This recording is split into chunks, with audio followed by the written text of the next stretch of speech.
Vitality 25 third from the bottom in the class. Your homeroom teacher publicly humiliated you and urged you to drop out to go slaughter chickens. But what he didn't know was that the countdown that had tormented you for 3 months reset to 0 the very moment you swung your knife. You listened numbly to the teacheress scolding and your classmates' snickers. Even the spit flying from the teacheress' mouth seemed laced with contempt. That damn tick-tock in your head had tormented you for 3 whole months, keeping you restless day and night. Treated like trash, you were sold to a slaughterhouse to kill chickens. The foul stench of chicken blood splattered all over you as you swung the cleaver, thinking only of scraping together that ridiculous registration fee. Just as the blade came down, the ticking in your head stopped abruptly, dead silence. The next second, a cold, unfamiliar mechanical voice boomed, "Countdown complete. Martial Achievement System successfully bound." A stream of pale blue data refreshed frantically on your retina. Achievement, Chicken Slayer. Kill poultry to gain vitality. You jerked your head up, the cowardice in your eyes replaced by a flicker of madness.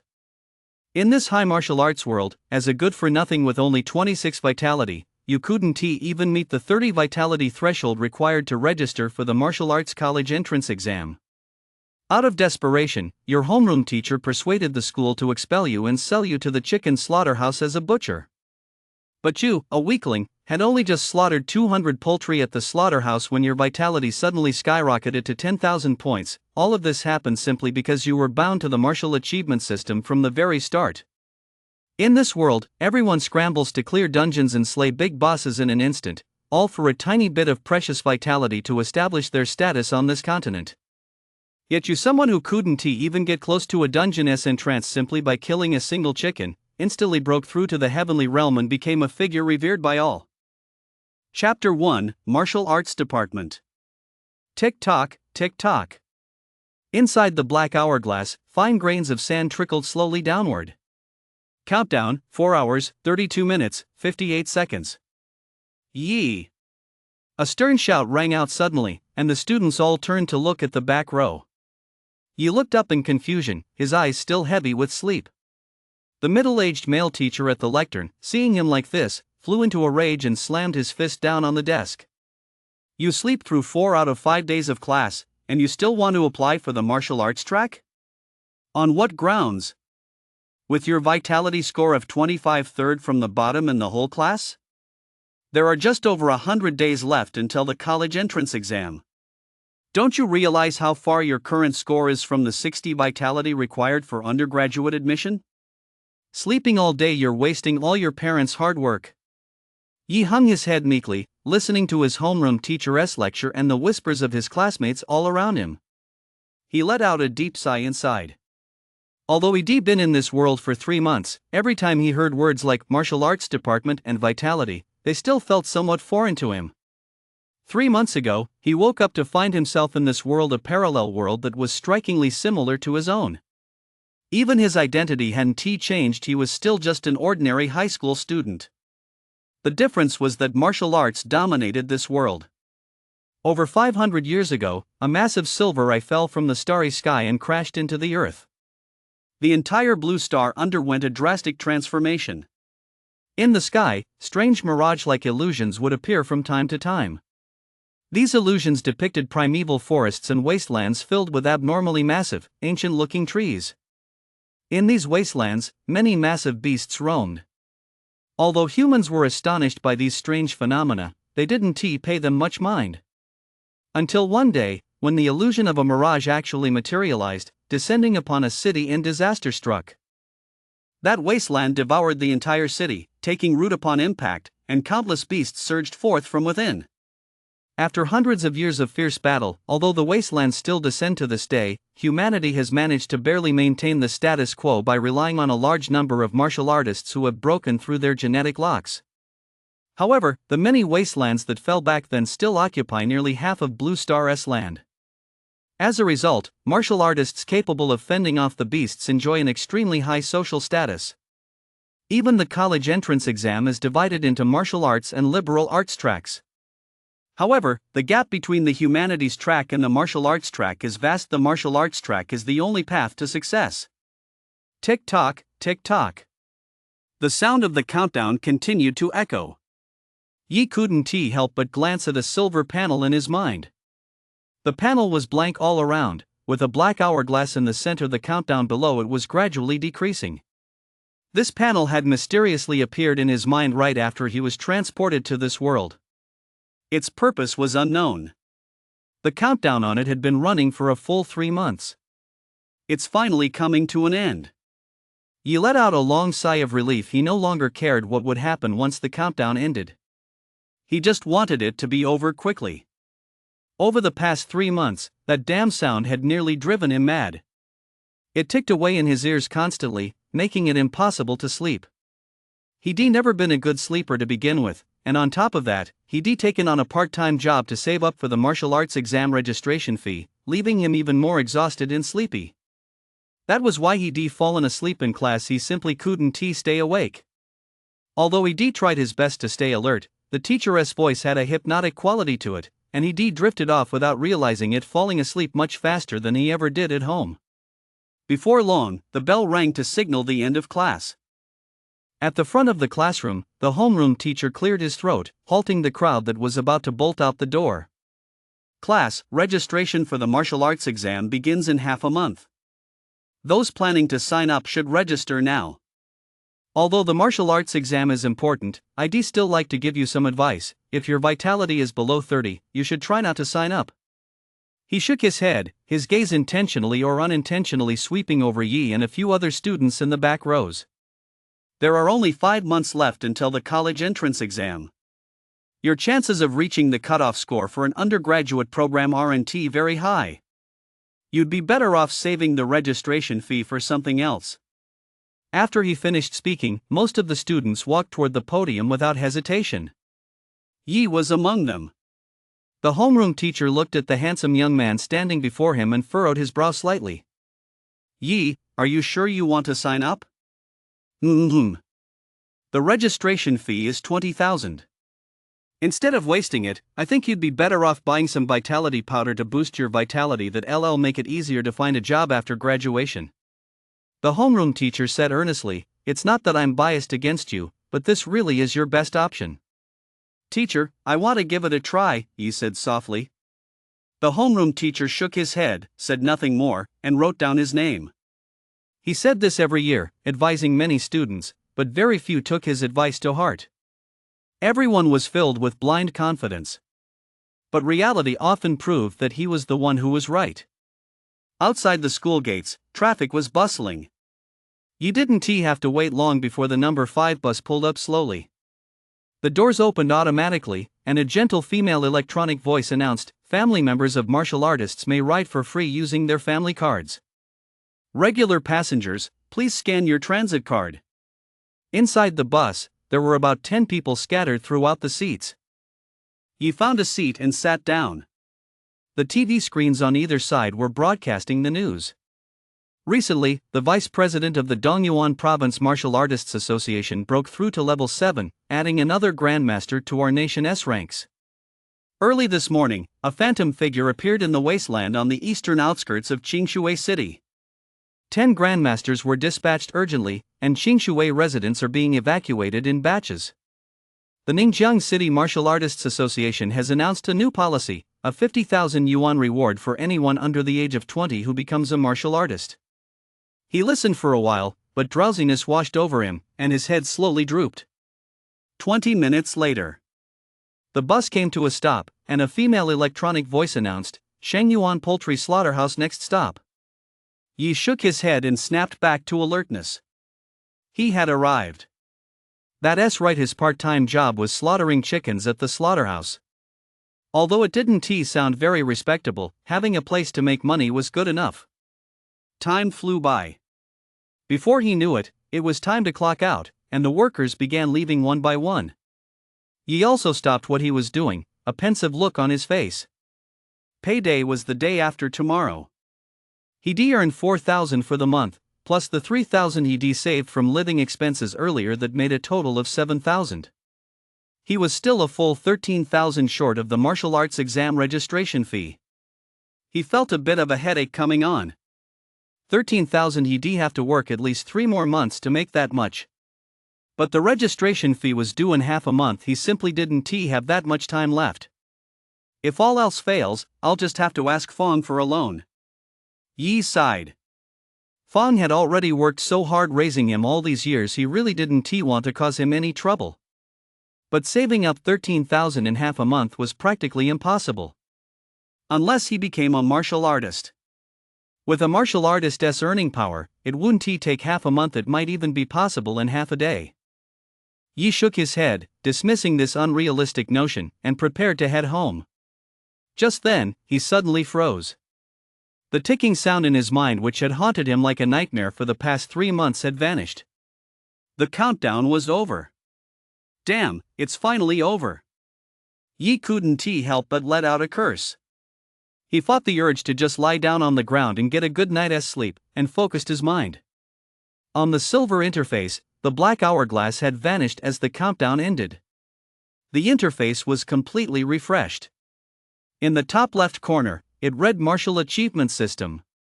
Chapter 2, Chicken Slayer. A system? Yi was both surprised and delighted, with a touch of disbelief, and hurriedly looked closer.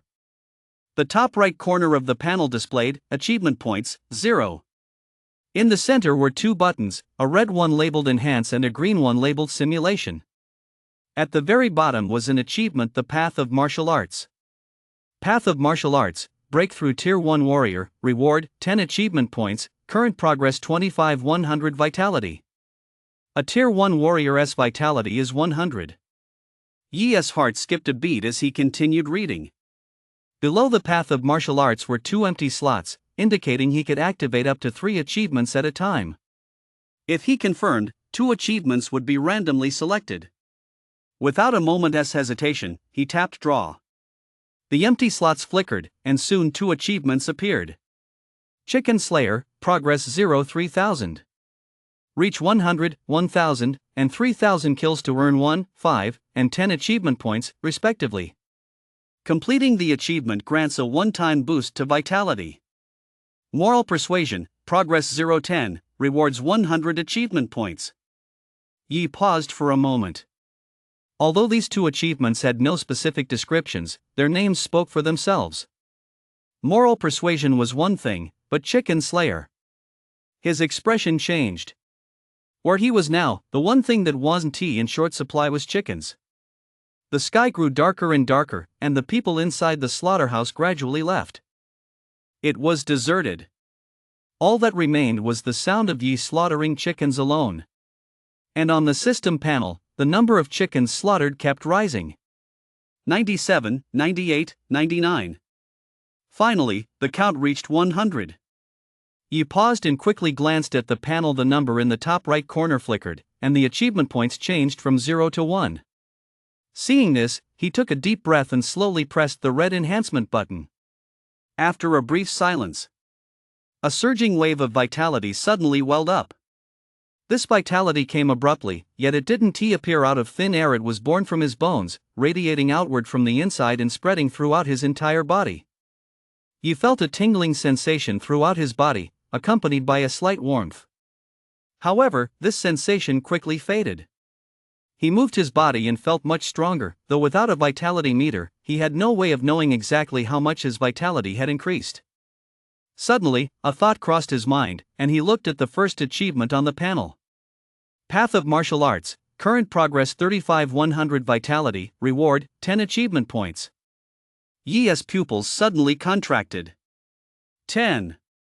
His vitality had actually increased by a full 10 points.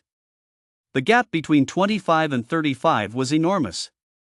With 35 vitality, he was already considered average in his class. If there were a vitality test, his ranking would climb by at least a dozen places. It took Yi a long time to suppress his excitement. But he still couldn't help but clench his fist tightly. A vitality of 35. What are you still doing here? We're closed. Hurry up and leave. Just then, an impatient voice came from outside the main gate. It was the security guard on patrol. Oh, okay. I'm leaving right now. He cast a lingering glance at the chickens filling the factory before slinging his backpack over his shoulder and leaving. Half an hour later. A bright moon hung high in the sky, and the lights on the ground shone brilliantly.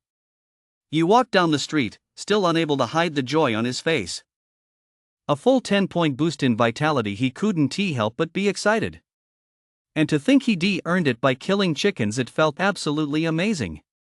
If it weren't for external factors, he definitely wouldn't be able to sleep tonight. He'd be slaughtering chickens until the sky turned dark and the earth grew dim. System panel killing chickens, it kind of feels like leveling up by killing chickens in the beginner's village back when I played online games. Yi chuckled to himself, then reflected inwardly. If only this were really just a game. When he woke up, he returned to his usual peaceful life, going to school, hanging out with classmates, and working hard to get into the university of his choice. But he looked at the towering, bustling skyscrapers before him and listened to the faint sounds of a lively crowd. Suddenly, he fell silent. The world before him was incredibly real. This was a real world. Beneath its seemingly peaceful surface lay countless dangers. Whether it's the coming of the wasteland or the wasteland that has already arrived, the countless beasts lurking in the shadows are a sign that disaster could strike at any moment. Just like what happened in Shimizu City, as reported on the news today. Early in the morning, while people were still fast asleep, they were jolted awake by emergency alarms. In a daze and filled with fear, they fled the homes they had lived in for years. And this is by no means an isolated incident. Every remaining human city is a potential target for the wasteland's takeover. Anyone could be forced to leave their home and live a life of constant uncertainty. Only by growing stronger can I take control of my own destiny. Yi murmured, looking up at the sky. He hoped that one day, when the wasteland descended upon Ningxiang City, he wouldn't be among those fleeing in panic. Instead, he wanted to be the one who, under the gaze of thousands, reached out and destroyed it. When he returned home, it was already close to dawn. Yi tiptoed over and slowly pushed open the door. The room was pitch black, and all was silent. He let out a sigh of relief and hurried toward his room. The next moment, the lights flashed on, and a feather duster lashed out at him. "You little brat, where the hell have you been loitering this late?" A slightly plump middle-aged woman, furious beyond belief, swung the feather duster viciously at his buttocks. Yi quickly dodged and shouted, "Fawn, don't hit me yet, let me explain." "Explain my ass, you little brat. You're always up to no good, coming home at 10 o'clock at night, and you have the nerve to say you were at school with your classmates honing your practical skills." The middle-aged woman scolded him as she chased after him. "I asked your teacher, your school closes as soon as classes end. Honing practical skills, my foot. Just look at your monthly exam results, vitality 25 third from the bottom in the whole class. For a whole month, your vitality hasn't improved one bit." Just then, the door next to them swung open. A teenage girl in a pink pajama top walked out, yawning and speaking with sleepy eyes. "Mom, bro, why are you two arguing so late at night instead of sleeping?" Sure, hurry up and explain this to your mom." Yi, as if he'd found a savior, quickly hid behind the girl. The girl looked at the middle-aged woman with a resigned expression. "Mom, my brother really did go to train not at their school, but at ours. Our school doesn't close at night, and the gym is free to use." "Really?" the middle-aged woman asked skeptically. "Yeah." Hearing this, the middle-aged woman finally relaxed, though she still glared fiercely at Yi. "You little brat, coming in third from the bottom." "Fawn, don't worry. I'll definitely improve next month," Yi hastily assured her. "Mark my words, if you don't move up to fourth from the bottom next month, I'll beat your butt to a pulp." As she spoke, she rubbed her back while walking toward her room, sighing to herself. "You little brat, you sure can run fast. When you were little, I could catch you every time, but now I can't even touch the hem of your shirt." Yi let out a long sigh of relief. His parents had both passed away, and since he was 2 or 3 years old, he'd been living with Fang's family. His uncle served in the Beast Control Army and could only return home once every 6 months or so. Usually, it was just him, Fang, and Fang's daughter at home. Since Fang had raised him from childhood, he was very afraid of him. It had nothing to do with anything else, it was simply a matter of bloodline suppression. Chapter 3, Change. Sure, good job. I'll reward you with a new outfit someday. Yi, with one hand clasped behind his back, spoke with feigned maturity. You've said that over 300 times. Sure, half asleep, replied listlessly, my ears are calloused from hearing it. Alright, I'm going back to bed. Dinner's in the kitchen. Go heat it up yourself. Forget it, I'll heat it up for you. Otherwise, you'll make a scene again. She yawned, drooping her little head as she walked toward the kitchen, still muttering under her breath. Oh gods, day in and day out, all I do is make empty promises to my little sister. I'm such a good-for-nothing older brother who has never accomplished a thing. When will I ever grow up? Yi felt a bit awkward. The original host did indeed often make empty promises to his sister every time he borrowed money or asked for help. He'd say things like that. But he'd never followed through even once. It wasn't that the original host was stingy or didn't care about his little sister. It was simply because he was broke. The only 3,000 he had now was money the original host had scraped together from his living expenses, hoping to save up enough to buy a dose of vitality powder to boost his strength. So the original host's frugality was understandable. But in any case, he was now the master of this body, and when he made a promise, he would keep it. Of course, that was on the condition that he first covered the martial arts exam registration fee. That was the top priority. 20,000. Yi felt much more relaxed, no longer under as much pressure as before. With the achievement system, he was now confident he could save up 20,000 within half a month. Once his strength improved, there would be far more ways to make money. In the room, Yi was bare-chested, crouching slightly, his arms tracing circles in front of him. He was practicing the dual polar body skill. This was a basic physical training technique released by the Xia Kingdom's martial union and widely adopted throughout the entire country. It was suitable for all kinds of people. The 9 forms of the dual polar body skill were complete. Yi stopped moving, already drenched in sweat. He clenched his fists, his eyes gleaming slightly. With a 10-point increase in vitality, his control and mastery over his body hadn't diminished in the slightest, nor had he experienced any discomfort. Logically speaking, after such a sudden surge in vitality, one would expect a loss of balance, making it difficult to control the body as perfectly as before. The classmates in his class who had taken vitality powder were prime examples of this. Often during sparring matches, they lose control and accidentally injure their opponents. But now, these 10 points of vitality he gained felt as though they'd been earned through arduous training. He could control them perfectly. After confirming his body was functioning normally, he checked the system. His achievement points were still at 0. As for those 3 achievements, setting aside Path of Martial Arts and Chicken Slayer Moral Persuasion, he looked pensive. Moral persuasion must involve persuading others through good character. The difficulty isn't exactly small, but it's not huge either. It's just hard to find a suitable target. But the reward is a full 100 achievement points. He had to find a way to complete it. After finishing his meal, Yi carried his bowl and chopsticks toward the kitchen. The living room was quiet and pitch black. Only the light in Fong's room was on. Sounds drifted out from there. Dashin, why don't you sign Xiaoran up for a martial arts class? There are only a little over 100 days left until the college entrance exams, and with his current vitality, I doubt he'll pass. Yi's heart skipped a beat. That was Fong's voice. Zhou Dashin was his uncle's name. Although his uncle was very busy, he could still manage a short video call every now and then. The voices from the room continued. Sure, I've suggested it before. Ahem, you're just being stingy. His uncle coughed. You're always saying you want to save money for my medical treatment, but this old ailment I picked up on the battlefield, it's not something that can be cured with just a few 10,000 yuan. Your illness isn't the problem, it's a big deal if it holds the kid back. Don't skimp this time, spend all the money and find a better martial arts school.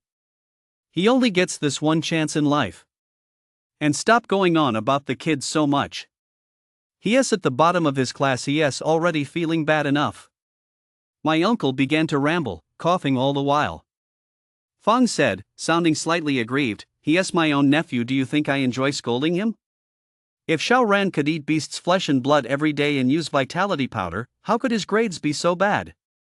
I blame myself for not being able to provide him with a better environment. I'm just taking my frustration out on myself. My uncle chuckled, "Come on, you're a grown man, don't start crying now. In a couple of days, find a better martial arts school for Xiao Ran. Don't skimp on the money. Sure, just started high school, she is still young and 1T need money for now. As for my illness, I've been putting up with it for so many years, Yi silently returned to his room. Early the next morning. Breakfast. You little brat, stop eating, you're going to be late for school. Fong urged him. Okay. Yi hurriedly shoved 2 more eggs into his mouth before dashing out the door. Fong looked at the mess on the table, feeling a bit puzzled. Why is that brat eating so much today? He has eaten almost as much as Shui, the kid next door. But Shui has 40 vitality, it's normal for him to eat a lot. How come this brat is? He raced like a bolt of lightning and finally made it to school just in the nick of time. Seeing him slip into the classroom at the last second, the homeroom teacher, who had already arrived at the podium, furrowed his brow. Time passed. The class went by quickly. As the bell rang, the homeroom teacher glanced at Yi in surprise. To his astonishment, the kid hadn't fallen asleep today. He was listening to the lesson with great attention. He gave a subtle, unassuming nod.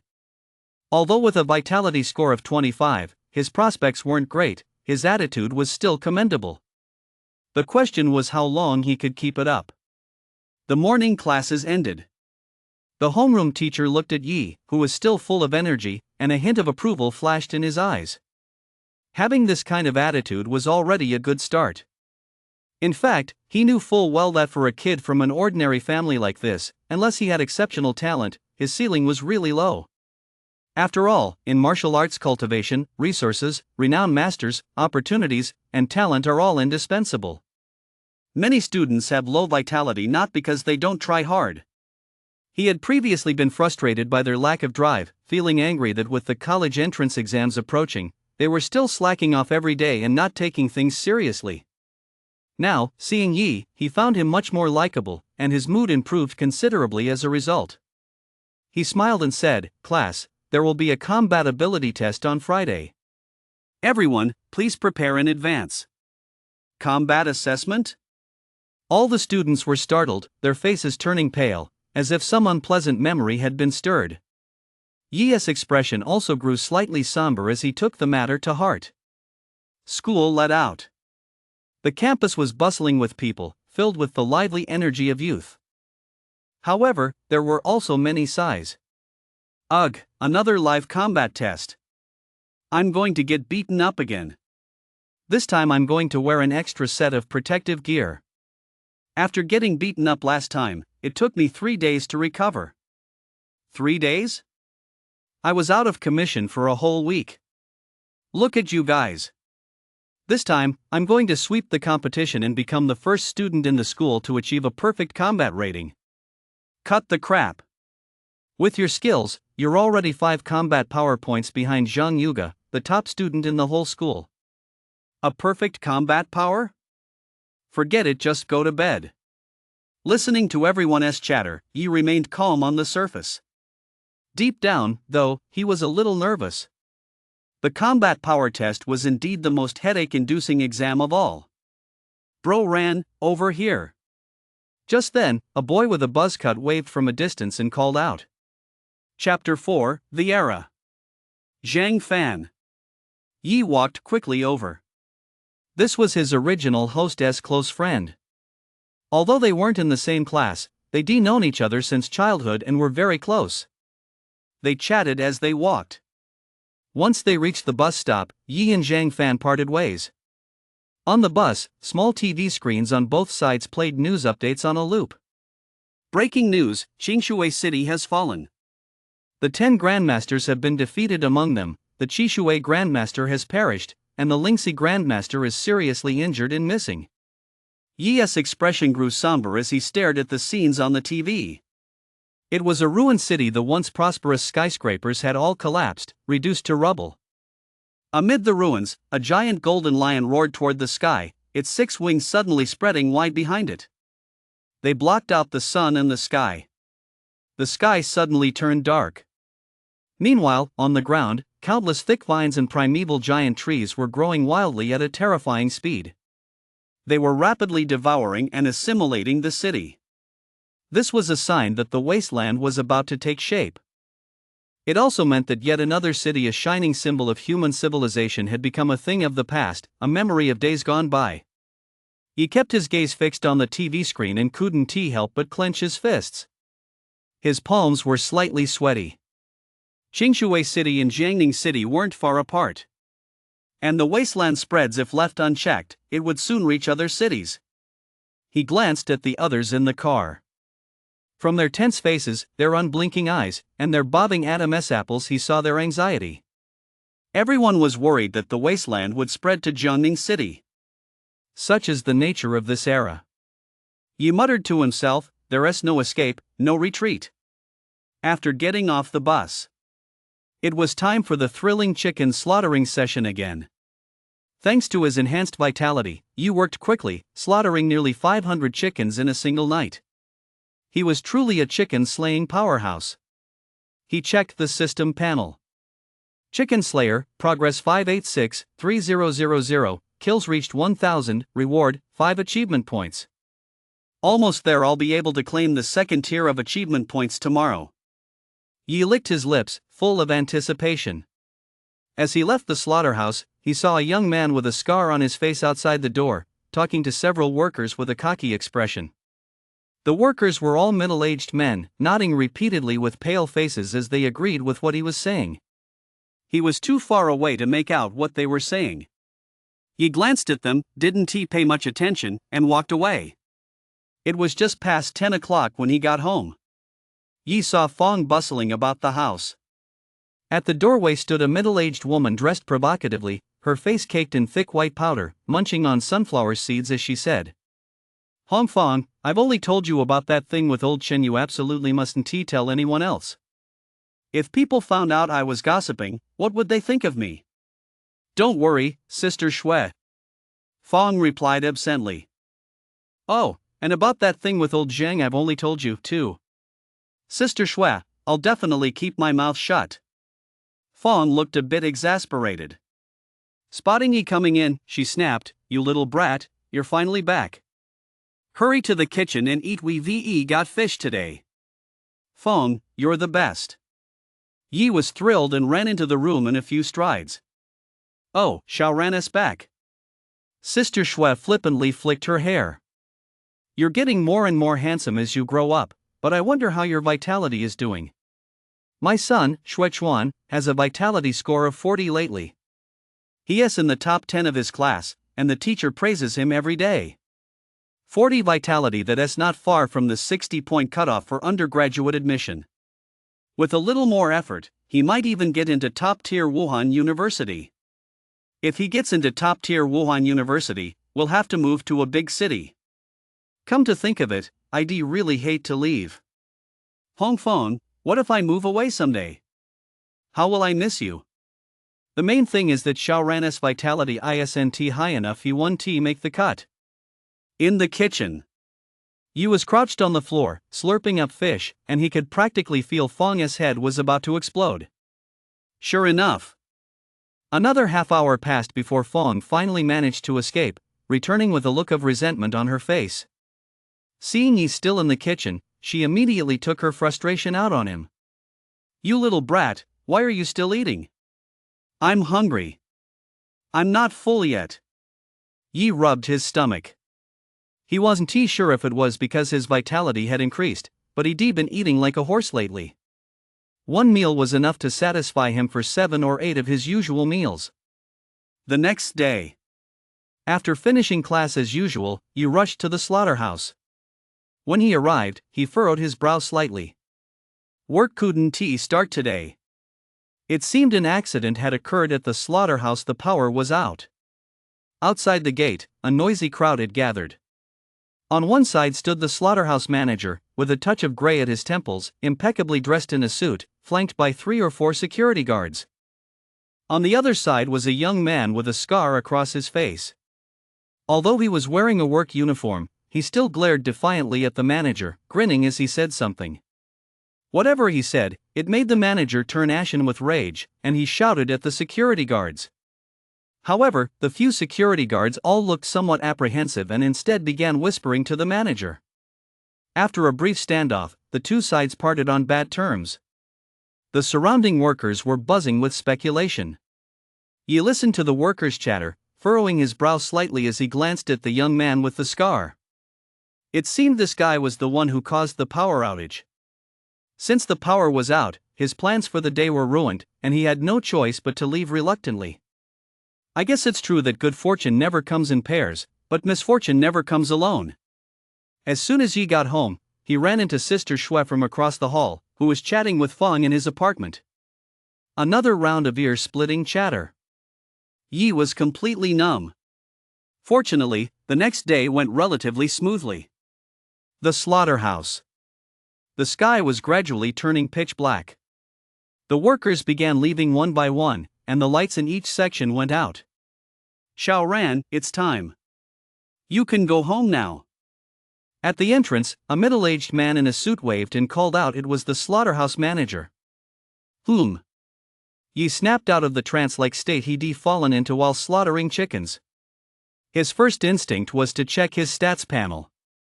Chicken Slayer, progress, 1123 3000. I did it! Yi's eyes suddenly lit up, and he quickly packed up his things and left. Here's your pay, I forgot to settle it with you yesterday. At the main gate, the manager handed him some money. Yi took it, counted it, and exclaimed in surprise, Manager Bai, you gave me an extra 1,000. Just take it. Manager Bai smiled and patted him on the shoulder. Just focus on your studies. Yi hesitated for a moment but eventually pocketed the money. Back home. Yi immediately pressed the enhancement button. After pressing the enhancement button this time, a number selection menu appeared. He could choose to use 1 to 5 achievement points. Yi thought for a moment, then played it safe and selected 1 achievement point. Instantly, a surge of vitality welled up from his bones and spread throughout his body. His vitality began to rise. But soon, he opened his eyes, a look of disappointment on his face. This time, it had only increased his vitality by 6. Pushing the thought aside, Yi pressed the enhance button a second time. After a moment of silence, he slowly opened his eyes, his gaze filled with delight yet tinged with confusion. This time, his vitality had actually increased by 9. Chapter 5, Simulation, The Limit. It seems that enhancing with achievement points isn't very stable. Yi pondered for a moment but couldn't figure it out. He could only conclude that the enhancement was random. If he was lucky, the increase would be significant. If not, it would be modest. He still had 3 achievement points left, but he didn't use them. Instead, he looked curiously at another button on the system panel. Simulation. After a moment's thought, he pressed the button. 2 options then appeared before his eyes: Dual Polar Body Skill and Combat Awareness. Dual Polar Body Skill, Perfect Realm, can be broken through. Combat Awareness, Mediocre Realm, can be improved. Combat Awareness? Yi's heart stirred slightly. He knew what combat awareness was. It was essentially another term for combat proficiency. Practical combat ability is extremely important. If vitality represents a martial artist's strength, then practical combat ability is the benchmark for how effectively that strength can be utilized. For a true martial artist, neither can be neglected. As for the dual polar body skill, it's a very common physical training technique. Whether or not to improve it doesn't really matter. Many major martial arts schools have even better physical training traditions. Mediocre combat awareness. My combat power gap is only 10. That's actually not bad. Yi muttered to himself as he pressed the button to simulate his combat awareness. The combat power gap refers to the difference between vitality and combat power. For example, if his vitality used to be 25 and his combat power was 15, the combat power gap would be 10. A 10-point combat power gap was already considered quite good. Most of his classmates had a combat power gap of around 15, and a few even had gaps of 20. However, those were isolated cases caused by consuming too much vitality powder, resulting in unstable vitality levels. As he pressed the button, all 3 achievement points vanished instantly. Yi's expression changed. He hadn't expected that pressing the simulation button would directly consume all his achievement points. But before he could dwell on it, scenes began to flash before his eyes. They were all combat scenes. Some involved battles against beasts, others against martial artists, a wide variety, and some even looked familiar. Yi quickly realized what was happening. These were all instructional videos the teacher had shown them during previous practical combat classes. For some reason, these combat images, buried deep in his memory, had all been activated and were now playing back. Yi even felt as though he had become one of the combatants. His opponent was a middle-aged martial artist with a grim expression, wielding a long sword. As he walked slowly toward him, the screech of the blade scraping against the ground was clearly audible. It felt incredibly real. The next instant, before he could react, the silver long sword came crashing down toward him. Yi's hair stood on end as he frantically dodged, but the blade still struck him, and an excruciating pain surged through him instantly. The pain made him let out a frenzied, agonized scream. He didn't have a shred of strength left to flee. He could only watch helplessly as the blade came down. Then, darkness surged over him like a tidal wave. He was dead. The icy sensation of death remained painfully real, like a heavy, surging night, oppressive and despairing. There was no time to catch his breath.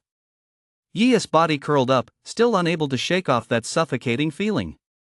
The second scene began.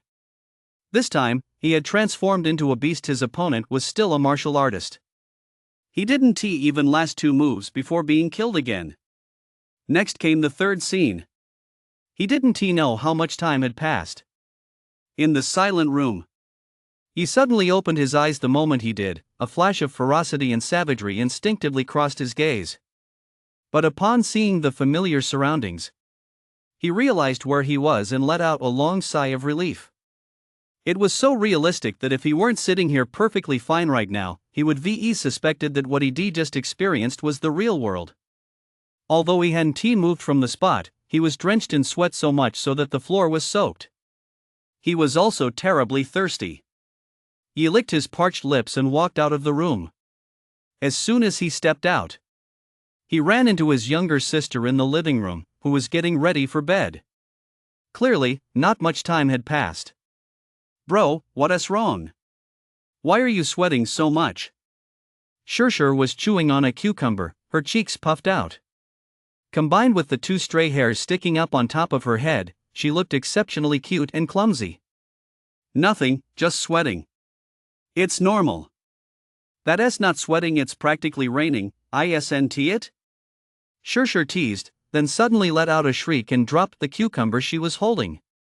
"What's wrong? Did I blow your mind?"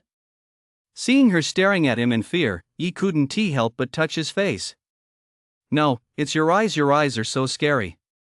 Shirshir was terrified. She was concerned for him, yet hesitated to get close. Yi turned to look at the mirror. Reflected in the mirror was a handsome face, with a smile at the corners of his mouth that made him seem sunny and cheerful, but his eyes. Yi paused, staring at the gaze in the mirror. It held a hint of madness amid the ferocity. It didn't look like the eyes of a normal person at all, but rather like the frenzy of a dying beast in its final moments. He paused, closed his eyes, and opened them again. This time, his gaze had returned to its usual state, calm and serene. "Well, not so scary this time, right?" "No." Shirshir moved closer, stood on tiptoe, and touched his forehead, asking anxiously, "Bro, are you okay? Do you have pink eye or something?" "What pink eye? Don't make stuff up." Yi gave her a light tap on the head in exasperation. "I've been getting killed over and over, so I got a little annoyed and fought them tooth and nail. That's why I look so fierce," he said helplessly. "What did you say?"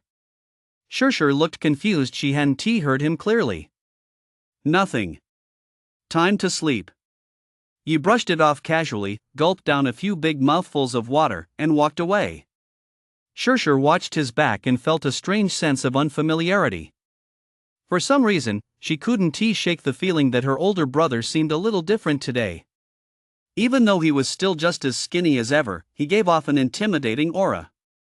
It was a hard feeling to describe, but if she had to find a metaphor, it was as if the old him had been a sheep. The new him, however, was a wolf that had tasted blood.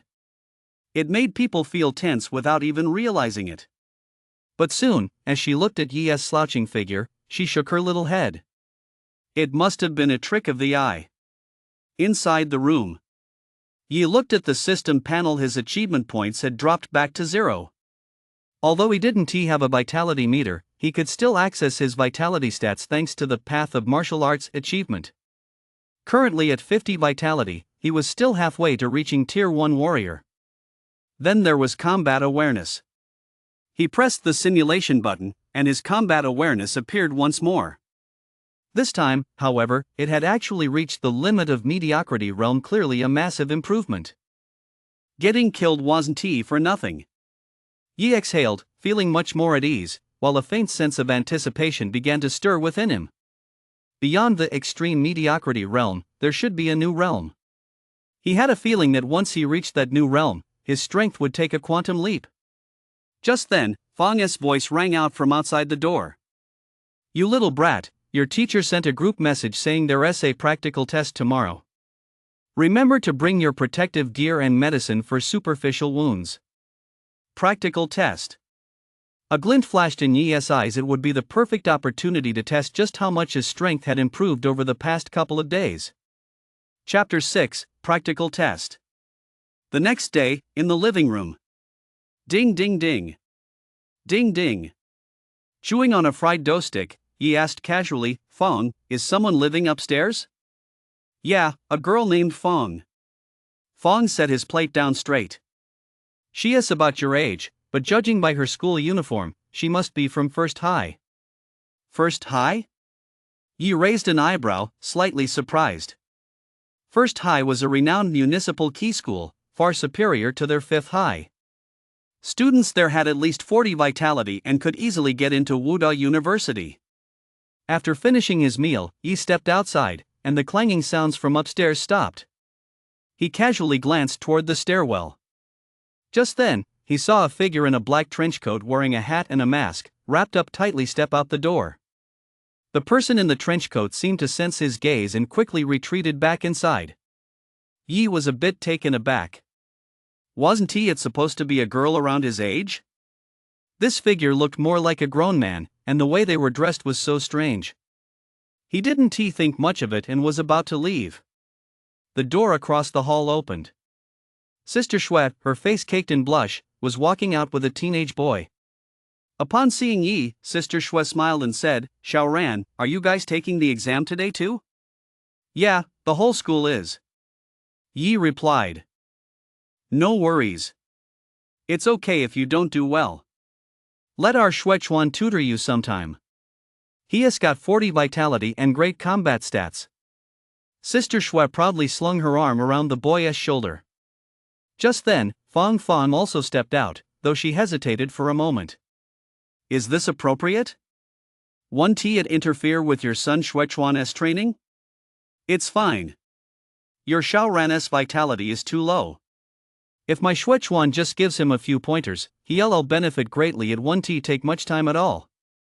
Hearing this, Fang felt a pang of discomfort, but for the sake of helping Yi boost his vitality, she could only force a smile and say, "Sister Shui, then we'll have to trouble your Xiaochuan. I'll cook a nice meal for lunch today. Have Xiaochuan come over to our place to eat." Before she could finish her sentence, the teenager named Shuechuan, his expression impassive as if he hadn't heard a word, said indifferently, "Mom, I'm leaving." With that, he walked past the three of them. Without so much as a glance at Fang, he completely ignored both her and Yi. Faced with this sudden turn of events, Fang froze for a moment, then felt a bit awkward. A cold glint flashed in Yi's eyes, and he was just about to say something. Fang, as if she anticipated this, gave him a light tap on the back of the head. "You little brat, stop standing there. You'll be late. Remember not to get into trouble at school." She deliberately emphasized the last two words. Yi looked somewhat resigned and grunted a muttered before heading downstairs. In the stairwell, they could still hear Sister Shui's half-hearted apology. Hong Fong, don't take it too seriously.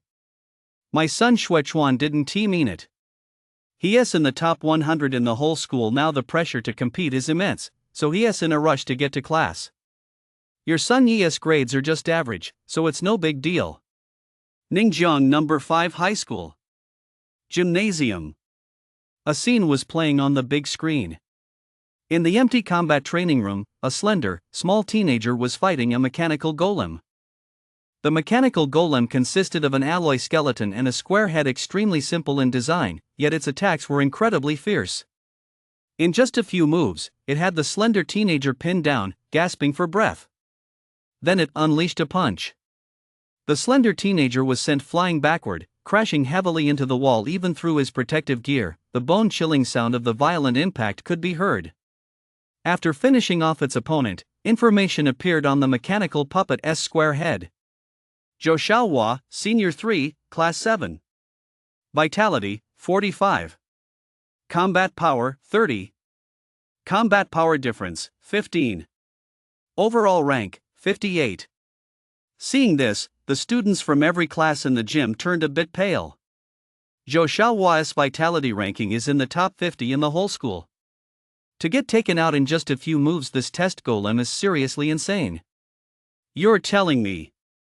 What's worse is that it doesn't hold back, it really beats you up. I can't do this. I need to take a sick day, teacher. My uncle-in-law is here. Damn, you're so shameless, how can you even say that? Teacher, let me take him. I know the shortcut to the school infirmary. Listening to the students' chaotic chatter, several teachers shook their heads, feeling somewhat helpless. Every time there was a combat ability test, it wasn't just the students who had a headache, they did too, from having to approve so many sick notes. But there was nothing they could do about it. To simulate the college entrance exam, these mechanical puppets were all specialized models designed for that purpose. After testing a student's vitality, the mechanical puppets used in the college entrance exam would attack at full combat power. In other words, their combat power would match the student's vitality. This is, of course, no big deal for martial artists, but ordinary students have little combat experience and their combat prowess is extremely average. Many can't even control their own vitality. So during every combat proficiency test, there are hardly any students who come out unscathed. I wonder if anyone will achieve perfect combat proficiency this time. One teacher said expectantly. If a student achieves perfect combat proficiency now and has decent vitality, there is a very good chance they'll be admitted to a top martial arts university. That'll be tough.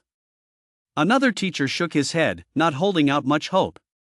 As they chatted, they occasionally offered a few comments on the students appearing on the big screen. But few of them really caught their attention, most just made them shake their heads. Just then, a commotion broke out among the students. Zhang Yuga! Look, it's Zhang Yuga! Whoa, the top-ranked student is stepping up. Zhang Yuga was only 5 points short of perfect combat power last time. I wonder if he can reach it this time. Even if he doesn't, he is still the top student in the school. Several teachers perked up as well, staring intently at the screen. A handsome young man was facing off against a mechanical golem. Zhang Yuga was number 1 in the entire school, with a vitality of 60. More importantly, his combat power had reached 55, not far from a perfect score. And that was from the last practical test. A full month had passed since then. It was hard to imagine just how strong he had become. Class 13. Yi also looked up at the big screen as his classmates buzzed with excitement. The girls, in particular, were the most excited and thrilled. Their homeroom teacher, Ms. Zhu, cleared her throat. Class, it'll be our turn soon. Get ready. Got it. A chorus of responses rang out. It seemed that Zhang Yuga's appearance had significantly eased everyone's fear of the mechanical golem. 3 minutes later. In the lobby of the second-floor combat training room, quite a few students were waiting, while others walked out with looks of disappointment or dejection on their faces. There are quite a few people here. Teacher Zhu raised an eyebrow, seemingly a bit surprised. Teacher, with so many people, it'll be a while before it's our class's turn. Could you let us go out and take a look first? A girl wrapped her arm around Teacher Zhu's and pleaded, Teacher, please, just for a little while. Hearing this, many other girls gathered around, their eyes brimming with anticipation. Teacher Zhu sighed helplessly. Go ahead, but remember to come back as soon as possible. Don't hold up the test. Don't worry, teacher. Hurry, hurry. Let us go see Zhang Yuga. My idol, here I come. Amid their excited chatter, the group of girls left. The remaining boys looked on with a mix of envy and resentment. One of them sighed, it's great to be handsome, this world really is all about looks. Not necessarily. Yi is really handsome too, and yet. Hey, where is Yi? A boy looked around in surprise. He must be gone inside to find an open combat training room. But taking the test early means getting beaten up early, someone shrugged. Hearing that a student was missing, Teacher Zhu standing nearby didn't pay it much mind. Taking the test early didn't matter as long as he got a score. However, Yi had changed a lot lately. He'd been working hard and seriously, and other teachers had even praised him. When he comes out this time, I'll have a word with him. If his vitality or combat prowess has improved, given his diligent attitude, he might just have a slim chance of getting into the martial arts university. At that moment, Yi, completely oblivious, was searching back and forth when he finally found a combat training room that looked very run down and had been empty for a while. Finish the test early so I can go home and slaughter a chicken. He muttered to himself as he pushed open the door to the combat training room. The lighting was dim, and the room was empty, with a single mechanical golem standing alone in the center. He inspected it. Although the room was covered in dust, the cameras and other equipment were all turned off. However, the mechanical golem's components were merely a bit worn, not damaged, and still fully functional. Yi breathed a sigh of relief and activated the golem.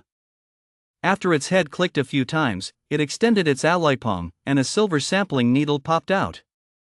After collecting a blood sample, his vitality information appeared on the screen on the golem's square head. 50 vitality. Please enter your name and class information. A mechanical voice sounded. Yi, Senior 3, Class 13. After speaking, Yi slowly backed away, keeping a watchful eye on the figure across from him. Once he had retreated to a safe distance, the mechanical golem's eyes lit up with a red glow. The test begins. Time limit, 3 minutes. Countdown, 2:59. As the voice faded, the mechanical puppet surged forward in an instant, charging straight at him. Meanwhile, on the first floor of the gymnasium, everyone watched the big screen, where a handsome teenager was gritting his teeth and holding his ground against the mechanical puppet, having retreated only half a step. They all froze in surprise. Then, countless gasps filled the air. He is holding his ground. Zhang Yuga is actually holding his own against the mechanical golem. Holy crap, this is insane. Someone is actually fighting that hunk of metal. Aya, you're so cool, heartthrob. Yuga, Yuga. Several teachers were also visibly shaken. They exchanged glances, each seeing the shock in the other's eyes. In just one short month, Zhang Yuga had actually made such tremendous progress. Meanwhile, on the second floor, in the combat training room, Yi stared blankly at the mechanical golem across from him, its square head tilted to one side from the punch he landed. He was a bit bewildered. When did this thing get so weak? It can't even block a single move from me? Chapter 7, A Freak Has Emerged at School. Inside the combat training room, the mechanical golem cracked its neck several times before realigning its head. Then, slowly appeared on its square head. It was clearly stunned by the blow as well. Yi froze for a moment, then quickly realized what was happening. All mechanical golems possess basic artificial intelligence. This was its reaction to his attack just now. Looks like the golem's working fine. Yi was both surprised and delighted. He knew his strength had improved significantly, but he hadn't expected it to reach this level. A single punch had actually knocked the golem's head askew. This had already surpassed perfect combat power. Click! A mechanical clacking sound rang out from the golem's body. Its height suddenly shot up a notch, and its entire body took on a deep blue hue. This was its advanced form. In its standard form, the mechanical golem possessed only perfect combat power. In its advanced form, its combat power would skyrocket. It also allows for a more accurate assessment of the true combat power of genius students capable of fighting opponents of higher tiers. The mechanical golem walked forward slowly. Its nearly 2-meter tall frame was imposing, and an intangible sense of pressure surged toward Yi. Yi remained composed, showing not the slightest hint of fear. Instead, he walked straight toward it. The distance between them rapidly closed. 7 meters, 6 meters, 5 meters. 3 meters. The moment they reached 3 meters, Yi suddenly tensed his body and unleashed a punch, striking directly at the mechanical golem's face. The timing of this punch was perfect. It came precisely as the mechanical golem took a step forward, landing on one foot and losing its balance. Such keen observation and perfect timing. If any of his teachers had been watching, their pupils would likely have contracted sharply, and their faces would have betrayed shock, for this level of combat experience was on par with their own. Perhaps even surpassing it. After all, not everyone has the opportunity to hone their combat skills through repeated brushes with death. Whoosh! A surging gust of wind from the punch arrived in an instant. In the blink of an eye, the punch was right in front of the mechanical golem's face. An attack like this is nearly impossible for an ordinary person to dodge. However, the mechanical golem was, after all, a product of advanced technology. Its reaction speed and the sensitivity of its body far exceeded those of a human. It took a step back, leaned its upper body backward, and managed to dodge the blow. At the same time, an ally hand lunged fiercely toward Yi's wrist, attempting to subdue him. Yi's gaze sharpened slightly. He swiftly withdrew his arm and, seizing the momentum, drove his knee violently toward the mechanical golem's abdomen.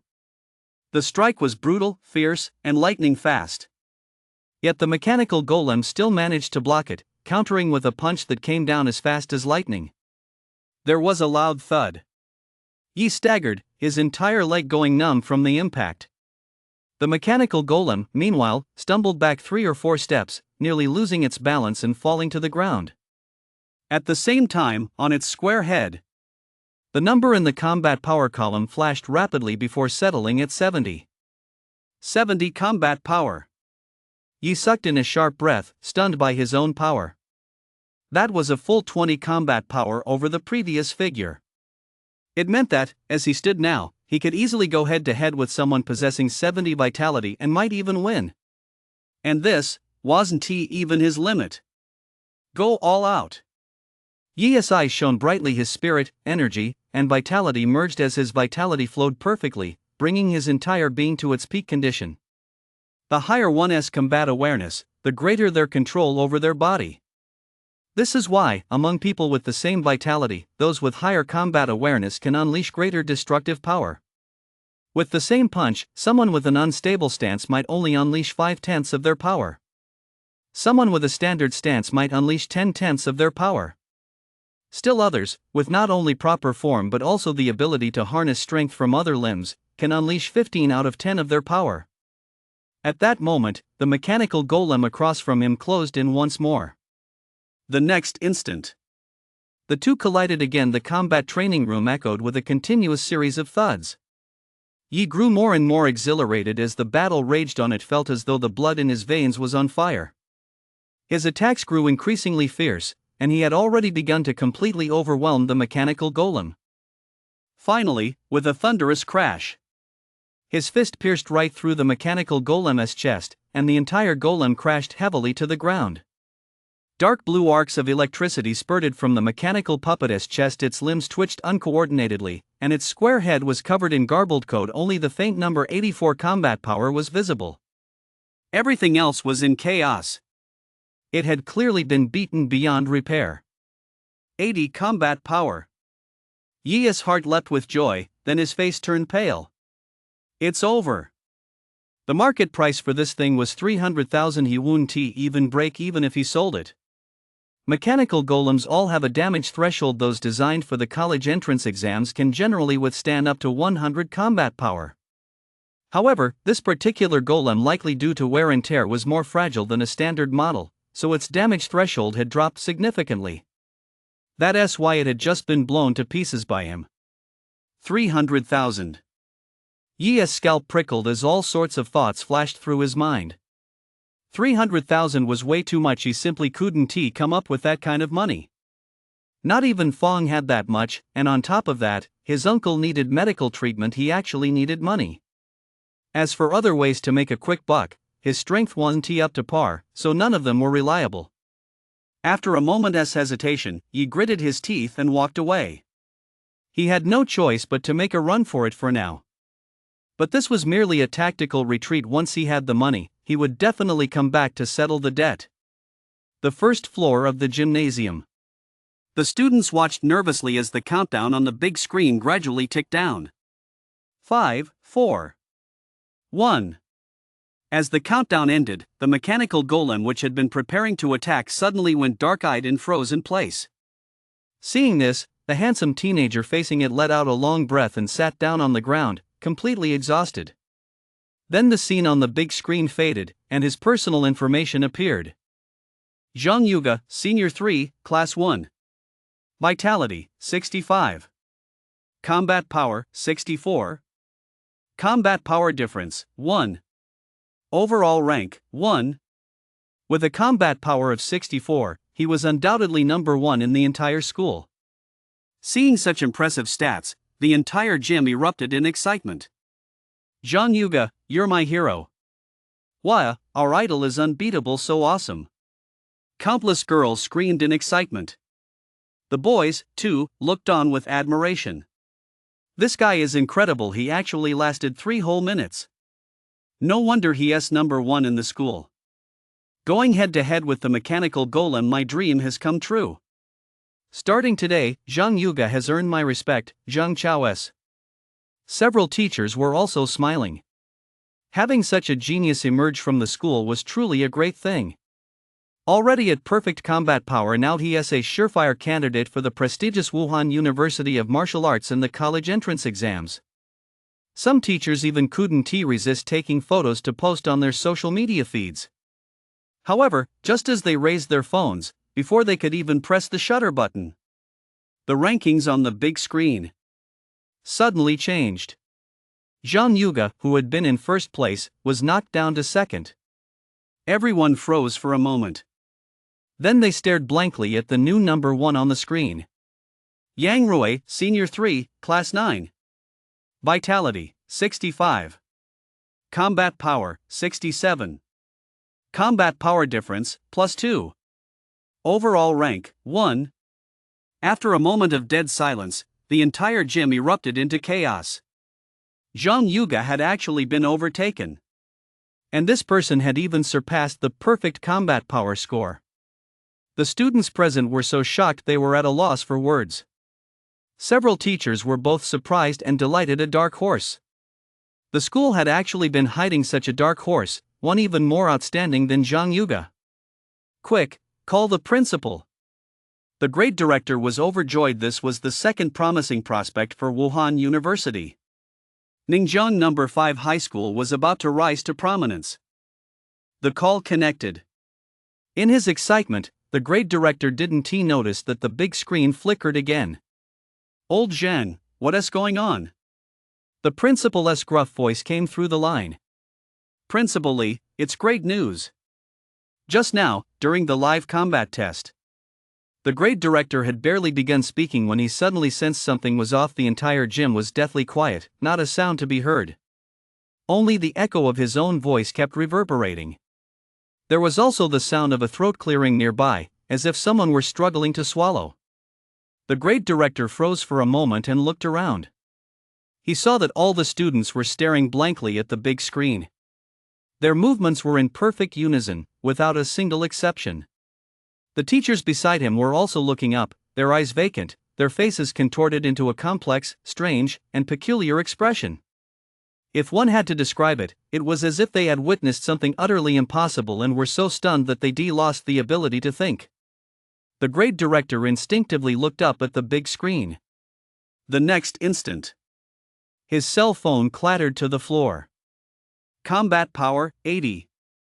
On the big screen, Zhang Yuga had already been pushed down to third place. As for the new number one, for some unknown reason, their personal information was a string of garbled characters. The only thing clearly visible was the combat power rating of 80. Yet that mere 80 combat power was so jarring it stung the eyes, making one almost afraid to look directly at it. After a long moment, a teacher finally said in a strained voice, "Could there be a problem with the mechanical golem?" "It's possible." The grade director suppressed the storm raging within him and replied calmly, "Find out which combat lab it is and display it on the big screen." As soon as he finished speaking, a teacher hurried over to the big screen and began operating it. Meanwhile, the students erupted into frenzied discussion. A cacophony of skepticism and disbelief filled the air, causing the entire gymnasium to buzz. Soon, the big screen flickered. A scene appeared. Inside the empty combat training room, a mechanical golem stood motionless, its chest bearing a massive hole that looked like the imprint of a human fist. In an instant, all sound came to an abrupt halt. A deathly silence fell. Everyone present stood with their mouths agape, their expressions frozen in shock, especially the students, whose worldviews had completely collapsed as they let out pained groans. Blown to pieces? That iron hulk that left me bedridden for 3 days, it actually got blown to pieces? Is anyone going to slap me and tell me this is a dream? Damn it, you actually slapped me. Unlike the other teachers' expressions of horror, the grade director merely staggered slightly, feeling a bit dizzy. On second thought, it might just be his high blood pressure. He remained quite calm. "That's right, I'm calm, very calm." "Oh, whoa." He suddenly let out a long howl to the heavens, then shouted excitedly, "Search! Hurry to the combat training room and find that student." At that moment, Yi, who had just said goodbye to Teacher Zhu and stepped out of the gym, heard that wolf-like howl coming from behind him. He froze for a moment. Since when did the school start keeping Tibetan mastiffs? He scratched his head, somewhat puzzled, and walked away. Next, it was time to slaughter chickens again. After battling until dark, Yi looked at the skyrocketing number of chickens he'd killed and left the slaughterhouse with a sense of satisfaction. Back home, he was proudly showing off his meal. Creak! The sound of a door opening came from across the hall, along with Sister Shui's puzzled voice. "Son, why are you home so late today?" "Don't even get me started." Shui Chuan's voice sounded a bit exasperated. "Some psycho showed up at school today and blew up the mechanical golem. Even the principal got involved. He called off the test immediately and mobilized the whole school to find that student." Hearing this, Yi spit out the rice he was eating with a pft. Chapter 8, Thunder Martial Arts Hall. Fong, who was clearing the table, glared at Yi. "You little brat, just eat your meal properly."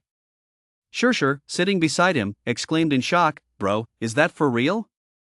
Smashing a mechanical golem to pieces? Isn't that something only a martial artist can do?" Although Fong didn't quite understand, hearing the word martial artist made him whistle in amazement. "You little brat, is that for real?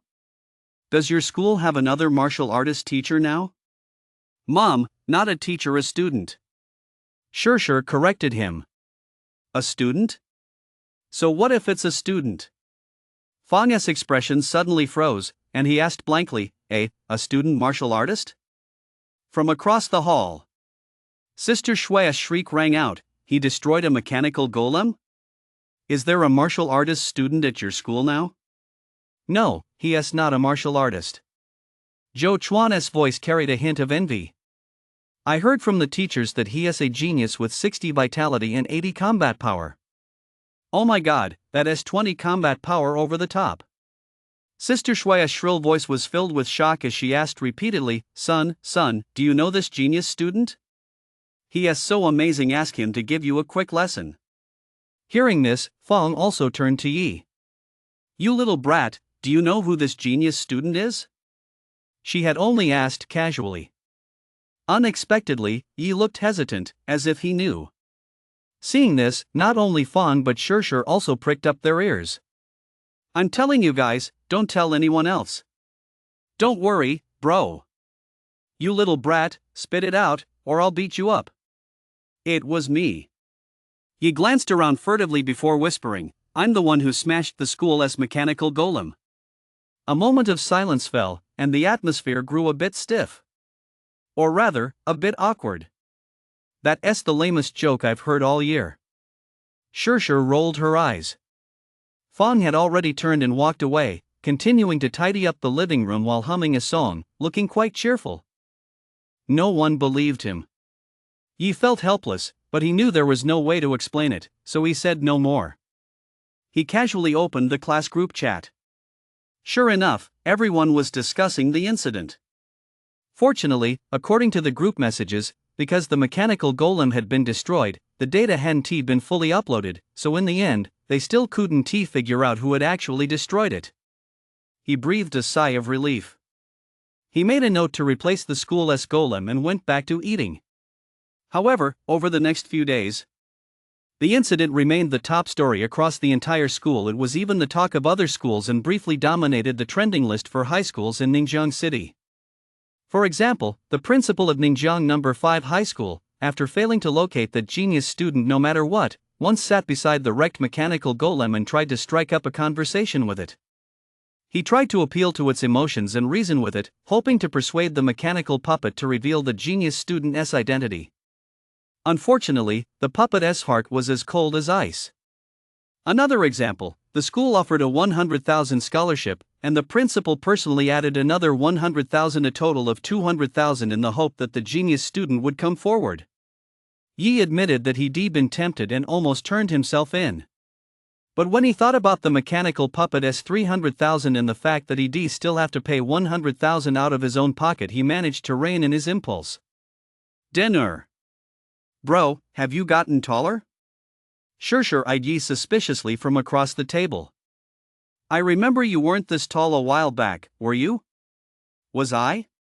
Yi let out a satisfied belch. Fong, bring me another bowl. You little rascal, were you born in the year of the pig or something? You sure can eat. Fong stood up, puzzled. She wasn't sure if the little rascal had actually grown taller these past few days, but he certainly had an insatiable appetite. They were running out of rice. Still, she heard that having a big appetite was a good thing. It meant his vitality was increasing. You little rascal, if you're going to eat that much, you'd better train hard. I don't expect you to be super powerful, just don't be any worse than the guy next door. She brags about her son's 40 vitality every single day. It's driving me crazy. Fong gave Yi a firm pat on the shoulder. I believe in you. Work hard and surpass him. Mom, don't get your hopes up. 40 vitality is really hard to reach. Shirshir chimed in, smacking her lips. Is that high? Of course it's high. 40 vitality would put him in the top 100 at our school. Maybe we should lower the bar a bit then. Yi let out a long, satisfied belch. I'm full. I'm going back to train. Shirshir watched his back and muttered to herself. He really has grown taller. He looks even more handsome now. Too bad such a great body is being wasted on that good-for-nothing older brother of mine. Yi had already reached the door, but when he heard that, his mind was filled with question marks. So he turned back to the living room and smacked Shirshir on the head. You've got to discipline a brat while they're young. He returned to his room. He took a look at himself in the mirror. He was tall and slender, with handsome, well-defined features, a striking resemblance to Leon. His eyes were jet black and bright, like morning stars. His posture and demeanor were impeccable, and he radiated vitality and energy. It was a stark contrast to his former haggard and exhausted appearance. He'd never been unattractive to begin with, but prolonged insomnia had left him in poor mental and physical condition, making him look rather haggard. After getting some rest these past few days, coupled with a massive surge in vitality, his body had recovered quickly. Glancing at the living room, Yi pondered silently. He wasn't in a hurry to tell Fong about the increase in vitality. Besides, given Fong's personality, he probably wouldn't believe it anyway. Fong was far more convinced by his monthly exam report card. There was nothing to be done about it. This was a common trait among almost all parents. As for Fong's plan to find him a martial arts school, he could simply refuse when the time came. There was no rush. For now, the priority was the martial arts exam registration fee. We have one more week before the registration fee is due. Yi pondered this. Previously, he hadn't dared to dream of it, but now that he'd experienced the power of the achievement system, he had some ideas. Become a martial artist and claim a 50,000 yuan reward. He was only 17 now, so he fully met the Martial Artists Association's age requirement of 20. Although his vitality was only 50, still far short. As long as he completed the third tier of the Chicken Slayer achievement and earned those 10 achievement points, that would be enough. With that in mind, Yi couldn't help but glance at his achievement panel. Chicken Slayer, progress 2888 3000, reach 3000 kills, reward 10 achievement points, 1 stamina boost. He was just over 100 chickens away from completing the achievement. He could finish it tomorrow. A constitution boost? Yi felt a mix of curiosity and faint anticipation. Just then, his phone vibrated. It was a video call from Zhang Fan. Yi tapped to answer. Bro Ran, it's Sunday tomorrow. Got any plans? Zhang Fan asked excitedly. Killing chickens. Zhang Fan sighed helplessly. Bro Ran, I really don't get why you're so obsessed with killing chickens. I've already told you I'll cover your martial arts school registration fee, yet you still go to the slaughterhouse every day. Killing chickens doesn't even boost your strength. Killing chickens is my job, Yi declared solemnly. Fine, I know I can't talk you out of it. But tomorrow is Saturday. We've got plenty of time. Let us go to the Thunder Martial Arts Hall together. What for? Yi asked in surprise. There's an event at the Thunderclap Martial Arts Hall tomorrow. They say there are free martial arts techniques to learn. Zhang Fan's eyes lit up. Martial arts techniques? Yi's whole body trembled. Martial arts techniques are moves that harness vitality. They're extremely rare. Even the lowest level ones cost tens of thousands, something ordinary people simply can't afford. He'd only heard of them, never seen them with his own eyes, let alone obtained one. What time is it tomorrow? He asked, his gaze somber. Around 9 in the morning. I'll come find you then. After hanging up, you watched a few more videos of martial artists in combat before turning off the light and going to sleep. Chapter 9, Thunderous Fist Turns Heads Everywhere. The next day. As soon as he stepped out the front door, he heard footsteps coming from upstairs. A girl with a short ponytail came down the stairs. She was slender, with skin as white as snow and delicate features. Her jet-black eyes were like deep springs, radiating a serene tranquility.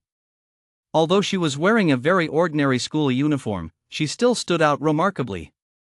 Yi paused in surprise. This girl was by far the most beautiful he'd ever seen. Even the school beauty queen at their own number 5 high school couldn't hold a candle to her.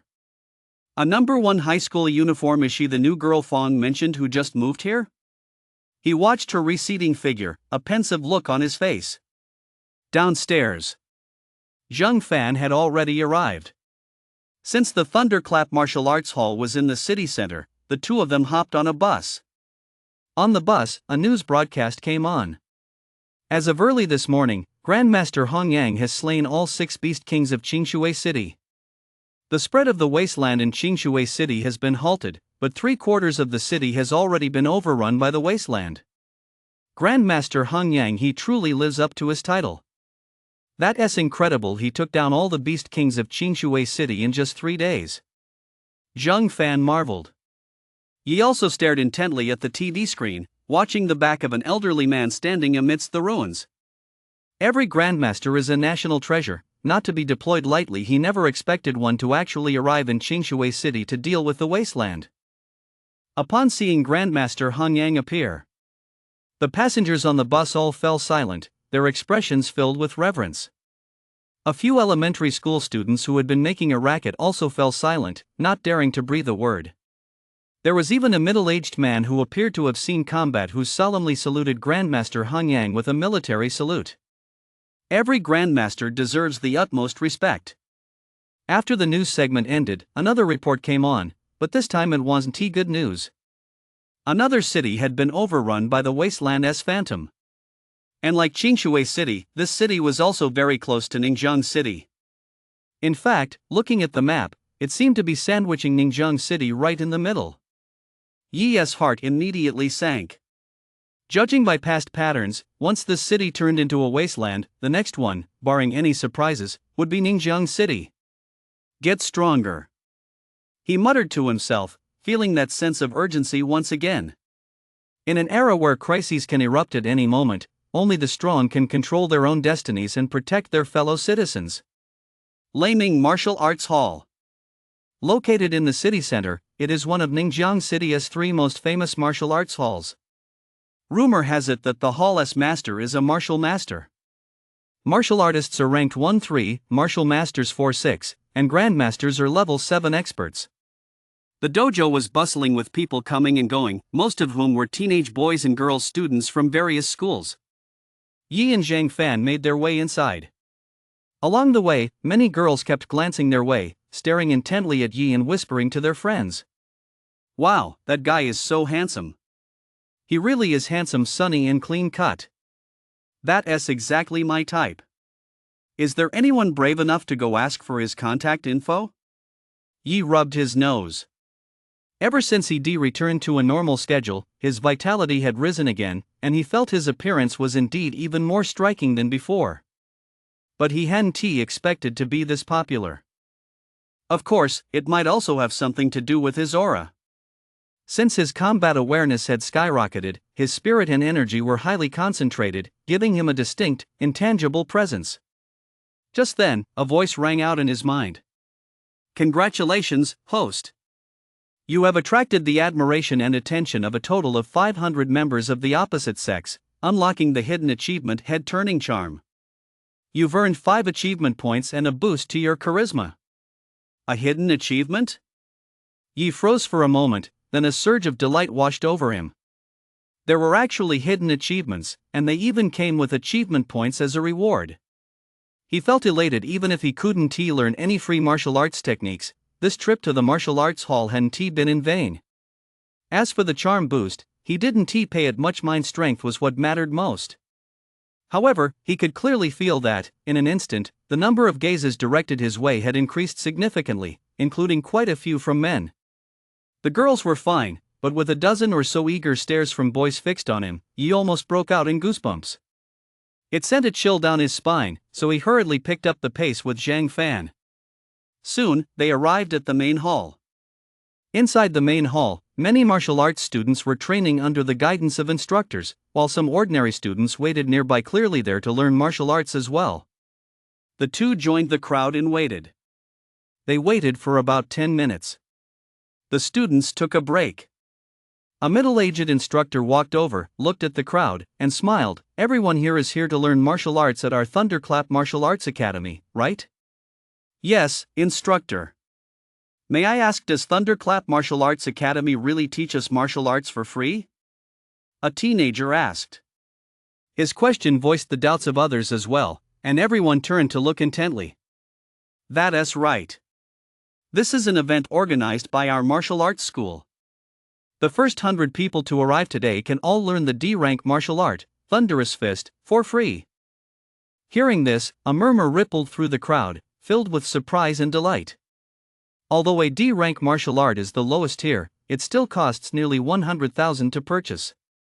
The middle-aged instructor looked at the buzzing crowd and continued, but that's not all. The top 3 performers among those learning the martial art today will also receive rewards. First place will receive a leg from a level 1 beast, the White Shadow Wolf.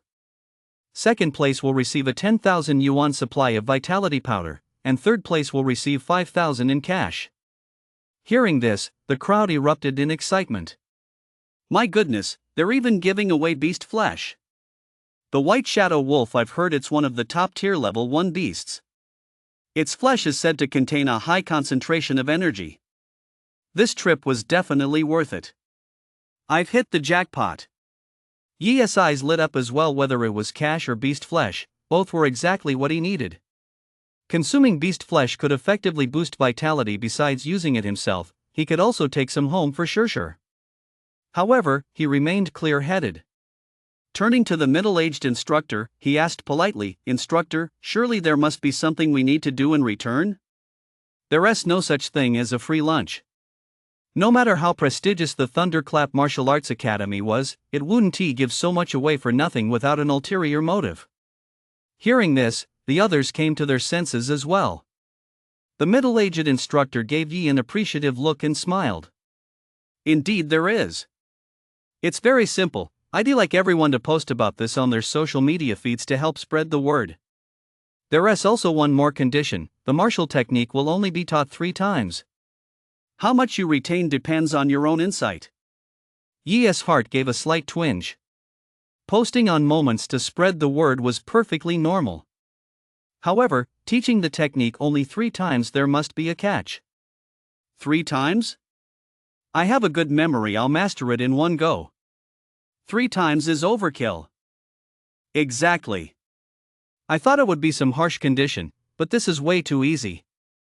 If it were a test of vitality, I'd be hesitant, but when it comes to comprehension, I, Yang Dong, have never been outdone by anyone. Quite a few people patted their chests, brimming with confidence. The middle-aged instructor flashed a meaningful smile and said, "Since everyone's ready, let us get started right away. Suqin, Yangqin, Zhouyu, the 3 of you, come forward." As soon as he finished speaking, 3 martial arts school students, 1 girl and 2 boys, stepped forward. Chapter 10, Perseverance and Hard Work. The moment the 3 stepped forward, everyone's gaze instinctively focused on the girl leading the group. Yi raised an eyebrow, somewhat surprised.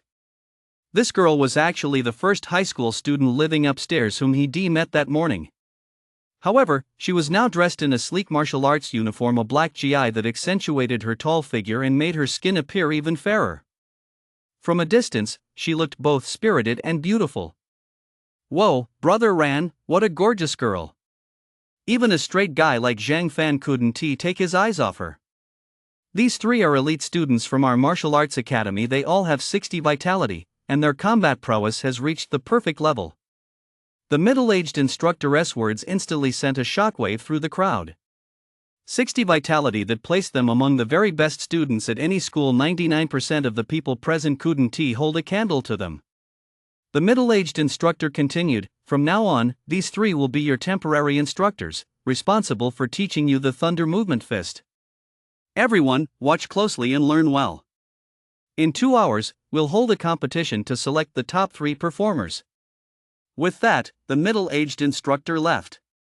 The 3 martial arts school students then divided the crowd into 3 groups, each taking charge of one. Yi and Zhang Fan followed the young woman named Suqin. "Let us begin the first round." Suqin's voice was cool and detached. As soon as she finished speaking, she began demonstrating the form on the spot, explaining the flow of vitality as she moved. Her melodious voice, paired with her graceful movements, was like a beautiful painting. It left quite a few of the boys staring in awe. Soon came the second round. Then the third. It ended quickly. In less than 5 minutes, all 3 rounds of the Thunder Movement Fist had been completed. "I've finished teaching. Practice on your own now." Suqin's expression remained calm as she stopped moving and stepped aside. Hearing this, many of them snapped back to reality, only to look completely bewildered. Is that it? Damn, it's over.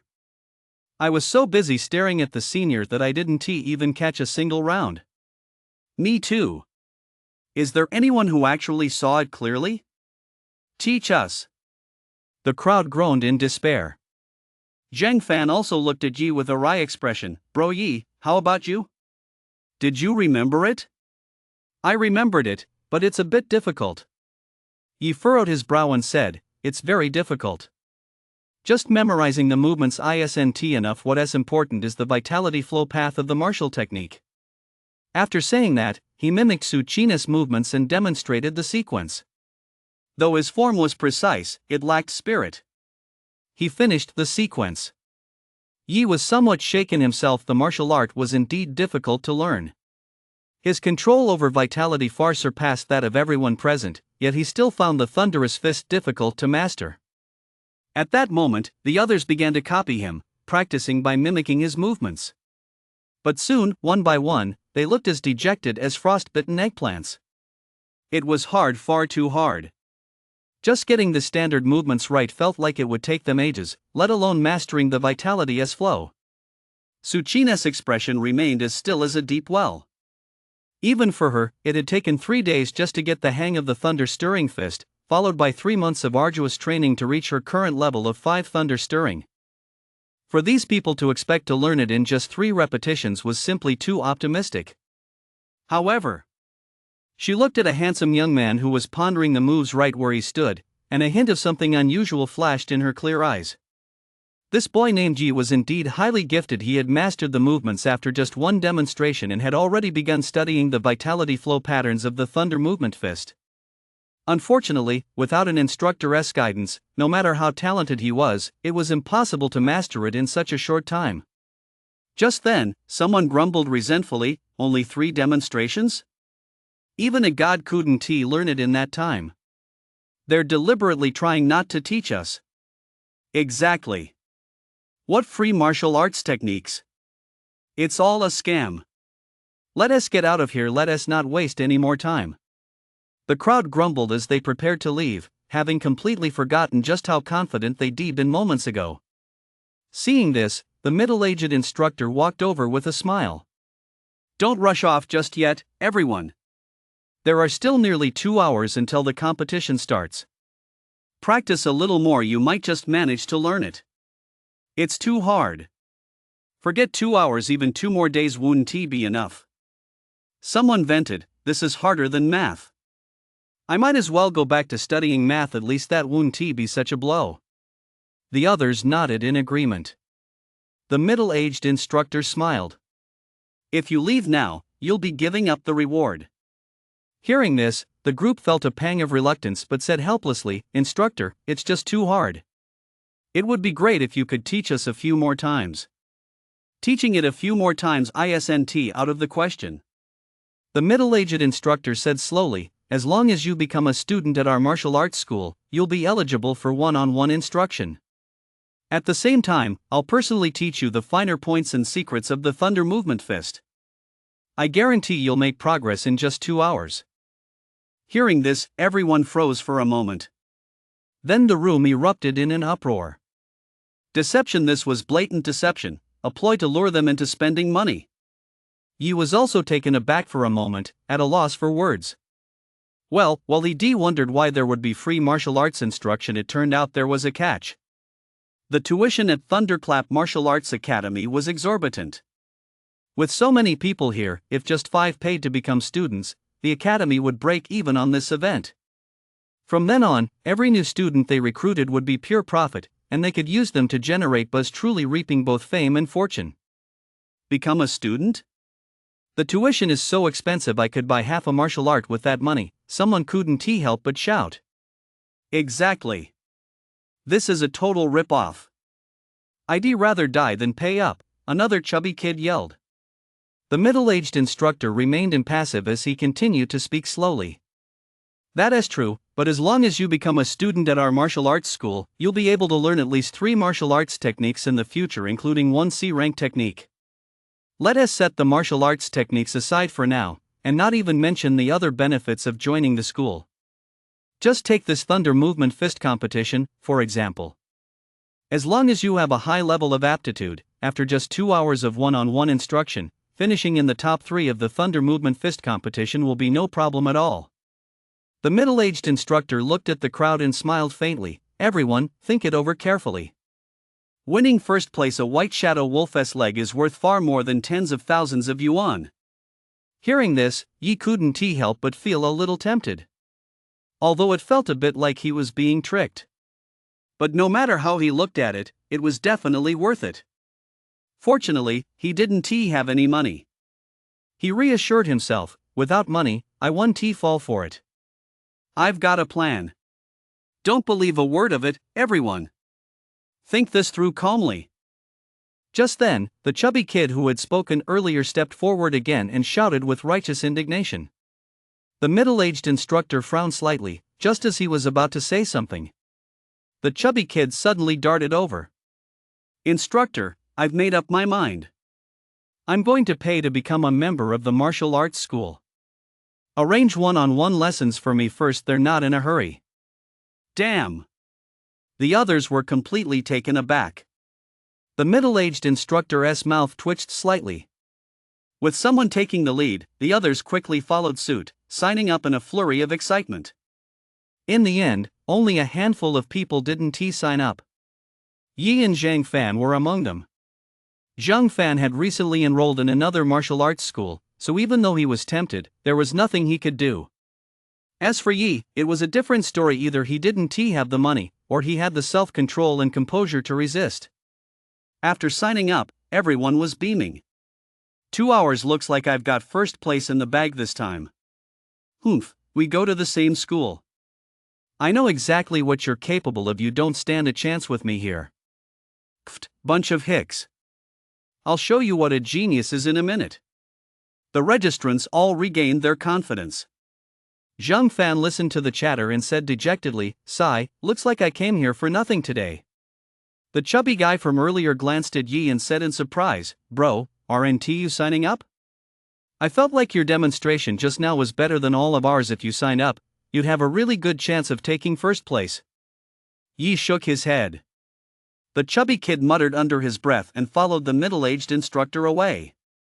Su Qin also left, but before she went, she glanced at Yi, who was still struggling with his practice, paused for a moment, and said, "You've got great natural talent.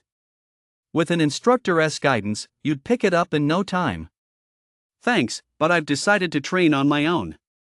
Yi smiled. Su Qin shook her head. Martial arts are different from other disciplines. Talent alone isn't enough. An instructor's guidance can save you from taking many detours. It's okay. I believe that as long as I persevere and work hard, I'm sure to make progress. Yi said confidently. Perseverance and hard work? Su Qin gave him a strange look. If that were enough, there wouldn't be so few martial arts masters in the world.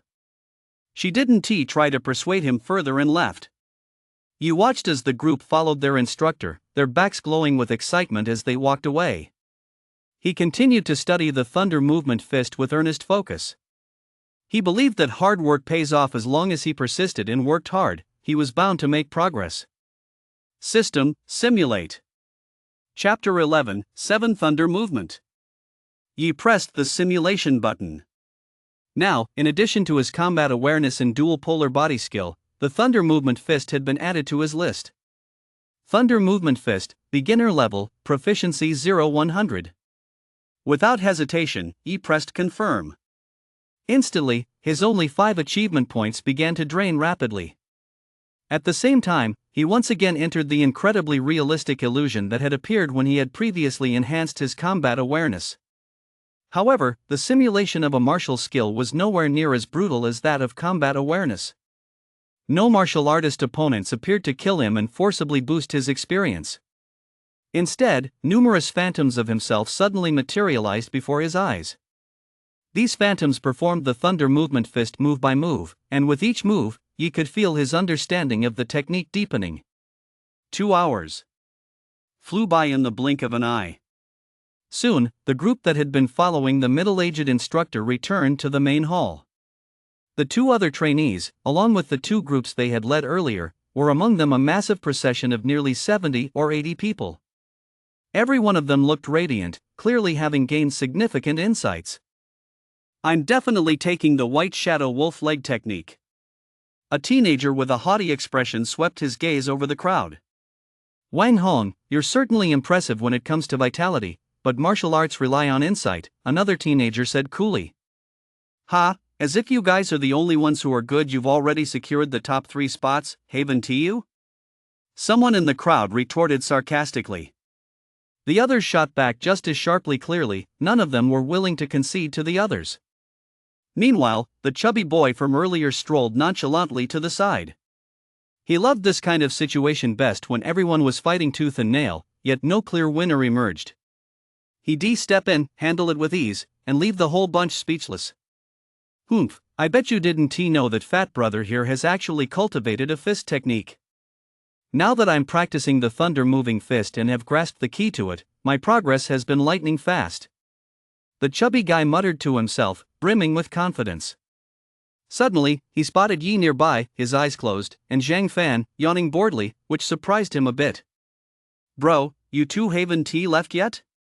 Nope, we'll head out in a bit. Zhang Fan asked curiously, buddy, how is your training going? Did you get the hang of it? Not only did I get the hang of it, I can almost make a thunderclap fist work. The chubby kid was about to blurt that out proudly. Suddenly, his eyes darted around, and he said with a bitter expression, nope, I'm still a total novice. Sigh, I wasted my money and didn't learn a thing. Hearing this, Zhang Fan offered a few words of comfort and echoed his lament about how difficult this martial art was to master. Listening to Zhang Fan's words, the chubby kid looked disappointed on the surface, but deep down, he was overjoyed. He could already picture the look of utter shock on that silly kid's face once he showed off his moves in a moment. Just then, the competition began. In addition to the middle-aged instructor, there were two more instructors, one man and one woman. That made 3 judges in total. The contestants took turns demonstrating the thunder movement fist. Some students from the Thunder Martial Arts Academy also gathered around to watch the spectacle, and gradually the crowd grew larger, forming layers upon layers of onlookers. The first person to step forward was a bit nervous, but still managed to give it his all. Then came the second, the third. One by one, the contestants showcased the results of their thunder movement fist training. Unfortunately, the 3 judges kept shaking their heads, they weren't impressed. Finally, a teenager demonstrated the thunder movement fist. Both his posture and the trajectory of his vitality were quite standard, he had clearly mastered it. He was also the only one who had mastered it so far. With someone setting the bar, the subsequent contestants seemed to have good grasp of the technique, and their demonstrations all met the standards. There were even a few who were on the verge of unleashing a thunder roar. It looked like everyone was about to finish their turn. The chubby boy, with his hands clasped behind his back, strolled over leisurely. It's a sure thing. If everyone was at this level, he was certain to take first place this time. Just then, a haughty-looking teenager walked up. He cast a contemptuous glance at the crowd, then swung a punch.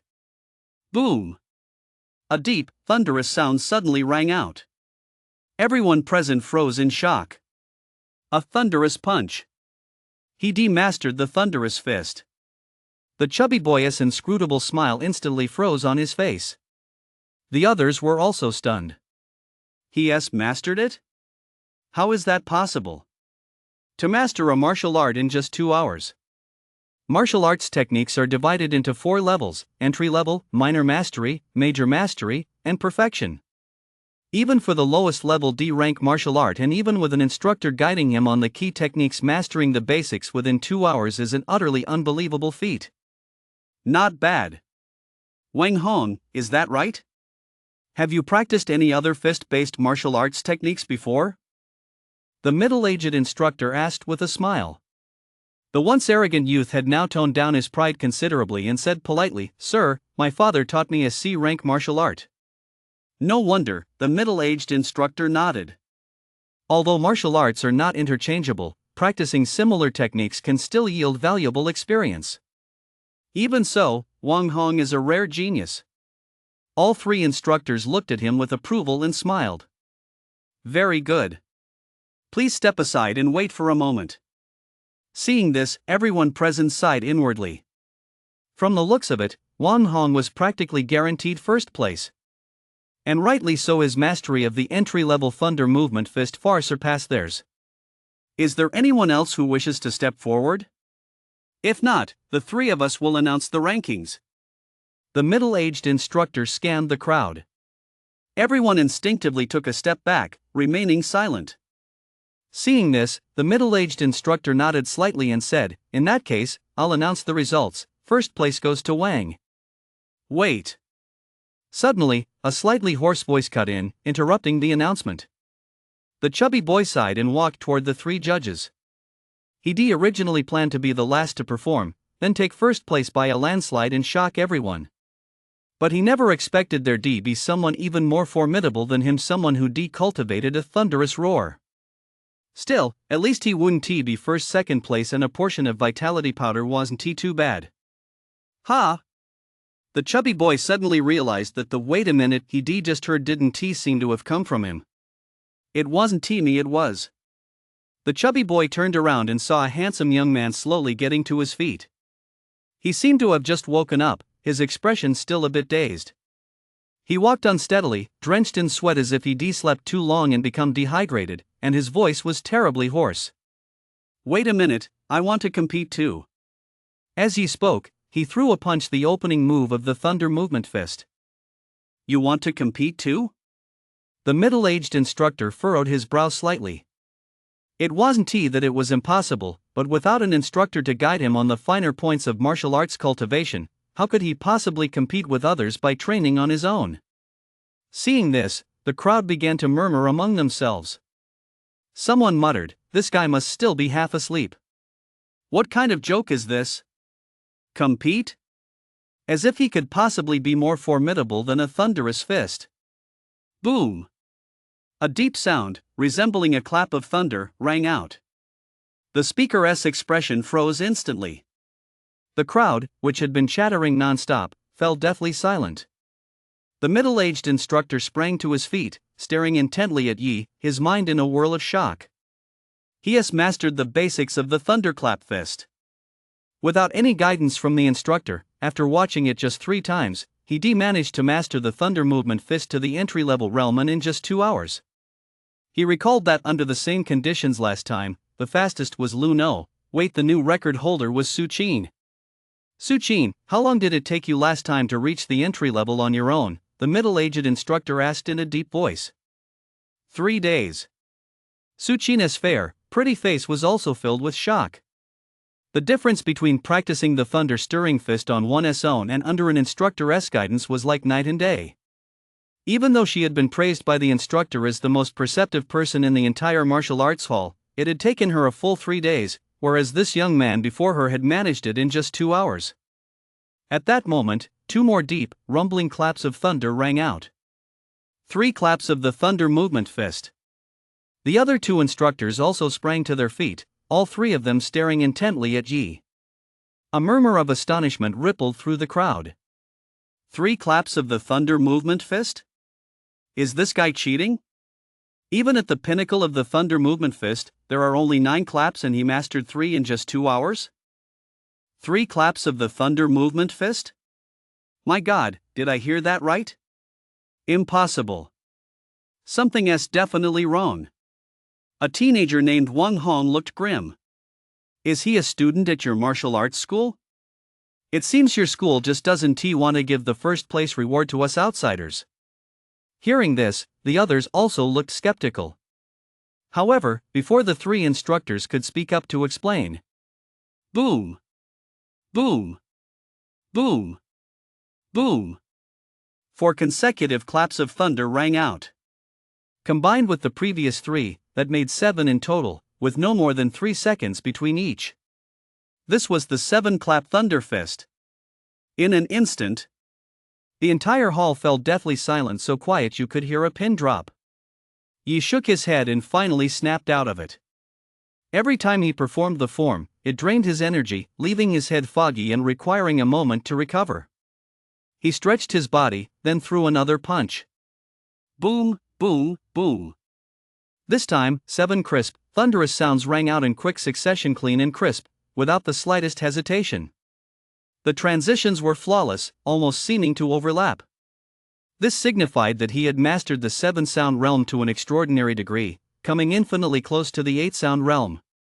Bang! The 3 instructors plopped back down onto their stools, slumping in place, completely drained of strength. The 7-clap realm of the Thunder Movement Fist so close to the 8-clap realm manifesting in a teenager? If they weren't dreaming, they must still be asleep. Impossible. Absolutely impossible. Your martial arts school is deliberately refusing to give me my reward. Wang Hong gritted his teeth and shouted angrily. Do you think he is a student at our martial arts school? The middle-aged instructor suppressed the tremor in his voice and said slowly, the thunder movement fist becomes increasingly difficult to master as one progresses. My own level is the 6th resonance of the thunder movement fist. Hearing this, Wang Hong was left speechless. The others also stared in shock at the handsome young man in the center of the arena. His martial arts mastery actually surpassed that of the martial arts school's instructor. At that moment, no words could describe the shock they felt. The middle-aged instructor looked at Yi, took a deep breath, and said, You must have been immersed in the thunder movement fist for many years, right? Yi was about to answer truthfully, but when he saw the horrified stares from those around him as if they were looking at a monster, he hesitated slightly. He nodded and said, I did practice it before. I have some foundation. Seeing this, the middle-aged instructor finally let out a sigh of relief, though his expression remained one of awe. After all, to have mastered a martial art to such a high level at such a young age. He was undoubtedly a genius, a true genius. He glanced around and, seeing the crowd growing larger, frowned slightly. He said, Can you give me the first place prize now? I have other things to do. Of course, absolutely. The middle-aged instructor pulled out a yellow briefcase and patted Yi's shoulder enthusiastically. Do you have time tomorrow? If so, come by our martial arts school. I'd like to have a chat with you. Rest assured, it'll definitely be to your benefit, nothing but good. Also, if there is anything you need help with, just let me know. Aha, sure. Yi gave a perfunctory reply and took the yellow bag. His eyes lit up instantly.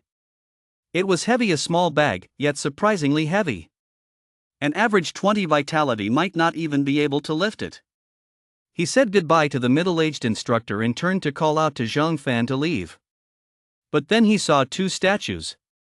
Zhang Fan and a chubby boy, their mouths wide open as if they could fit an egg inside, stared at him blankly, motionless, as if they'd been turned to stone. Especially the chubby boy, deep within his bewildered eyes, one could almost glimpse a hint of sadness. I'm so sad.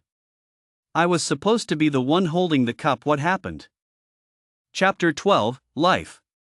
When he left the martial arts hall, he didn't notice it. Someone was staring intently at him. Su Qin's clear, beautiful eyes were filled with bewilderment as she gazed blankly at Yi's receding figure. She could guarantee that this was definitely the first time the boy had ever practiced the thunder movement fist. But to reach the pinnacle of mastery in just 2 hours on his very first try, such terrifying insight was truly beyond imagination. It had been quite a while since he left the martial arts hall. Zhang Fan, still looking completely dumbfounded, still couldn't believe Yi's aptitude was actually that strong. He mastered a martial art in just 2 hours. If he hadn't known Yi so well, he would have suspected Yi had been possessed. But before he had much time to dwell on his suspicions, he was already heading home with a small piece of beast leg Yi had given him, grinning like an idiot. At home. Yi looked at the remaining white shadow wolf leg, his nostrils flaring slightly. It smelled delicious.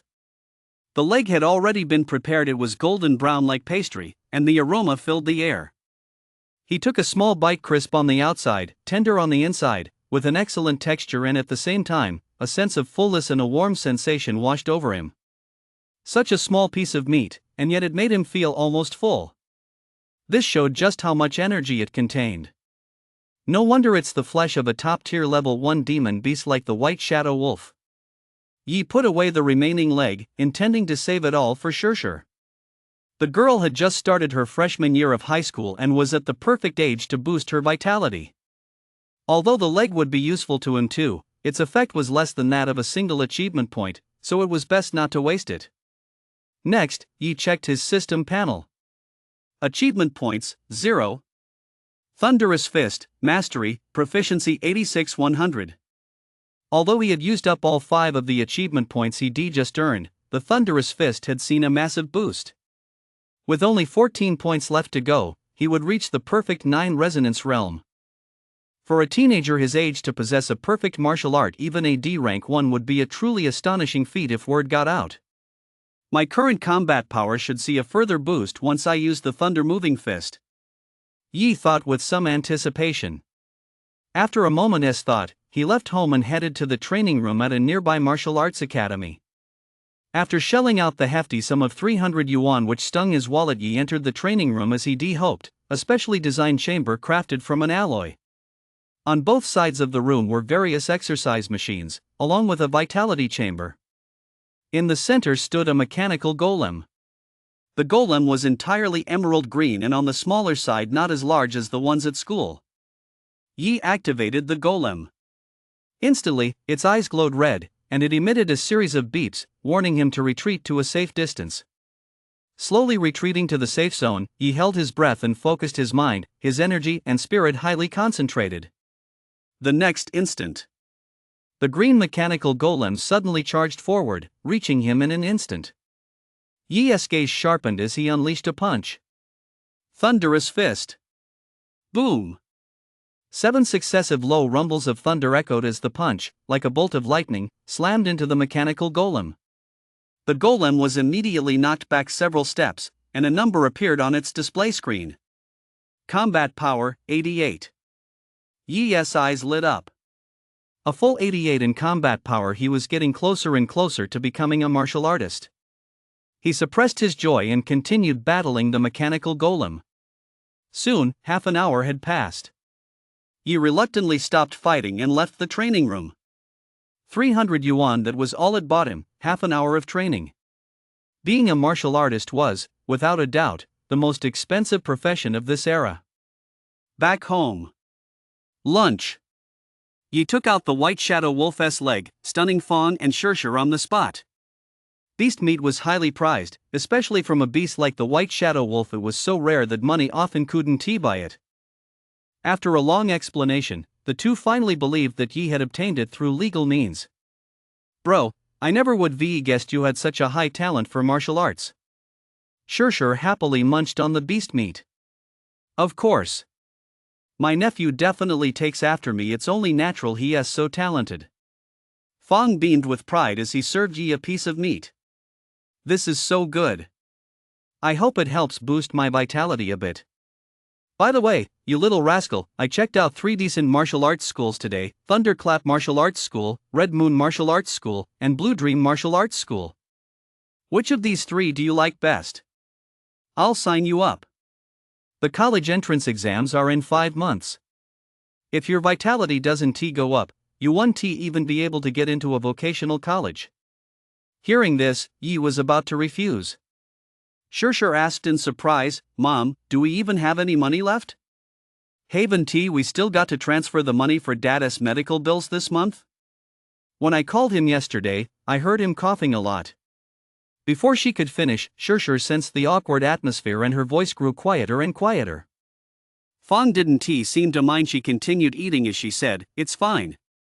It's just his old condition, nothing to worry about. You little rascal, just make your choice already. Your uncle's been talking about this for ages. If he could come back, he would found one for you long ago. Hearing this, Shirshir seemed to understand something and fell silent. Yi took a deep breath and said, Fong, you don't need to find me a martial arts school. My vitality has reached 50, and my combat power is close to that of a martial artist. Once I become a martial artist, I'll go to the wasteland to hunt beasts and earn money to pay for my uncle's treatment.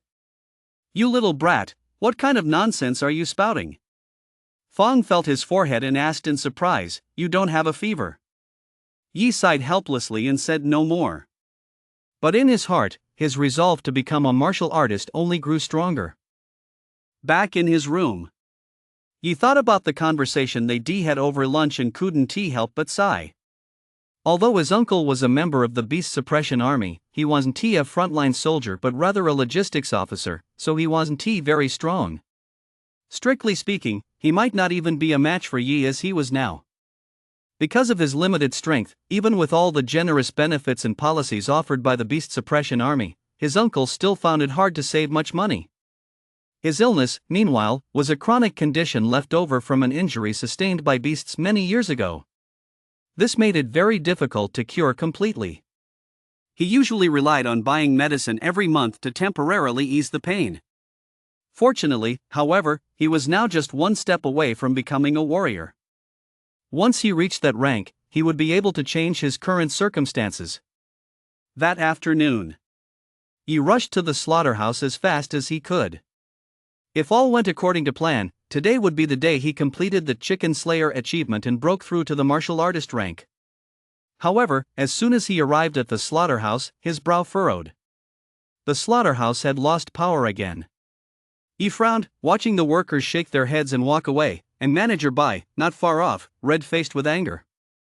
He grabbed one of them. "Bro, what's going on?" "Sigh, what else could it be? That troublemaker Zhang Yong again. He deliberately messed with the circuit breaker just to pick a fight with Manager Bai." "Zhang Yong?" He furrowed his brow slightly as the face of a scarred young man flashed through his mind. Zhang Yong, that was the guy who'd been causing trouble before. He'd heard stories about him these past few days. It seemed he was trying to court Manager Bai's daughter. But Manager Bai's daughter had just started high school. There was no way Manager Bai would agree, so he turned him down. After that, Zhang Yong joined the slaughterhouse and started deliberately causing trouble for Manager Bai. Since Zhang Yong was a prospective martial artist, Manager Bai, though furious, couldn't do anything about him. The workers sighed in exasperation and scattered. He glanced at the repair site and figured it wouldn't be fixed today, so he had no choice but to leave as well. Chapter 13, Beast's Essence Blood. Over the next few days, the slaughterhouse still had no power, which even made Yi consider buying chickens to slaughter himself. But after calculating the costs, he realized it would be too expensive, so he abandoned the idea. Besides, he didn't have a suitable place to do it, and it would be difficult to dispose of the carcasses afterward. Finally, a few days later, power was restored to the slaughterhouse, and work could resume. Meanwhile, there were only 2 days left until the deadline for paying the Martial Arts Academy registration fee. Time was running out. Yi arrived early and, after a fierce battle in the slaughterhouse, finally heard a soft ding. Chicken Slayer, progress 3000, achievement unlocked, earn 10 achievement points and 1 constitution boost opportunity.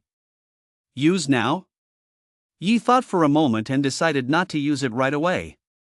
After completing Chicken Slayer, 1 slot in the achievement grid became available, indicating it was ready to be refreshed. During this time, Yi had also gained a general understanding of the achievement system. Regular achievements, such as Chicken Slayer and Moral Persuasion, have a limit of 3 slots. Only after completing one would a new one appear. As for hidden achievements, there's no limit, but whether they can be unlocked depends entirely on luck and opportunity. For example, in the nearly half a month he'd been playing, he'd only managed to unlock head-turning presents by chance during his visit to the Thunderclap Martial Arts Hall. Yi pressed the refresh button. Instantly, the empty slot flashed, and a new achievement appeared. Wasteland Hunter Beginner, progress 0-10, kill 10 different types of wasteland beasts. Reward, 30 achievement points. 30 achievement points. Yi felt a twinge of joy. The reward for this achievement was quite generous. Speaking of achievement points, he couldn't help but glance at the third achievement, Moral Persuasion, with a touch of resignation. This achievement offered a whopping 100 achievement points, but no matter how hard he racked his brain, he couldn't figure out how to complete it. He tried it on many targets: Zhang Fan, Shirshir, and even Feng, but to no avail. Moral Persuasion isn't that about convincing others through good character?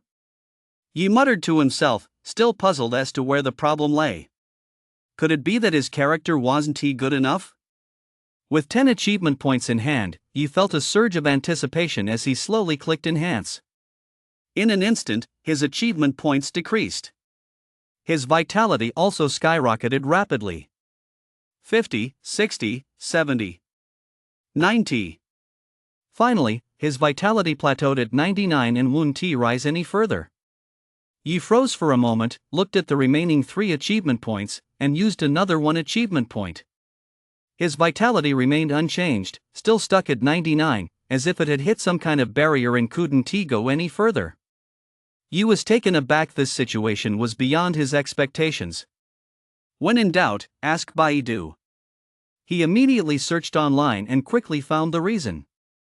It turned out that the human body has an upper limit for how much vitality it can hold. Only by breaking the genetic lock and unlocking the body's potential can this limit be raised. To break the genetic lock, one needs a special substance containing life information. Beast essence blood.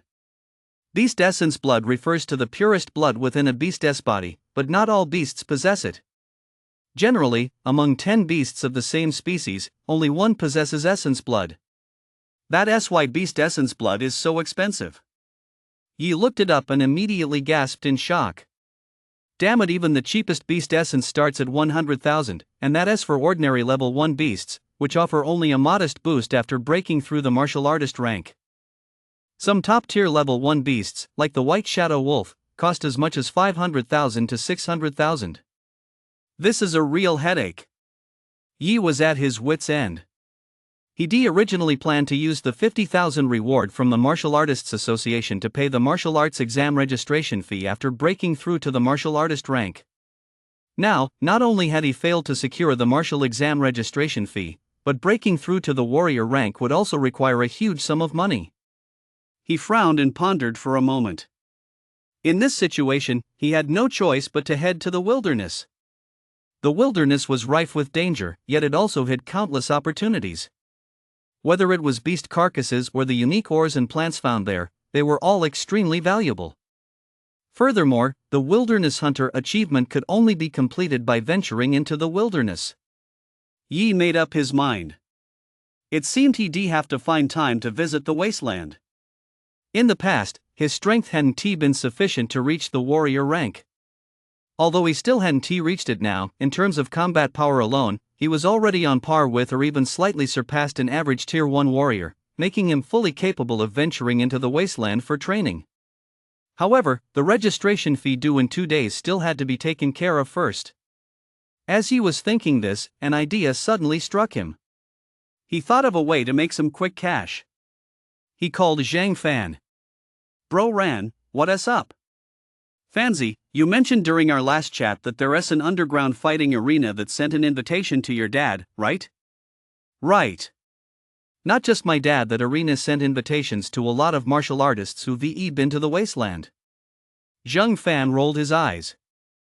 "They call it an underground fighting arena, but it's really just a place for illegal fights. My dad took one look at the invitation and tossed it aside." Yi asked, "Do you still have that invitation?" "Yeah, I still have it." "Why?" Zhang Fan suddenly exclaimed in alarm. "Bro Ran, you're not actually planning to go, are you? Places like that are way too dangerous. Sure, the money comes fast, but you can get hurt really easily." "It's not me, it's a friend of mine. I don't buy it." "If you have a friend, how come I've never met him?" Yi was at a loss for words and could only say, "He has a friend from the slaughterhouse." "You've never met him?" "His name is Zhang Yang. He is an orphan. He has been without parents since childhood and has had a miserable life. Recently, he has fallen seriously ill, and the surgery costs are sky high, so he has no choice but to take his chances in the underground fighting arena."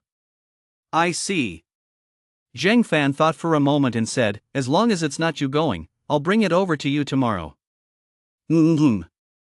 Yi hung up the phone and let out a sigh of relief. At last, he had a way to cover the registration fee. Although underground fighting arenas were brutal, serious injuries, amputations, or even death were common. In this era, these were things everyone would have to face sooner or later. Besides, he wasn't the same innocent, blood-naive high school student he used to be. While honing his combat awareness, he faced more than a few life or death crises. Nighttime. Having completed the Kill a Chicken achievement, he headed home early today, arriving just after 7. It was the time when residents in the neighborhood had finished dinner and were out taking a stroll after their meal. He politely greeted the neighbors he recognized. The elderly men and women smiled back at him. "You little rascal, back so early today?" Just then, Fong returned from grocery shopping and ran into him, looking somewhat surprised. Yi brushed it off with a casual reply, and the two headed home together. They had only walked a few steps when they spotted Sister Shui, who was leading her son, Shui Chuan, around and showing off his combat proficiency exam results. A combat proficiency of 33, with a deviation of just 7. With a score like this, my son would rank in the top 100 at the entire number 5 high school. The neighbors seemed to know her well. They offered a few casual compliments but didn't bother to elaborate. She seemed to feel slighted. Sister Shui snorted lightly.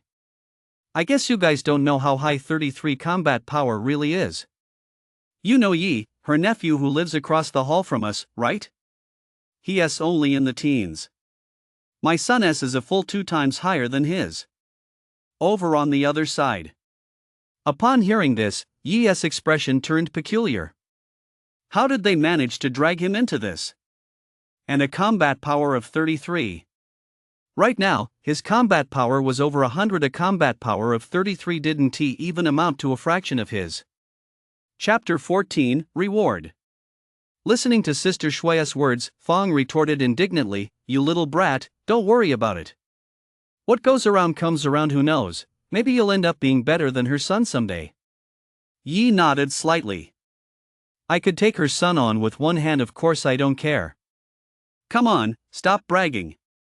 Fong rolled her eyes and asked, about those 3 martial arts schools I told you about last time, have you decided which one you want to join? Fong, I already told you I don't need it. Just transfer the money to my uncle so he can buy medicine. Yi looked somewhat exasperated. Just then, Sister Shui and her son, who had been walking ahead, turned around and spotted the two of them. A fleeting look of embarrassment flashed across Sister Shui's face, but she quickly put on a smile and walked over with a playful grin to exchange pleasantries with Fong.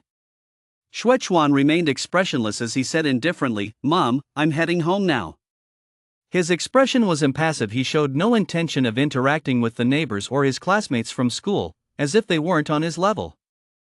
Just as Shuichuan was about to leave, his eyes suddenly lit up, and he looked in a certain direction with a mix of anticipation and nervousness. There, a girl with a short ponytail was walking toward them. The girl had a fair, delicate face with picture-perfect features. Her profile was especially exquisite. Her spotless school uniform and ethereal aura left several students in the neighborhood staring in awe. That uniform looks like it's from First High School. To get into First High School, her grades must be exceptional, and she is so beautiful, too. Fong's mom, I wonder whose child she is. How lucky. That's true. If I had a daughter like that, I'd wake up smiling even in my dreams. The neighbors around her sighed with genuine admiration. 99% of First High School students are admitted to Wuhan University's undergraduate programs, and the top-ranked students can even get into the prestigious Wuhan University. Getting into the prestigious Wuhan University is a matter of great honor for the family and a major event that makes waves in the neighborhood. Listening to the neighbors' exclamations, a rare hint of envy flashed in Fong's eyes. Sister Shui was also staring longingly, her mouth practically watering. Suddenly, she thought of something and quickly gave Shuichuan a meaningful glance. Shuichuan seemed encouraged. With a racing heart and trembling legs, he walked toward the girl. The next moment, the girl suddenly froze, then walked straight toward another boy. Yi, could you give me some pointers on martial arts? Instantly, everyone present was stunned. Fong's mind went blank. She turned her head in a daze and saw Yi scratch his head, saying, "Sorry, I still." Thud. She gave Yi a sharp nudge with her elbow and said to Su Qin with a beaming smile, Okay, no problem." Yi was at a loss for words, but since Fong had already agreed, he couldn't very well back her down in front of so many people. He had no choice but to say, "Sure, when?" "Right now." Upon receiving his agreement, a delighted smile bloomed on Su Qin's pretty face, a smile as radiant as 100 flowers in full bloom, leaving everyone around her mesmerized. At Fong's urging, Yi reluctantly followed Su Qin away. As soon as the two of them left, the neighbors rushed over to surround Fong. Fong, even students from First High School are asking your son Xiaoran for advice. He must be really talented now. That's right. Could you ask Xiaoran to spare some time another day to give my good-for-nothing son some guidance? Right, and us too. Fong replied with a beaming smile, glancing at Sister Shui standing stiffly beside her, which made her feel even more at ease. At Su Qin's home. Yi glanced around and raised an eyebrow. Do you live here alone? Mm-hmm. Suchi nodded slightly, then asked curiously, how did you manage to reach the 7 resonance realm in your thunder movement fist so quickly? Yi replied earnestly, perseverance and hard work. Perseverance and hard work. Suchi murmured, then suddenly shook her head. It's not just that, what's more important is natural talent. You're an abnormal body, aren't you? An abnormal body? Yi was taken aback. Suchin explained, after the wasteland descended, some people were stimulated, unlocking their physical potential and gaining special talents. Some of these people advance in martial arts at an extremely fast pace, gaining over 100 vitality points a day. Others possess extraordinary combat instincts, sweeping aside all opponents at their level. Still others grasp martial techniques incredibly quickly, just like you. And because of their physical talents that far exceed those of ordinary people, these individuals are collectively referred to as outsiders. Yi was somewhat taken aback. He hadn't realized such people even existed. Gaining over 100 points of vitality in a single day, wouldn't that mean becoming a martial artist in just one day? That's just too incredible.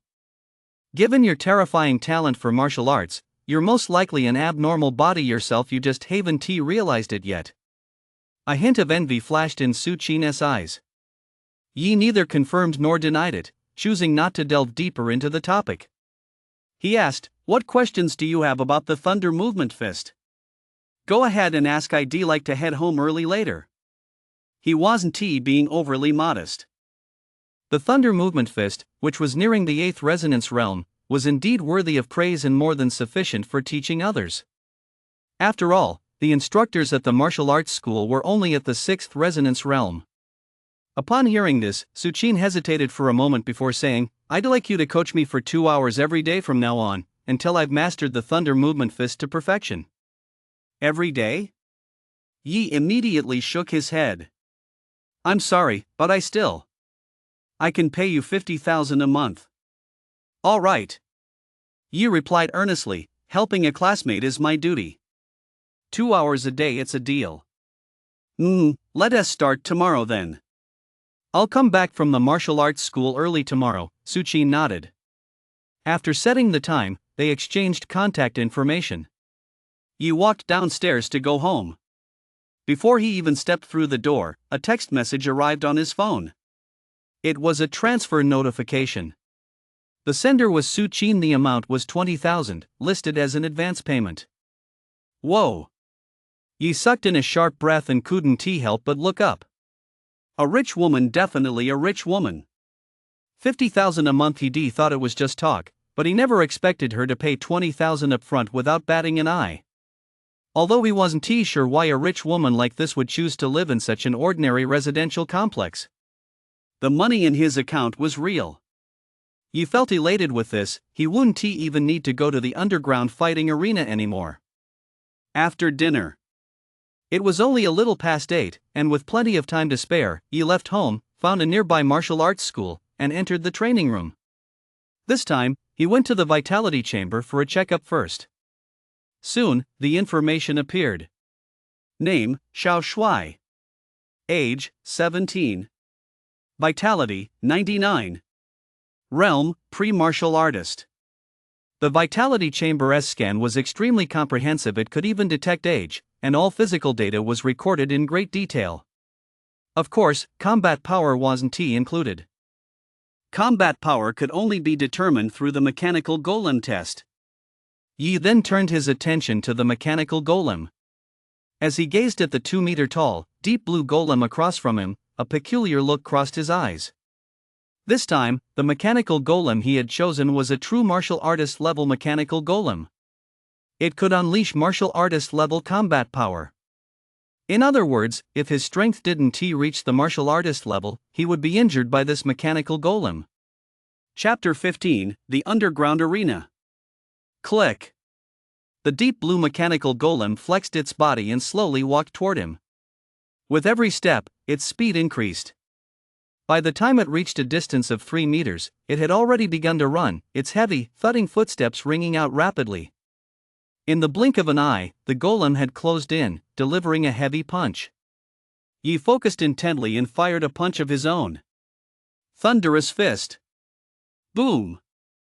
Fist met fist, neither the man nor the golem budged an inch. The next instant, the martial artist's mechanical puppet suddenly trembled, then stumbled back 2 steps. At the same time, numbers appeared on the combat power display. Combat power, 137. Yi shook out his numb and aching arm. He had won. He could overpower an ordinary martial artist, but he could clearly sense that, aside from vitality, the martial artist's physical constitution was also formidable. The innate power of the body had caused him to suffer recoil damage as well, inflicting considerable harm. Physical constitution. Yi didn't hesitate any longer and used the remaining opportunity to boost his physical constitution from the achievement system. Instantly, he felt an invisible energy surge through his entire body, flowing into his limbs, bones, and every tiny meridian, including every single cell. His body was undergoing a transformation. Soon, he opened his eyes again and immediately felt the world before him become much clearer. He could see minute details he hadn't been able to perceive before. At the same time, his hearing had become much keener. He could even hear the conversations of passers-by outside the sealed cultivation room. Furthermore, his recovery and endurance had improved, and the aching numbness in his arms had vanished. Just then, the deep blue mechanical golem attacked again. Yi unleashed a punch. This time, the golem retreated, but the aching numbness in his arms did not return. The combat power reading on the mechanical golem's display screen changed. 145. With his physical constitution improved, his combat power had risen once more, reaching a maximum of 145. Yi suppressed his excitement. After exchanging a few blows with the mechanical golem to get used to his new body and combat power, he left. The next day, after school in the afternoon, Yi and Zhang Fan walked out of the school gates and headed home together. Since he had already completed the Chicken Slayer achievement, he no longer needed to go to the slaughterhouse. After saying his goodbyes to Manager Bai, he just needed to find time to stop by the slaughterhouse to retrieve his belongings. At the same time, he had paid the registration fee for the martial arts academy. Although his newly filled wallet had gone flat, at least one thing was off his mind. Now he could focus entirely on figuring out how to break through to the martial artist rank. Bro Ran, here. As soon as they stepped out of the school gates, Zhang Fan acted suspiciously and slipped a black invitation into Yi's hand. Yi froze for a moment before realizing it was an invitation to the underground fighting arena. He opened it to take a look. The invitation was jet black with gold lettering along the edges, giving it a high-end look. It listed the address and the name of the underground fighting arena. Black 3 Fighting Arena. It was a strange name, and next to it was a logo resembling the diamond suit on a playing card. Bro Ran, remind your friend not to use his real identity once he gets inside, Zhang Fan said solemnly. Why? Afraid someone LL come looking for revenge? Yi raised an eyebrow. No, my dad said that even though these underground fighting arenas aren't exactly wholesome places, they generally have their own rules. They don't allow things like revenge fights that break those rules. It's this Black 3 fighting arena that's the problem. He said this arena might be connected to the Black Seal Tower. Black Seal Tower? Yi's pupils contracted slightly. It was an extremely terrifying and dangerous organization. Assassinations, raids, and every kind of evil imaginable, and it was also incredibly powerful. The Xia National Military Department had even launched several crackdowns, yet they failed to eradicate it completely.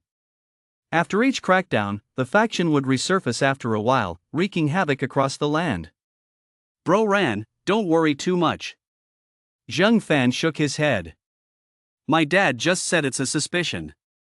Plus, he heard there might be martial artists involved, so he notified the Ningxiang branch of the Martial Union to investigate.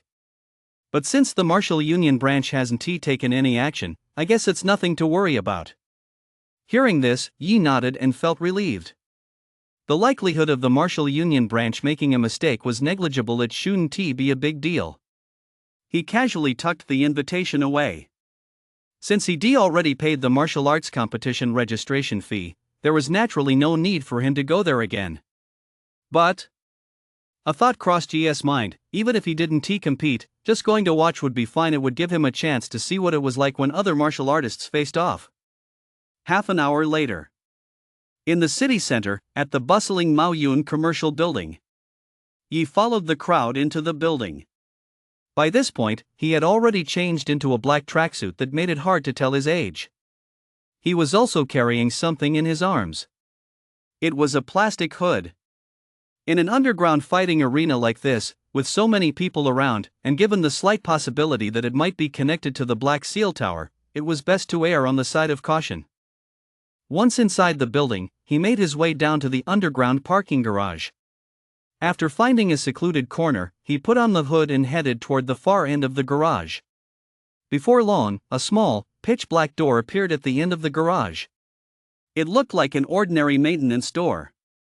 Yi walked over and knocked on it. Invitation. A small window opened in the door, and an indifferent voice came from within. Yi handed the invitation through the window.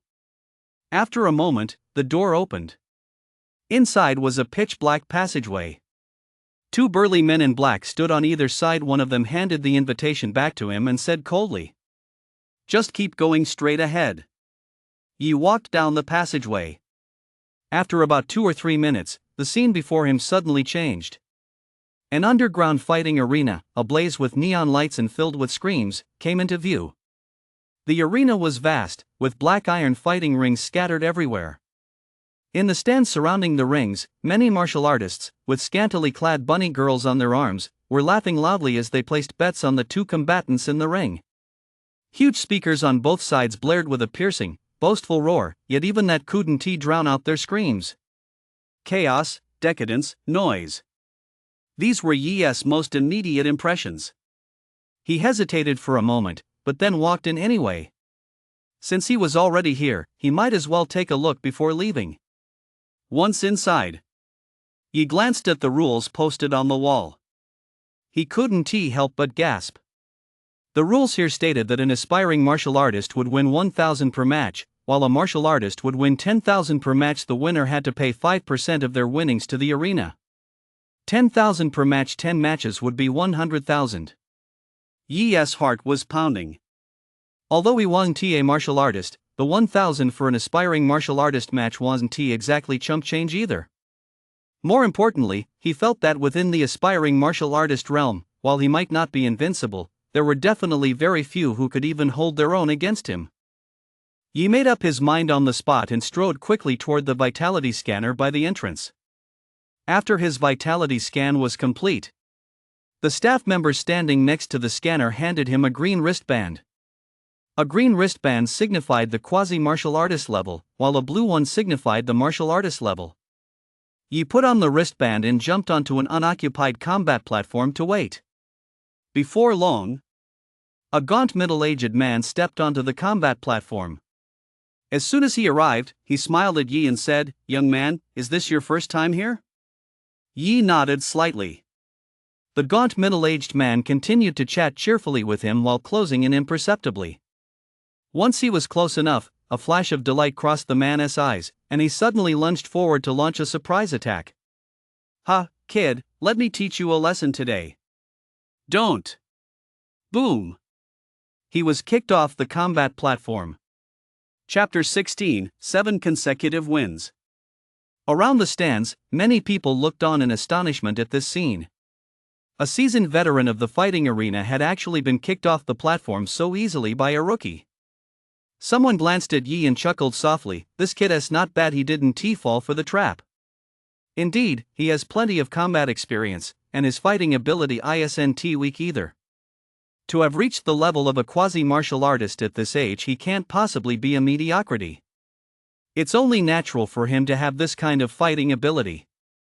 The spectators in the stand smiled and turned their attention back to the others. Every day, a few decent newcomers would show up at the arena, but they were merely decent, not enough to warrant much attention. After defeating the gaunt middle-aged man, Yi stepped down from the fighting platform. The referee handed him the 1,000 yuan that the gaunt middle-aged man had just forfeited and replaced his wrist guard with a green one. This wrist guard was no different from the previous one, the only difference was perhaps the number 1 printed on it. Yi glanced at it, somewhat puzzled. The referee said expressionlessly, "This one represents a victory. It will increase with each win, and if you lose, it resets to 0. If you achieve 10 consecutive wins, you'll receive an additional 5,000 yuan as a bonus from the arena." 5,000? Yi's heart skipped a beat. 5,000 was enough for him to win 5 matches. He stepped back onto the fighting ring and waited. He didn't have to wait long before another young man in his early 20s stepped onto the ring. The young man seemed quite pleased and proud, occasionally glancing at the green wrist guard on his wrist, which bore the number 4. He then looked at Yi and smiled gently. "I'll go all out in a moment, otherwise, I'm afraid I might accidentally hurt you." "All right." Yi nodded earnestly. The next instant, both of them sprang into action, charging toward each other. Then, the young man felt the world spin. When he opened his eyes again, he discovered he'd actually been knocked off the fighting platform. He froze for a moment, then stared blankly at the wrist guard on his wrist marked with the number 4. Wasn't he on a 4-match winning streak? How could I be out already? The referee standing nearby stared at Yi on the platform in utter shock. Damn it, anyone who has managed 4 straight wins is already considered pretty strong among aspiring martial artists, and yet this kid took him out in a single move. Plus, he controlled his strength so well he didn't hurt this confused little fool at all, which means he is still holding back. He forced down his shock and, with a blank expression, replaced Yi's wrist guard after he came back down. Yi stepped back onto the platform to wait. That young man from earlier had been very gentle and held no grudge, so naturally, Yi wouldn't have hurt him. Next, 2 more challengers came forward one after another. But without exception, neither lasted more than a single move. Then, both of them, their faces a mix of bewilderment and existential doubt, just like the young man who had lost a short while ago crouched outside Yi's ring 6 to watch the match.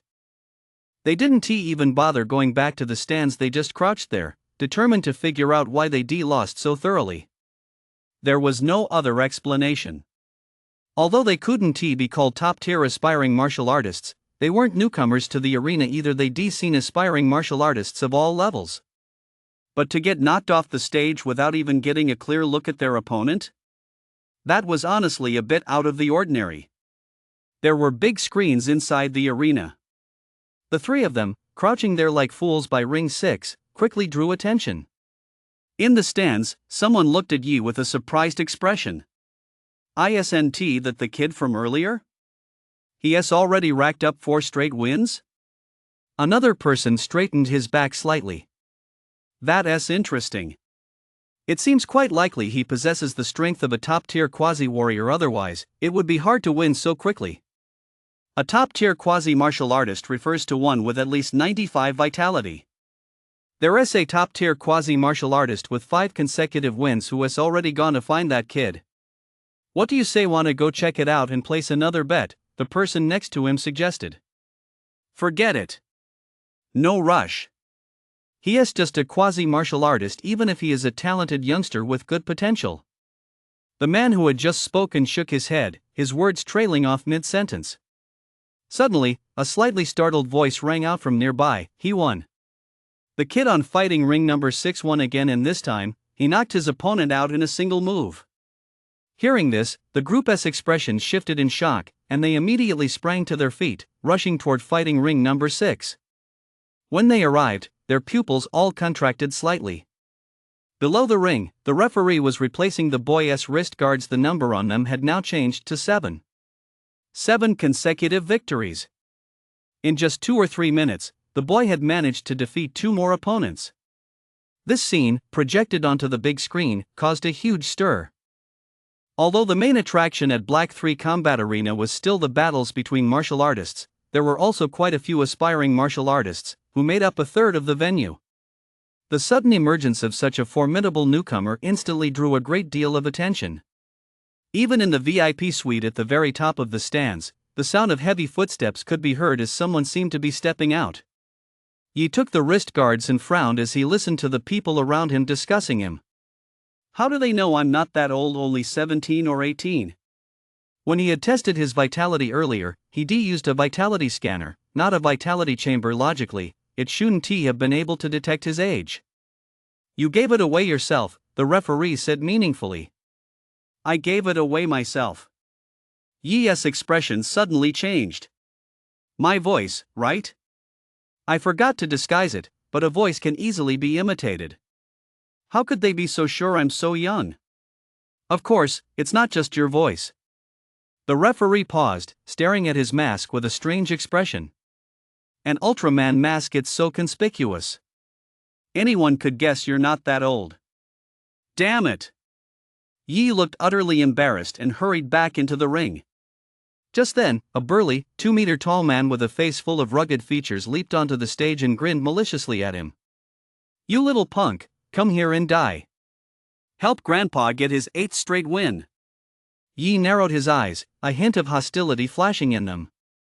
The people around him, however, looked shocked the moment they saw the obese man. Su Depang, it's actually that brutal thug. This guy is at the peak of the quasi-martial artist tier, and he fights ruthlessly. His opponents either end up crippled or seriously injured. This kid's in trouble. That's right. This kid is too merciful and soft-hearted. Even if he is pretty strong, he is no match for a villain like this. In an instant, more and more people gathered around.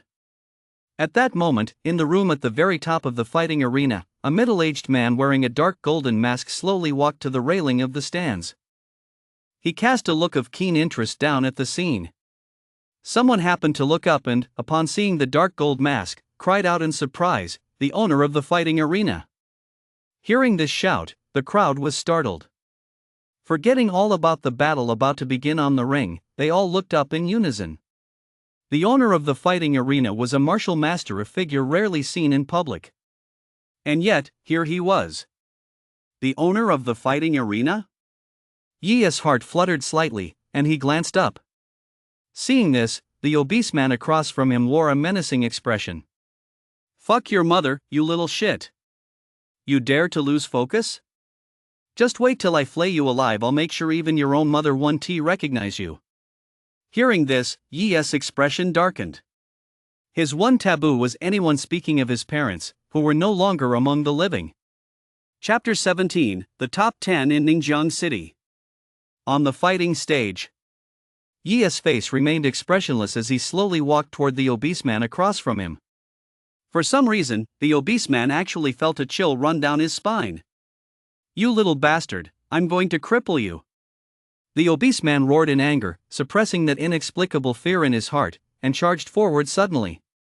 His heavy, thudding footsteps made the entire fighting ring tremble. In just a few breaths, he covered 7 or 8 meters, closing in on Yi, and with a ferocious expression, slammed a fist toward Yi's head. The onlookers tensed up and closed their eyes one after another, seemingly unable to bear witness to the gruesome scene about to unfold. The massive fist was about to come crashing down. Yi planted his foot firmly, took a step forward, and then thrust a straight punch out. Thunder punch! Crack! The sound of shattering bone rang out. The two fists, one large, one small, seemingly completely mismatched, settled the outcome the instant they collided. The obese man let out a blood-curdling scream as his entire arm was shattered on the spot. Clutching his arm, he staggered backward. By then, Yi had already closed in once more. With a single kick, he sent the man's massive frame crashing to the ground, simultaneously delivering a vicious punch to the temple. If that punch lands, he'll either die or end up in a vegetative state. Seeing this, the obese man, ignoring the excruciating pain in his body, cried out in terror, I'll confess. He hadn't even finished speaking. Yi had already transformed his fist into a palm and suddenly pressed it against the man's mouth. Then he slowly turned his head. Looking at the referee, who had already leaped onto the fighting platform, he smiled and said, he hasn't finished speaking yet. You came up too early. The referee looked stunned. He watched the obese man, pinned down by a single foot, writhing frantically like a worm yet unable to break free. And the teenager standing on top of him, wearing a hood that concealed his face, all visible were a pair of jet black eyes with a faint smile. A strange chill crept into the referee's heart. At the same time, for the first time, he felt that this somewhat comical hood wasn't quite so funny after all. If anything, it seemed vaguely dangerous. The referee fell silent for a moment. I'm sorry. That was my mistake. With that, he silently stepped down from the fighting ring. He said nothing, nor did he look down at the obese man beneath him, who was making muffled sounds of supplication and pleading incessantly. He looked at the people in the surrounding stands and sighed. As long as you haven't conceded defeat, you can't leave the fighting ring even if you die. That's the rule. So it's not that I was too harsh, it's that he refused to concede. As he spoke, he pressed down with the hand covering the obese man's mouth, slowly applying more force. Crack! Just hearing the sound was enough to make one's teeth ache and their hair stand on end from the excruciating pain. Everyone present felt a chill run down their spines. It wasn't until the obese man could no longer bear the agony and passed out that he was kicked off the fighting platform, but the platform was left littered with blood-stained teeth. It all happened in the blink of an eye. Regardless of the brutality of the attack, a fighter with 99 vitality, one who was on the verge of breaking through the peak of the martial artist realm to become a quasi-martial artist, had been so easily crippled. This caused many of the martial artists present to cast a deep, lingering glance at Yi. Deep in their eyes, there was a hint of apprehension. When did Ningjiang City produce such a genius? Someone muttered under his breath. The person beside him said thoughtfully, his attacks were ruthless, and his combat experience was seasoned. He might not actually be a teenager, it could be a disguise. That is possible, but in any case, after this battle, everyone knows this isn't a sheep, but a wolf in sheep's clothing. 8 wins in a row. He wiped the blood from his hands and scanned the area, searching for his target for a 9th consecutive victory. But logically speaking, just like in a certain game he played in his past life, if you racked up too many consecutive wins, the system would intervene. This arena probably wouldn't let someone achieve 10 straight wins so easily, would it? After all, if 10 consecutive wins could be achieved so casually and came with extra rewards, the arena would have gone out of business long ago. As he was pondering this, he suddenly heard a commotion above him. He looked up. A middle-aged man wearing a dark golden mask was gazing down, while beside him, a figure in black rose to his feet and walked away. A moment later, on fighting ring number 6, a slender figure in black, wearing a black iron mask, stepped onto the ring. Seeing this, many in the crowd immediately focused their attention. Some murmured to themselves, "Here comes the main event." The reason so few people manage to achieve 10 consecutive victories in the arena is that after 8 wins, the opponent is someone sent by the arena's owner. This is also the most difficult hurdle. But as long as one can win, 10 consecutive victories can be achieved with ease. As the slender, black-clad figure appeared, more and more people gathered in the stands. Fighting ring number 6. Yi's gaze sharpened slightly. He could clearly sense that the slender, dark-clad figure opposite him was no ordinary aspiring martial artist. This opponent wouldn't be as easy to handle as the previous ones. There was no exchange of words. As soon as the slender, dark-clad figure stepped onto the ring, they closed in on Yi, then suddenly charged forward. Yi's eyes narrowed as vitality surged through his body, and he met her punch head-on. Boom! Their fists collided. The slender, dark-clad figure stumbled back 2 or 3 steps, but she was skilled at deflecting the force and instantly regained her composure. She planted her foot firmly and used the momentum to leap forward once more. At the same time, she formed her palm into a blade and slashed viciously at Yi. A sharp whistling sound cut through the air. Yi remained calm and composed, blocking the attack with one hand while searching for an opening in her opponent's defense. This person, too, possessed combat awareness at the very limit of mediocrity.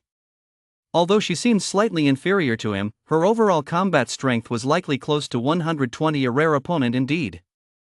Having finally encountered someone whose combat awareness matched his own, Yi didn't rush to use his full strength to defeat her. Instead, he engaged in a sparring match with her. She took the offensive, he focused on defense. After fighting like this for nearly 3 minutes, the slender, petite figure in black, unable to break through, seemed to grow impatient. She let out a low cry, "Silver Moonfinger." She suddenly thrust out a finger, a faint silver glow flickering at its tip. Seeing this, someone in the stands abruptly stood up. A grade B martial art Silver Moonfinger? Although Yi Han-ti heard the exclamation, the moment he saw the silver glow, a chill instinctively ran down his spine, and without a word, he whipped his body around and retreated violently. At that moment, his enhanced physical constitution kicked in, making him noticeably faster than a quasi-martial artist like the slender, dark-clad figure. Seeing him dodge so easily, the slender, dark-clad figure looked stunned, seemingly unable to process what had happened. He seized the opportunity to slam a fist into the figure's chest, sending them crashing off the combat platform. They stumbled backwards several steps on the ground before coming to a stop. Then, Yi suddenly sensed something and looked taken aback. A woman?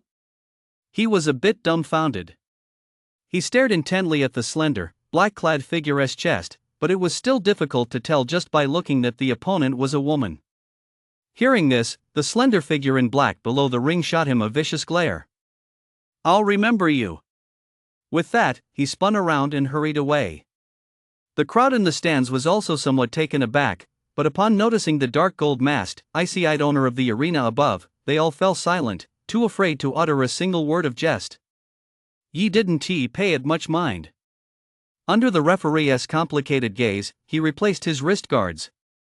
Then he returned to the fighting platform and continued to wait. Unfortunately, after the battle that had just taken place, all the aspiring martial artists in the arena looked apprehensive, and not a single one showed any intention of challenging him. High above the stands, the arena owner looked at Yi and nodded slightly. "Not bad. Among the aspiring martial artists in Ningjiang City, you rank in the top 10. With that, he slowly turned and walked away. The sound of his footsteps echoed through the silence. The stands fell deathly quiet. Everyone's faces were filled with shock. Just how big was Ningjiang City, and how many aspiring martial artists were there? To rank in the top 10 in all of Ningjiang City. Yi was taken aback upon hearing this, but it did give him a clear sense of his own strength. However, such high praise also indirectly made it even harder to achieve 10 consecutive victories. No quasi-martial artist had wanted to challenge him to begin with, and now, after hearing the arena master's words, the quasi-martial artists around him simply took off running. Seeing this, Yi felt a bit overwhelmed. He glanced at the time. It was almost the tutoring session he'd arranged with Su Qin. But if he left now, his winning streak would be reset, and all his hard work would be for nothing. One more win, and I'll earn an extra 5,000. Yi felt a pang of reluctance, but finally, he gritted his teeth and made his decision. In the stands, whispers filled the air. By now, everyone could see that the teenager on fighting ring number 6 might be struggling to achieve a 10-match winning streak. However, most people were still marveling at the honor of ranking among the top 10 in Ningjiang City. Just then, a youthful voice suddenly rang out, "For this 10th match, I'd like to make an exception and challenge a martial artist." As the words fell, the arena instantly fell silent. In the stands, everyone looked on in astonishment at the teenager on fighting ring number 6. Even the thudding footsteps of those leaving suddenly stopped. Then, under the stunned gazes of the crowd, the middle-aged man wearing a dark gold mask walked back to the railing and looked down with keen interest. Chapter 18, Everyone, watch out, this kid is up to no good again. Challenge a martial artist. The referee said with difficulty, "You must know that martial artists possess martial marks, with a minimum combat power of 120. Furthermore, their bodies, tempered by the refinement of essence blood, are far stronger than those of quasi-martial artists." "I know." He looked out at the crowd, his expression calm. "I'm not in it for the money. I just want to see how far I am from a true martial artist. 10,000 yuan beating me, a quasi-martial artist, should be easier than defeating a martial artist of the same rank, right? Why don't you put up the 10,000 for a martial artist match instead of just 1,000? A martial artist said in a low voice, "That would be incredibly unfair to you."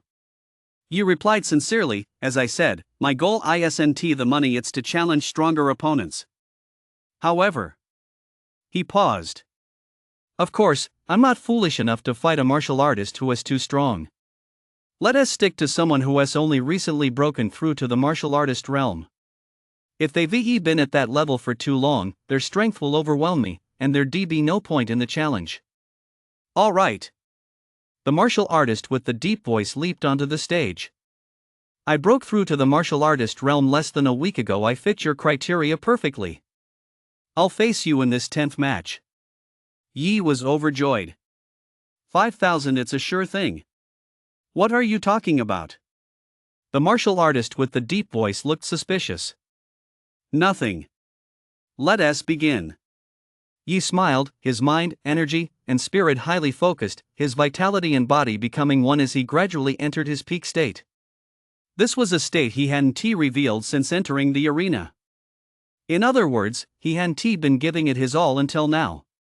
In the stands, the crowd shook their heads in unison. They didn't hold much hope for a quasi-martial artist challenging a martial artist.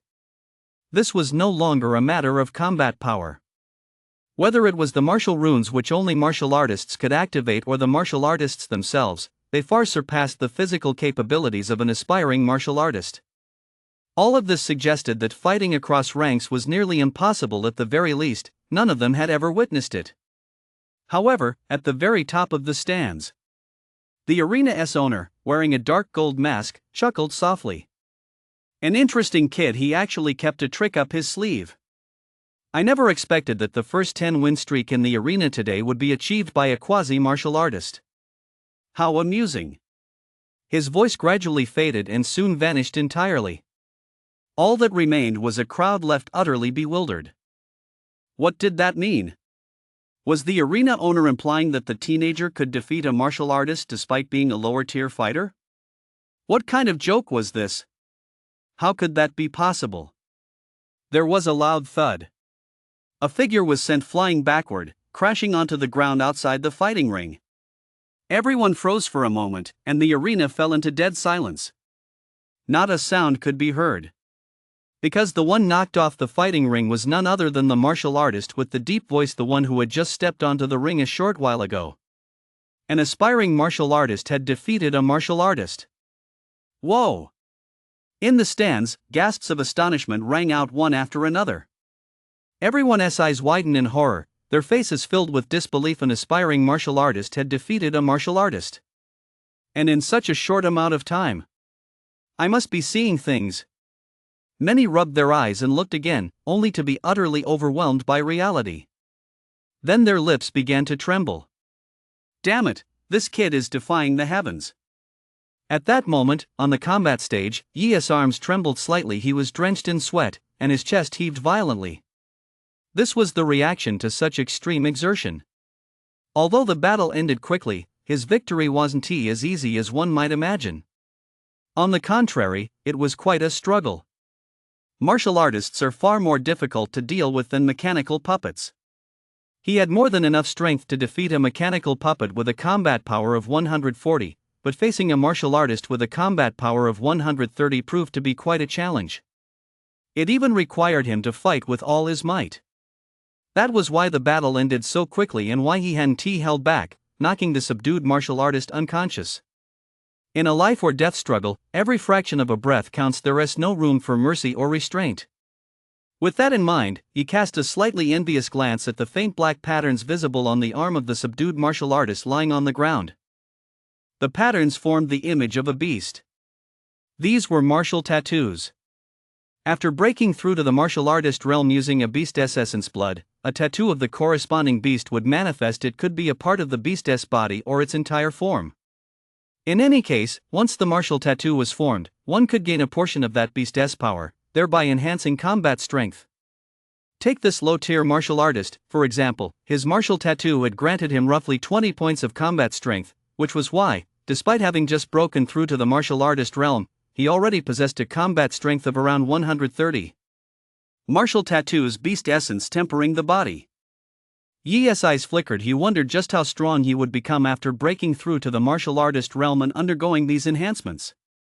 Below the fighting ring, the referee was still frozen in place, unable to snap out of it for a long time. It wasn't until Yi walked up to him, furrowed his brow, and called out to him several times that the referee finally snapped back to reality.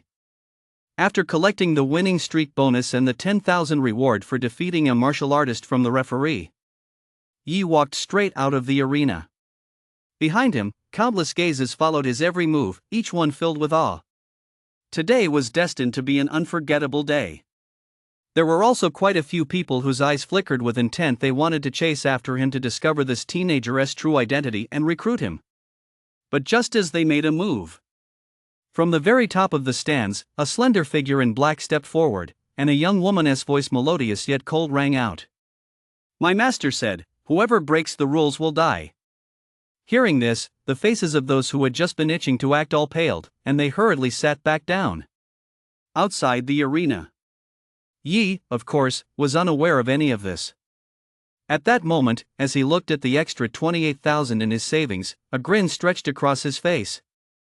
28,000, added to the 7,000 he'd saved earlier, came to exactly 35,000. While it wasn't a huge sum, for an ordinary high school student, it was definitely a fortune. No wonder they say martial artists make money fast. I'm just a provisional martial artist, and it's already this easy. Yi shook his head, feeling a bit moved. Then, as usual, he checked the system panel, mulling over an excuse to take time off and head to the wasteland so he could complete the Wasteland Hunter achievement. Whether it was to complete the achievement or to obtain the essence blood of beasts to break through to the martial artist rank, he absolutely had to go to the wasteland. Just as he was pondering what excuse might work best, Yi suddenly froze and reopened the system panel to take another look.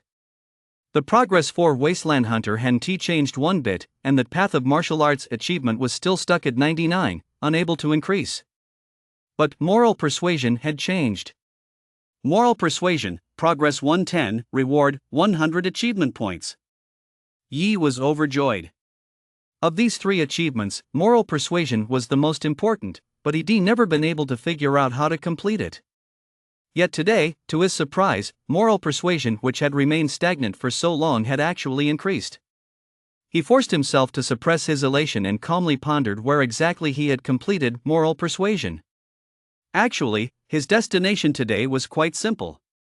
He thought for a moment. Aside from school, there was only the underground fighting arena. Moral persuasion must have been completed at the fighting arena. There, he racked up 10 consecutive wins, defeated a martial artist from a higher rank, and even crippled a foul-mouthed, obese man. As Yi recalled these events, his eyes narrowed slightly, and he zeroed in on the obese man.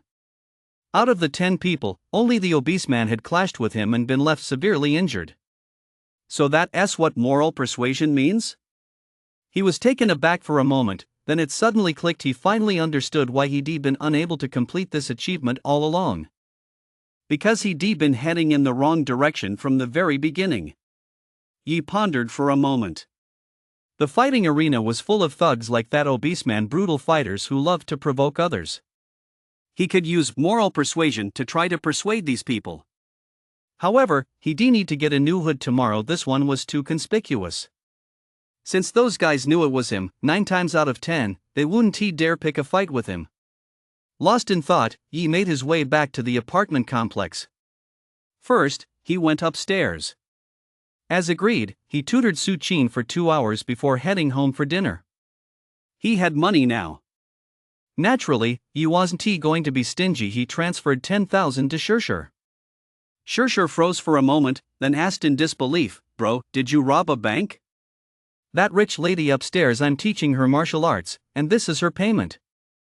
Yi ruffled Shirshir's hair. "If you run out of money, just ask me from now on. Don't ask your mom anymore. You can spend this however you want, but remember to study hard." Shirshir nodded repeatedly, looking like a well-behaved little deer. After giving her a few more words of advice, Yi left and transferred another 10,000 to Fong, hoping she'd buy some health supplements to strengthen her body. "You little rascal, you actually know how to show me some respect." Fong playfully smacked Yi on the back of the head and teased with a laugh, "Keep the money. I'll transfer some more to you later. You should find a good martial arts school."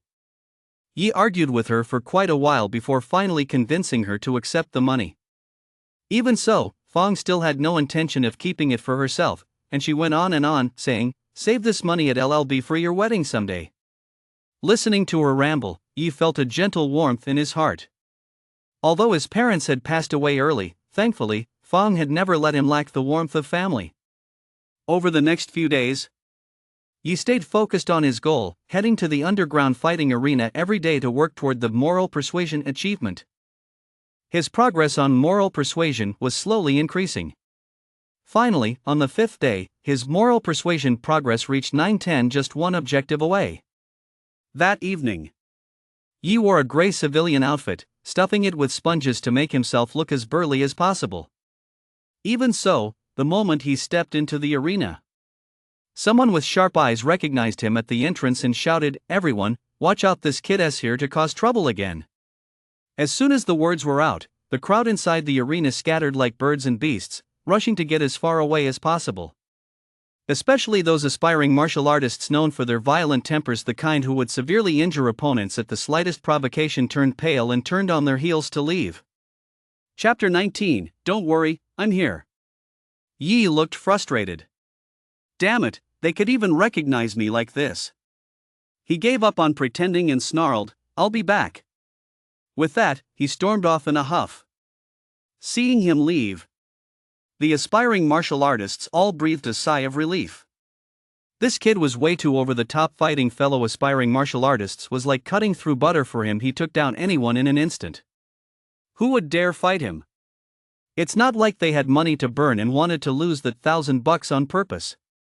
Still, even though they'd been keeping a close eye on this kid, over the past few days, quite a few people had still been taken to the cleaners. The kid changed his hoodie every day, making him impossible to guard against. If they hadn't eventually figured out a pattern, they still wouldn't be able to stop him. Actually, it wasn't so bad for ordinary aspiring martial artists. Losing a match meant losing at most 1,000 yuan. But those aspiring martial artists who were usually cocky and loved to provoke others had it rough. They were beaten so badly their own mothers wouldn't recognize them. Over the course of a few days, the atmosphere at the fighting arena had subtly begun to shift. Shengyuan Slaughterhouse. Yi got out of the car, walked inside, and prepared to retrieve the items he'd left behind last time. At the same time, he planned to settle his wages with Manager Bai. As soon as he walked through the main gate, he saw Manager Bai looking haggard as he spoke with the security guard at the entrance. The security guard looked completely at a loss. Yi walked over. Upon seeing him, Manager Bai forced a faint smile. "Little Yi, you're here. I've got something to take care of right now. Go ahead to my office, I'll be there in a moment." "Okay." Yi nodded slightly and turned to leave. He could still faintly hear the conversation behind him. "Manager, you want me to stop Zhang Yong? He is a prospective martial artist, you know. You saw how badly third brother and the others got beaten last time. I didn't tell you to stop him. Just tell him." The manager's office. He opened the door and stepped inside, looking surprised to find two people inside. "Hello, may I ask who you are?" One of them, a pretty girl in a school uniform skirt, asked in surprise. He briefly explained the reason for his visit. "Oh, so you're here to pick up your paycheck? Then have a seat and wait a bit, my dad should be back soon." The girl in the skirt smiled, her bright eyes unable to resist glancing at Yi a few extra times. "This guy is so handsome." Yi sat down casually and waited quietly. Of the two, aside from the girl in the short skirt, the other was a young man in his mid-20s, tall and slender, with an ordinary appearance, but his brow was full of arrogance. "Junior sister by way, don't worry. Once that Zhang Yang shows up, I'll definitely teach him a lesson." The young man snorted coldly. To dare provoke someone from our Blue Dream Martial Arts Hall, he really doesn't know when to back down. "Senior brother Zhou, if we can avoid a fight, let us try to do so." Bai Wei said softly, "Let us talk to him first. As long as he doesn't come here to cause trouble for my dad in the future, we can let the past go." "Alright, we'll do as you say." The two continued chatting. However, as Bai Wei spoke, her gaze kept drifting toward Yi from time to time, making her seem a bit distracted. This young man was truly handsome, not just in appearance, but in his demeanor as well. Sitting there with a calm expression, not saying a word, he still managed to capture all of her attention. Maybe I should ask him for his contact information?" Bai Wei felt a flutter of excitement. Senior brother Zhou, sitting nearby, looked a bit displeased at the sight, and his gaze toward Yi grew somewhat hostile. Just then, Manager Bai pushed open the door and walked in. All the recent turmoil had left him looking exhausted. He no longer had his usual sharp, capable demeanor. "Dad, how is it going? Has that Zhang Yang shown up yet?" Bai Wei asked. "Not yet, but he should be here soon. I've arranged to meet him at the scrapyard." After saying this, Manager Bai turned to senior brother Zhou and said solemnly, "Xiao Zhou, I'll need your help in a moment." "No problem at all." Senior brother Zhou replied, "Even setting aside my relationship with junior sister Bai Wei, I'd give someone like that a good thrashing anyway." "Alright, then I'll leave it to you." Manager Bai let out a long breath, and his expression brightened considerably. He then turned to Yi and smiled, "Little Yi, have you saved up enough for the martial arts department registration fee?" Yi replied. He had a very good impression of Manager Bai. Not only did the man pay him extra, but he also had an excellent reputation at the factory. He was a good person. "Yeah, once I have enough, I'll study hard, aim to get into the martial arts university's undergraduate program, and become a martial artist in the future." Manager Bai smiled as he handed him some money. "Here's the rest of your pay." He took it and looked at it, a look of surprise crossing his face. "Manager, you're giving me extra again." "It's fine. Just take it," Manager Bai said, patting him on the shoulder. Beside them, senior brother Zhou's eyes flashed with a hint of disdain. So he is just a weakling who can't even scrape together the registration fee for the martial arts exam. Just then, the phone on the desk rang. Manager Bai picked up the call, and the security guard's anxious voice came through. "Manager, Zhang Yang is heading straight to your office to find you. I can't stop him."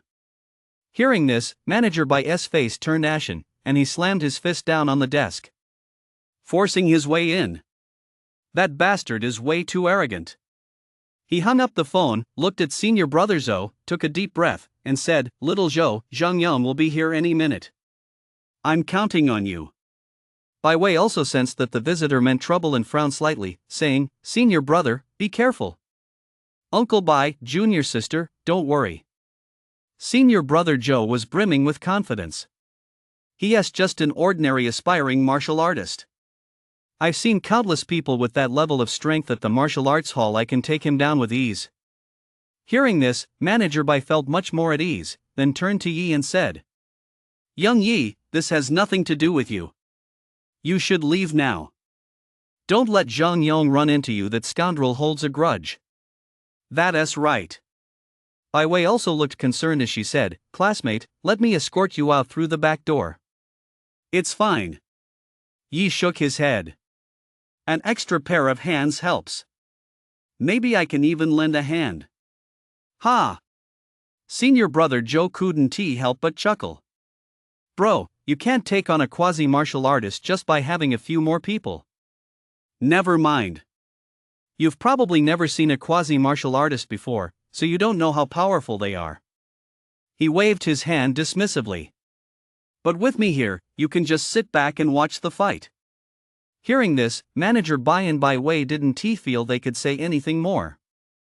However, Bai Wei still whispered to Yi, "Classmate, be careful. Quasi-martial artists' fights are dangerous. Try to stay as far away as possible. Later, don't get caught in the crossfire." Yi nodded slightly. A moment later, the office door was kicked open with a loud bang, and a young man with a scar on his face walked in with a cold smile. "Manager Bai, I heard you were looking for me?" As soon as the scarred young man entered and spotted Bai Wei in the crowd, he was overjoyed. "Wei, you're here too? I don't know you. Don't call me by such an intimate name." A flash of disgust and resentment crossed Bai Wei's eyes as she said coldly, "Zhang Yang, we've only met by chance once. Is this really any reason for you to harass me like this? Wei, I truly like you." Zhang Yang swallowed hard, his face full of greed as he closed in on her. "Listen to me, I'm being sincere." Bai Wei's expression darkened, and she instinctively took a step back. Just then, a hand blocked Zhang Yang's path. Senior brother Zhou snorted coldly, "You must be Zhang Yang." I'll give you two choices. First, apologize to junior sister by way and get out of here. Second. Smack. Before he could finish his sentence, he was slapped to the ground. Chapter 20, Breakthrough Level. You little punk, who do you think you are, daring to meddle in my business? Zhang Yong cursed furiously, kicking senior brother Joe so hard he flew through the air, smashing through a table and crashing into the wall. Senior brother Joe scrambled to his feet, covered in dust and dirt, his face filled with terror. Peak near martial artist? What else would I be? Zhang Yong sneered, suddenly realizing something. He glared menacingly at Manager Bai. Manager Bai, so you brought in reinforcements to cause trouble for me? Manager Bai's expression darkened. Humph, we'll settle this later. Zhang Yong walked toward Bai Wei with a lecherous grin. Wei, it's been a long time. Do you know how much I've missed you? Bai Wei turned pale with fear. Senior brother, help me. Senior brother Joe's face darkened. Mr. Zhang, we're from the Blue Dream Martial Arts Academy. If you lay a finger on us, you'd better think carefully about the consequences. Damn it, you little brat, you sure talk a lot. Zhang Yong, furious, turned and walked over.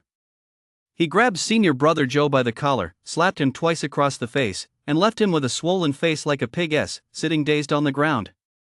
Seeing how easily Zhang Yong had beaten senior brother Joe to a pulp, rendering him unable to fight, Manager Bai's expression shifted repeatedly. He hurriedly urged the equally panicked Bai Wei to leave immediately. Bai Wei snapped out of it and had just taken a few steps. Zhang Yong darted forward and blocked her path, smiling broadly as he said, Wei, where are you going? Bai Wei's pretty face went deathly pale, her eyes filled with despair. Wei, don't be afraid. I just haven't seen you in so long. I wanted to chat with you. Zhang Yong grinned and reached out to take Bai Wei's hand. Suddenly, another hand blocked his path. Damn it, who is this blind fool now? Furious, Zhang Yong lunged for the arm, intending to yank its owner over and give him a severe beating. But in the next instant, his expression changed. It felt as if his hand had grabbed something incredibly heavy. He couldn't pull it at all. Yi remained expressionless as Bai Wei, Manager Bai, and the others stared on in shock. He grabbed Zhang Yong's hand with his other hand and applied gentle pressure. Crack! A cracking sound rang out. Zhang Yong let out an agonized scream and struggled frantically, but he couldn't break free. Be quiet. He cast a casual glance at him and continued to focus intently, squeezing down toward the forearm behind his palm. Instantly, even more intense pain surged through him.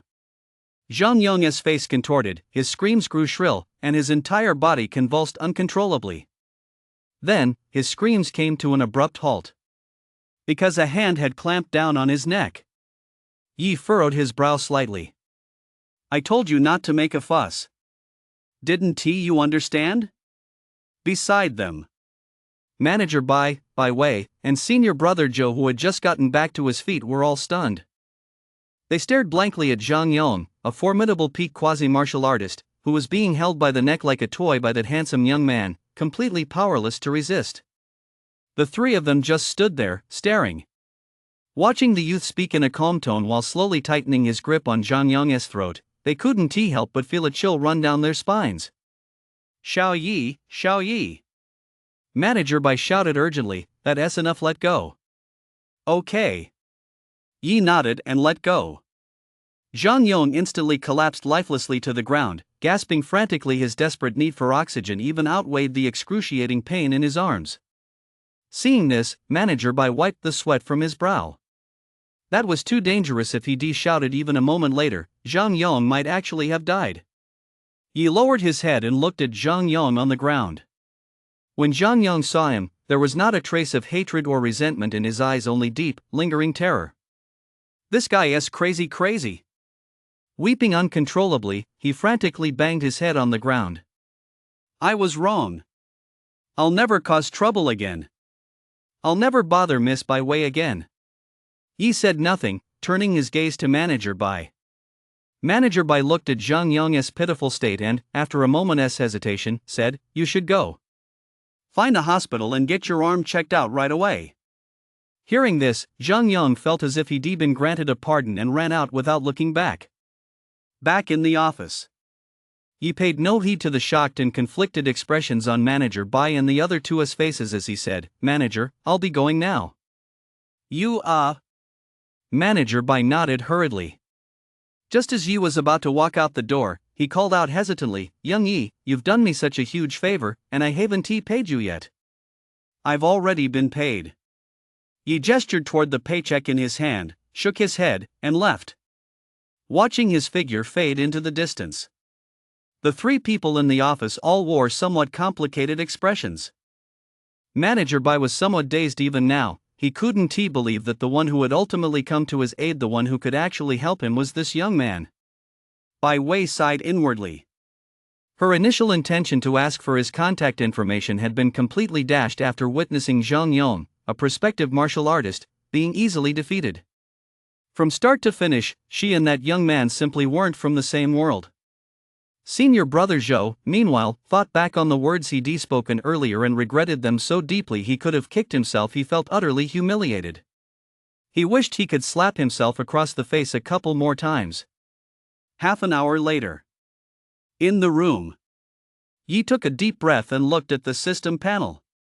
It was only on his way back that he noticed something delightful. Moral Persuasion, Progress 1010, Achievement completed, earned 100 achievement points. Moral Persuasion was complete. By a twist of fate, he'd given Zhang Yong a thorough beating and, at the same time, completed Moral Persuasion. Yi suppressed his joy and looked at his achievement points. Achievement points, 102. It was a massive number, but for now, there weren't many ways to use these achievement points. Yi pondered for a moment. Enhancement was out of the question. He was currently stuck at the pre-martial artist realm, and without a breakthrough, any enhancement would be a waste. As for skill simulation, the dual polar body skill had never been on his list. As for the thunder movement fist, although he was quite adept at it, it was only a D-rank martial skill, so upgrading it felt like a waste. After some thought, he quickly set his sights on combat awareness. The importance of combat awareness goes without saying. A large part of his current combat prowess stems from it. Moreover, his combat awareness had already hit a plateau last time. This breakthrough would be massive. With that in mind, Yi hesitated no longer and began simulating his combat awareness. Instantly, he entered that incredibly realistic illusory realm once more, where martial artists and beasts appeared one after another as opponents. Time passed slowly. 2 hours later, Yi opened his eyes. They were bloodshot, filled with madness and ferocity. But he quickly suppressed those emotions, and his gaze returned to its normal clarity. Then he took a deep breath and looked at the system panel. Achievement points, 52. This breakthrough had cost him a full 50 achievement points, a loss that pained him deeply. Still, at last, his combat awareness had broken through. Yi pressed the simulation button, and the combat awareness option appeared, though it had now changed to Combat Awareness Outstanding. Outstanding? Yi's heart skipped a beat. After the mediocre realm, was this the outstanding tier? He clenched his fist and could clearly feel that his control over his body, the power he could unleash, as well as his reaction time and agility, were all far superior to before. He couldn't help but feel curious about his current combat strength. How much has my combat strength increased? By 30 or 20? Never mind, I'll just test it and find out. No sooner said than done. He quickly set off for the martial arts school near the edge of the residential complex. Chapter 21, Combat Power Surge. Outside the martial arts school, loud knocks rang out on the door. A young security guard, who had been curled up under the covers, frantically swiping at his phone screen, suddenly cursed angrily and slammed the phone down on the bed. Damn Lao Lu, he is always trying to ambush people. Still cursing, the young security guard walked toward the door with a look of annoyance on his face. It's so late. Why is anyone coming to the martial arts school now? It's all your fault. If you hadn't knocked, with my professional level reflexes, I wouldn't have been caught off guard. He muttered to himself as he opened the door. Stepping inside was a strikingly handsome young man. Even the young security guard couldn't help but feel his heart skip a beat at first sight. He'd never seen anyone so handsome before. Only the legendary, tiny handful of the world's most handsome people and readers of online novels could compare to him. The young security guard's anger subsided somewhat, but he still asked coldly, "What do you want?" "I'd like to rent a training room for half an hour." The young man smiled and handed him the money. "Oh, 300 for half an hour. You can choose one of the 3 training rooms. The password is." The young security guard spoke lazily, but suddenly noticed that the bill he'd been handed was 500. He froze for a moment, then, realizing what had happened, was overjoyed. With a fawning smile, he said, "Distinguished guest, come on, I'll show you the way." "Thanks for your help." The two walked toward the rows of training rooms inside the martial arts hall. As the young security guard entered the access code, he offered a friendly warning, "Distinguished guest, why don't you choose a different training room? The Blue D model mechanical golem in here has the strength of a martial artist. If the settings aren't adjusted properly, you could easily get hurt." Yi's eyes burned with intensity as he stepped into the training room.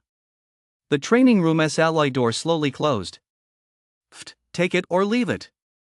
The young security guard shrugged, smugly jingling the 200 yuan in his hand, and cheerfully returned to his bed to play video games. He had just gotten into bed and put on his headphones, when suddenly, a massive crash echoed from inside the training room. "Ha!" The young security guard looked up suspiciously, but quickly looked away again, figuring he must have misheard it. The soundproofing in the training room was absurdly good. Countless couples had gone in there to get intimate without ever being caught. Not to mention a sound that loud it couldn't possibly be that kid knocking the golem flying, could it? Meanwhile, inside the training room, Yi looked at his fist, then at the mechanical golem that had slammed into the wall, and blinked. It seemed he'd actually sent the golem flying with a single punch. The mechanical golem was a deep, dusky blue and towering in stature. It was the very same one he'd used last time, the one with the strength of a martial artist. He clearly remembered that last time, his single punch had only sent the golem staggering back 2 or 3 steps. But this time, Yi looked at where he was standing, then at the wall where the mechanical golem had crashed. After estimating the distance, he was a bit stunned. 8 meters. With just one punch this time, he sent the mechanical golem flying 8 meters. If it hadn't hit the wall, it probably would have flown even farther. And he hadn't even used the Thunderstrike fist. It was just a regular punch delivered with full force. Yi took a deep breath, suppressing his shock, and strode quickly to the front of the deep blue golem, glancing at the combat power displayed on the screen. Combat power, 277. Whoa! Yi sucked in a sharp breath. A combat power of over 200? That was a full doubling. This twofold increase was terrifying. It meant that, as he stood now, he could already outclass the vast majority of Tier 1 warriors. It took Yi a long time to compose himself before he continued testing his combat power. After adjusting himself to peak condition and using the Thunderstrike fist, his combat power rose once more. 290. Yi thought to himself that was his current peak combat power. However, he couldn't maintain it for long. After all, it relied on martial techniques, and those couldn't be unleashed at will. 277 was his normal level. But no matter what, this boost was truly massive. So massive it was beyond imagination. He walked out of the training room, said a quick goodbye to the young security guard, and left the martial arts hall. A few minutes later, the young security guard suddenly slammed his phone down on the bed again, fuming, "You damn loser. You backstab others, and now you're backstabbing me? Damn it, even a lousy gold league has so many losers. How am I supposed to play like this?" Cursing under his breath, he walked into the training room. Just as he was about to move the mechanical golem back to its original spot, he suddenly caught sight of the numbers still displayed on the screen and froze for a moment. Then, he shuddered and collapsed to the ground. My God, 290 combat power. Yi returned home, moved quietly, and tiptoed into his room. His expression was a bit strange. Just a moment ago, he had unlocked the moral persuasion achievement, but the new achievement that appeared, how should he put it? It was just a tiny bit odd. See King, you, being kind-hearted, have decided to give all the young girls a home. Progress 020. Achievement unlocked. Reward, 50 achievement points. Yi fell silent. 50 achievement points, that is quite a lot, but this achievement was also. This is fucking ridiculous. Yi couldn't help but curse under his breath as he grudgingly abandoned the achievement. Do you wish to abandon this achievement? If so, you will forfeit 10 achievement points to refresh it, and the next time you abandon it, the cost will be 10 times that amount. Abandon. Yi pressed the abandon button listlessly. The Sea King achievement vanished immediately, and he entered a 3-day cooldown period. New achievements won't refresh for another 3 days. With the achievement matter settled, Yi's expression turned pensive once more. The importance of combat awareness in boosting combat power goes without saying, but it was now a bit difficult for him to further develop his combat awareness. This was because he had already exhausted his daily collection of martial artist combat videos. Even the martial artists appearing in his illusions were starting to repeat themselves. Under these circumstances, there were only 2 ways to further improve his combat awareness. One was to continue watching a large number of martial artist combat videos to replenish his collection. The other was real combat. He considered it he couldn't neglect either approach if he wanted to make effective progress.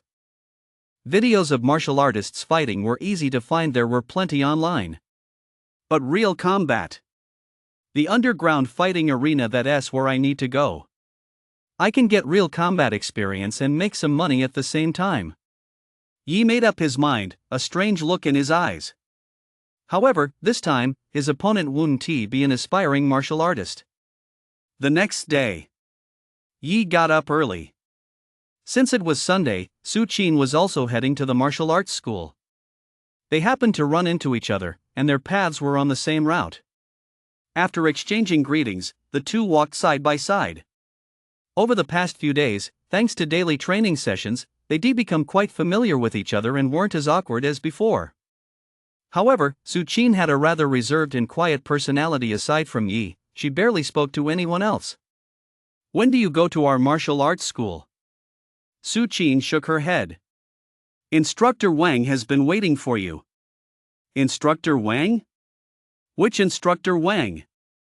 Yi asked, a little surprised. Last time during the Lei Dong Fist lesson, didn't you promise a middle-aged instructor that you'd come to the school when you had time? Yes, Instructor Wang. Hearing this, Yi suddenly realized what she meant and recalled the incident. At the time, he agreed offhand just to leave as quickly as possible. He hadn't expected that, even after so many days, that middle-aged instructor would still remember. Alright, I'll go when I have time. Yi pondered for a moment and nodded. After all, he received quite a few benefits from their martial arts hall last time, so it was only right to pay them a visit. Don't you have time right now? Su Qin raised her eyebrows slightly. No, I've got something important to take care of. I'll talk to you later, we're already here. With that, Yi walked toward a shop by the roadside. Su Qin watched him go inside and couldn't help but look slightly taken aback. A tattoo parlor? Chapter 22, Get a Lazy Sheep Tattoo. Inside the tattoo parlor, the bald middle-aged shop owner looked up and said with a smile, Young man, we don't do tattoos for minors here. I'll pay. What? You're trying to get one for free? The bald shop owner's eyes widened instantly. No, I can pay extra, Yi explained. It's not about the money. Slam. Yi slammed a 500 yuan bill down on the table. Sorry, I spoke a little too loudly just now. The bald shop owner quickly stood up, beaming. What do you want tattooed? Something trendy, or something retro? I want a lazy sheep tattoo. Yi paused for a moment and said, It doesn't have to be high quality, just the kind that lasts 2 or 3 days and can be washed off with water. No problem, but what's lazy sheep? The shop owner scratched his head, making it look even balder. I'll draw it for you, and you can tattoo it exactly as it is, he said. Although this world was very similar to his previous life, there were still some differences. Some things simply didn't exist here. Soon, he had sketched out lazy sheep. The bald shop owner looked at the paper a cartoon lamb with a poop on its head and found it a bit strange. He'd seen plenty of people get tattoos of dragons, tigers, and even their partners, but this was the first time he'd seen someone get a poop-topped sheep tattoo, though he had to admit, it looked pretty cute. Young people these days really do understand trends. A good half day later, Yi left the tattoo parlor, went home, and waited a while longer until the tattoo had set before heading to the underground fighting arena. The underground fighting arena. Since it was early evening, the arena had only been open for a short while, and there weren't many people there yet. Most were in the stands or waiting in the lounge area. It was unusually quiet. Yi walked in. This time, he made no attempt to disguise himself. He was still wearing the same outfit as on his first day. As a result, someone recognized him the moment he walked in. "Hey, kid, you're back again," a middle-aged martial artist said with a smile. Yi nodded, his gaze sweeping the area. Several aspiring martial artists nearby quickly averted their eyes when they saw him. Noticing this, the middle-aged martial artist chuckled, "Young man, why don't you try a different arena? The aspiring martial artists here all know you now. No one else going to fight you.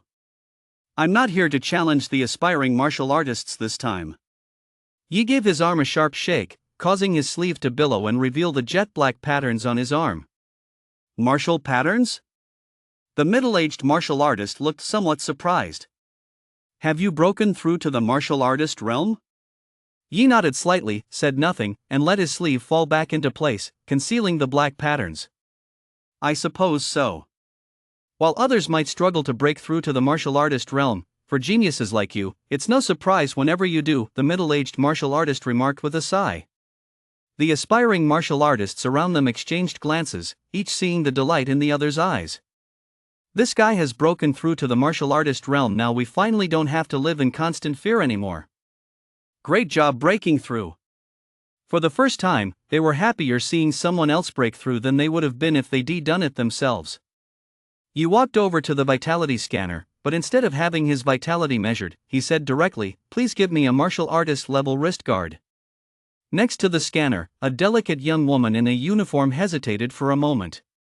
"Give it to him. It doesn't matter whether he gets tested or not." The middle-aged martial artist smiled. For a genius like him, breaking through to the martial artist rank is a piece of cake, especially since he already has his martial mark. "By the way, young man, what grade of beast essence blood did you use to break through?"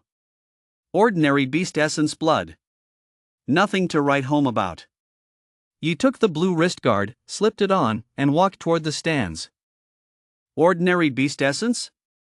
A genius like you wouldn't use ordinary beast essence. I don't believe it. It must have been at least rare grade, right?" the middle-aged martial artist chuckled.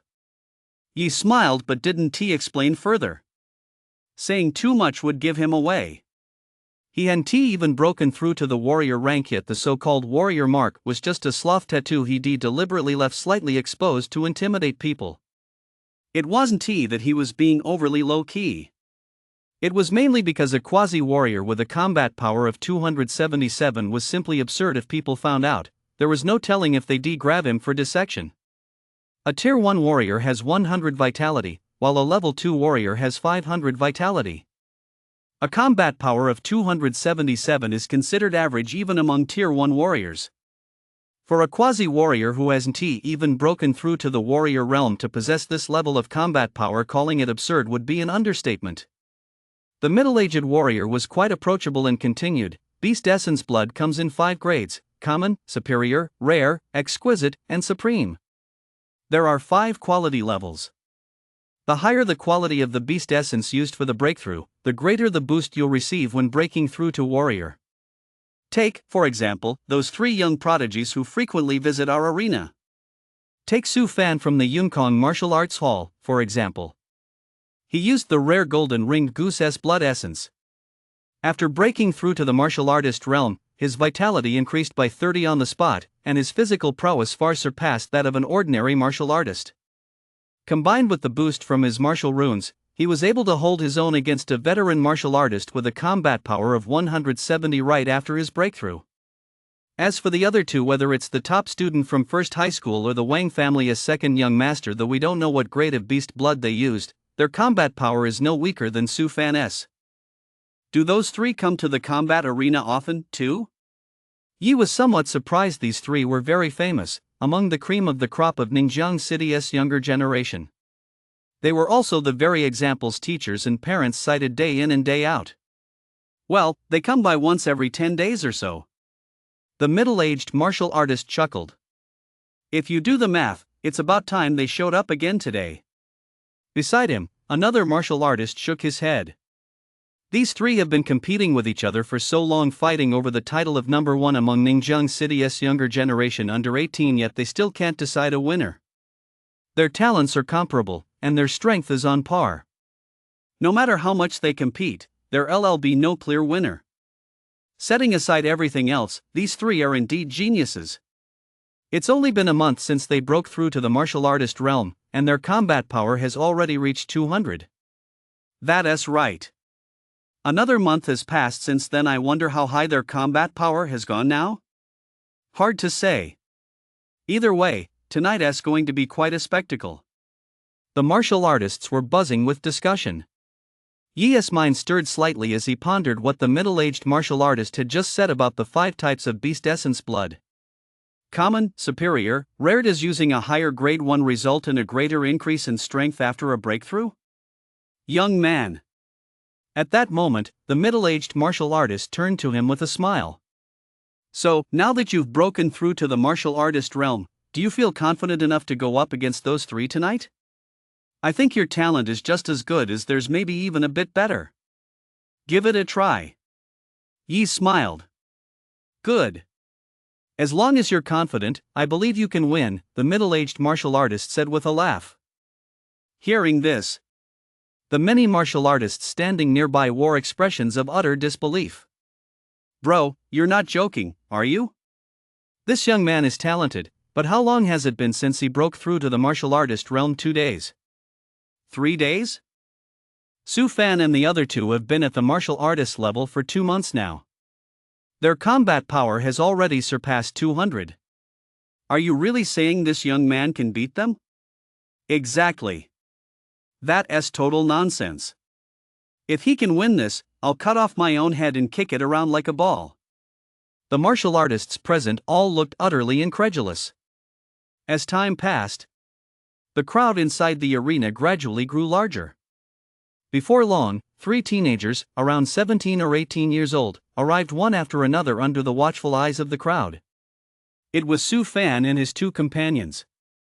Chapter 23, This boy is truly terrifying.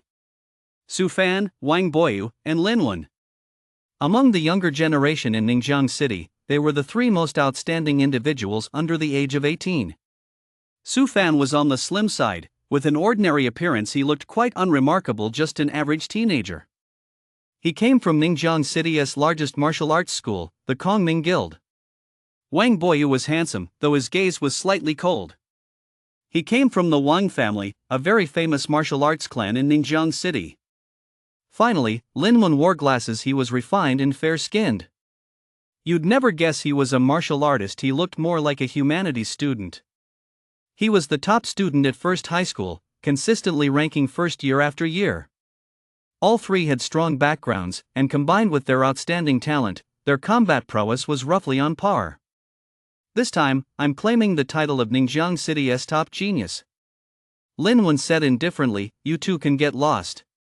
He looked refined and scholarly, but his tone was arrogant and domineering. The contrast was striking. Anyone can talk tough, just don't end up begging for mercy after you get beaten. Su Fan grinned. Wang Boyu's gaze remained cold. He didn't even glance at the other 2. All right, enough with the nonsense. Let us go.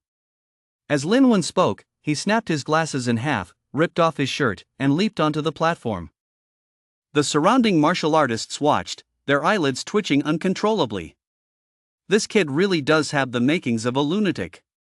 Su Fan and Wang Boyu also leaped onto the combat platform.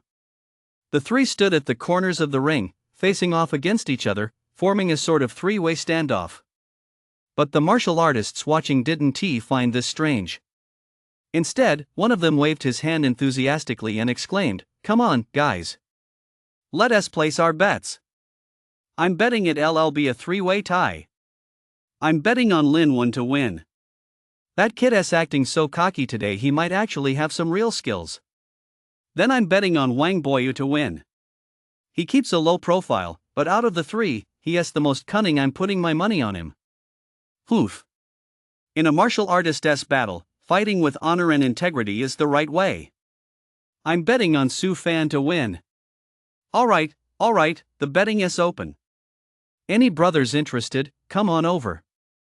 Soon, more and more martial artists gathered around. However, most of the martial artists still chose to bet on a tie among the three, unable to determine a clear winner. It couldn't be helped. Experience told them that after such a long standoff, even if they fought day in and day out, it would be impossible to determine who was the strongest. Seeing the crowd growing livelier, the middle-aged martial artist walked over as well. He happened to spot Yi and couldn't help but smile. "Young man, so you're interested too? Who are you planning to bet on? Su Fan, Wang Yuba, or Lin Wen?" Yi shook his head. "I'm not betting on any of them. I'm betting on myself." "Yourself?" The middle-aged martial artist was taken aback. He'd only been speaking hypothetically. He hadn't expected this young man to be so brimming with confidence that he'd actually dare to take on Su Fan and the others. Young people these days really are brave. The middle-aged martial artist mused with a touch of admiration. Just then, Yi had already walked over, and the martial artist who had set the odds immediately laughed. "Young man, who are you betting on?" "I'm betting on myself," he said. Hearing this, the surrounding martial artists were all taken aback. Is this kid crazy? He actually wants to go up against those three? You've only just broken through to the martial artist realm. Young man, you're not joking, are you? The martial artist who set up the bet chuckled. Yi didn't say much. He transferred 50,000 and turned to leave. Although he'd been sweeping through the quasi-martial artists at the fighting arena these past few days, he hadn't actually earned much. He only had this 50,000 left on him now. But once this match was over, he should be able to make a tidy profit. 50,000? Are you serious? The martial artist running the betting ring was somewhat taken aback. Their bets were actually quite small, though there were many people, each had only put in 1,000 or two. To throw in 50,000 all at once, and on himself at that, how confident does he have to be? No, that's just stupid. Does this kid have too much money to burn? The martial artist running the betting booth muttered under his breath. Spotting the middle-aged martial artist approaching, he smiled and asked, "Bro, who are you betting on?" "I'm betting on." Just as the middle-aged martial artist was about to speak, he suddenly caught a glimpse of Yi's back in the distance. As if possessed, he blurted out, "I'll bet on that young guy 1,000. As soon as the words left his mouth, he regretted it. But with so many martial artists watching, he couldn't very well back out over 1,000. So, under the stares of the crowd who were looking at him as if he were a fool, he silently cursed himself for having a big mouth and turned to leave. Since he'd already placed his bet, he had no choice but to watch the match. He just hoped that young guy would put up a good fight, otherwise, if he lost too quickly, people would really think he was a total idiot. On the fighting stage, Lin Wen and his two companions were facing off against each other. Yi leaped onto the stage as well. Seeing his hood, the three of them all wore somewhat peculiar expressions. Lin Wen couldn't help but chuckle. "Bro, how old are you this year?" 17 this year, at the martial artist realm. Yi scammed the trio. "I hear all three of you are pretty formidable. I'd like to challenge you." Hearing this, all three narrowed their eyes.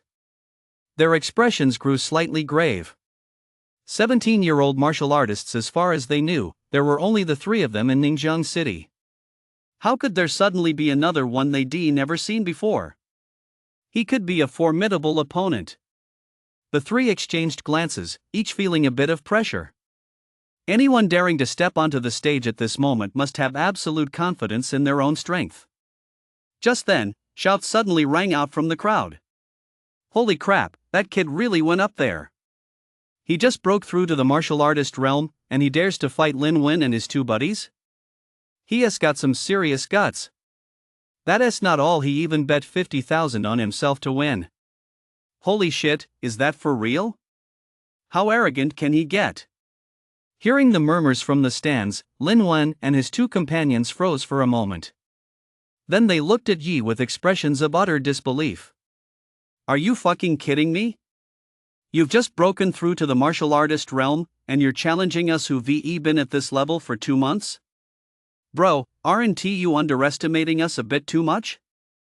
Lin Wen snorted coldly as his vitality surged, a twisted black snake martial tattoo gradually emerging on his bare chest.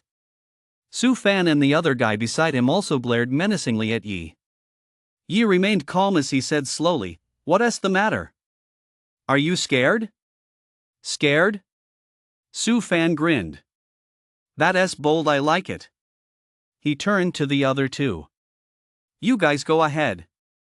I'll teach him a lesson. Once I'm done with him, the three of us can start." Lin Wen shrugged. "Whatever." Wang Yuba said indifferently, "I hope you don't use this as an excuse later, claiming he drained some of your stamina." "He drained my stamina?" Su Fan was speechless. "How little do you think of me? I'm a kid who just broke through to the martial artist realm. If he drains my stamina, I'll have only myself to blame." "Stop blabbering. You two, get down there." The two turned and prepared to head down. Just then, the teenager across from them suddenly furrowed his brow and said, "Didn't you hear me clearly? I'm challenging all three of you, which means I want all three of you to come at me together." Dead silence. In an instant, the entire vast combat arena fell completely silent. Everyone stood with their mouths agape, their expressions frozen in shock. A middle-aged martial artist who had just walked up to the stands to watch the match turned green with rage the moment he heard those words. "It's over, I've made a huge fool of myself this time." Now everyone knew he'd bet 1,000 on some fool to win. He'd made a fool of himself too. Sigh, he never should have spoken to him. He'd originally thought the kid was a prodigy and wanted to make his acquaintance, which was why he'd chatted with him for a bit after he arrived. He never expected the kid to be out of his mind. Instead of taking on one opponent, he wants to take on three. Why doesn't he just fly to the moon? The middle-aged martial artist was kicking himself. He could already foresee this incident becoming a laughingstock for a long time to come. On the fighting stage, Yi looked at the three men, who were just as stunned, and said earnestly, "If the three of you team up, you might put some pressure on me. One of you alone isn't nearly enough." He was telling the truth. He challenged these three partly because, as renowned geniuses in Ningjiang City, they were practically household names. This had sparked a rare burst of competitive spirit in him. Another reason was the money. The 50,000 he'd just bet on himself would at least double if he won. However, since this was a fight, he still wanted to face opponents who were evenly matched. That way, it would be easier to gain combat experience. Therefore, having all three attack at once would put him under greater pressure. So cocky? I'll see just what you're made of. Unexpectedly, the first to lose his composure was Lin Boyu, who is usually so level-headed. Lin Boyu's handsome face darkened as he charged fiercely toward Yi, a piercing tigeress roar suddenly echoing through the air. Tiger Seal Fist. He hadn't even reached him yet. Mid-air, a faint, illusory tiger could already be seen pouncing. The seasoned martial artists watching raised their eyebrows, having already recognized the destructive power of this punch. 220 combat power. Clearly, a month had passed, and Lin Boyu's combat power had increased significantly. Then, someone let out a soft "hmm." "That kid over there isn't dodging." Before the sentence was even finished. With a loud thud, Yi unleashed a punch that shattered the tigeress image, then under Lin Boyu's incredulous gaze grabbed him by the collar and hurled him off the fighting platform. Too weak. He shook his head. Although these three had decent combat power, their combat awareness was far too weak. They were nowhere near as good as he used to be, let alone as good as he was now. Add to that the massive gap in combat power. As a result, in his eyes, their attacks were practically like those of children, harmless and inconsequential. If he is this weak, the other two must be just as mediocre. Yi muttered under his breath as he slowly walked towards Su Fan and Lin Wen, who were already completely dumbfounded.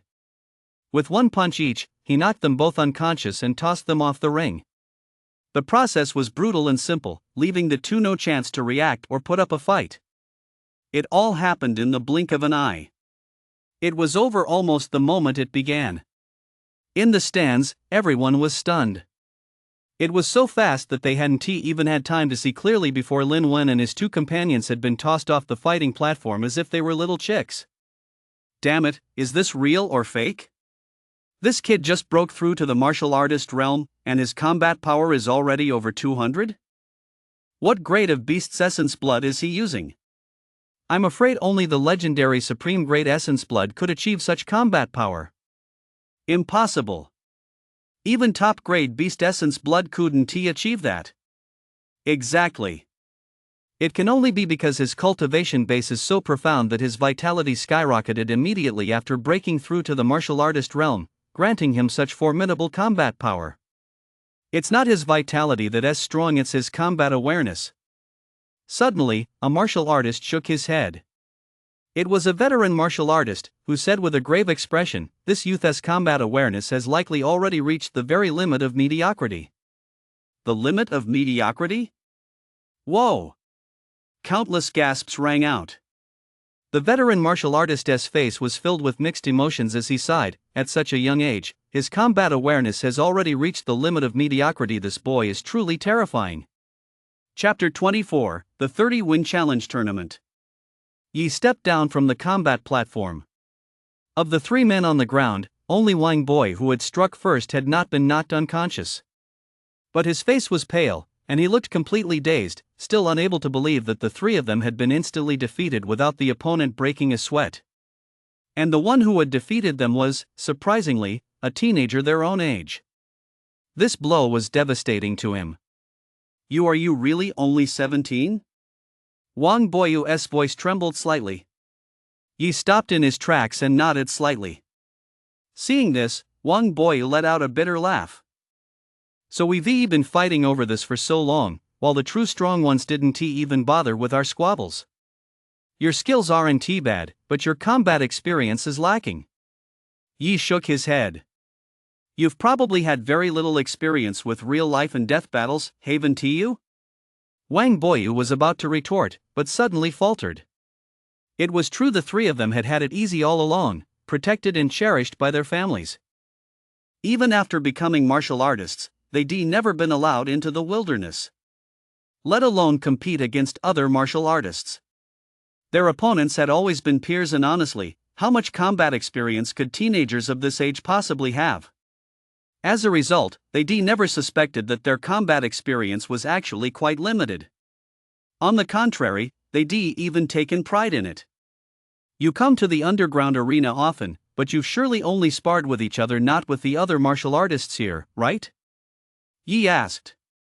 How do you know that? Lin Yuba paused in surprise. Because you're too arrogant. Yi said slowly, from the very beginning, you've believed that your only opponents are those two others. As for the other martial artists here, they've only broken through to the martial artist realm at such an advanced age. Their talent is too poor, they're not worthy of being your opponents, right? Hearing this, Lin Yuba's pupils suddenly contracted. The three of them had come here at the insistence of their respective elders. Originally, they had been too arrogant to even consider coming, but to save face, they made it a point to show up every now and then just to go through the motions. And Yi had hit the nail right on the head with his assessment. He remained silent for a long time before saying, "Thank you. I understand." With that, he led the other two away. Seeing this, Yi felt a pang of emotion. He vaguely recalled that just a few months ago, these three had been figures far beyond his reach. Now, he could defeat them all with ease. He walked over to the martial artist who had just been defeated. The man and the group of martial artists surrounding him all stood in silence, their expressions tinged with bewilderment. A martial artist who had just broken through to the martial artist realm and already possessed a combat power of 200. The shock to them was simply too immense.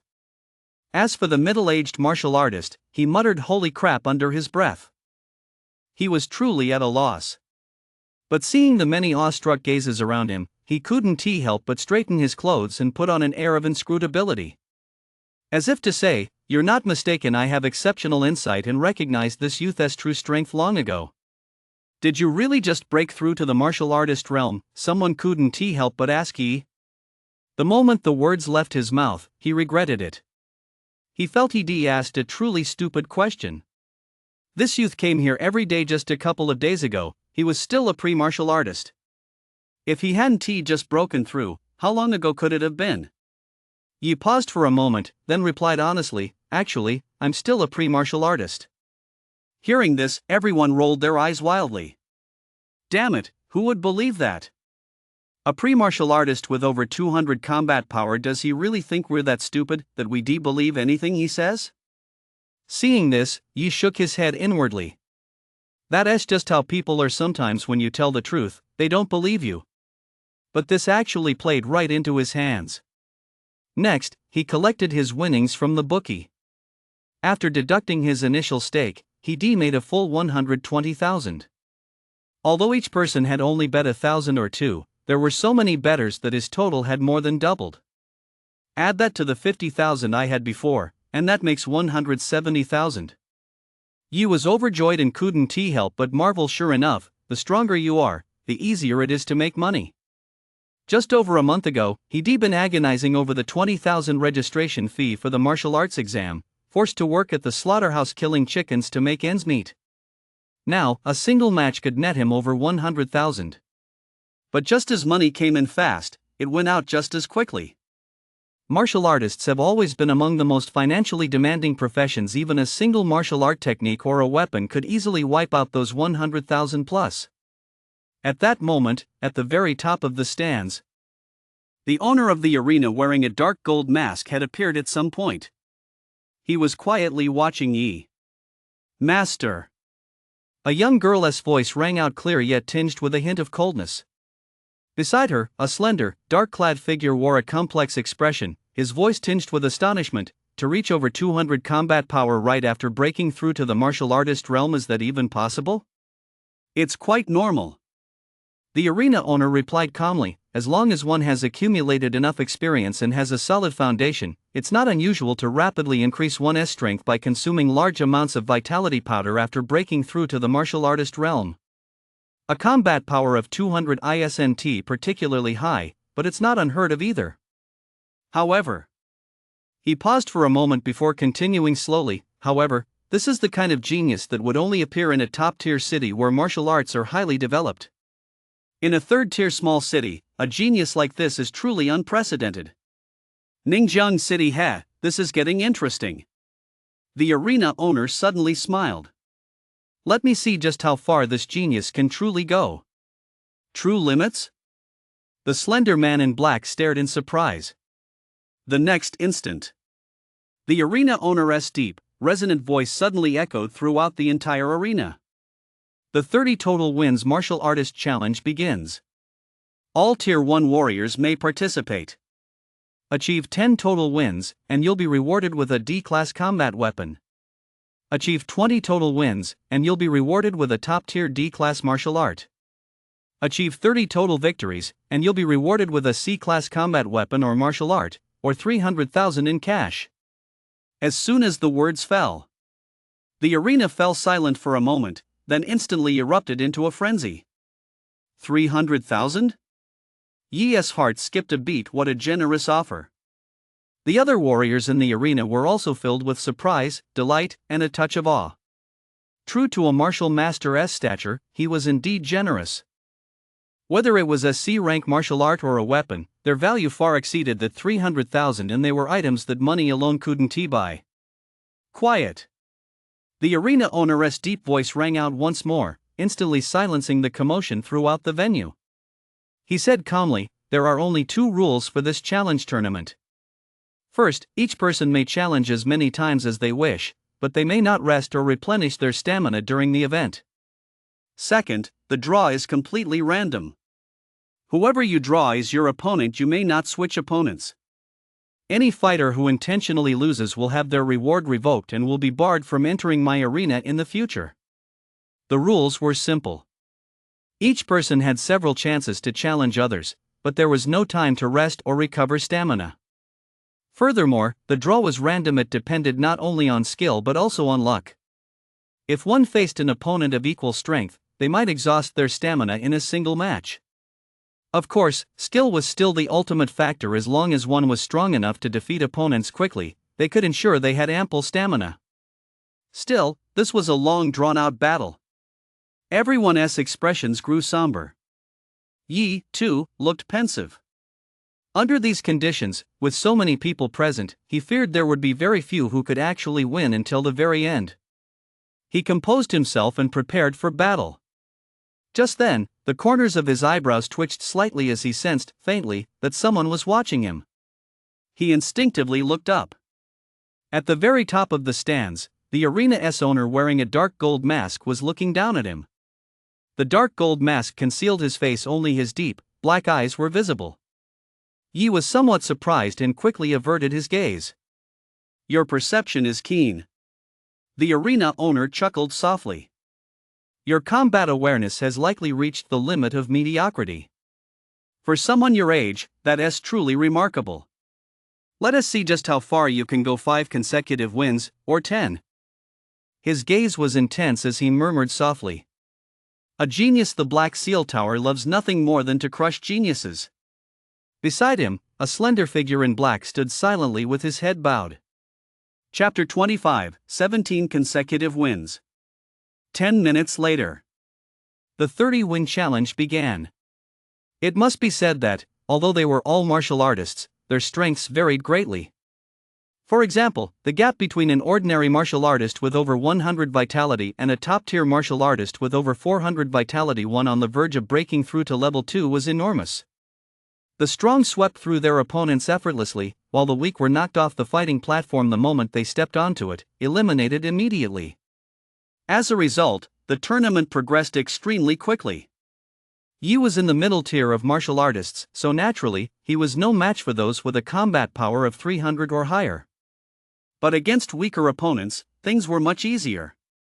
He was quite lucky to face opponents who weren't too strong. While he couldn't exactly call it a sweep, he had won every match smoothly along the way.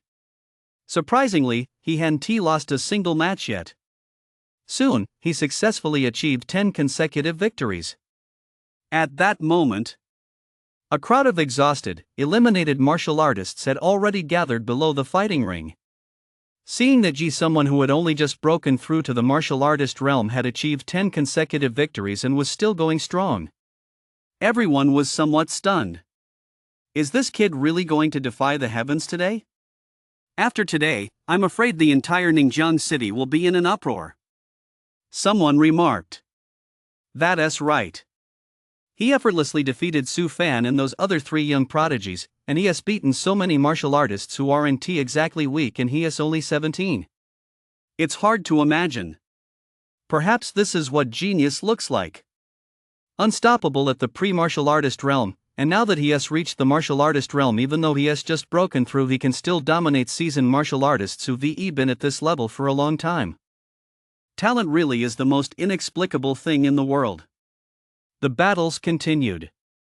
11 consecutive wins, 12 consecutive wins, 13 consecutive wins. Another 3 consecutive victories. Although he won them all, Yi could clearly feel that it was becoming a struggle. Now, there wasn't a single weak opponent left on the arena. Even the weakest among them had combat power comparable to his own, so he was giving his all in every single match. 14 consecutive wins, 15 consecutive wins. Another 2 consecutive wins. The onlookers had shifted from their initial shock to complete admiration, and more people were gathering around. I'm almost at my limit. On the fighting stage, Yi was panting heavily, drenched in sweat. 15 consecutive wins was already an impressive achievement. Logically speaking, he could step down on his own. Even if he chose to step down, no one would look down on him, only admire him. But The martial way is a path of constantly pushing past one's limits. A true martial artist must continually challenge their own limits. Yi murmured, his eyes growing ever brighter and more radiant, as he continued toward his opponent for the 16th victory. It was a brutal battle. His opponent's combat power was 290, the same as his own maximum. After a long, fierce struggle, he finally found an opening only after taking a punch head-on, and he sent his opponent crashing off the stage. The moment his opponent hit the ground, he spat out a mouthful of blood. His hood was stained red as blood seeped through. This 16th battle was a hard-fought victory. Then, after a moment of heavy panting, his eyes bright yet tinged with a touch of madness, he walked toward his opponent for the 17th match. He hadn't reached his limit yet, he could keep going.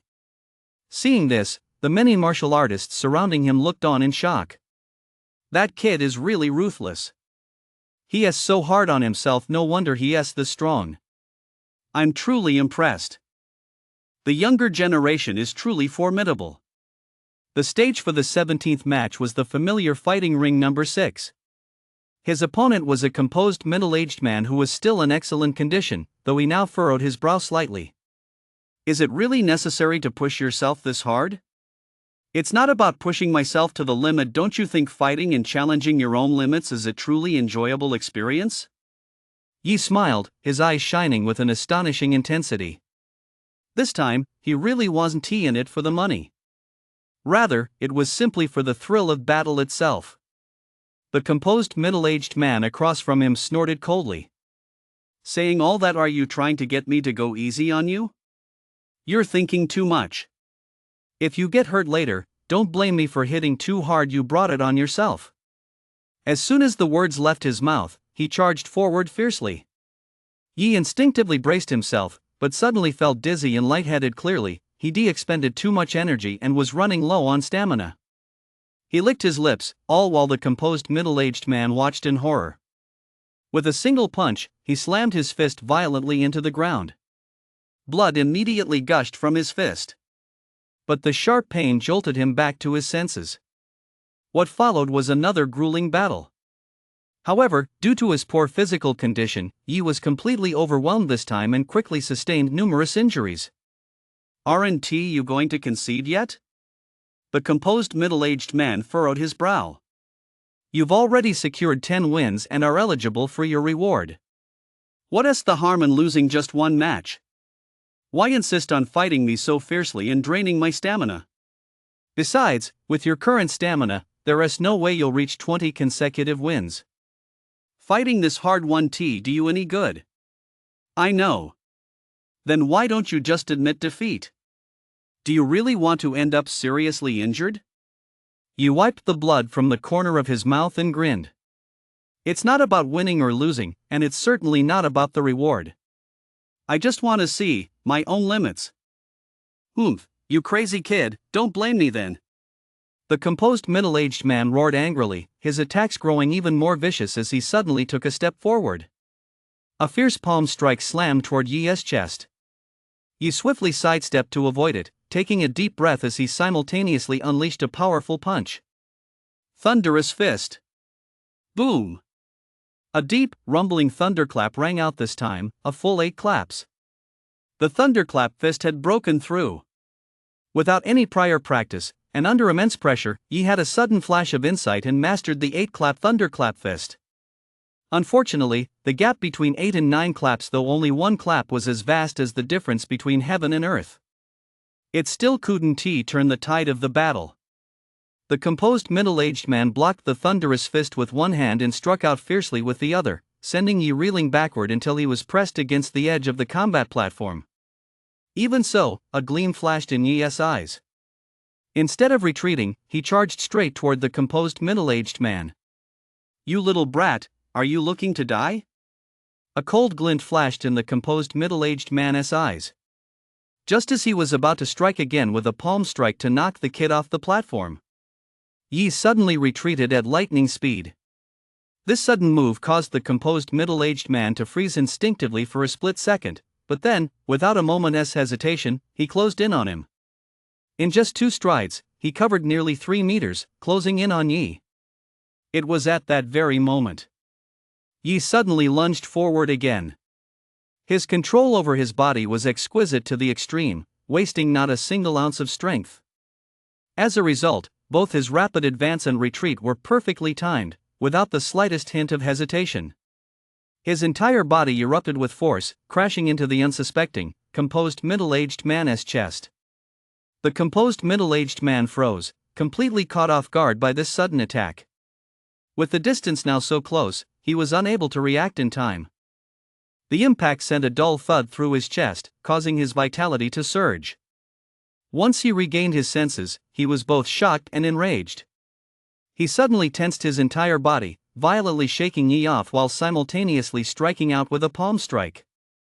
However, the very instant he mustered all his strength, Yi suddenly withdrew his force, sidestepping to the side, then delivered a precise elbow strike that slammed into the man's lower back. Boom! Two sounds rang out simultaneously. Yi was sent flying by the palm strike. The composed middle-aged man, having exerted too much force, was propelled toward the edge of the fighting ring, on the verge of falling off. He forced himself to regain control, narrowly managing to cling to the edge. But before the cold sweat on his forehead could even begin to drip, excruciating pain shot through his lower back, causing his body to go limp. Unable to maintain control, he plummeted straight off the fighting platform. On the other side, Yi rolled several times on the ground before finally coming to a stop. He staggered to his feet, gasping for breath.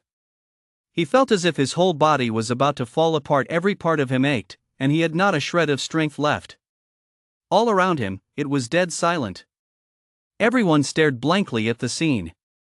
Below the ring, the composed middle-aged man rose silently. His breathing was steady, and he showed no signs of injury. In contrast, Yi. His hood had turned completely blood red, and his clothes were torn to shreds, faintly revealing black patterns on his skin. Fortunately, only part of the patterns was exposed, so no one noticed anything unusual.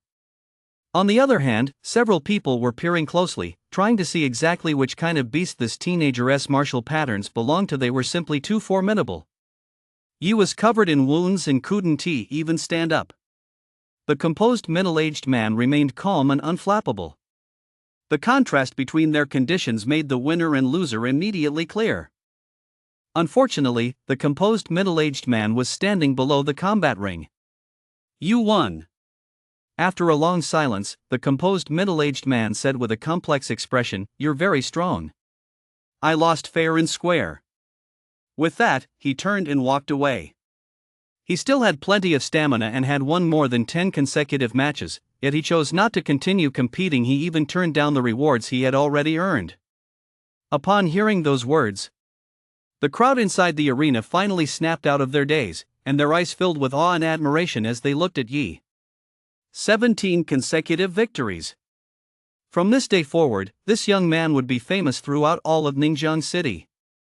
As a newly promoted martial artist, he had defeated several opponents with combat power ratings over 200 and even subdued a veteran martial artist with a rating of 300. Such talent was unprecedented in the entire history of Ningjiang City. Chapter 26, D-Rank Combat Soldier. Match 18, I concede. Yi coughed heavily, stood up, and slowly walked down from the combat stage. He wouldn't push himself any further. This time, he had truly reached his limit. The people around him spontaneously parted to make a path for him. You've only been a martial artist for 3 days, yet you already possess 300 combat power. Even in a first-tier martial arts city, you'd be considered top-tier. From the stands above, the arena owner cast an appreciative gaze his way. Hearing this, the crowd was utterly stunned. A first-tier martial arts city that was nothing like a third-tier city like Ningjiang. They never expected the arena owner to offer such high praise. The arena owner, however, glanced at the faint patterns on Yi's body. What kind of beast does this martial pattern belong to? Why does it feel somewhat unfamiliar to me? He asked, sounding slightly puzzled. Hearing this, the people around them also turned their curious gazes toward him. Since only a small portion of the pattern was visible, they stared for quite some time but still couldn't identify which beast's martial pattern it was. However, they never expected that even a martial master as powerful as the arena owner had never seen it before. I knew it, the martial pattern on this youth isn't ordinary. That's right. They look extraordinary, far superior to our ordinary martial patterns. There is no doubt this top-tier martial pattern is the reason this young man is so powerful. Listening to the crowd's speculation, Yi's expression grew somewhat peculiar. Top-tier martial pattern? Looks extraordinary? Ahem. He cleared his throat, realizing he had to leave quickly, otherwise, he might give himself away. So he turned to the arena master. Senior, my injuries are quite severe. I'd like to leave as soon as possible to tend to them. The owner of the fighting arena gave a faint smile and tossed an item his way. I see you're skilled with your fists and have mastered a particular fist-based martial art to a very high level, so I'll give you a pair of combat gloves. Yi took them. Though called fighting gloves, they were actually a pair of transparent, silky gloves. He exclaimed with delight, "Thank you, senior." With that, he left without looking back. Watching his retreating figure, the crowd buzzed with discussion. After a night of one shock after another, they had all become somewhat numb. Still, some couldn't help but marvel. To possess a combat power of 300 right after breaking through to the martial artist realm was truly beyond belief. It seemed likely that tomorrow, the entire city of Ningxian would be in an uproar. Yi was unaware of any of this. He only knew that if he didn't leave quickly, he might really be exposed.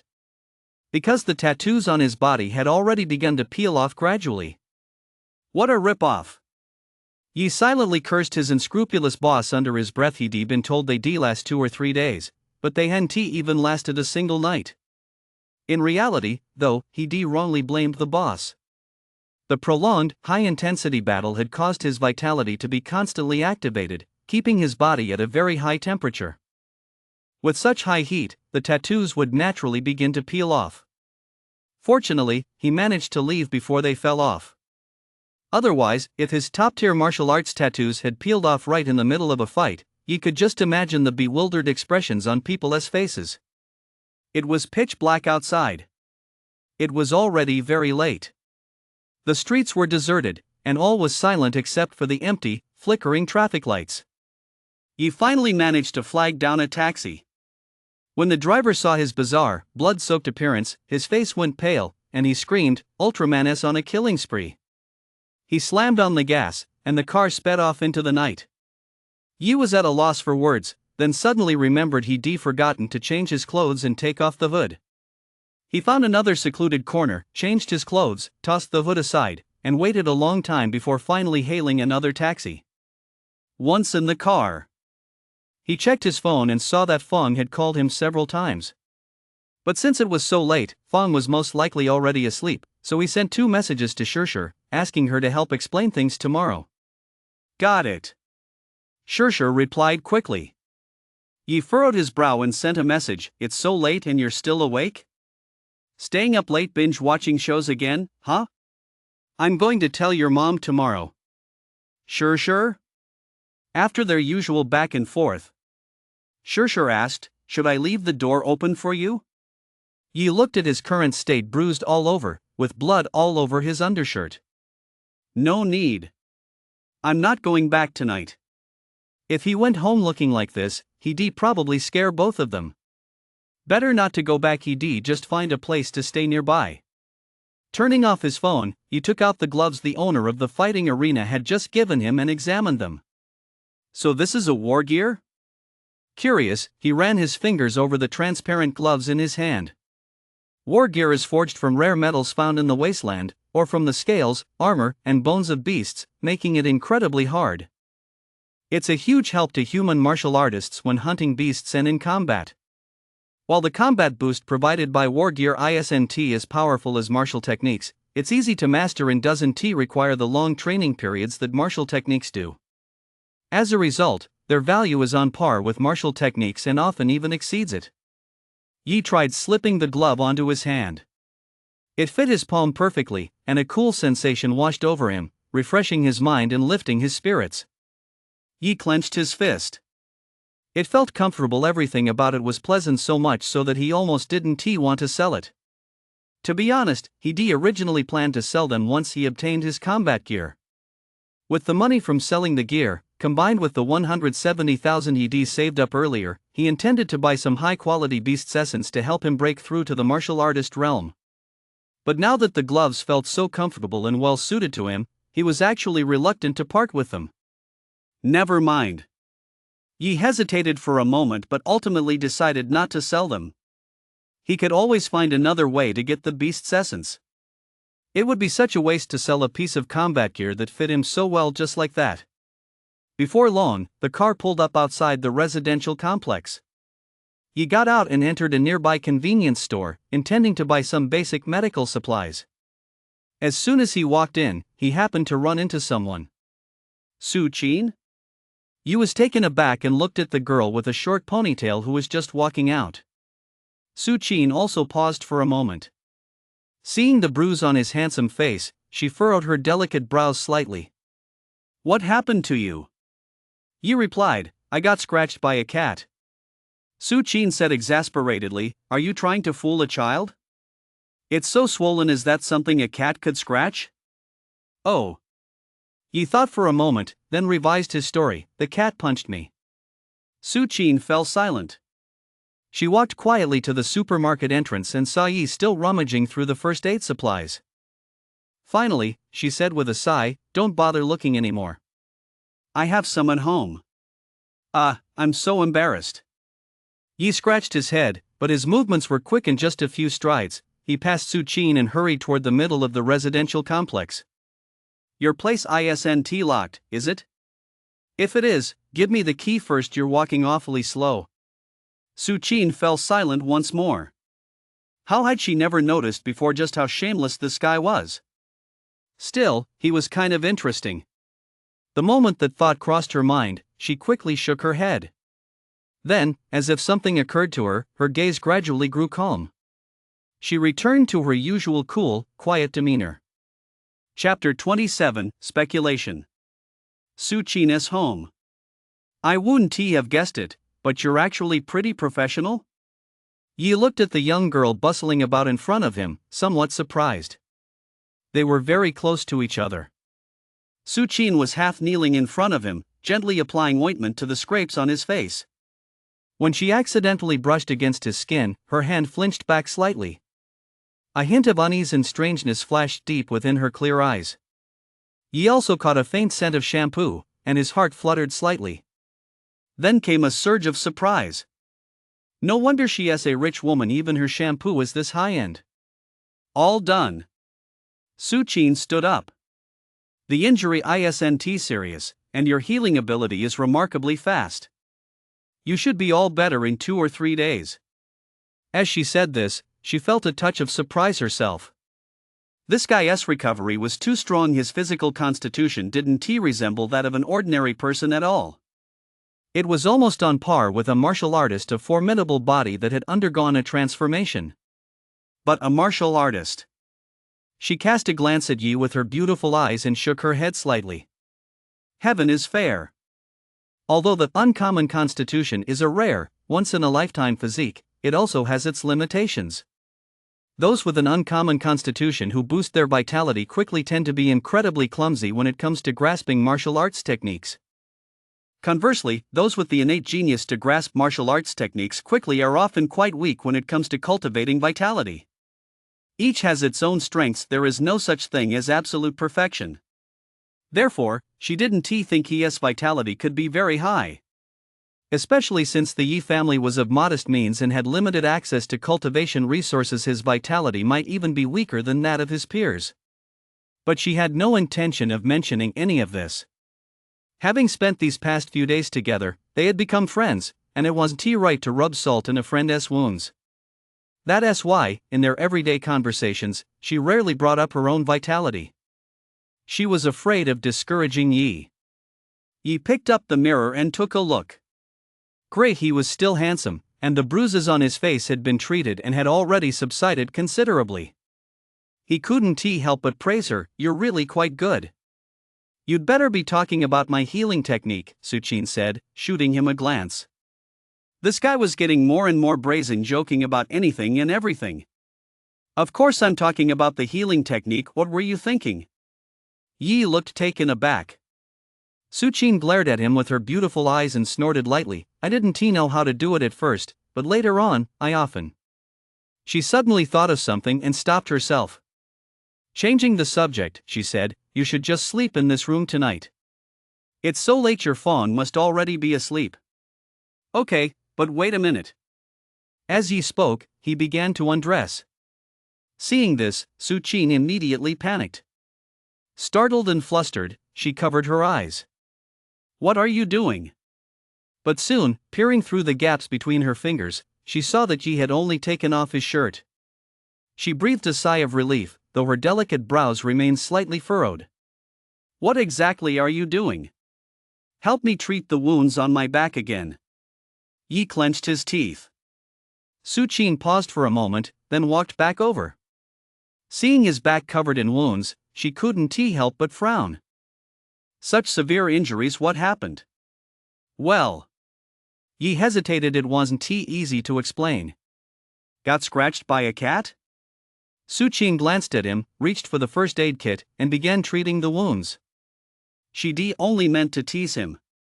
Unexpectedly, Yi nodded vigorously, like a chick pecking at grain, and praised her, you're so smart, you guessed it. Suchin fell silent, then applied more pressure as she tended to the wounds. Yi winced in pain. I'll tell you the truth, it was a fight. I fought martial artists. A fight with martial artists? Why didn't you say you defeated over a dozen of them? You're quite the braggart. Suchin snorted lightly and slowed her movements slightly. But as she looked at the shocking array of wounds on his back, she couldn't help but furrow her delicate brows, and her movements grew even gentler.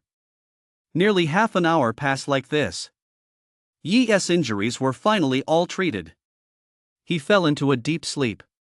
He was truly exhausted today. Suchin walked out of the room. Just as she closed the door, a slightly burly figure suddenly emerged from the room next door. The figure was wearing a black trench coat, a hat, and a mask, completely wrapped up from head to toe. Dad, what are you doing out here? Suchin was a little surprised, then said anxiously, my classmate is in there, don't let him spot you. He has probably already spotted me. The burly figure removed his mask, revealing a middle-aged face covered in scars, and said calmly. Then, he walked over to the table in the living room, took a pack of cigarettes from the convenience store bag Suchin had brought back, and slowly lit one. Seeing the pack of cigarettes, Suchin froze for a moment. Then her pretty face suddenly shifted slightly. The convenience store bag was filled with quite a few packs of cigarettes and bottles of alcohol.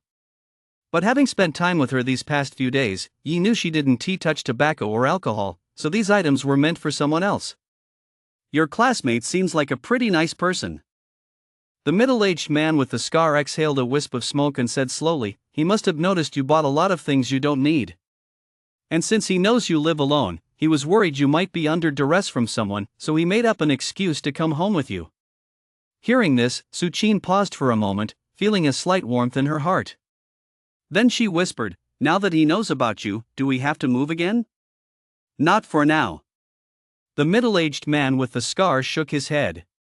He doesn't know yet that I'm a fugitive wanted by the Martial Union, so he probably won't report me. Besides, judging by the situation, he has likely figured out the nature of our relationship, though I'm not sure how he guessed. But for the time being, there shouldn't be any problems.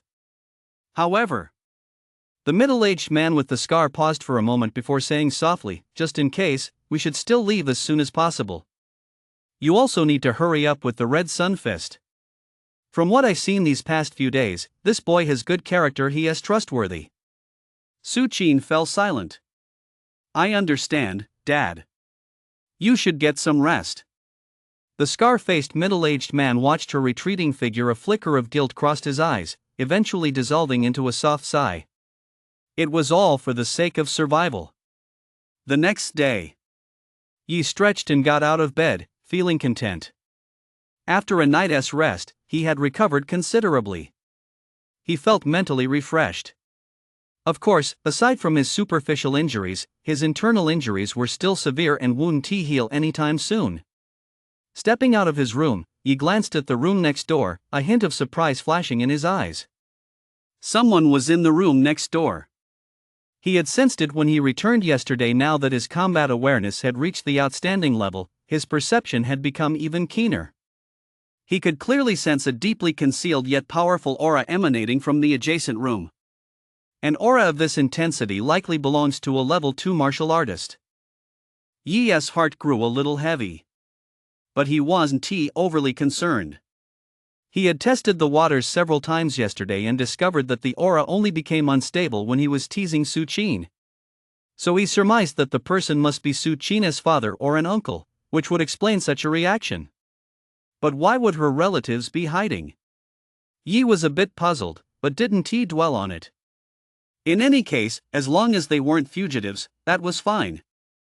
Otherwise, with Fang and Shirshir living downstairs, he wouldn't be able to rest easy. Chapter 28, The Black Dragon. Early morning. Yi and Su Qin left the house at the same time and boarded the number 5 bus. Seeing that Su Qin was also getting on the number 5 bus, Yi was a little surprised. Wouldn't the number 3 bus be faster for you? Su Qin shot him a glance. None of your business. Yi. Women really are fickle creatures. He rolled his eyes and looked up at the small TV screens on either side, which were broadcasting the news. According to reports, a 17-year-old newly minted martial artist appeared in our Ningjiang city yesterday. Having just broken through to the martial artist realm, his combat power has already reached 300, and he defeated 17 veteran martial artists in a row at a certain martial arts school. Yi froze for a moment. Could they possibly be talking about him? Currently, the Martial Artist Association and various martial arts schools have issued announcements. Anyone with information about this newly promoted martial artist who contacts us will receive a generous reward. As soon as this news appeared, it instantly drew the attention of everyone in the carriage. Exclamations of astonishment rang out continuously. Although many people aren't quite sure what it means to have a combat power of 300 right after breaking through to the martial artist rank, that doesn't prevent them from understanding the significance of the situation. It's even made the news. Moreover, the fact that prominent figures like the president of the Martial Artists Association and the head of the Kongming Guild appeared in the news speaks volumes. Su Qin paused for a moment, biting her lip lightly. 300 combat power. If she had that kind of talent and had been noticed by so many factions, perhaps she wouldn't have had to keep fleeing with her father. Yi was still a bit dazed, but he also grew wary. It seemed he wouldn't be able to return to the underground fighting arena anytime soon. He hadn't expected to cause such a stir. It wasn't that he was afraid of drawing too much attention. The main issue was that he hadn't yet broken through to the martial artist realm. If his status as a pre-martial artist were exposed, it would cause major trouble. To possess 300 combat power right after breaking through to the martial artist realm. Such a genius, while rare, wasn't unheard of. But to possess 300 combat power without having broken through to the martial artist realm? That was practically a glitch. 9 times out of 10, he'd be dragged off to be dissected and used for experiments. He had to be careful about this. At the very least, I'll wait until I've broken through to the martial artist realm and my strength has improved further before contacting these factions. Yi thought to himself. Resources are also crucial for martial arts cultivation, so joining a powerful faction would do more good than harm. Next, other news reports were broadcast one after another. They were all about recent events, and 9 out of 10 were related to the wasteland. The remaining item was either about dangerous organizations like the Black Seal Tower setting their sights on certain young prodigies, or urgent warnings that martial union fugitives were on the loose, urging citizens to be cautious. In this era where martial arts were exceptionally advanced, fugitives who violated the law through martial means were often more dangerous than beasts. As he listened to the news, he felt a slight sense of relief. Recently, when Grandmaster Hung Yang of the Grandmaster Order visited Qingshui City, he took the opportunity to clear out a significant portion of the nearby wastelands. A large number of beasts in those wastelands were killed. As a result, the frequent beast attacks on cities that had been occurring in the past have decreased considerably. Cities like Ningjiang have become safer, trade is flowing smoothly, and they are more prosperous than before. Everything is gradually moving in a positive direction. Meanwhile, at the Ningjiang City branch of the Martial Union. As an official organization, the Martial Union branch was home to several of Ningjiang City's strongest level 5 experts. Yet at this moment, these influential figures who could make the entire city tremble with a mere wave of their hand all looked exceptionally pale. Has Grandmaster Han Yang not emerged yet? Minister Ningjiang asked in a low voice. Reporting to the director, ever since Grandmaster Han Yang entered the depths of the Liumu wilderness and a terrifying surge of energy erupted from the heart of the wilderness, the Grandmaster has not emerged. Upon hearing this, everyone fell silent. The Liumu wilderness was the barren wasteland beyond Ningjiang City, and it had been the city's most immediate source of danger in recent years. But the Liumu wilderness was just an ordinary wasteland. How could a Grandmaster possibly go missing there? Just then, someone hurriedly shouted, "Minister, someone captured footage of the Grandmaster. Quick, play the video." Minister Ningjiang sprang to his feet. As the video began to play, the screen was filled with static, clearly interfered with by intense energy waves. After waiting a while, the crowd could barely make out a figure and a dragon. That figure radiated golden light, blinding like the sun. Facing it was a massive black dragon whose body wound like a mountain range. The black dragon stood face to face with the human figure, actually overwhelming it. The blurry image quickly vanished. The crowd fell silent once more. Dragons, one of the top-tier races among the beasts, and a mature black dragon possessed Grandmaster-level strength, far surpassing that of an ordinary Grandmaster. The Liumu wilderness, how could there be a mature black dragon there? Someone spoke in a dazed voice, having completely lost their bearings. A top-tier level 7 beast was right outside Ningjiang City, yet they had no idea. What if that black dragon were to attack the city? One could only imagine the entire city of Ningjiang would be destroyed in an instant. At the thought of this, everyone present felt a chill run down their spines. It was simply too dangerous. If Grandmaster Han Yang hadn't happened to pass by, intervened to clear the wilderness, and encountered the black dragon, this terrifying time bomb would never have been discovered. "Minister, what should we do now?" someone asked nervously. Minister Ningjiang closed his eyes for a long moment before slowly opening them. A level 7 black dragon is beyond our capabilities. One misstep, and it won't just be Ningjiang City, the entire Donyuan province will be affected. I'll report this to higher-ups and request support from the Grandmaster. You all must keep this under wraps to avoid causing panic among the residents. However, you must also prepare evacuation routes as soon as possible to ensure that if the Black Dragon attacks the city, we can evacuate all citizens quickly. Evacuate. Someone let out a soft sigh. Once they evacuated, it was almost certain they'd never have the chance to return.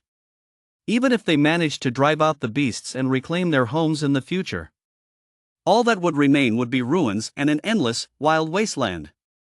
Others fell silent, their minds drifting to Qingshui City not long ago. An almost identical fate. Abandoning their homes, countless people fleeing in panic. He murmured, if only Ningjiang City could produce a Grandmaster of its own. 2 Grandmasters working together would be enough to subdue the Black Dragon. We wouldn't be forced into a defensive position, let alone have to leave our homes. Hearing this, the others sighed as well. A Grandmaster. How incredibly difficult that would be. A 5th-level martial artist was already the absolute limit in Ningjiang City. The day's classes came to an end. School was out. You looked at the girl across from him and asked in surprise, "Did you say Zhang Fan didn't come to class today?" "Yeah, he wasn't here today, but he called the teacher to ask for a leave of absence. It seems there was something going on at home." The girl tilted her head, her bright eyes constantly studying Yi. Seeing more and more girls gathering around them, Yi hurriedly said goodbye and left the school. After leaving, he still felt a bit uneasy and sent Zhang Fan a message. A moment later, he received a reply. "Bro Ran, my parents and I are going on a 2-day trip. The college entrance exams are coming up and you're going on a trip?" Yi had a vague feeling that something wasn't quite right, so he asked a couple more questions. Zhang Fan explained that the pressure was too much, so his family was taking him out to relax. Seeing this, Yi put his doubts aside. Chapter 29, Honorary Student. After leaving school, Yi didn't go home. Instead, he headed straight to the Laming Martial Arts Academy.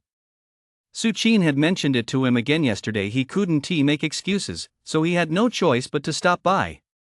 Although he wasn't sure why Instructor Wan was so persistent in seeking him out. He guessed that 9 times out of 10, it was to get him to join the Martial Arts Academy. Thunderclap Martial Arts Academy. Returning once more, Yi couldn't help but be impressed. True to its reputation as the top martial arts academy second only to the Kongming Guild, it was truly massive, with an enormous number of students.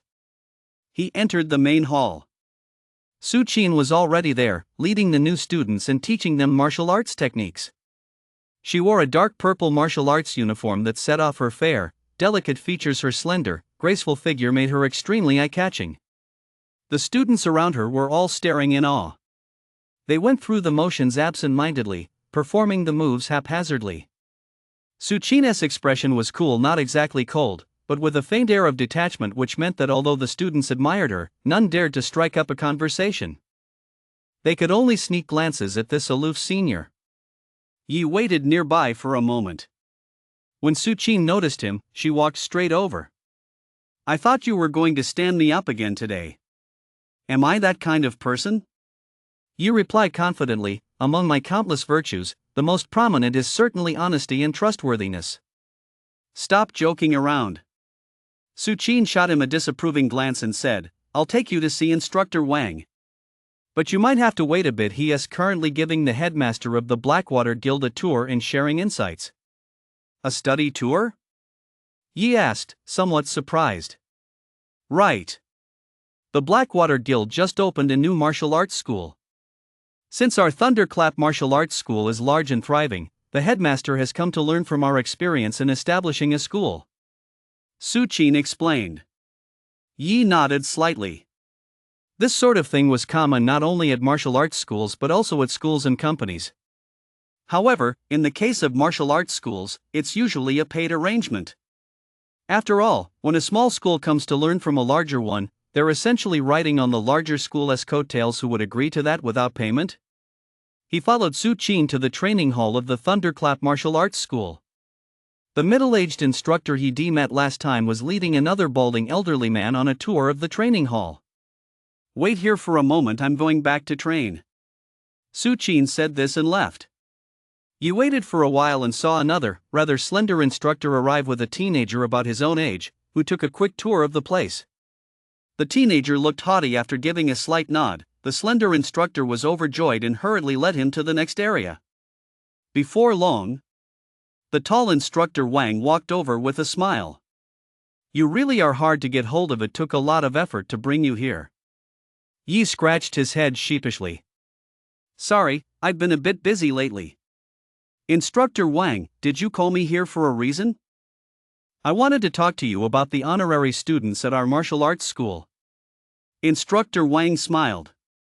"Come on, let us go sit in my office for a bit. I'll explain everything in detail." Beside them, the balding elderly man glanced at Yi in surprise upon hearing the term honorary student. He then said respectfully to Instructor Wang, "Instructor Wang, I'll take my leave for today." Old Moo, take your time.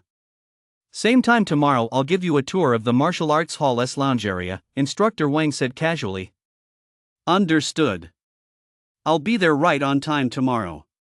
The balding elderly man appeared quite reserved. Even though he was older than Instructor Wang, he remained exceedingly polite. It was as if Instructor Wang were the elder and he the junior. Seeing this, Yi couldn't help but feel a sense of awe.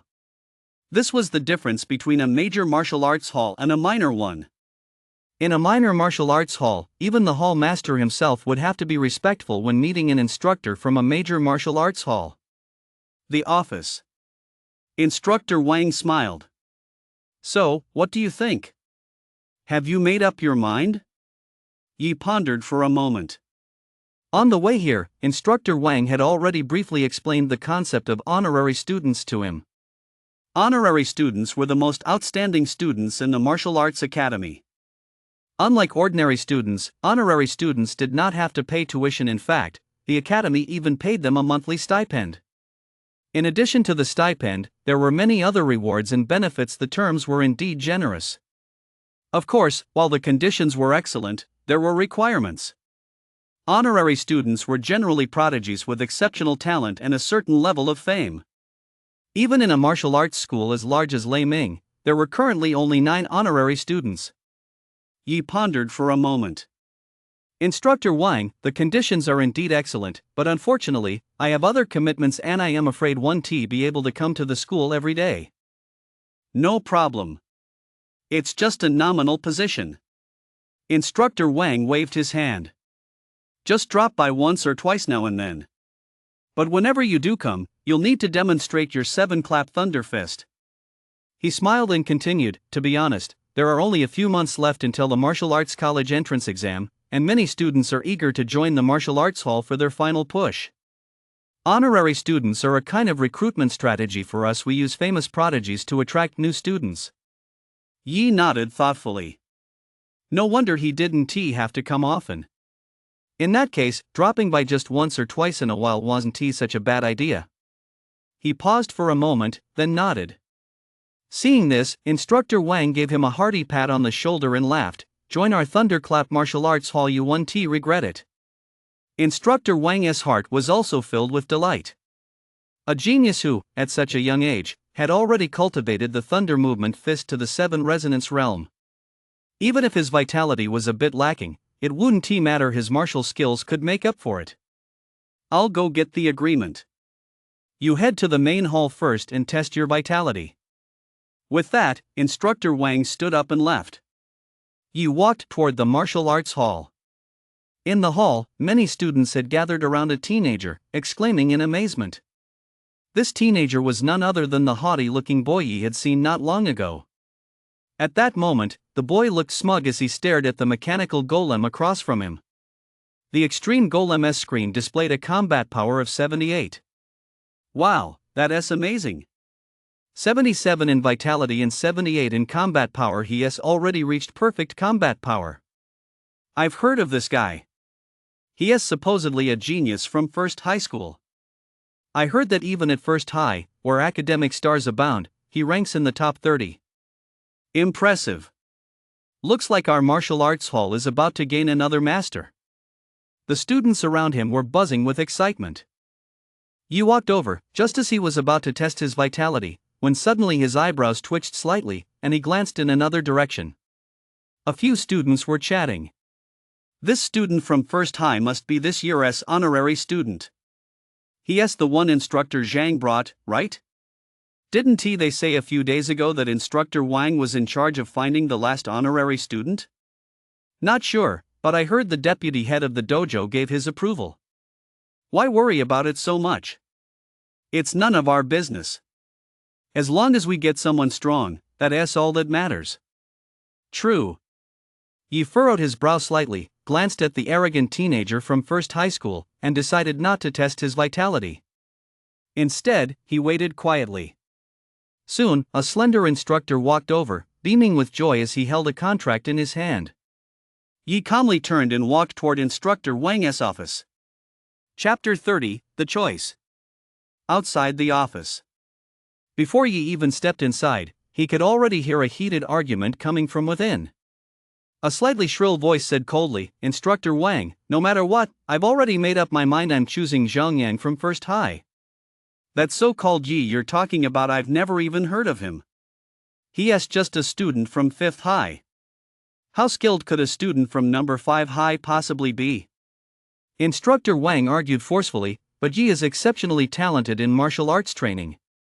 He became an honorary student thanks to his mastery of the thunder movement fist. He'll definitely attract plenty of high-caliber students. It's just a martial art. What matters is vitality. How high could a student from number 5 High's vitality possibly be? A sharp voice cut in, I've already made up my mind, we're going with Zhang Yang from First High. Instructor Wang struggled to contain his anger.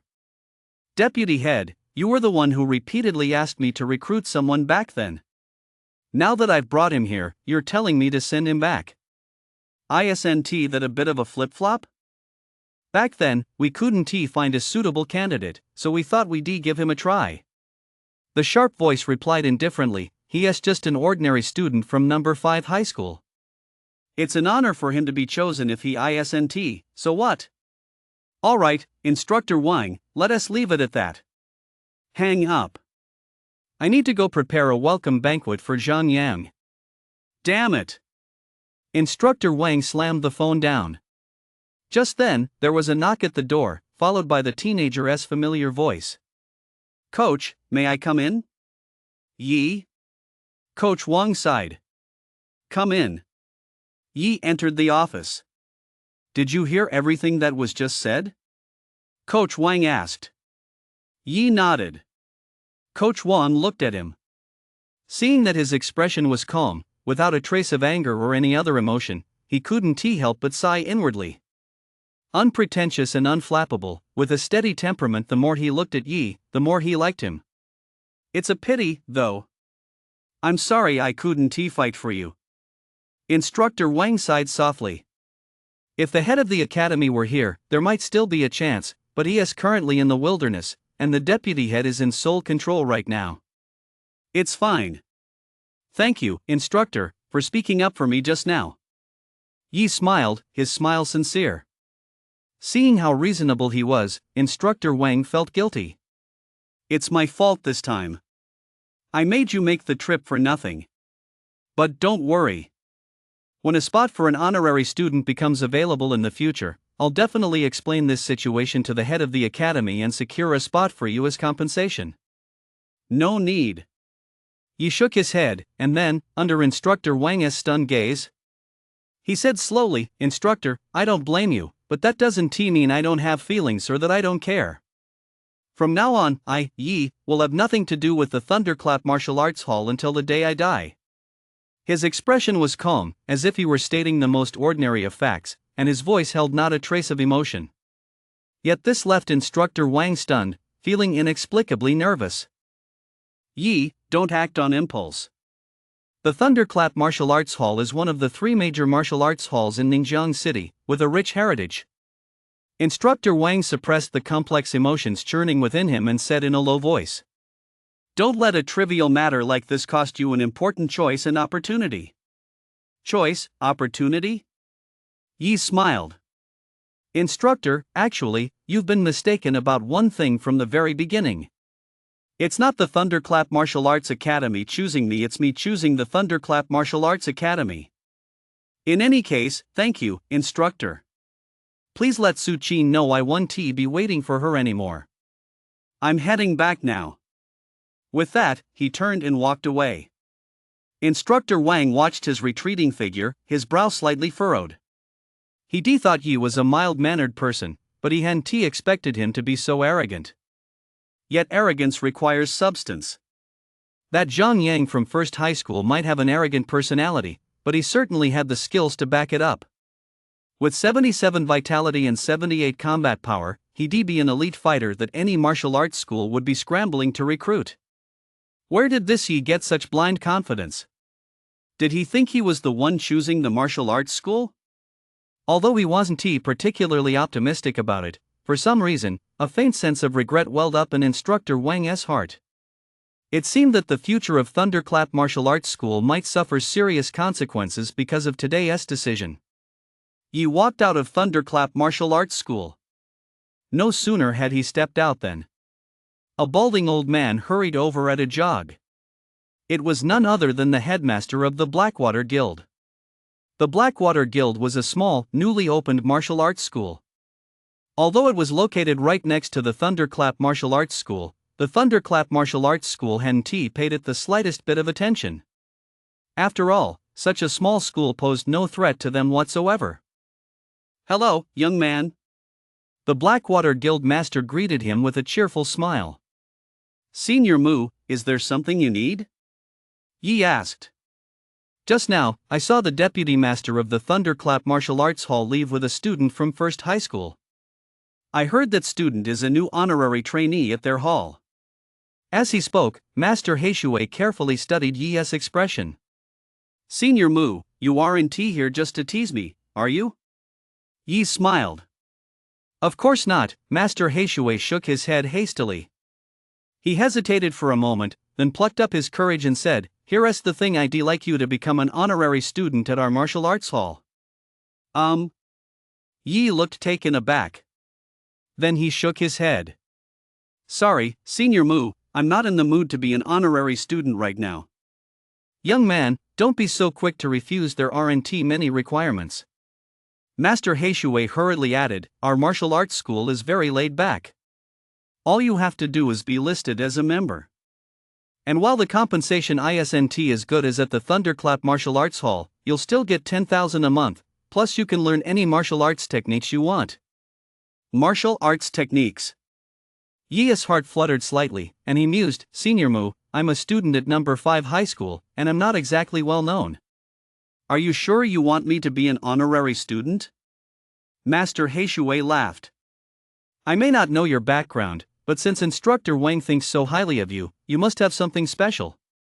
Hearing this, Yi fell into deep thought. He turned to glance at the Thunderclap Martial Arts Hall, then said slowly, All right, I agree. Great.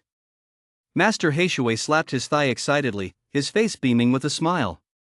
Come on, I'll take you to our martial arts hall right now to sign the contract. The Blackwater Guild wasn't far away. They didn't have to walk far, just across 2 streets, and they arrived. Yi looked at the martial arts hall before him and raised an eyebrow. The Blackwater Guild master looked a bit embarrassed. The hall was just built, so we don't have many students yet. Once we have more, I'll expand it. Upon entering the martial arts hall, the interior turned out to be considerably larger than it appeared from the outside. That's the training area. All the current students are there. I'll take you to meet them. The Blackwater Guild master led Yi in that direction. However, before they even got close, they heard a commotion coming from inside. Is this the strongest student at your Blackwater Guild? He's way too weak, he couldn't even last 3 moves against me. If you ask me, forget training, you might as well go home and tend sheep. What a bunch of good-for-nothings. Ha, exactly. You should just shut this place down while you still can. Chapter 31, Heavy Water Strike. Inside the Blackwater Guild. Training area. 2 groups faced off against each other. On one side were a dozen or so Blackwater Guild trainees, on the other were 3 or 4 trainees wearing blue uniforms. Their uniforms bore the words Blue Dream Martial Arts Academy. The Blackwater Guild master's face darkened. Those Blue Dream Martial Arts Academy trainees are here again. What's going on? Yi asked. You must know that Blue Dream Martial Arts Academy is also located in this area, right? The Blackwater Guildmaster said. Yi nodded slightly. This area was the second busiest district after the city center, which is why many martial arts academies had established themselves here.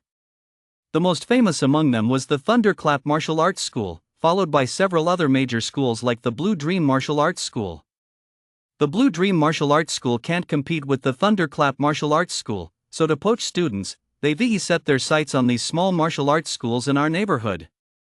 Master Heishui sighed, they come to challenge us every day, and they've even taken away the few students we had. Yi raised an eyebrow. Challenges like this happened all the time. But usually, only martial arts schools of comparable strength or those with existing conflicts would challenge one another. Generally, large martial arts schools wouldn't challenge small ones, so Blue Dream Martial Arts School's actions were indeed a bit underhanded. Just then, the few members of Blue Dream Martial Arts School in the center of the arena continued their sarcastic taunts. Don't waste your time at this crappy martial arts school.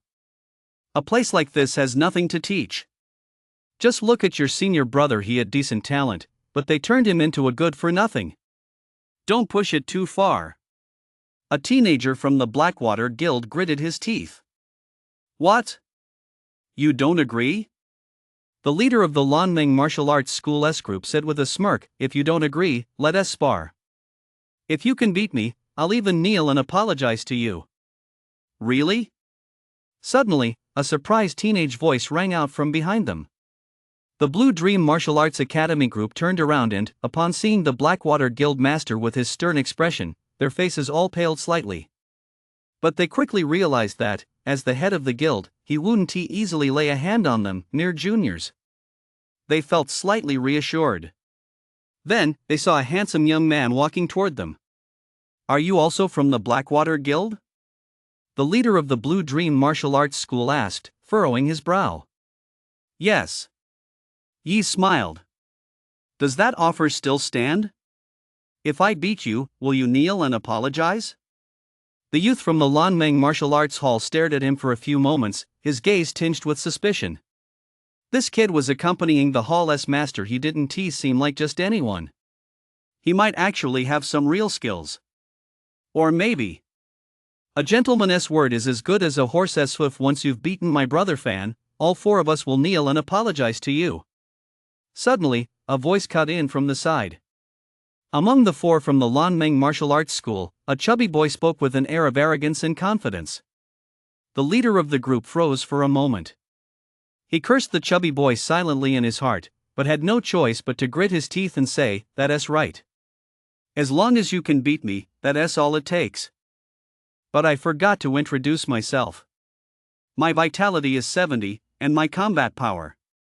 Before he could finish his sentence, the leader's face paled as he watched a hand swoop toward him.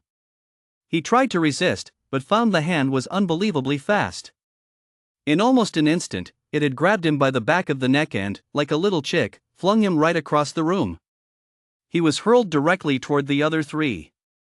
Before the other three could even react, they felt a massive force slam into them, sending them tumbling head over heels. In an instant, all four of them were sprawled on the ground. It all happened in the blink of an eye. To the Blackwater Guild trainees, it looked as though the handsome young man who had accompanied the guild master had simply reached out his hand. And the four Blue Dream Martial Arts Academy trainees who had been suffocating them were all knocked down.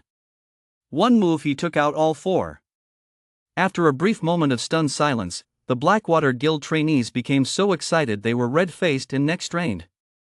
"He is so strong. Where on earth did the guild master find this powerhouse? He is incredible." The Blackwater Guild master, too, was completely dumbfounded. He couldn't help but rub his smooth, bald head to make sure he hadn't seen what had happened. Then came a mix of shock and confusion. He must have already reached the quasi-martial artist level. So, has the Thunderclap Martial Arts Hall gone blind? Kicking out a quasi-martial artist prodigy with a single kick, only to turn around and make someone with over 70 vitality an honorary student? Are they out of their minds? No, it's great that the Thunderclap Martial Arts Hall is blind. Master Heishui was overjoyed. He finally realized he'd probably stumbled upon a hidden gem. And not just any gem, an absolute treasure. He walked up to the four members of the Blue Dream Martial Arts Academy and looked at them as they groaned in pain. He smiled and said, "Who just said that if you lost, you'd have to kneel and apologize?" "Him." The other three pointed in unison at the bewildered chubby kid. The leader of the group, driven by personal resentment, kicked the chubby kid squarely in the butt, sending him flying forward. Yi looked at the chubby kid with a smile. The chubby kid shook his head in terror. "Bro Fan said at first I was just adding to it. Don't hit me." Yi turned his gaze back to the leader. The ringleader was so furious he felt like he was about to spit blood, but he gritted his teeth and said, "Go ahead and beat me to death if you dare, but kneeling? Absolutely not." Yi narrowed his eyes slightly, a dangerous glint flashing in them. "I hate people who break their word more than anything." Xiao Yi, the headmaster of the Blackwater Dojo, walked over and tried to smooth things over. "They're all young, it's natural for them to act impulsively. Just have them apologize, and that'll be enough." Yi nodded, said no more, and left the matter to him. Soon, after the four from Lanmeng Martial Arts Hall apologized, they slunk away in shame. The master of Heishui Hall, basking in the respectful and admiring glances of his students, cleared his throat, patted Yi on the shoulder, and said, "This is our Martial Arts Hall's honorary student, Yi. Let me introduce you to everyone. Hello, everyone." Yi's expression was gentle, completely devoid of the overwhelming pressure he exuded moments earlier. Combined with his handsome appearance, he radiated warmth and approachability. There weren't many students in the martial arts hall, only about 20. After exchanging a few brief greetings, fearing he might upset Yi, the master of Heishui Hall dismissed the students and led him to the master's office. Inside the office, the two signed an agreement. Yi also received 6 months' salary in advance, a total of 60,000.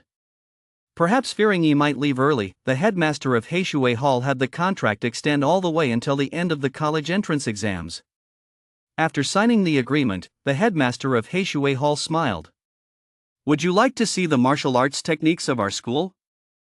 Yi nodded, a rare look of anticipation in his eyes. The headmaster of Heishui Hall stroked the ring on his finger, and instantly, 10 martial arts manuals of various colors materialized on the table. "These are all the martial arts techniques our school possesses." Yi glanced at the ring on his hand in astonishment. "A spatial ring?" A spatial ring is a spatial treasure crafted from peculiar ores found in the wasteland. It contains its own self-contained space and is extremely rare and precious. "That's right." The Blackwater Academy master smiled, then pointed at the martial arts manuals and said, "These 10 martial arts manuals range from grade D to grade B. AB rank martial art?" He felt a surge of delight and excitement. He hurriedly searched through them and quickly found the B rank martial art. Heavy water strike. The palm strike was mighty and heavy. A single strike could easily shatter rocks and mountains. Chapter 32, Reaching Out to Others with a Billion. Yi flipped through heavy water strike, then put it away. He then took another look at the remaining martial arts manuals. Of the 10 martial arts manuals, most were fist or palm techniques. As for fist techniques, he had already cultivated the thunder moving fist. As for the palm techniques, none were of a higher grade than heavy water strike. In the end, he took only the copy of heavy water strike. Although heavy water strike only has 3 levels of palm techniques, it's quite challenging. If you come across any you don't understand, feel free to ask me. The Blackwater Guildmaster said, "I've also practiced this heavy water strike, so I have some experience with it." "Alright, thank you, Guildmaster." Yi stayed at the Blackwater Guild for a while longer before leaving to return home. The Blackwater Guildmaster watched his departing figure, a strange expression crossing his aged face. Even though this young man was an honorary student of the martial arts school, there was no need to hand over every single martial art. The saying that teaching a disciple leads to the master's ruin has existed since ancient times. Especially when it comes to a B-rank martial art. It's extremely valuable. Even a major power like the Thunderclap Martial Arts Hall wouldn't teach it to an honorary student without sufficient contributions. The reason he did this was not only because he valued the boy's potential, but more so as an investment. "I hope I haven't misjudged him," the headmaster of Blackwater Hall murmured to himself. Nightfall. After dinner, you went to Suchina's house to continue teaching her the thunder movement fist.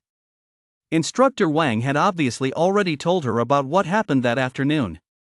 Suchin paused for a moment, then whispered, "I'm sorry. If I'd known it would turn out like this, I wouldn't have asked you to come over." "It's no big deal." Yi shook his head, not taking it too seriously. If he truly wanted to join a faction, the Thunderclap Martial Arts Hall wasn't quite up to par. It would have to be a top-tier martial arts school like the Kongming Guild.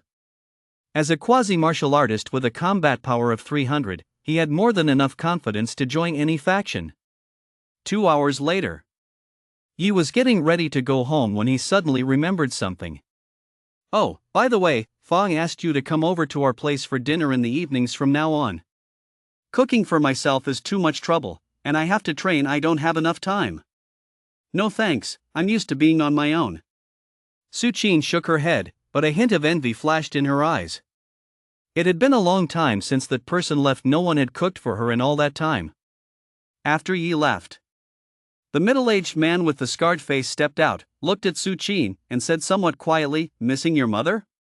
Suchin lowered her head, saying nothing. "I miss her, too."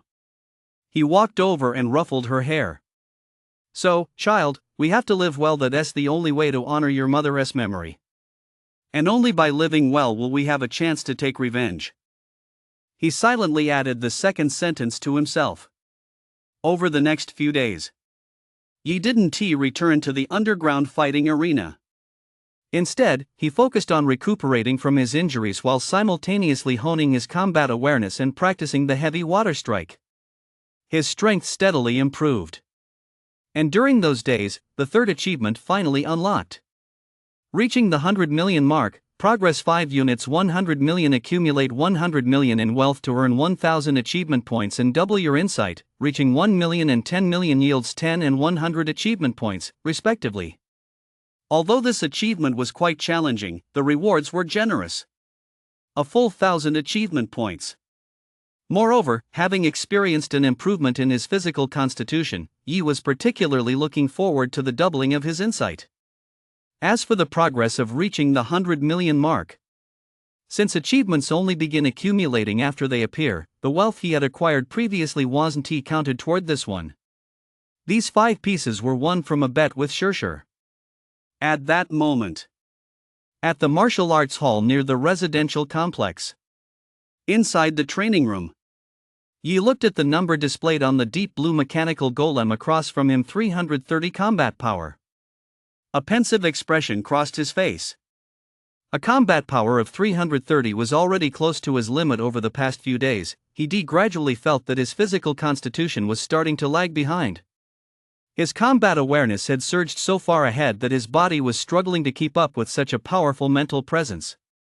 Unless he could further enhance his physical constitution, it seems it's time to break through the martial artist rank. Yi made up his mind at this point. He had virtually no room left for improvement. He had exhausted all his achievement points. After his combat awareness had broken through, the consumption of achievement points had become even more intense. Of the remaining 42 achievement points, half were used to refine the heavy water strike, advancing it to the first level palm technique. The other half was devoted entirely to refining his combat awareness. Leaving the martial arts hall, Yi headed straight for the city center. Originally, he had planned to head to the wasteland. But after searching for information for quite some time, he learned that beast essence blood required special methods to refine. It wasn't something he could simply absorb by capturing a beast. Therefore, breaking through to the martial artist rank on his own was out of the question. He had no choice but to purchase beast essence blood. With the over 200,000 I have on me right now, I'll probably only be able to afford top-grade beast essence blood from 5 different tiers. Yi walked while deep in thought. It wasn't that he wasn't willing to use higher quality beast essence, it was simply that his funds were limited. However, when he eventually broke through to level 2 martial artist, he would need new beast essence to temper his body. At that time, he could use higher grade beast essence and replace his martial patterns at the same time. Martial patterns aren't set in stone. Every time a martial artist breaks through to a new level and uses new beast essence to temper their body, they can simultaneously replace it with a more powerful martial pattern. Half an hour later, Yi arrived at the martial artist tower in the city center. The martial artist tower was dedicated to serving martial artists, stocked with all kinds of goods they needed. Beast essence, combat gear, martial arts techniques, and so on. Across from the building stood the Martial Artist Association, from which scattered martial artists were emerging. The Martial Artist Association not only conducts martial artist evaluations and certifies their strength, but also issues numerous missions for martial artist squads to complete. Yi entered the martial artist tower. The building was bustling with people. Just as he was about to head to a shop selling beast's blood, he suddenly spotted someone.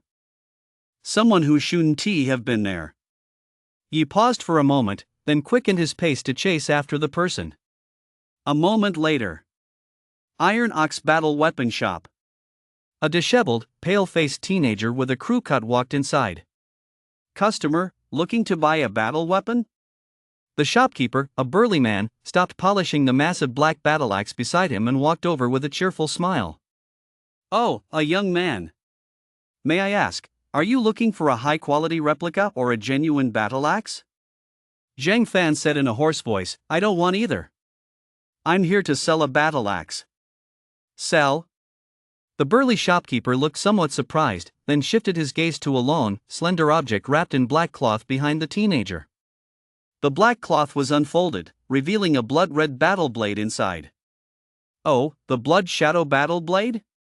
The burly shopkeeper's eyes lit up as he picked it up and examined it closely for a moment. The blood shadow battle blade, the very best among D-class battle weapons. The market price is 250,000. This blade is still very sharp. It looks like you've only had it for a short while. How about this? I'll give you 200,000. 200,000? My father only used this blade once. Zhang Fan felt a bit reluctant. Can you go a little higher? The burly shopkeeper shook his head. 20,000 isn't low at all. I'm offering this price because I can see you're in a tight spot. If you took this to another shop, they'd give you 15,000 at most. Zhang Fan gritted his teeth. Then I'll look around some more. Just as he turned around, he spotted a young man standing at the shop entrance, watching him with a complex expression. Zhang Fan felt as if he'd been struck by lightning. Brother Ran? Chapter 33, Upheaval and Transformation. Inside a restaurant next to the war weapons shop. Yi took a deep breath, looked at Zhang Fan across from him, and asked, "What happened?" "Something happened to my dad." Zhang Fan lowered his head, his hoarse voice tinged with bewilderment and helplessness. "A week ago, my dad and the members of his martial artists squad encountered a level 2 purple lacquer snake in the Liumu wilderness. Although they managed to escape, my dad was bitten by the snake's deadly venom. He has been unconscious ever since and needs surgery." A purple lacquer snake? Yi's expression grew grave. This was a highly venomous serpent-type beast. Upon being bitten, 99% of martial artists would die on the spot. Only a few extremely lucky ones could survive. Even if they survived, 8 out of 10 would end up in a vegetative state. "Can the surgery cure him?" he asked in a low voice. "There is nearly an 80% chance of recovery, but we can't raise the money for the surgery." Zhang Fan looked up, his eyes bloodshot, staring blankly at Yi. He appeared dazed and sluggish. It was as if he were on the verge of a breakdown, forced to numb himself and dull his sensitivity just to keep going. "How much does the surgery cost?" Yi asked. 3 million. No wonder. Yi sighed inwardly, finally understanding why Zhang Fan had lied to him, claiming he'd gone on a trip. Zhang Fan knew Yi's family wasn't well off and didn't want to drag him into it, thinking he could handle it on his own. But how could one person possibly bear the burden of something like this alone? "How much more do you need?" he asked, furrowing his brow. Zhang Fan whispered, "I sold the house, everything I could sell. A friend of my father's from his martial artists squad also chipped in a lot. But we're still 60,000 short. The surgery fee is due the day after tomorrow, and if we don't have enough, next week as surgery won't be able to proceed as planned." "That's enough," Yi suddenly said. 60,000, that's enough." Zhang Fan was taken aback for a moment. Yi handed him a bank card and said, "There is 230,000 in this card. Your battle knife is worth 200,000, so we're still short 170,000. He took a deep breath and, with some reluctance, pulled the pair of transparent gloves from his person. He continued, "I also have a D-class combat suit here that should fetch around 100,000. That leaves us short by about 70,000. 70,000, it's not much. Bro Ran?" Zhang Fan stared at him blankly. For the first time, he felt that his best friend who had been by his side every single day was a complete stranger. Without him even realizing it, this man had somehow acquired a combat suit and saved up 200,000. Yet, at the same time, he felt an overwhelming sense of familiarity. It was as if the other man had never changed from the very beginning. His voice trembled slightly, and tears glistened faintly in his eyes. Yi shook his head. "You should have told me about this sooner, instead of shouldering it all by yourself. Sharing both the good times and the bad, that's what makes us brothers. Alright, enough with the sappy talk. Let us hurry up and raise the money for the medical bills." The two returned to the war soldier shop. "So, what do you think? Just like I said, prices are lower elsewhere, right?" The burly shopkeeper chuckled. "You didn't say much." He took out his pair of war soldier gloves and asked, "How much are these worth?" The burly shopkeeper gave him a surprised look, then glanced at Zhang Fan. "All right, you've got a friend worth knowing." He then took the gloves and examined them. The burly shopkeeper's eyes lit up at first, but he quickly frowned. "They're good quality, but they've been used too many times. Their durability is very low. For these, I can offer 12,000 at most." 12,000? That's not bad. He had already braced himself for this. Compared to the Blood Shadow Battle Blade, these gloves were still a far cry. The two exchanged money for goods. The burly shopkeeper still lamented, "The materials used in these gloves are quite good. It's a shame the original owner didn't take good care of them. If they'd been properly maintained, the price wouldn't have been any lower than that of the Blood Shadow Battle Blade." Zhang Fan also sold the Blood Shadow Battle Blade. Although this blade was a weapon his father had cherished dearly, one he'd saved up for a long time before finally being able to afford it. People are always more important than things. If you lose something, you can always find a way to replace it. If you lose a person, you lose everything. The two walked out of the shop.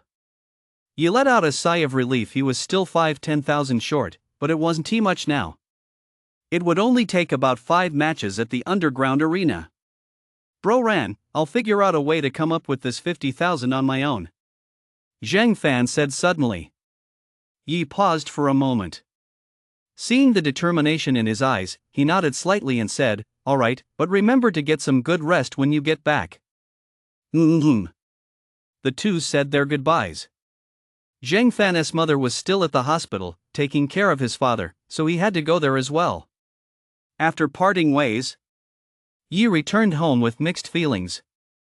Although he'd been set back to square one overnight, his savings and his combat soldiers were gone, and his breakthrough to becoming a martial artist would have to be postponed. He had not a shred of regret. Just as his desire to become a martial artist and grow stronger stemmed from a wish to protect those around him. The true value of money lay in helping those close to him. What truly left him with mixed feelings was the fact that life was full of unexpected twists and turns. A family that was once happy could fall apart at any moment due to an accident or a sudden turn of events. That had happened to Zhang Fan's family, and it could happen to his own in the future. "In the end, it's because I'm not strong enough," Yi muttered to himself. Only by becoming strong enough could he face any unexpected twists and turns without fear and truly protect the people around him. Just like this time, if he were strong enough, a martial artist, or even a martial master, he could have easily come up with those 3 million. Why would Zhang Fan have thought to spare him the burden and keep it from him? "I used to be so timid, always worried that a combat power of 300 at the pre-martial artist realm would draw too much attention and bring trouble. I've always wanted to go to the wasteland, but I was afraid of dying there and causing Fong and the others grief." He muttered to himself, "I worried too much. As long as I grow strong enough fast enough, even if people find out I'm a pre-martial artist with 300 combat power, even if someone really comes after me because of it, so what? Before they can cause me trouble, I'll have grown stronger than any of them. So, from the very beginning, I didn't need to hide anything." Yi suddenly looked up. A shackle in his heart shattered with a loud crash. The path of martial arts is, by its very nature, one of bold and relentless progress. Only the weak hesitate and worry about trivial matters. From this day forward, he would no longer hide anything, nor would he shy away from anything. At that moment, although he looked exactly the same as before, he now exuded an absolute confidence, one that feared nothing and would sweep all obstacles aside. This was the heart of a true warrior. It was also a crucial transformation that one must undergo to become a true warrior. Chapter 34, I Want to Take a Leave of Absence. Ningjiang No. 5 High School. Class 13. In the office of their homeroom teacher, Mr. Zhu. Mr. Zhu furrowed his brow as he looked at the teenager in front of him and said, "You want to take a leave of absence? Where are you going?" "The wasteland." He spoke honestly, without the slightest hint of concealment. "I'm going to the wasteland to hunt beasts and gather the resources needed to break through to the martial artist realm." Break through to the martial artist realm. Teacher Zhu paused for a moment, then ruffled Yi's hair. You don't have a fever, do you? What kind of nonsense are you talking about? Teacher, I'm not joking. Yi said earnestly, I'm serious. My vitality has already reached the peak of the pre-martial artist realm. The peak of the pre-martial artist realm? It seems the pressure has been too much lately, and your mental state is a bit off. Alright, I'll give you 2 days off. Teacher Zhu sighed softly, go home, get some rest, and relax. 2 days? Yi frowned, teacher, I want to take time off until the martial arts college entrance exam. Put. Teacher Zhu, who had just lifted his thermos to take a sip, immediately spit it all out. Then he went berserk, like a lion with its fur standing on end. He roared, take time off until the exam? Why don't you just say you want to fly to the moon? Do you even want to go to school anymore? Get back to class right now. He pulled out his phone, gritting his teeth as he spoke. I'm calling your parents right now to find out what's going on with you. Creak. The next instant. Suddenly, a shrill, piercing sound rang out. Mr. Zhu stared in disbelief as Yi reached out and, bit by bit, crushed the solid steel thermos on the desk until it was twisted out of shape. He was completely dumbfounded. A moment later. Second floor of the gymnasium, combat training room. Yi looked at the mechanical golem in front of him and said in surprise, so I don't have to pay for breaking a mechanical golem? Mechanical golems may be expensive, but the school isn't exactly broke. Why would we make students pay for them? Teacher Zhu said slowly, on the contrary, if you can actually break a mechanical golem, the school would actually be happy about it. Those aren't my words, they're the principal's exact words. You can go ahead and give it your all. As he said this, he shook his head inwardly. Although Yi's display of skill just now had shocked him. These mechanical dummies were designed to withstand attacks up to the martial artist level. In other words, even if this kid, Yi, really were a quasi-martial artist, he wouldn't be able to destroy the mechanical dummies. After all, it's extremely rare for an aspiring martial artist to be able to unleash the power of a full-fledged martial artist. Yi felt a surge of excitement as he slowly walked toward the mechanical golem across from him. Upon hearing this, Teacher Zhu was taken aback. And why did his tone sound a little excited? The next moment. There was a thunderous crash. The mechanical golem exploded on the spot, scattering into a pile of debris. He slowly withdrew his hand, looking slightly dissatisfied. He'd used too much force after all. On the other side. Teacher Zhu's eyes bulged out of his head, his expression a mix of shock and horror. As if he'd seen a ghost, he stared intently at Yi. Holy crap, did he really blow the mechanical golem to pieces?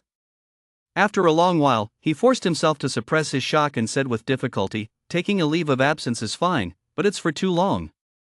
I'll need to request approval from the grade-level director. Yi nodded, indicating he understood. A moment later. The grade-level director strolled over, hands clasped behind his back. Old Zhu, what do you need me for? Hey, why is there another student here? Teacher Zhu said, this is a student from my class. He's requesting a leave of absence. A leave of absence? For something so trivial, you can just approve it yourself. He wants to be absent until the day before the martial arts college entrance exam. After a brief silence, the year-level director lost his temper on the spot. What? No way, absolutely not. The college entrance exam is just a few months away.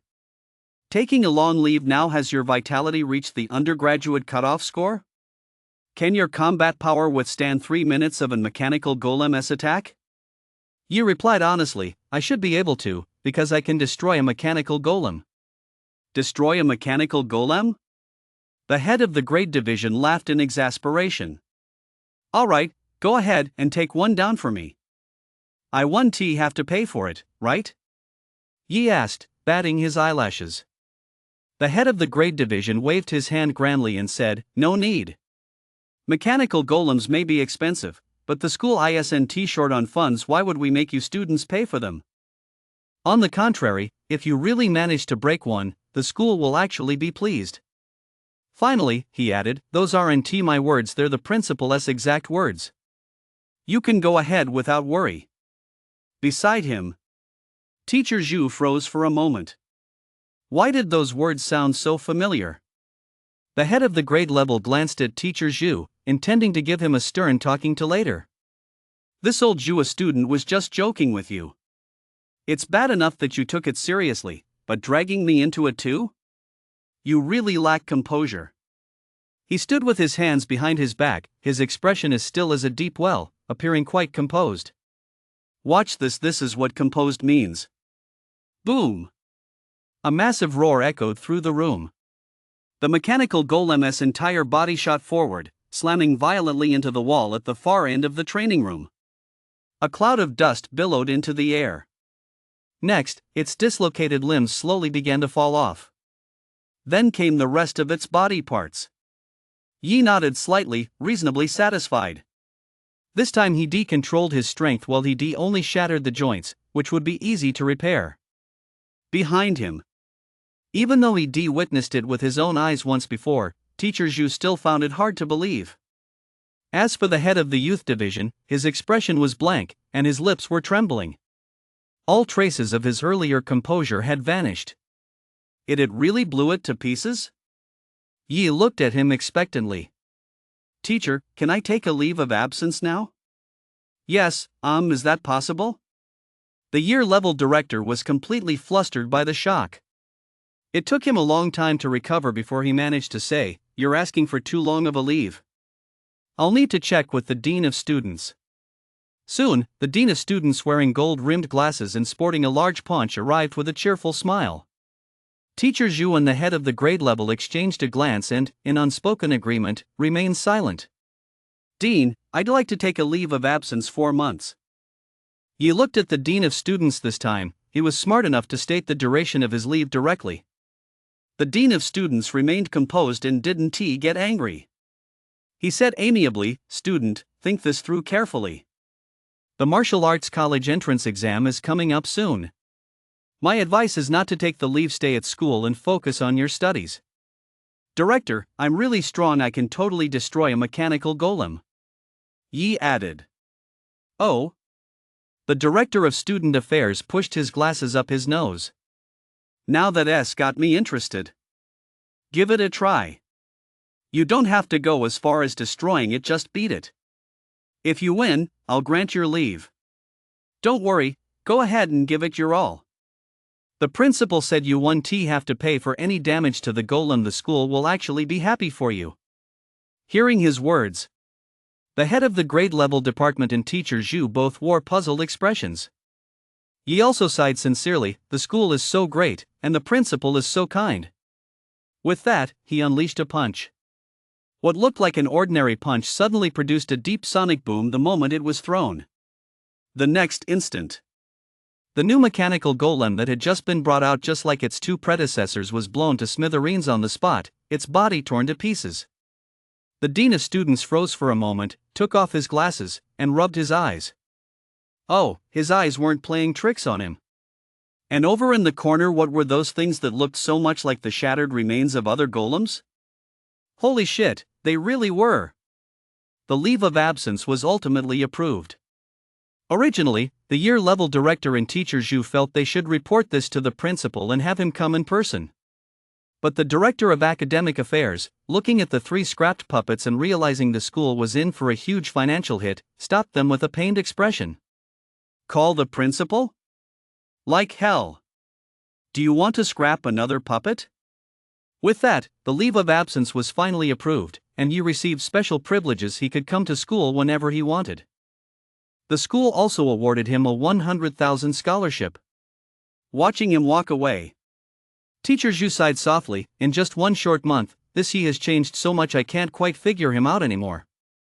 In just 1 month, he went from a vitality of 15 to becoming a quasi-martial artist. How did he do it? The grade-level director was also full of doubts. Talent, I suppose. The Dean of Students said slowly, there's a special constitution known as the anomaly body. Once awakened, vitality increases at an astonishingly rapid rate. Rumor has it that some people become martial artists in a single day. But I've only ever heard of this constitution. I never expected to see it with my own eyes. The head of the grade department nodded. In any case, this kid is a student at our school. As long as it's a good thing, that's all that matters. Chapter 35, Lyomu Wilderness. A 100,000 scholarship. Yi looked at the bank card in his hand, somewhat surprised. This was quite an unexpected surprise. With 100,000, he could easily purchase a standard grade beast essence to break through to the martial artist realm. However, standard grade beast essence was of such poor quality that, after breaking through to the martial artist realm, his vitality would increase by no more than 10. The martial patterns formed from it would also be mediocre. It would provide virtually no boost to combat power. After a moment's thought, he abandoned the idea and headed for the martial artist tower. Martial artist tower. After some haggling, Yi bought a 10 cubic meter spatial backpack and a high-quality replica of the Blood Shadow Battle Blade, completely spending the 100,000. Next, he hailed a taxi and arrived at the outskirts of Ningjiang City. "Young man, get out. We can't go any further," the driver called out. Yi got out and looked ahead. The deserted highway was lined with massive, jagged iron fences. In the sky, 2 or 3 small planes were circling overhead on patrol. Looking further ahead, beyond the iron fences, lay another world.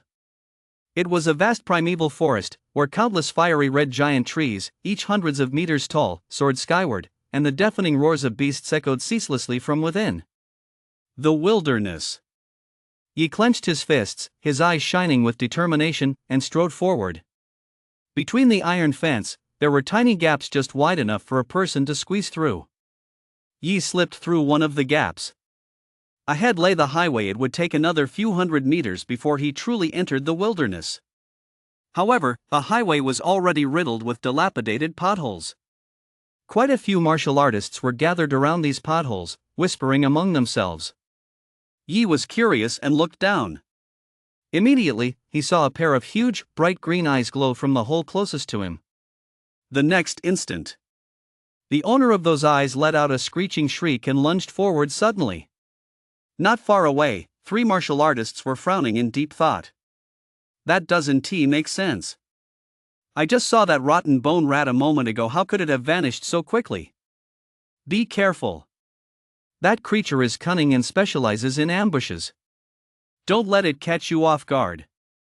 The middle-aged martial artist leading the group said in a deep voice, "The rotten bone rat possesses the strength of a martial artist, at least 150 combat power. Let us not stray too far apart." Got it. Don't worry, boss.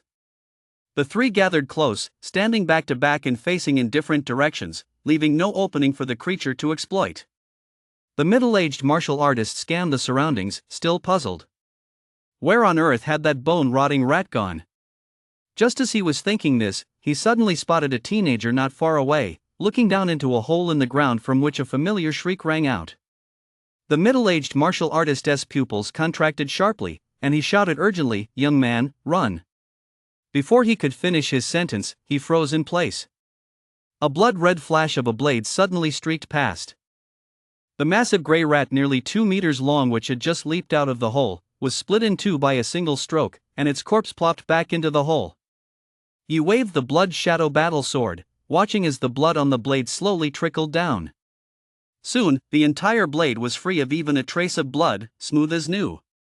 He was somewhat surprised. This Blood Shadow Battle Sword really was impressive. Even as a high-quality replica, it felt this good in his hand. The original must be even better. No wonder it's one of the most popular battle weapons among martial artists. Yi sheathed the replica battle blade, looked down into the hole, and saw it was just a rotten bone rat. He frowned. There wasn't much of value on this kind of beast. Plus, it was large. The spatial backpack on his back only held 10 cubic meters. This single creature would take up 1/5 of that space. Never mind. Yi shook his head and turned to leave. Meanwhile, the 3 middle-aged martial artists stood there, staring at the scene in utter disbelief. The two young martial artists beside them widened their eyes. "Boss, did I see that right? That kid just sliced the rotten bone rat in half with a single stroke?" "You didn't see wrong." The middle-aged martial artist was also somewhat stunned. Watching the receding figure, he said, "That must be one of the city's top geniuses. No wonder he dared to venture into the wasteland alone. All right, stop spacing out. Hurry over and collect the corpse before someone else snatches it." "Got it." The two young martial artists perked up, their faces beaming with joy, and quickly ran toward the hole in the ground. Their luck was incredible. They hadn't lifted a finger, yet they'd gotten a rotten bone rat for free. Under normal circumstances, the three of them would have had to watch out for ambushes and set traps. Even if they'd managed to kill that rotten bone rat, it would have taken them most of the day. They quickly covered the short distance of 600 or 700 meters. The highway ahead grew increasingly dilapidated, its surface cracked beyond recognition. He stopped in his tracks and gazed ahead. Up ahead, all traces of modernity had vanished. The highway abruptly ended right there, as if it had been swallowed whole. Beyond that lay only vast stretches of greenery and countless striking, towering trees with fiery red bark. The Lyomu wilderness. They had arrived. Yi took a deep breath, then stepped into the wilderness. The moment he entered, he couldn't help but furrow his brow. The air in the wilderness was exceptionally fresh, with an extremely high oxygen density. It even made him feel a faint sense of comfort. But this was to be expected. The higher a martial artist's vitality, the more their body is pushed to its limits. Consequently, their demands on environmental factors like oxygen become more stringent. Training here is much faster than in Ninjang City. No wonder so many martial artists achieve breakthroughs in the wilderness. Yi mused to himself as he continued deeper into the wilderness. It had to be said that the wilderness's environment was truly unparalleled. No wonder beasts kept pouring in, an endless stream that could never be fully eradicated. As he walked, he surveyed the wilderness. Various pieces of information about the wasteland flashed through his mind. The wasteland originated from that mysterious giant silver eye that had crashed deep into the earth. Over the years, humans and beasts had fought a relentless battle. They had identified three major characteristics of the wasteland. First was its mystery. The wasteland was originally a mirage. Logically, it should have been illusory. Yet the wasteland has materialized and successfully manifested. Despite humanity's exhaustive efforts, they have been unable to shatter the mirage and resolve the wasteland problem at its root. Second is its indestructibility. The wasteland cannot be destroyed. Any technological weapon that strikes the wasteland or the beasts has its power drastically reduced. It's as if some invisible law were at work. Technological weapons struggle to pose a lethal threat to these creatures. In comparison, the damage inflicted by technological weapons on the beasts pales in comparison to that caused by human martial artists wielding bladed weapons. This is also one of the main reasons why martial artists are thriving today. At the same time, all technological devices such as cell phones and computers lose signal and become completely useless once they enter the wasteland. Third, and this is the most terrifying aspect of the wasteland, its ability to spread. At this thought, Yi couldn't help but glance back toward the edge of the wasteland. He could clearly see the vines and green grass at the wasteland's edge striving to spread toward the highway, gradually encroaching upon it. The progress seemed slow. It was unclear how long it would take for them to advance even a single meter. But as the saying goes, constant dripping wears away the stone. Over time, the consequences would be terrifying. Moreover, this isn't even the truly terrifying aspect of the wasteland. The wasteland is inextricably linked to the beasts. The more beasts there are within a wasteland and the stronger they are, the faster that wasteland will spread and grow. Just like in Qingshui City back then, with its almost savage, frenzied rate of expansion. Had Grandmaster Han Yang not personally intervened later, the entire city of Qingshui would likely have been completely devoured long ago, rather than having a quarter of it remaining as it does now. As he pondered this, he had already fully entered the wasteland. More and more towering, fiery red giant trees filled his field of vision. He walked up to one of the giant trees. He clenched his fist. He unleashed a punch. Crack! A crisp sound rang out from the giant tree as a piece of ancient, rotten bark was shattered off. Yi picked up the bark and examined it. This type of giant tree is called liumu. It burns for a long time and has high energy value. Nowadays, Ningjiang City no longer uses charcoal, everyone uses this liumu instead. The liumu wilderness got its name precisely because of these liumu trees. However, all the liumu he had seen before had been processed. Today was the first time he had ever seen genuine liumu with his own eyes. After glancing at it curiously a few times, he casually tossed the piece of bark aside. Just as he was about to continue onward, a shrill screech suddenly rang out from the massive liumu he had just struck, and a red woodpecker plunged down from above. Although it was clearly a woodpecker, it was enormous, as large as an eagle. Even before it reached him, a powerful gust of wind swept toward him. Scarlet flame woodpecker. Yi was thrilled. This type of beast was rare, every part of it was valuable, and its beak and talons were among the primary materials needed by many warriors. It was extremely valuable. Compared to the bone-rotting rat he'd just slain, the difference was like night and day. The scarlet flame woodpecker was incredibly fast. In the blink of an eye, it dove toward him, its sharp red talons slashing viciously at Yi's head. Yi's eyes narrowed as he swiftly drew the blood shadow battle blade, simultaneously unleashing a surge of vitality throughout his body. His power surged into the blade. With a single swing, he struck out fiercely. Clang! A crisp, metallic clang rang out. The scarlet flame woodpecker staggered and was sent flying to the side, quickly soaring back into the air. Yi couldn't help but take a step back, somewhat startled. What immense power! This scarlet flame woodpecker must have at least 300 combat power. And those talons are incredibly hard. They actually managed to clash head-on with the blood shadow battle blade. Out of the corner of his eye, Yi suddenly spotted a distinct notch on the blood shadow battle blade, and his eyelid twitched. It had actually cracked. He sucked in a sharp breath. Although this was only a high-quality replica weapon far inferior to a genuine one, it was still hard and sharp enough to cut through iron like mud. He hadn't expected it to crack the very moment they collided. Yi's heart sank. He dared not underestimate this scarlet flame woodpecker any longer. He regarded it as prey, but the bird harbored the same intention. Meanwhile, the scarlet flame woodpecker in the sky flapped its wings, tilted its head to look at him, and a hint of hesitation flashed across its red beak. Clearly, it, too, had developed some apprehension toward that previous strike. Chapter 36, Thunder Element Flower.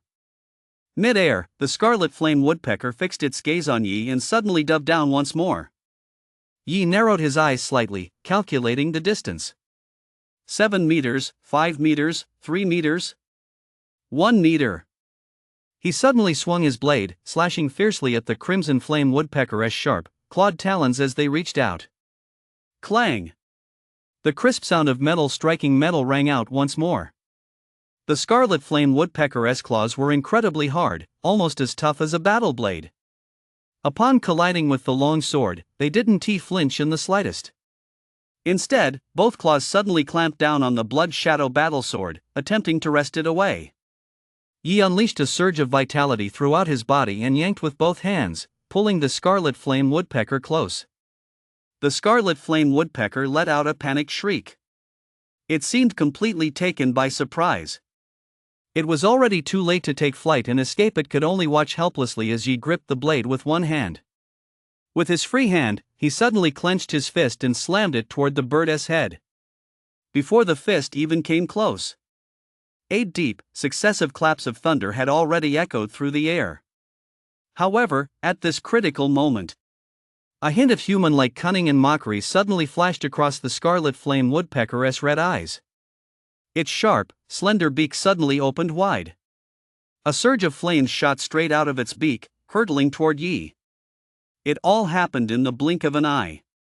Almost instantly, the tide of battle turned. But Yi remained unfazed, or perhaps he had anticipated this all along. With a stomp of his foot, he narrowly dodged the flames. At the same time, the hand gripping the blood shadow longsword let go. Instantly, with the struggle deprived of its force, the scarlet flame woodpecker easily snatched the longsword away. It paused for a moment, seemingly surprised that this human could react so quickly. Then, instinctively, it reached for the blood shadow longsword, preparing to soar into the sky. Without a weapon, this human would be even easier to kill. Unfortunately, it was given no chance to take flight. In those few seconds of hesitation, Yi had already stepped behind it, and a cold voice rang out. Heavy water strike. Boom! The palm strike slammed hard into the scarlet flame woodpecker's tail. Instantly, the scarlet flame woodpecker's rear exploded, spurting blood everywhere. It let out a piercing scream. No longer caring about the blood shadow longsword it was clutching, it dropped the blade and flew straight into the sky. Yi quietly looked up, making no move to stop it. The scarlet flame woodpecker had just soared into the air. Suddenly, its body began to sway unsteadily, lurching from side to side, before plummeting downward. Thud! It crashed heavily onto the ground. Yi walked over. The scarlet flame woodpecker's head was tilted to one side, its eyes wide open, and blood was slowly trickling from its beak. Its internal organs had been shattered. It was as dead as could be. Heavy water strike, a Class B martial technique. It's truly formidable. Yi muttered to himself. All three levels of the heavy water strike's palm techniques were based on hidden energy. Although he had only mastered the first level and unleashed the first level of hidden energy, its power was still extraordinary, easily obliterating the scarlet flame woodpecker. Of course, the main reason was his combat power. His usual combat power was 330, and after unleashing the heavy water strike, it reached 370. A combat power of 370 was terrifying. Even if another scarlet flame woodpecker appeared or two birds stacked on top of each other, he could still blast them to death. He picked up the scarlet flame woodpecker's corpse and tossed it into the spatial backpack on his back. The bird wasn't very large, so it didn't take up much space. This bird is worth at least 50,000. Yi was in high spirits. He earned 50,000 the moment he entered the wasteland. That was a great start. Next, he checked his Wasteland Hunter achievements. Wasteland Hunter Beginner, Progress 210. Kill 10 different types of wasteland beasts to earn 30 achievement points. The two beasts he killed were a rotten bone rat and a scarlet flame woodpecker. Since he used up all his achievement points, he was still in desperate need of more. Then, he took a look at the other two achievements.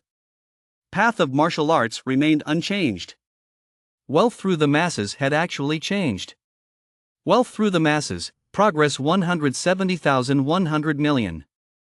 Accumulate a total of 100 million in wealth to earn 1,000 achievement points and double your insight. Reaching 1 million and 10 million will grant 10 and 100 achievement points, respectively. 170,000, that was a full 70,000 more than before he entered the wasteland.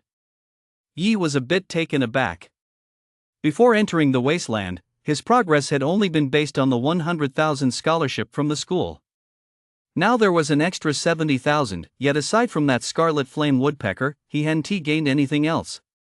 He pondered for a moment and realized.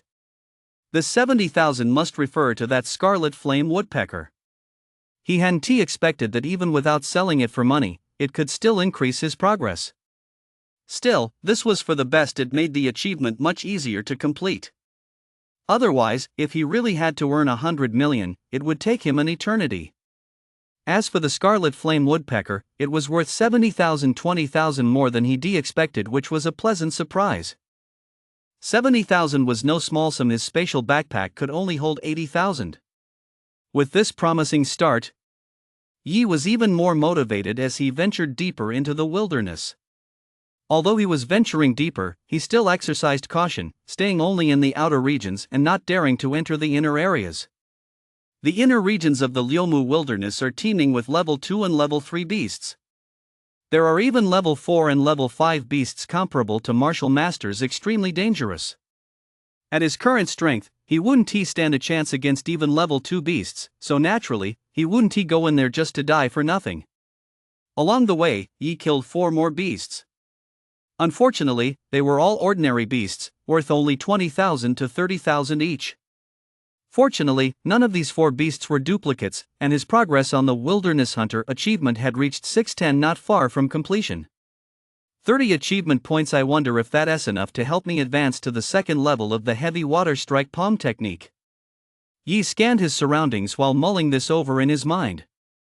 Once he broke through to the second level of heavy water strike, his peak combat power should exceed 400. Although it wouldn't last long, it was still a significant boost, one he could use as a trump card. As he pondered, his gaze shifted forward. Up ahead, beneath a massive lee tree, a small purple flower swayed in the breeze, wafting a faint, delicate fragrance. Yi raised an eyebrow. A lei yuan flower. A flower that boosts vitality. It's also one of the main ingredients in many vitality powders. A single bloom is worth about 2,000 or 3,000. 2,000, not a huge sum, but better than nothing. He walked over and reached out toward the lei yuan flower. Suddenly, the grass beside him stirred slightly, and a massive gray rabbit burst out. The gray rabbit was a full meter long, its two extremely long fangs bared, its eyes a deep crimson. It bared its teeth and let out a threatening growl at Yi. Yi paid it no mind and reached out to pluck the lei yuan flower. The moment he plucked it, the gray rabbit could no longer hold back and charged ferociously at him. Yi muttered under his breath, "Bunnies are so cute, how could anyone bully a bunny? So, I'll just knock it out cold." Boom! A violent collision echoed, the gray rabbit's head jerked back, and its body collapsed to the ground. Yi picked up the body and continued onward. Just as he passed the towering lee tree, his pupils suddenly contracted. Ahead lay a small pond. And beside the pond, the ground was covered with tiny purple flowers. They were all thunder essence flowers. Chapter 37, Cloud Breath Technique. The ground by the pond was covered with thunder essence flowers. A quick count revealed there were over 100 of them. Yi couldn't help but swallow hard. A single thunder essence flower could fetch 2,000 with this many, that would amount to a full 200,000 or more. He took a deep breath, suppressing the wild excitement surging within him. With a wary expression, he scanned his surroundings. It was almost an immutable rule that treasures were always guarded by beasts. After all, it wasn't just humans who needed treasures, beasts needed them just as much. Sure enough, as his gaze swept the area, he spotted a black bull covered in scales grazing under a tree not far away. After munching on some grass for a while, the black bull turned around and nibbled on 2 thunder essence flowers. Watching this, Yi winced in pain. He finally understood what it meant to let a cow chew on peonies. What a waste. But there was nothing he could do. This scaled bull was a level 2 beast. He was no match for it. Yi hesitated for a moment but ultimately decided to leave. A level 2 beast with over 500 vitality was simply too dangerous. It was better not to take the risk. However, before leaving, he made a mental note of this location. After all, 200,000 wasn't a small sum. If the opportunity arose, he might just come back to take his chances. Half an hour later, Yi stopped in his tracks, looked ahead, and his nostrils flared slightly. Up ahead, there was a strong scent of blood. He suppressed his aura and crept forward cautiously. After passing several massive trees that blocked his view, the carcass of a huge black wolf and several mangled human corpses came into view. The wolf's abdomen bore a massive gash from which blood trickled steadily. It was as dead as could be. The human corpses were all missing limbs and covered in claw and bite marks. Clearly, they had all been killed by this beast's black wolf. And they were all wearing identical uniforms bearing the words Green Blood Squad. A martial artists squad? Yi's heart gave a slight twinge. Since an individual's strength is limited, many martial artists travel in groups, coordinating their efforts to form specialized martial artist squads that venture in and out of the wasteland. Martial artist squads were a force to be reckoned with. The stronger ones were every bit as powerful as or even surpassed major martial arts schools and martial clans. However, this appeared to be an ordinary martial artist squad. Otherwise, they wouldn't have chosen to go down with a single black iron wolf. The black iron wolf was of average strength, with a combat rating of just over 200, a relatively common type of beast. He glanced around briefly, then walked over without hesitation. He intended to help collect the bodies of these people. If left exposed here, it wouldn't be long before the beasts devoured them. There were 5 bodies in total, all mangled beyond recognition. Not a single one appeared intact, causing Yi to sigh softly to himself. He first stowed the black iron wolf's carcass into his spatial backpack. The black iron wolf was quite large, nearly 2 meters long. After stowing it away, his 10 cubic meter spatial backpack began to feel a bit cramped. It was almost full. Beasts are all quite large. So even though he hadn't stored many of them, the space was still running short. After stowing the black iron wolf, Yi suddenly froze for a moment. Then he checked the reaching the 100 million achievement again. Reaching out to the masses, progress 240,100 million, accumulate 100 million in wealth to earn 1,000 achievement points and double your insight. Yi narrowed his eyes. This progress of 240,000 was still the same as it had been just moments ago. He took out the black iron wolf's carcass, tossed it on the ground, and checked the progress again. It was still 240,000, no change. After putting the wolf's corpse away again, the progress still hadn't changed. Yi's gaze gradually grew cold and dark. He glanced around, then regained his composure. He began collecting the bodies of these people. He moved quickly. In the blink of an eye, he had collected 3 bodies. Then came the 4th. He bent down to tend to the 4th body. Just then, the 5th body behind him suddenly opened its eyes. As it gazed at the spatial backpack on his back, a flash of greed crossed its eyes. Then, the corpse slowly pulled a dagger from its bosom and lunged forward with a sudden thrust. Whoosh! The dagger moved with blinding speed, instantly piercing toward the teenager in front of it and striking his back. A hint of a savage grin and smug satisfaction had even appeared on the corpse's face. But in the very next instant, a hand firmly seized its wrist. The corpse froze for a moment, then saw the teenager turn around, his gaze fixed on it with a haunting intensity. He applied a slight pressure with his palm and wrenched the dagger from the other's grasp. He then weighed the dagger in his hand a few times, a look of surprise crossing his face. This dagger seemed to be a battle weapon. The corpse's face turned pale. The immense force that had just come from this kid's hand had left him completely unable to resist. After all, he was a martial artist with a combat power of 200. Judging by his appearance, the kid in front of him looked to be only 16 or 17. How could he possibly be this strong? Both shocked and wary, he was just about to explain. But Yi had already reached out and slapped him hard, sending him flying. The man crashed heavily to the side, left dazed and disoriented, his head spinning. It's a misunderstanding. A misunderstanding. The corpse was a middle-aged man with a sharp nose and sunken cheeks. Now, screaming in terror, he cried, "I was severely injured and had passed out. I just woke up and mistook you for a beast, so I attacked you." Yi nodded and continued walking toward him. In his hand, the blood shadow battle blade materialized. The dark red blade scraped across the hard sand and gravel, producing a grating, ear-piercing screech. The sharp-nosed middle-aged man was so terrified his soul nearly fled his body. He frantically bowed his head repeatedly, crying, "I was wrong, I was wrong. I shouldn't have attacked you. I'm sorry. As long as you spare me, I'll give you everything I have." "Everything you have?" Yi raised an eyebrow. "That's right. I have a martial art that lets me conceal my aura and make myself look like a corpse. That's exactly what I was doing just now. That's why you didn't notice me." No sooner had the sharp-nosed middle-aged man finished speaking than his face was filled with regret. "Damn it, how could I have forgotten? This guy must have spotted me long ago. That's why he was on guard. In that case, this martial art isn't enough to save his life." "A martial art that conceals one's aura?" Yi's mind stirred. To be honest, he hadn't noticed it either. That among these corpses, someone was actually feigning death, trying to ambush the martial artists who came to collect the bodies. After all, he'd only ever heard of such things.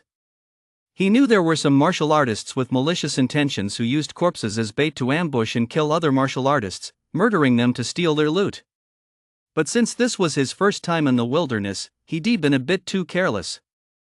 It wasn't until he discovered this after he'd put away the black iron wolf's corpse and found that his progress through others hadn't increased at all, that he finally became on guard. Whenever he made a kill, his gene run would register a progress boost. But this black iron wolf's behavior was so unusual it could only mean that the carcass didn't yet belong to him. In other words, someone else was here. So he warily scanned his surroundings, but found no one hiding. He'd been wrong, someone was posing as a corpse. The reality turned out exactly as he'd suspected. The injuries on this sharp-nosed martial artist were all fake, and his death was merely an act. What martial art is that? Yi asked with some interest. He was genuinely curious about this martial art. It was so well concealed that even his keen senses hadn't detected it. If he hadn't been so meticulous and noticed that something was off, he might have really taken a huge fall. It's an A-rank martial art called Cloud Breath Technique. If you promise to spare me, I'll give it to you. The middle-aged man with the pointed nose, as if seeing a glimmer of hope for survival, cried out urgently. Chapter 38, The White Elephant's Essence Blood. An A-rank martial art. Yi's heart skipped a beat, but his expression remained unchanged as he said calmly. If I kill you, the item will still be mine. The middle-aged man's face turned pale. I have many copies of that martial art on me. You won't be able to tell which one is the real one. Yi stopped in his tracks and furrowed his brow. This guy really is cunning. He said coldly, then how can I be sure the martial art you give me is the real one? I can take a martial oath. The middle-aged man with the sharp nose hurriedly added, but you have to promise to spare me. Agreed, Yi nodded. The middle-aged man with the sharp nose let out a sigh of relief and shouted, I, Mahi, swear to bestow the genuine cloud breath technique upon this young brother across from me. Should I break this oath, I shall never make any further progress in the martial arts. Being unable to make any progress in the martial arts for a martial artist, this was arguably the most vicious oath imaginable. Almost no one would dare break it. Yi also said, I, Yi, swear that after receiving the cloud breath technique, I will not strike down Mahi. If I break this oath, I will be unable to make any progress in the martial arts from this day forward. As soon as the words fell, the middle-aged man with the pointed nose let out a sigh of relief and quickly tossed a book over. Yi caught the book, opened it, and skimmed through it. His eyes lit up instantly. It really was an A-rank martial art. He wondered how this guy had managed to get his hands on a technique of this caliber. Across from him, the middle-aged man with the pointed nose watched him, a flash of coldness and hatred crossing his eyes. You little brat, we'll meet again someday, just you wait. Having already sworn the martial arts oath, he wasn't worried that the kid would lay a hand on him again, so he turned and walked away. Wait. Just then, the teenager's voice rang out from behind him once more. The middle-aged man with the sharp nose felt a pang of anxiety. He spun around and said, feigning bravado but trembling inside, I've already sworn the martial arts oath. Do you think? Thud. The sound of a long sword piercing his chest rang out abruptly. The middle-aged man with the pointed nose froze, staring blankly at the blood-stained long sword embedded in his chest. Then, blood trickled from the corner of his mouth. He pointed shakily at Yi, trying to speak, but ultimately collapsed to the ground, dead. His eyes remained wide open in death, refusing to close. It seemed he hadn't expected Yi to actually disregard the martial arts oath. In his view, a martial arts prodigy like Yi would place even greater importance on such an oath, fearing that breaking it would prevent him from breaking through to the next level. Yi walked over and pulled the blood shadow battle blade from the man's body. He shook his head. I did say I wouldn't kill you with my own hands, but I have feet as well as hands. Just now, with a single kick, he had dislodged the blood shadow battle blade and instantly killed the sharp-nosed middle-aged man. There was no need to spare someone like this. If left alive, he would only go on to harm other martial artists in the future. It was better to eliminate him as soon as possible. Next. After disposing of the last body, Yi stood up and left. The smell of blood here was too strong, it would attract powerful beasts, so it was best to leave as soon as possible. Next, he entered a hollow in a limu tree and began taking stock of his loot. The ground was littered with scattered items. However, Yi's attention was entirely focused on that rank martial art, the cloud breath technique.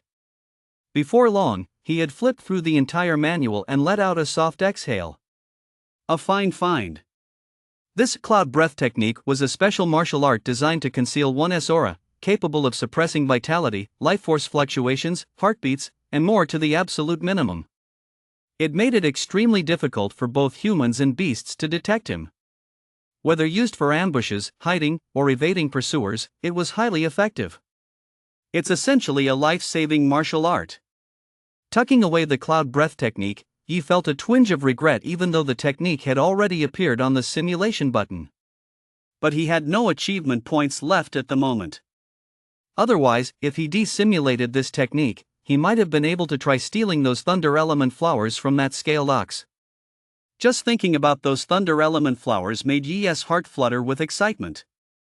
At least 200,000. And even if he didn't T-sell them, using them himself could significantly boost his vitality, though he didn't need them just yet. But once he broke through to the martial artist realm, they come in handy. Next, Yi turned his attention to the other items on the ground. The members of those martial artist squads were all relatively poor. The backpacks on their backs were all ordinary ones. Inside were just the essential materials from the beasts' bodies. Things like scales, teeth, and so on, nothing particularly valuable. He gathered them all up. Even with Jinrun's progress, they barely boosted his stats by less than 30,000. The rest consisted of healing potions, antidotes, wilderness survival tents, and the like items of even less value. All told, Jinrun only gained 5,000 from them. However, these items were actually quite useful. This was his first time entering the wilderness. Although he researched quite a bit about the beasts, his preparations weren't very thorough. Now, seeing what these people had brought, he realized he'd been a bit reckless. He rushed into the wilderness with so little gear. Next time I go into the wilderness, I'll have to prepare properly. He muttered to himself, carefully stowing away these items that seemed worthless but could play a crucial role in a pinch. Next, his gaze shifted with a strange intensity to the last item on the ground. It was a bracelet. The bracelet was entirely blue, with a small stone in the center. It looked quite ordinary. But this was the only item the sharp-nosed middle-aged man had been carrying. It was a spatial bracelet. Yi's eyes burned with intensity. A spatial bracelet was even more valuable than the spatial backpack on his back, second only to a spatial ring. He opened the spatial bracelet to take a look. It wasn't very large. It held only 5 cubic meters. Inside was a pile of odds and ends. The only valuable items were a few high-quality imitation combat gear sets, 30 to 40,000 in cash, and a bottle of beast's essence blood. White elephant essence blood? He felt a flicker of joy, but after checking the information on the bottle, his expression turned slightly disappointed. It was only ordinary grade beast's essence. Although he could use it, using such low-grade beast's essence to break through to the martial artist realm would not only result in a minimal increase in vitality.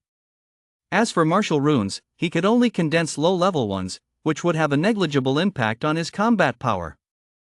Apart from these, there was nothing else of value inside. The most valuable A-rank martial technique and the combat dagger were already in his possession. Finally, Yi tallied up his haul. Adding everything up, based on the contribution to the People System's calculations, his total had increased by 130,000, reaching 370,000.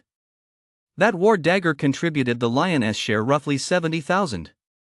As for the A-rank martial art manual, for some reason, it hadn't been factored into Ping Jin's calculations, which left Yi feeling a bit disappointed for a moment. An A-rank martial art manual, especially one of this special kind, was incredibly valuable. After resting briefly, he set out once more to hunt beasts. Half an hour later, Yi slumped to the ground, gasping for breath. Before him lay the carcass of a massive black panther with a crocodile's head. Blood flowed freely from the panther's abdomen, where a dagger was lodged. As he looked at the black crocodile panther's corpse, Yi panted heavily, his heart filled with relief. This black crocodile leopard's combat power was nearly 400, and with its extreme speed, Yi was no match for it at all. He'd been on the defensive the entire time. He couldn't even escape, he simply couldn't outrun it. He'd already given up hope. But at the critical moment, the damn leopard got too cocky and suddenly lunged, trying to swallow him whole in one bite. Seizing the opportunity, Yi executed a sliding tackle, ripping open its belly and finishing it off instantly. Chapter 39, this isn't how it's written in the novel, is it? Calling it a sliding tackle might be a bit of a stretch. But it was close enough. The moment the black crocodile leopard leaped and lunged, Yi spotted his chance. He dodged by shifting his body sideways while simultaneously driving his combat dagger deep into its abdomen. This fatal blow instantly finished off the black crocodile leopard. Aside from the black crocodile leopard's overconfidence and the vulnerability of its abdomen, the combat dagger also played a crucial role, instantly pulverizing all the internal organs within its abdomen. With such severe injuries, it would be nearly impossible to survive. In short, Yi's survival was due more to luck than anything else. If the black crocodile leopard hadn't been so reckless and exposed its vulnerable spot, it's hard to say who would have won. Felines truly are the most perfect predators even among the beasts. Looking at the massive carcass of the nearly 3-meter-long beast before him, Yi couldn't help but marvel. Compared to the other beasts he'd encountered, this black crocodile leopard was simply far too powerful. It wasn't just a matter of sheer combat strength, it was formidable in every aspect. Speed, reaction time, explosiveness, agility. It was hard to imagine that a single species could possess so many remarkable traits. It was truly a masterpiece of the creator. After a brief period of recovery, Yi began to process the black crocodile leopard's carcass. Packing the entire thing into his spatial backpack was no longer an option. It was already crammed to the brim, with not a single spare spot left. Only his spatial bracelet still had about 1 cubic meter of space remaining. So he had to settle for the next best option, collecting the more valuable parts from the black crocodile leopard's body. Once he gathered them, he quickly left. In the wilderness, after a battle, even if severely injured, one must leave the scene immediately. Half an hour later, inside a tree hollow, he slowly opened his eyes. His complexion looked much better, no longer so pale. But he still felt a lingering sense of fear. At the same time, his desire to break through to the martial artist realm grew even stronger. If he had been a martial artist when he encountered that black crocodile leopard, even if he hadn't been a match for it, he certainly wouldn't have been in such grave danger. He nearly lost his life. This time around, thanks to the progress I've made with Gene Run, I've improved quite a bit, but to be honest, those items won't fetch much money. Yi furrowed his brow. He had no interest in using the essence blood of ordinary beasts. At the very least, it had to be top grade. But he didn't have enough money for top grade ones. Unless I can get my hands on those thunder element flowers, then I definitely have enough. Yi's eyes flickered, and he quickly made up his mind. He would find a way to obtain those thunder element flowers. Even a level 2 beast, even a clumsy giant like the scaled ox, was extremely dangerous. It's not that the bull is stupid, it's that it's incredibly strong. If it charged at him, he'd be torn apart. Literally torn apart, his body split right down the middle. Cloud breath technique. I'm only one beast short of completing the Wasteland Hunter achievement. Once I have those achievement points, I can upgrade the cloud breath technique. Yi's eyes lit up as he came up with a plan. Beasts like the scaled ox are relatively dull and have poor perception, a common flaw among bovine beasts. Most oxen are like this, exceptions like the brave ox are relatively rare. In any case, using the cloud breath technique would likely fool them. So now, he was just one last beast away. With that thought, Yi's eyes took on a peculiar look. In truth, he didn't need to go out of his way to find the last type of beast. He knew exactly where to look. Before long, Yi returned to the area where he had found the scaled ox and the thunder element flower. He looked up and quickly spotted a massive caterpillar basking in the sun on a branch of a towering limu tree. The caterpillar was a full half-meter long, frighteningly huge, with a bright green body covered in fine, soft hairs. The sight made Yi's scalp tingle, and he couldn't help but swallow hard. It wasn't because this caterpillar was a particularly powerful beast, it was just an ordinary level 1 beast, with a combat power of less than 200. He simply found it somewhat repulsive. He had very little tolerance for crawling creatures like insects. That was why, when he first arrived, he had noticed it but hadn't taken action. But now, there was no time to hesitate. Just as Yi's gaze sharpened, ready to act, a massive crash suddenly echoed from ahead. along with the angry mooing of an ox. He paused for a moment, then hurried over. Ahead lay the scaled ox's territory. The ground by the waterhole was covered with thunder element flowers. On the other side, two beasts were locked in a fierce battle. One of them was the very scaled ox he had seen not long ago. The other was a yellow monkey. It was several times larger than an ordinary monkey, standing 2 meters tall when upright, with a muscular, powerful build and a mouthful of fangs. It was currently battling the scaled ox and, surprisingly, holding its own clearly. It was also a level 2 beast. A yellow barbarian monkey? Yi was somewhat taken aback. This type of beast reaches level 3 upon maturity, so the one before him must still be a juvenile. That was why the scaled ox was able to hold its own. The two were fighting on equal footing. He glanced around and noticed that although the two beasts were battling with earth-shattering ferocity, they were keeping a safe distance from the thunder element flowers. A thought immediately crossed his mind. It seemed this yellow barbarian monkey had come to claim territory and these thunder element flowers. Treasures like the thunder essence flowers, if consumed directly by humans, not only waste some of their medicinal efficacy but may also harm the body. That's why there are alchemists who specialize in processing them into vitality powder. But for beasts, there aren't as many such concerns. They can consume them directly. The scaled ox was slow and methodical, preferring a steady, long-term approach. These thunder essence flowers were likely accumulated over time. That's why there are still so many left even now. But now that this yellow barbarian monkey has arrived, it's anyone's guess. At this thought, Yi's expression darkened slightly. If that's the case, he could only hope the scaled ox would emerge victorious. Otherwise, with the yellow barbarian monkey around, it certainly wouldn't leave him a single hair. However, the more he thought about it, the more things went the opposite way.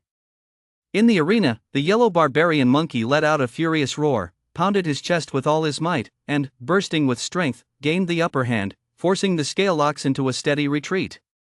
Damn it! Yi cursed under his breath. Suddenly, as he watched the two beasts locked in a fierce battle, too engrossed to spare a hand, a flash of inspiration struck him. This scene seemed strangely familiar. That's right. In novels, this is always how it goes. Two powerful demon beasts clash, and the protagonist takes advantage of the chaos to sneak away with the treasure. Yi realized it instantly. He took a deep breath, took a step forward, then hesitantly stepped back. After all, these were two level 2 beasts. It was too dangerous. Screw it, I'll take my chances. Yi gritted his teeth and dashed forward. That's how it's always written in novels. He was sure he could pull it off too. Everything went smoothly. The two beasts were locked in a fierce battle and didn't notice Yi sneaking up to the edge of the pond. Yi was thrilled, but without hesitation, he quickly reached out and began gathering the thunder element flowers. However, in the next instant, two furious beastly roars rang out simultaneously. The scaled ox and the yellow barbarian monkey suddenly turned around, roared at him in anger, and charged straight at him in unison. Yi? That's not how it's written in the novel. Chapter 40, it chases, he runs, he... Damn it! Yi's face turned green. Without a word, he turned and ran. The two beasts gave chase, furious. All traces of the intense hostility from their earlier life and death struggle had vanished. United against a common enemy, they instantly formed a united front. The scaled ox even thought the yellow barbarian monkey was running too slowly, so it let the monkey ride on its back. Bellowing moo! Moo, it charged forward, hooves pounding the ground. Yi caught a glimpse of this out of the corner of his eye and nearly fainted. Damn it, he couldn't even beat one of them. Now there were two. How was he supposed to survive this? He gritted his teeth, frantically draining his vitality as he fled with all his might. However, whether in cultivation level or physical constitution, he was far outmatched by the scaled ox. In just half a minute, the scaled ox was already less than 10 meters behind him. He could even faintly hear the scaled ox's heavy panting, as well as the excited thumping of the yellow barbarian monkey's chest. At this critical moment, Yi actually calmed down. He showed not the slightest sign of panic. He listened calmly to the sounds coming from behind, gauging the distance and calculating how long it would take for the scale ox to catch up.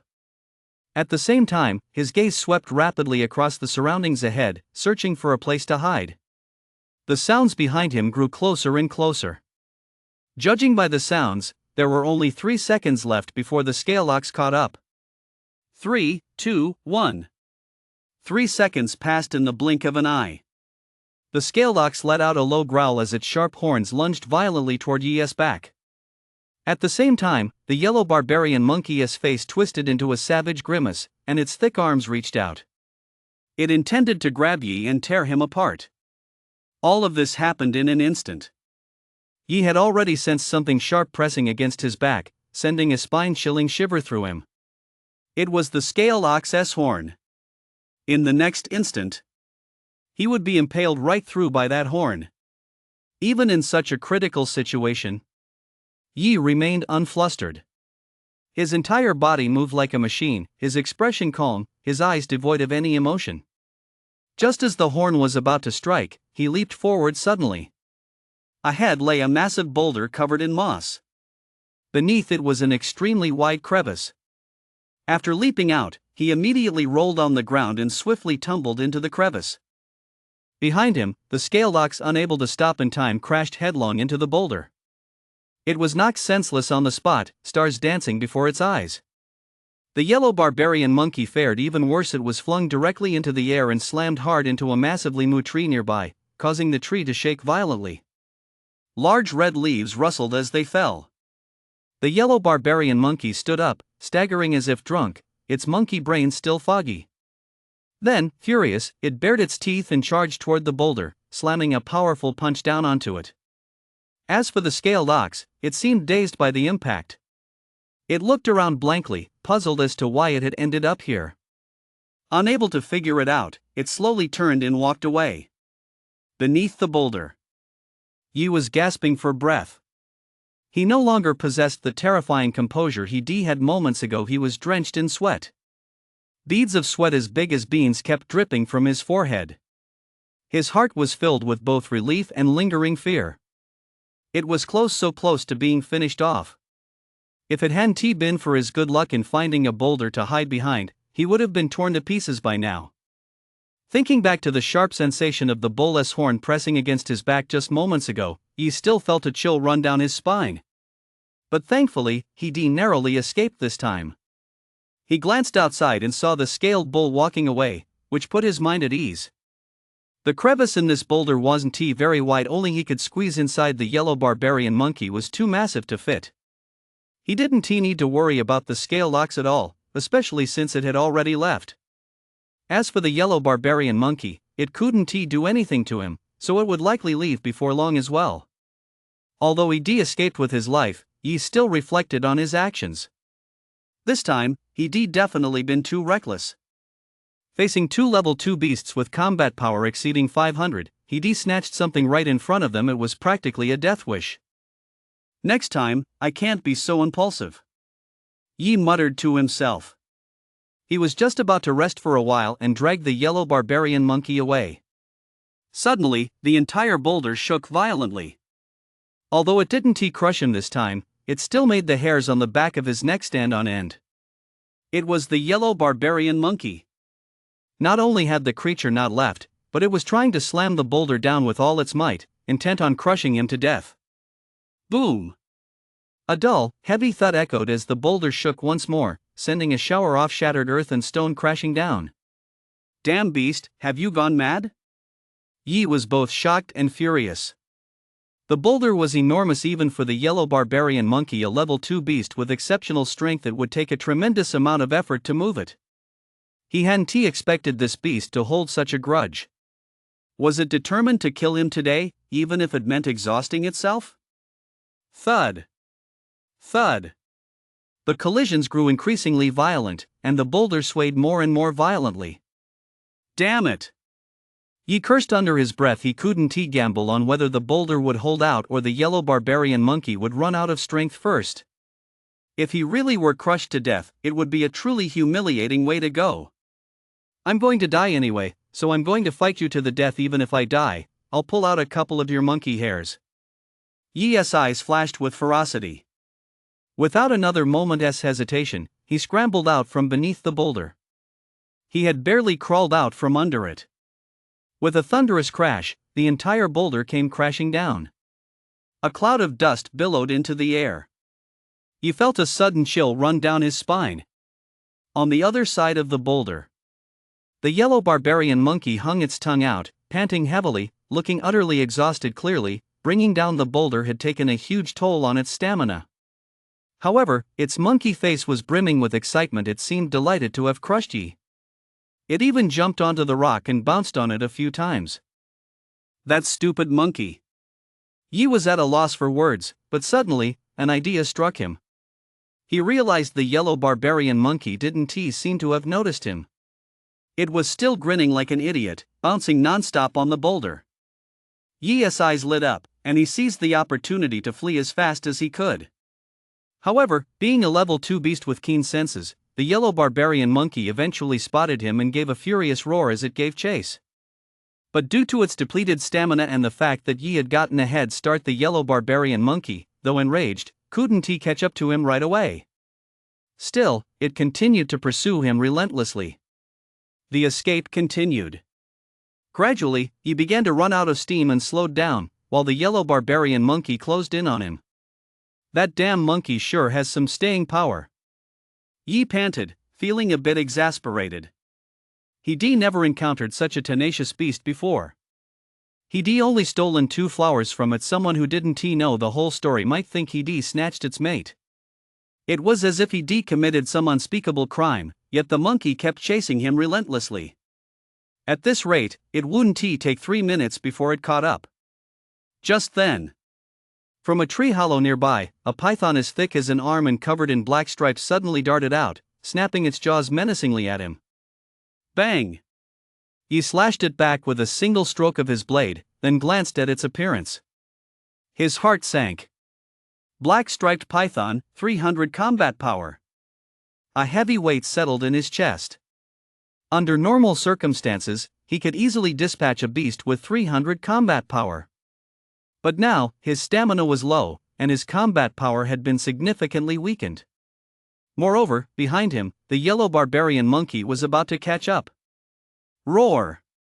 The yellow barbarian monkey's furious roar echoed from behind him. For a moment, he was caught between a rock and a hard place. Chapter 41, The Martial Artist. At this point, there was no use dwelling on it any further. A resolute gleam flashed in Yi's eyes as he immediately charged at the black-striped python, swinging the blood shadow battle blade with all his might. The black-striped python raised its thick tail and lashed out viciously. Bang! The blood shadow battle axe was knocked back, and the black-striped python's tail was slashed open, revealing a deep gash from which blood gushed. Seizing the momentum, Yi struck again, slashing viciously at the black-striped python's head. However, he had already given it his all with that previous strike. This time, his footing was unsteady, and he clearly lacked the explosive power he'd displayed moments before. After being wounded by the previous blow, a flicker of fear crossed the black-striped python's eyes. It instinctively tried to flee, but Yi's blade was already coming down. With no other choice, the black-striped python could only sweep its tail out with all its might once more. The blood shadow battle axe struck the snake's tail with a fierce blow. Yi's arm went numb, and the blood shadow battle axe nearly flew out of his hand. Even though he quickly absorbed the impact, he was still forced to stumble back several steps. Seeing this, the black-striped python paused in surprise, unsure why this human had suddenly grown so weak. But the opportunity was too good to pass up. It suddenly opened its massive jaws and lunged at Yi once more. At the same time, its tail lashed out like lightning. This strike was even faster and fiercer than before. Like a streak of black light, it lashed viciously against Yi's body. Though Yi reacted quickly, his stamina was depleted, and he could only raise the blood shadow battle axe to block the blow. In an instant, the blood shadow battle blade was knocked out of his hand. His entire body was whipped backward, slamming violently into a nearby tree. After barely managing to get back on his feet, his face turned pale, and he spat out a mouthful of fresh blood. Just then, the black-striped python had already charged forward, escaping while lunging viciously at Yi's head. At the very last moment, a cold gleam flashed in Yi's eyes, and a dagger materialized in his hand.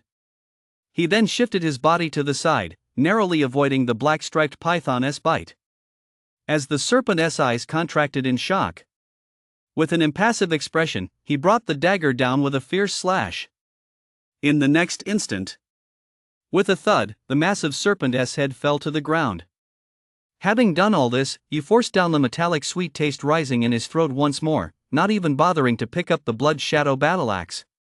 He dashed toward the massive tree hollow from which the black-striped python had just emerged. It all happened in the blink of an eye. In less than half a minute, the black-striped python had been killed with a single strike.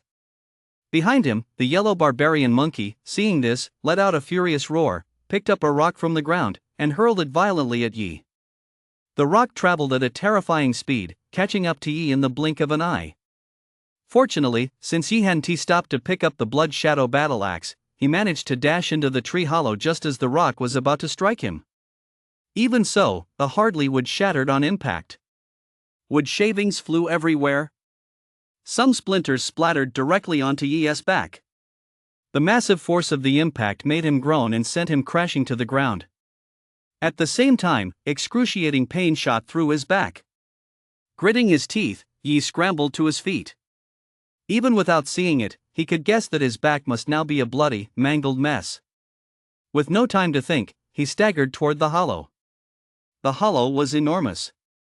Inside were 2 or 3 passages, each wide enough for an adult to pass through, winding downward as if extending deep into the earth. Without a moment's hesitation, Yi dashed straight into the passage on the right. Only after entering did he realize it led to an underground lair. Both sides of the passage were covered in dark, tangled spiderwebs and scattered fragments of eggshells. They looked like snake eggshells, yet weren't quite the same. But Yi had no time to worry about that now. He had to keep going down. After running for a short while, he spotted a relatively clean spot and immediately sat down, leaning against the wall and gasping for breath. After regaining a little strength, he took out the healing potion from his person and gave his back wound a quick treatment. Meanwhile, outside the limu tree, beside the black-striped python's corpse, the yellow barbarian monkey stared intently at the tree hollow before him. This tree hollow was exceptionally large, a full 3 meters high. Of course, this was also due to the sheer size of this limu tree. Even a normal limu tree was already quite tall, but this one was several times larger than the others. It was a truly massive tree, standing out strikingly among the other limu trees. Although he could fit inside this tree hollow. But for some unknown reason, the yellow barbarian monkey hesitated to go inside, merely pacing back and forth in place and occasionally sniffing the air with its nose. If he had seen this scene, he would certainly have been astonished. After all, this dead monkey had chased him all the way as if it were mad, yet now that it had the chance to pursue him, it was actually hesitating, which was truly strange. After circling for a moment, the yellow barbarian monkey finally stepped back slightly, looking somewhat hesitant. This seemed to be the territory of a powerful beast. Although the beast appeared to have deliberately masked its scent, even the faintest trace of its odor was enough to make the monkey tremble. Although it didn't dare to enter, the yellow barbarian monkey still remained not far from the tree hollow, waiting for Yi to emerge. Inside the tree hollow, in the underground lair, Yi coughed heavily, coughing up a mouthful of congealed blood, after which his complexion improved considerably. In order to kill the black-striped python as quickly as possible, he had no choice but to take the blow head-on. Although he had used the blood shadow battle blade to deflect most of the force, the remaining impact was still too much for him to bear, leaving him with significant internal injuries. Of course, compared to the yellow barbarian monkey's attack, this force was truly insignificant. Thinking of this, Yi still felt a sense of dread. The yellow barbarian monkey's strength was truly terrifying. Even the mere aftereffects of its attack were enough to send him reeling, directly causing internal injuries. With the 2 injuries piling up, he had sustained such severe internal injuries. Level 2 beasts are indeed formidable. They must have over 600 combat power, right? Yi muttered to himself. His mood then grew heavy. Over 600 combat power, that was twice his own. If the yellow barbarian monkey came after him, he'd have nowhere to run. When he'd just come down, there had been 2 or 3 passages. But at the yellow barbarian monkey's speed, it wouldn't take long for it to find him. As for slipping away while the yellow barbarian monkey was searching for him, that would be very difficult, because he had no idea which passage the yellow barbarian monkey would take to find him. If he was unlucky and happened to run into the yellow barbarian monkey, he wouldn't even survive these 10 or so minutes. He stood there in silence for a moment. Yi pulled himself together. Things had come to this, he didn't have much choice left. If he wasted any more time, he'd likely lose his chance for good. And now, there was only one way to resolve his current predicament. That was, to become a martial artist.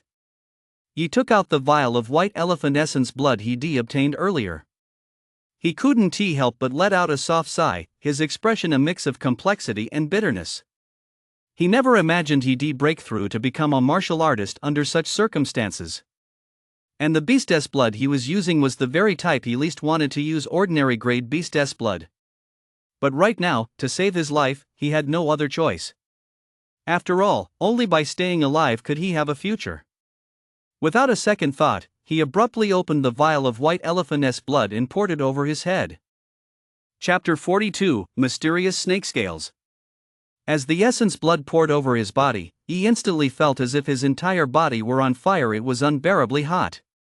At the same time, a fierce burning sensation radiated from his internal organs. This was a sign of his body undergoing a metamorphosis, breaking through the limits of the human form, a reaction far more intense than his previous physical enhancement. His physical constitution had already been on par with that of a martial artist. Now, with this breakthrough, he was actually ascending toward the realm of a level 2 martial artist's constitution. However, the white elephant's essence blood was, after all, merely the essence blood of an ordinary beast, and its energy was limited. Therefore, this intense burning sensation did not last long before it subsided. He slowly opened his eyes and exhaled a breath of stale air. He had broken through. Everything went smoothly and quickly, perhaps because he had previously enhanced his physique once, making the breakthrough exceptionally seamless. He gently stretched his body. His vitality hadn't increased significantly, but his overall physical condition was completely different. If before, his physique was merely on par with a Tier 1 warrior, then now, it had completely surpassed that level and was almost on par with a Tier 2 warrior.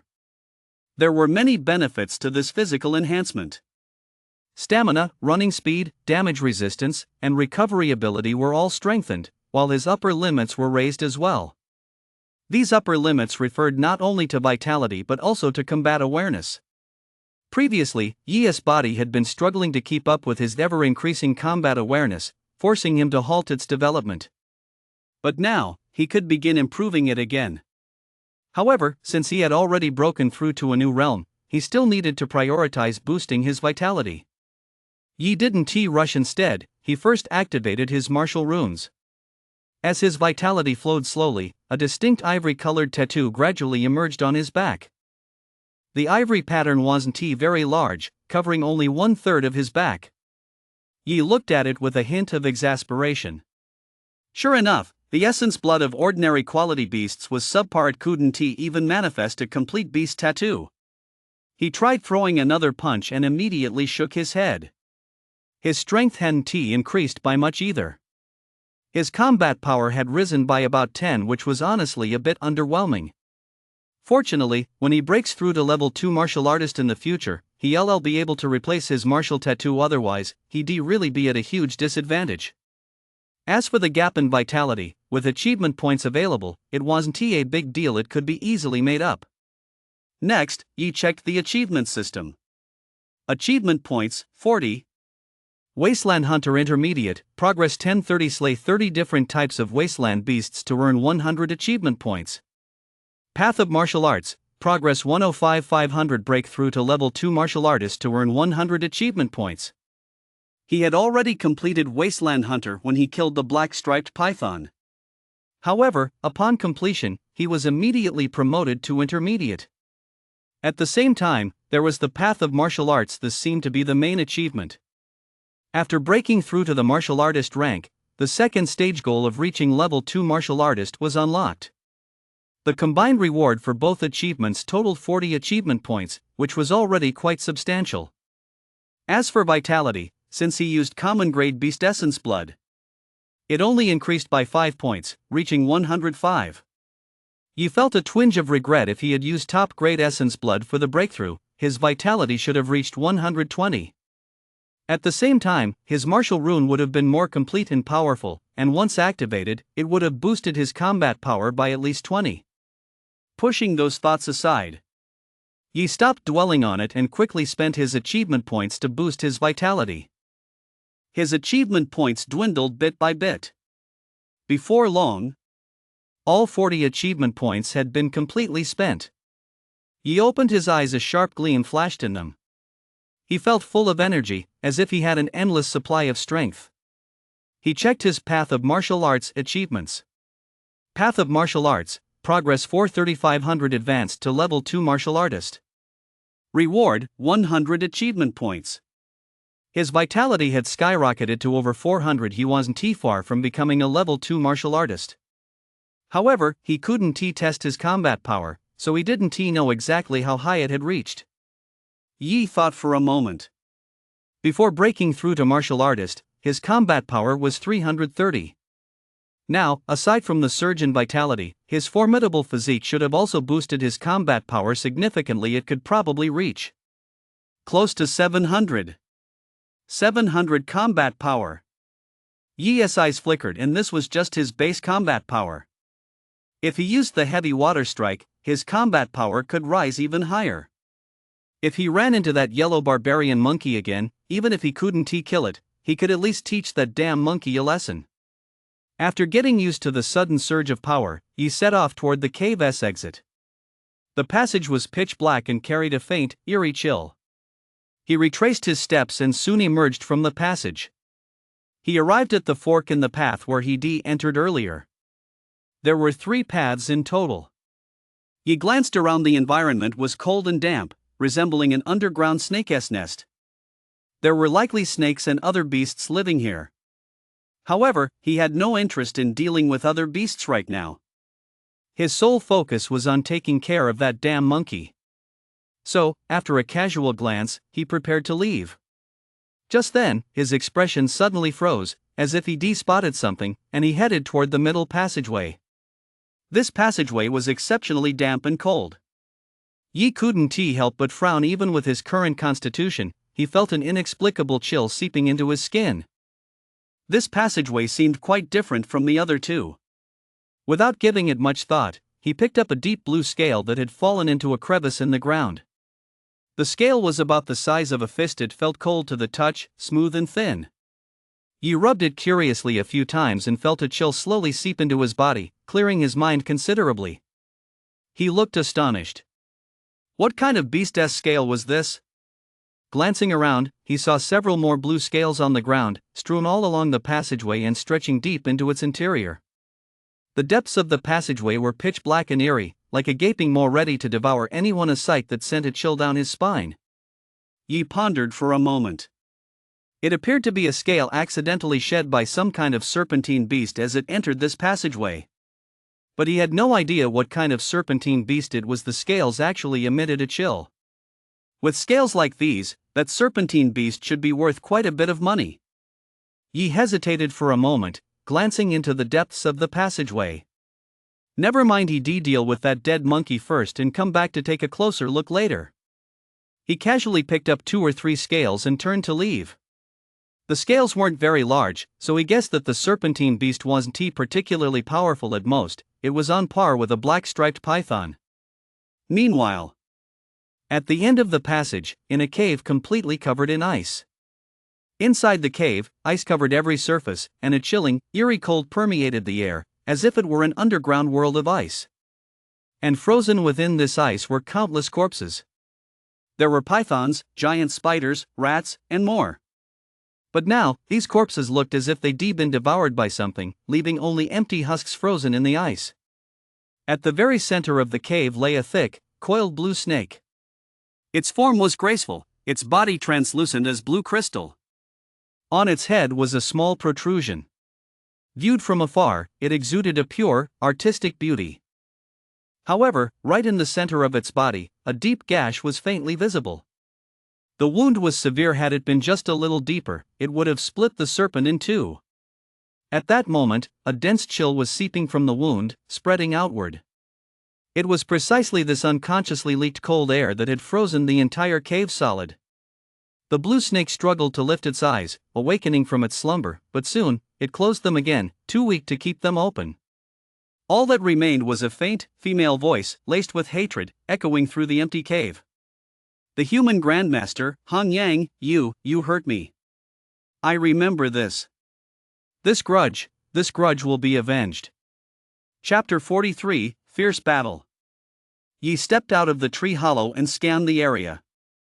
Outside the hollow, there was no sign of the yellow barbarian monkey, and the black-striped python-esque corpse had long since vanished, leaving only a pool of blood on the ground. However, the blood shadow battle axe was still stuck in the ground not far away. Feeling slightly better, he walked over and picked up the blood shadow battle axe. Since the dead monkey was gone, it had either left or was currently searching for him in the underground cavern. They had simply missed each other. But in any case, he might as well go back and take a look. He wiped the blood shadow battle axe clean, hoisted the long blade, and headed back toward the tree hollow. It was only then that he realized just how enormous the tree before him actually was. The trunk was thick and massive, a full 4 or 5 times the size of other trees, and it looked just like the king of trees. Yi was somewhat taken aback earlier. He'd been so focused on escaping that he hadn't noticed the tree's immense size at all. His expression grew slightly grave. In the wilderness, only powerful beasts could claim such a prime territory. A giant tree this size was extremely rare. The beasts that could claim it as their nest were certainly no ordinary creatures. After a moment's hesitation, Yi headed toward the tree hollow. This was the outer perimeter. There wouldn't be any particularly powerful beasts here, at most, level 2, and that was pushing it. Given his current strength, as long as he didn't encounter one of those top-tier level 2 beasts with a combat power of 800 or 900. Even if he couldn't defeat them, he'd have no trouble making a clean getaway. He moved quickly, entering the tree hollow in just a few strides. Just as he stepped inside, an angry roar suddenly rang out from behind him. Yi turned and saw the yellow barbarian ape, who seemed to have just returned, snarling furiously at him while casting a wary glance at the tree hollow behind him. "Oh, so you didn't leave after all?" Yi grinned, his gaze gradually turning dangerous. "If you didn't leave, then I'll carry you out." Without another word, he raised his blood shadow battle axe, his body suddenly surging forward as he charged straight at the yellow barbarian ape. The yellow barbarian ape froze for a moment, unable to figure out why this human kid had suddenly gone mad and dared to fight him. But it couldn't have asked for a better opportunity. A human heart, especially that of a martial artist, was a real delicacy. The yellow barbarian ape bared its teeth at Yi, then turned and ran. "Trying to lure me away? What's here?" Yi raised an eyebrow slightly. He'd seen the fear in the yellow barbarian ape's eyes just now, but a quick glance around revealed no other beasts. Unable to find an explanation, he didn't dwell on it and immediately gave chase. The yellow barbarian monkey ran a considerable distance, about 200 or 300 meters from the tree hollow, before suddenly turning and charging back toward him. Yi's expression remained unchanged. He showed no panic, but a cold gleam flashed in his eyes. He swung the blood shadow battle blade in his hand with all his might. He held nothing back on this strike, unleashing his full power. In an instant, the air seemed to convulse violently as the blood shadow battle axe transformed into a crimson blur, slashing downward like lightning. A hint of disdain flashed in the yellow barbarian monkey's eyes as it hammered out a ferocious punch. Hard black carapace had actually grown over its fist, apparently for defense, and the yellow barbarian monkey was quite confident in it. However, in the very next instant, the moment the long sword made contact with the fist, the hard black carapace on it was torn open. The yellow barbarian monkey let out an agonized scream and scrambled backward, clutching its arm. Yi stood immovable. Though a tremendous force surged against him, it was still within his limits, so he didn't retreat a single step. In other words, in terms of raw strength alone, he had now completely surpassed this yellow barbarian monkey. Still, several cracks had appeared on the blood shadow battle blade. Yi furrowed his brow slightly. After all, the Blood Shadow Battle Blade was merely a high-quality replica. Its price was more than 10 times lower than that of a genuine battle-grade Blood Shadow Battle Blade. Coupled with the fact that he'd been fighting his way through hordes of beasts, it was only natural that the blade was beginning to show signs of strain. Yi withdrew his gaze and continued charging toward the yellow barbarian monkey.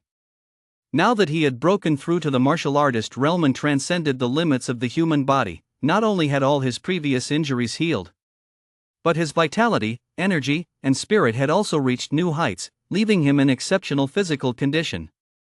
He fully harnessed his exceptional combat awareness to its utmost potential. Consequently, the moment they clashed, he sent the yellow barbarian monkey flying with a single strike and, seizing the momentum, delivered a fierce palm strike straight to its chest.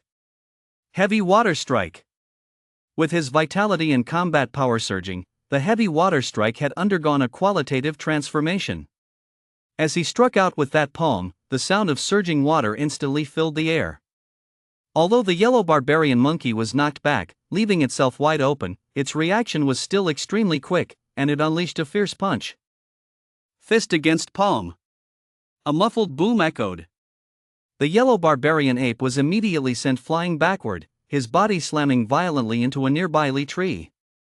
He stood up, seemingly enraged beyond measure. He pounded his chest twice with all his might, then charged forward again with ferocious force. Yi remained unflinching, holding his sword in one hand. The blade flashed like lightning as he brought it down with a fierce slash. The long sword was infused with ferocious force, holding the blade perfectly straight without the slightest tremor as it slammed down hard onto the yellow barbarian ape's fist. This strike was even more devastating than the last. The yellow barbarian ape was sent flying, and the black carapace on its fist was once again slashed open, revealing a deep gash. It let out a furious roar, its eyes bloodshot and filled with defiance and madness. Ignoring the pain, it sprang back to its feet and charged once more. Impossible. That damned human brat not long ago, he can only run from me, he couldn't possibly be my match. Yi remained calm as he delivered several more consecutive strikes. Each blow landed viciously on the black flesh armor covering the yellow barbarian monkey's fist. The armor, already torn to shreds, quickly became a gruesome, blood-soaked mess, a sight too horrific to behold. The yellow barbarian monkey, however, seemed to have gone mad. It fought and retreated, and was defeated time and again. Even though it was already severely wounded, it was determined to fight Yi to the death. Yi remained calm. Finally, as he swung his blade down once more, the Blood Shadow Battle Blade snapped with a crack. Seeing this, the yellow barbarian monkey froze for a moment, then a wild joy flashed in its eyes. Damn human, you're as good as dead this time. It let out a savage laugh and charged at Yi. Yi didn't dodge, he simply watched the yellow barbarian monkey's fist intently. The yellow barbarian monkey froze for a moment, then saw its own fist slowly fall to the ground. Its fist had been severed by that final blow. In an instant, terror washed over the yellow savage monkey. Its fist was its most invincible weapon. How could it have been severed just like that? All traces of its earlier defiance vanished. It turned and fled frantically. He bent down and picked up one of the two broken halves of the Blood Shadow battle axe lying on the ground. Then, he hurled it with all his might. Chapter 44, The Terrifying Value of Snake Scales. The shard of the shattered battle blade shot out with a whoosh, piercing viciously into the yellow barbarian monkey's back. The yellow barbarian monkey let out a blood-curdling scream and collapsed to the ground on the spot. Yi walked over and looked down at it. The blade fragment had pierced the yellow barbarian monkey's lung. It was now convulsing in agony, and death was only a matter of time. He reached out and delivered a heavy water strike to its head, putting it out of its misery. Level 2 beasts. Yi exhaled softly, gazing at the corpse on the ground with a touch of emotion. A month ago, he had been just an ordinary high school student. He'd been worrying about meeting the 60 vitality cutoff for the college entrance exam. But now, he could kill level 2 beasts with over 600 combat power and with such ease. All these changes were thanks to the achievement system. Thinking of this, a faint stir arose in his heart. Beasts like the yellow barbarian monkey can reach level 3 once they're fully mature, so they're considerably more valuable than ordinary level 2 beasts. This yellow barbarian monkey is worth at least 100,000, right? Yi curiously checked the achievement system. The moment he did, he was completely stunned. Reaching the 100 million mark, progress 1.34 million 100 million. Upon accumulating 100 million in wealth, you'll receive 1,000 achievement points and double your insight. Reaching 1 million and 10 million will grant 10 and 100 achievement points, respectively. The progress for reaching the 100 million mark had skyrocketed by over 900,000. That's impossible. He flatly dismissed the idea a beast like the yellow barbarian monkey, even a rare monkey king, couldn't possibly be worth that much. Besides, a monkey king would be at least a level 3 beast, it wouldn't be this week. There had to be something fishy going on here. After a moment's thought, he began to dissect the yellow barbarian monkey's corpse.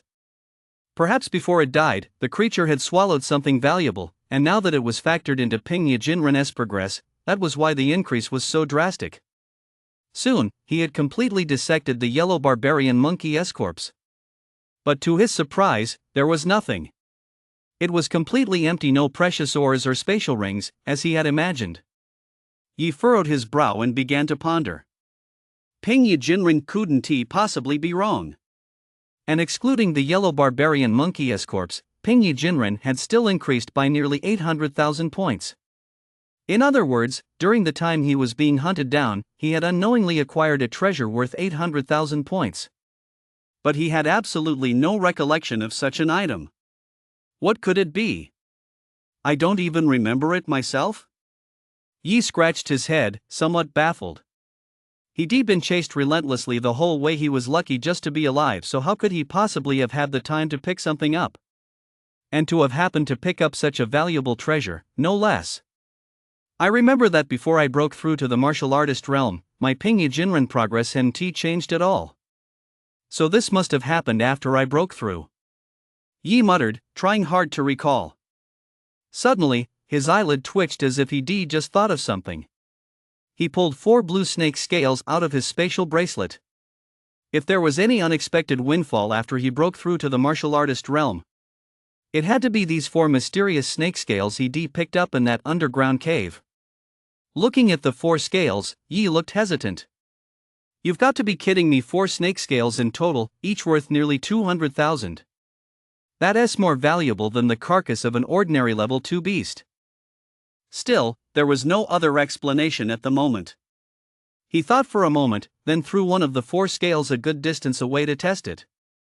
As soon as he tossed it, his Jinren progress dropped by a full 190,000. Seeing this, Yi sucked in a sharp breath. So it really was this stuff. If a single snake scale is worth 200,000, what level of beast must its owner be? And such a beast was just in the passageway right next to him? Especially when he thought about how he'd almost ventured deeper into the passageway to pick a fight with the owner of these scales. He felt a chill run down his spine. If that's what they call courting death, then this is it. Aren't there supposed to be only level 1 and level 2 beasts in the outer zone? His scalp prickled. He glanced toward the tree hollow, picked up the snake scale he'd thrown away, and fled as fast as he could. He couldn't stay here any longer. Although he didn't understand why such a powerful beast would appear in the outer zone, or why it hadn't attacked him. But he didn't want to stay here even for a moment longer. He ran at full speed for a full half hour. Only then did he stop, find a relatively safe spot, and begin to rest. After regaining some of his strength, he took out the 4 snake scales again and examined them closely. After observing them for a moment, he found nothing of note except that when he held them in his hand, a cool sensation would wash over his body. Apart from helping his mind stay alert more easily, he couldn't discover any other uses. Still, since they were worth so much money, they must have some magical properties. He found a small wooden box, carefully stored the 4 snake scales inside, and placed them in a corner of his spatial bracelet. Next, he checked the achievement system. After reaching the 1 million point milestone in the Reach Out to Others achievement, he was rewarded with 10 achievement points. Yi pondered for a moment. If he used all 10 achievement points to boost his vitality, it would be just enough to reach the peak of a Tier 1 warrior. However, since he didn't currently have any beast essence blood on him, there was no rush to break through. Therefore, the best choice was still to refine his combat awareness. Thinking of refinement, an idea suddenly struck him, and he recalled the cloud breath technique. An A-rank martial art, though not an offensive one, should still be quite helpful in boosting my current strength. He pondered for a moment, then, without further hesitation, chose to study the cloud breath technique. Soon, all 10 achievement points were completely spent. And the cloud breath technique had successfully reached the entry-level realm. An A-rank martial art was indeed formidable. 10 achievement points were barely enough to reach the entry-level realm. He tried to cast the cloud breath technique. Soon, he noticed that his aura, breathing, and other vital signs were gradually diminishing until they vanished entirely. His entire body seemed to have lost all vitality, turning into a piece of rotten wood devoid of any trace of life. However, as soon as he moved his body slightly, that sense of stillness vanished completely, and his aura, breathing, and other vital fluctuations reappeared. It was as if his cultivation had been disrupted. Even so, Yi was filled with delight. This martial art for concealing one's vital energy was incredibly useful. Once he had mastered it to the minor achievement level, he would be able to move his body freely. He wouldn't have to pretend to be dead like he was now. By then, he would be able to approach his opponent completely unnoticed and deliver a single, fatal strike. As it stood, this martial art was nothing short of a masterful assassination technique. After practicing the cloud breath technique a few more times until he had mastered it completely, he set off toward the scale ox's territory. He dealt with the monkey, now it was time for the ox. Moreover, there were plenty of thunder element flowers there, a considerable fortune in itself. He was quite interested in the thunder element flowers. Don't be fooled by how much his progress had improved through the approaching the billion technique. To be honest, while many items had intrinsic value, converting them into actual money was difficult. Many items simply couldn't be sold at all. Therefore, sought-after medicinal herbs like the thunder element flowers remained highly valuable. A moment later, Yi arrived at the scaled ox's territory. Upon arrival, he caught a faint whiff of blood in the air and couldn't help but furrow his brow slightly. He strode over quickly. Sure enough, the scaled ox had already been killed. Its massive carcass lay on one side, while 3 or 4 masked figures dressed in black were harvesting the thunder essence flowers. Someone had beaten him to it. Chapter 45, The Black Mask Hunting Squad. Yi looked somewhat dejected. Damn it, what a coincidence. But there was nothing to be done about it. They arrived before him, so it was first come, first served. Although he might have spotted it even earlier. But if it really were a case of whoever sees it first gets it, that would be ridiculous. Of course, judging by the fact that these 3 or 4 people had gone to great lengths to defeat the scaled ox and were even carrying injuries, they were likely just a few Tier 1 warriors at most. If he intervened, he could easily drive them away and snatch the thunder essence flower. But Yi wasn't the type to use his power to resort to any means necessary and forcibly take what belonged to others. In his view, as long as the treasure didn't fall into the hands of the beasts, that was enough, because the beasts were humanity's only true mortal enemies. However, even though that was his thinking, the people facing him didn't seem to share it. Kid, stop. One of the 4 masked figures paused, tucked away the thunder essence flower, and glared coldly at Yi. What's up? Yi raised an eyebrow. Of course we do. The masked man who had spoken slowly walked toward Yi, while the other 3 closed in, surrounding him. Yi was taken aback. He hadn't expected this. He hadn't even made a move yet, and these 4 were already trying to attack him.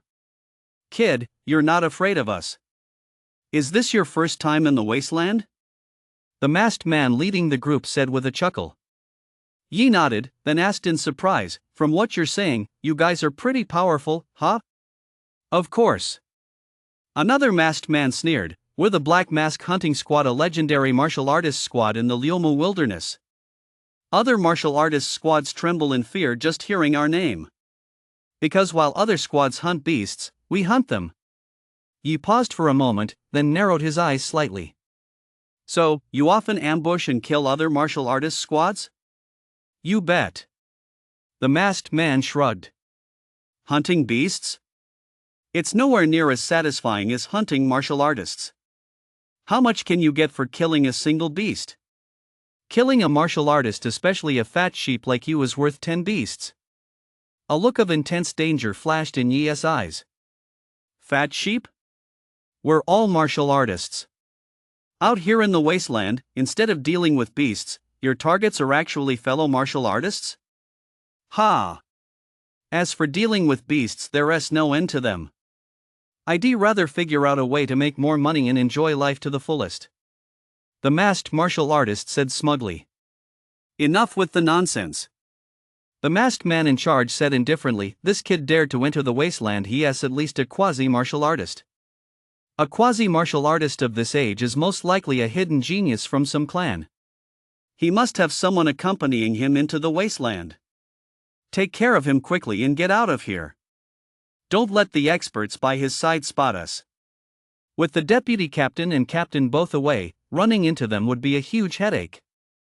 Yes, boss. The masked warrior from earlier let out a savage laugh and strode toward Yi.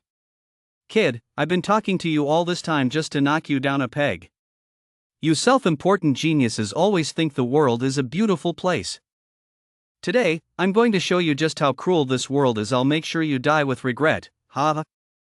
Hearing his voice, the other masked men couldn't help but frown. His old habit was flaring up again. Because of his lack of natural talent, he used banned substances to break through to the martial artist realm. The aftereffects of those substances had left him impotent, turning him into a psychopath. He developed an intense hatred for young geniuses. Every time he encountered one, he had to crush their spirit and then brutalize their bodies. Ha, kid, what do you think? Have you lost hope in this world yet? You never expected it to be this treacherous, did you? The masked man approached, his eyes brimming with the thrill of revenge. Yi replied calmly, I certainly didn't expect it, but scum like you are, after all, in the minority. Hearing this, the masked men surrounding him all froze for a moment. The leader of the masked men snorted coldly, you're still so arrogant even as death approaches. If you'd begged for mercy, we might have let you keep your body intact. You're surprisingly kind, aren't you? Yi smiled. But if you beg for mercy, I won't let you keep your bodies intact. As soon as the words left his mouth, he burst forward, suddenly lunging toward the masked leader, who was the farthest away. The masked leader's eyes grew icy. You little bastard, you actually dare to make the first move. Before he could finish, his pupils suddenly contracted, and his face contorted with horror. That fast? Are you a level 2 martial artist? You're right. As a reward, I'll send you to the afterlife. Yi smiled as he unleashed a punch. His speed was so overwhelming that he was in a completely different league from the masked leader. The punch had already struck before the masked leader could even raise his long sword in panic. Then, he felt a hollow void in his chest. A fist had pierced right through it. Yi's expression was icy as his fist smashed straight through the man's chest. As he withdrew his hand, the masked leader's chest exploded, sending severed limbs flying in all directions. Yi turned his gaze to the other 3 masked men, who had frozen in shock, especially the one who just spoken to him. His eyes glowed with a sinister light. Since you enjoy suffering so much, I'll send you to hell to enjoy it. Hearing this, the 3 were struck with terror. They bitten off more than they could chew. Without a moment's hesitation and without the slightest thought of resistance, the 3 fled frantically in 3 different directions. Even the masked leader, with a combat power of over 400, had been instantly killed, let alone these 3, each with a combat power of 300. Yi's expression remained cold as he kicked the masked leader's long sword from beneath his feet. In an instant, the long sword shot forward.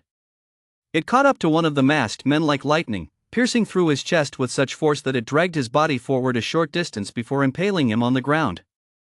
Then, he reached out and casually tossed his combat dagger. The combat dagger moved with terrifying speed, whizzing past in a flash. The next instant, the masked man fleeing in the opposite direction stumbled to a halt, and his headless body slumped limply to the ground. Yi gave chase after the last masked man. The very one who had been conversing with him all along.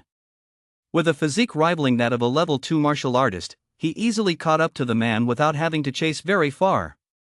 The masked man's eyes widened with terror as he spun around and swung his blade at Yi. Yi casually struck out with his palm, sending the man crashing into a tree. Before the hidden energy of the heavy water strike had even erupted, the masked man was already severely injured, coughing up blood in great gulps as he collapsed at the foot of the tree, unable to even crawl to his feet. Chapter 46: The Body of Nirvana. Yi gazed impassively at the masked martial artist before him. "You can't kill me." The masked martial artist coughed up blood in great gulps, his eyes filled with fear, and shouted defiantly, though his words betrayed his inner weakness. "Our captain is a level 3 martial artist, and I'm his brother-in-law. If you kill me, you'll never make it out of the wasteland alive."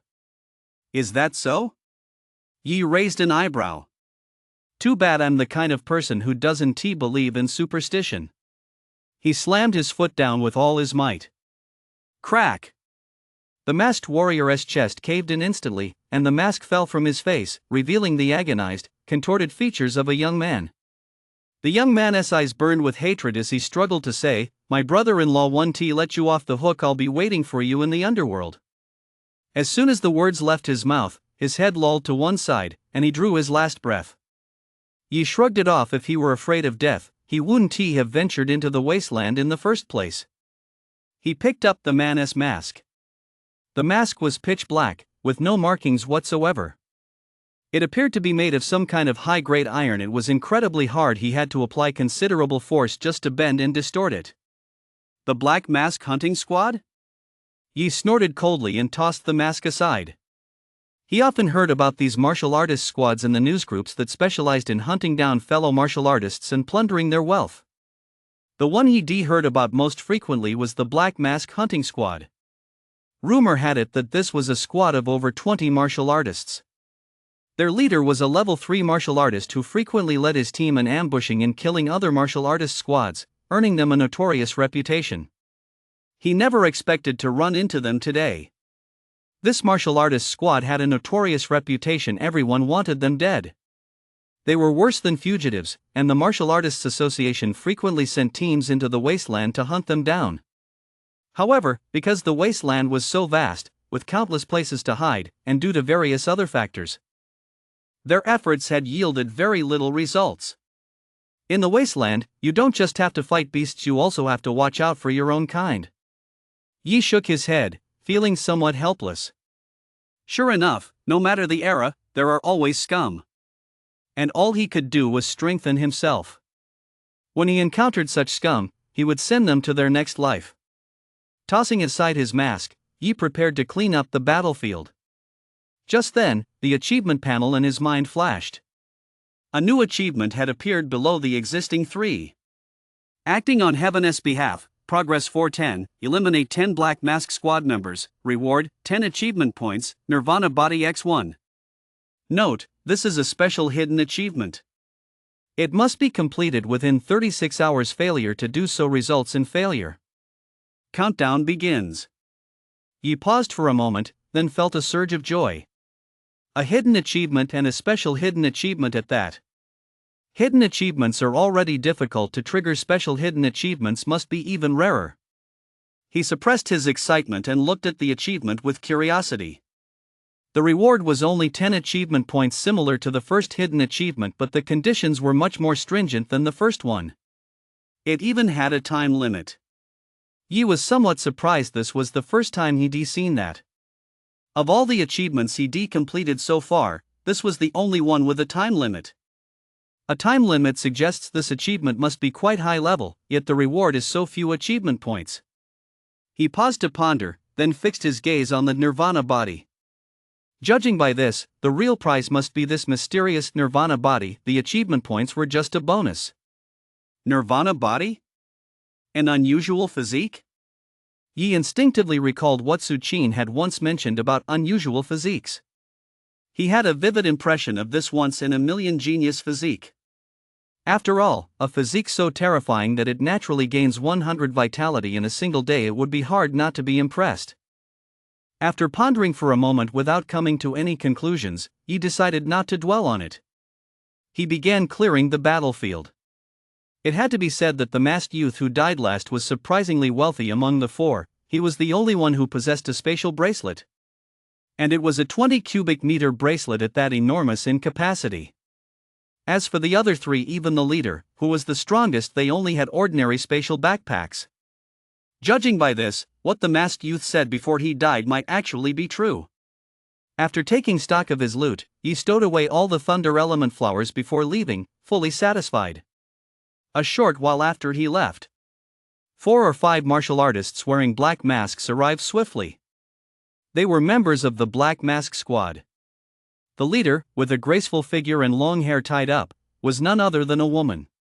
The woman's gaze swept the area, and she immediately spotted the several corpses on the ground. The others saw them as well, and were both shocked and enraged. Bastards! Who did this? How dare they kill members of our Black Mask Squad? Not a single one left alive. What a ruthless move. Damn it, if I catch them, I'll skin and dismember these suicidal bastards. The group cursed furiously. It's over, Wang Ming is dead. At that moment, one team member trembled as he looked toward the tree, where lay the body of a young man with a caved-in chest, eyes wide open, and a deathly stare. Hearing this, the others froze for a moment. Then their faces turned pale. Wang Ming, he was the captain's brother-in-law. We're screwed. The captain dotes on Wang Ming so much. When he finds out, he'll be furious, and we'll be the ones to suffer. One of them turned pale. Damn it, we'd only been separated from them for a short while. How could this have happened so fast? One team member angrily kicked the body on the ground. It's all those three good-for-nothing's fault. It's bad enough they died themselves, but they had to drag Wang Ming down with them. We came out here with Wang Ming. Now that he is dead, the captain will definitely make us pay when we get back.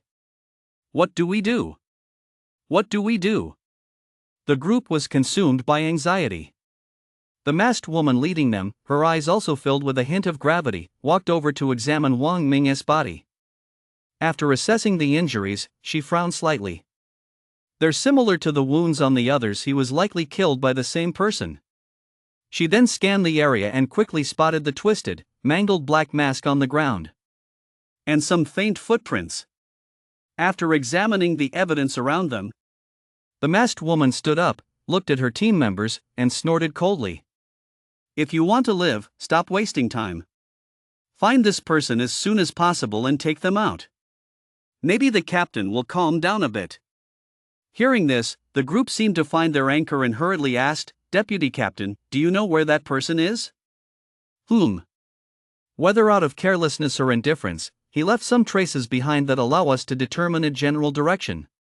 The masked woman said indifferently.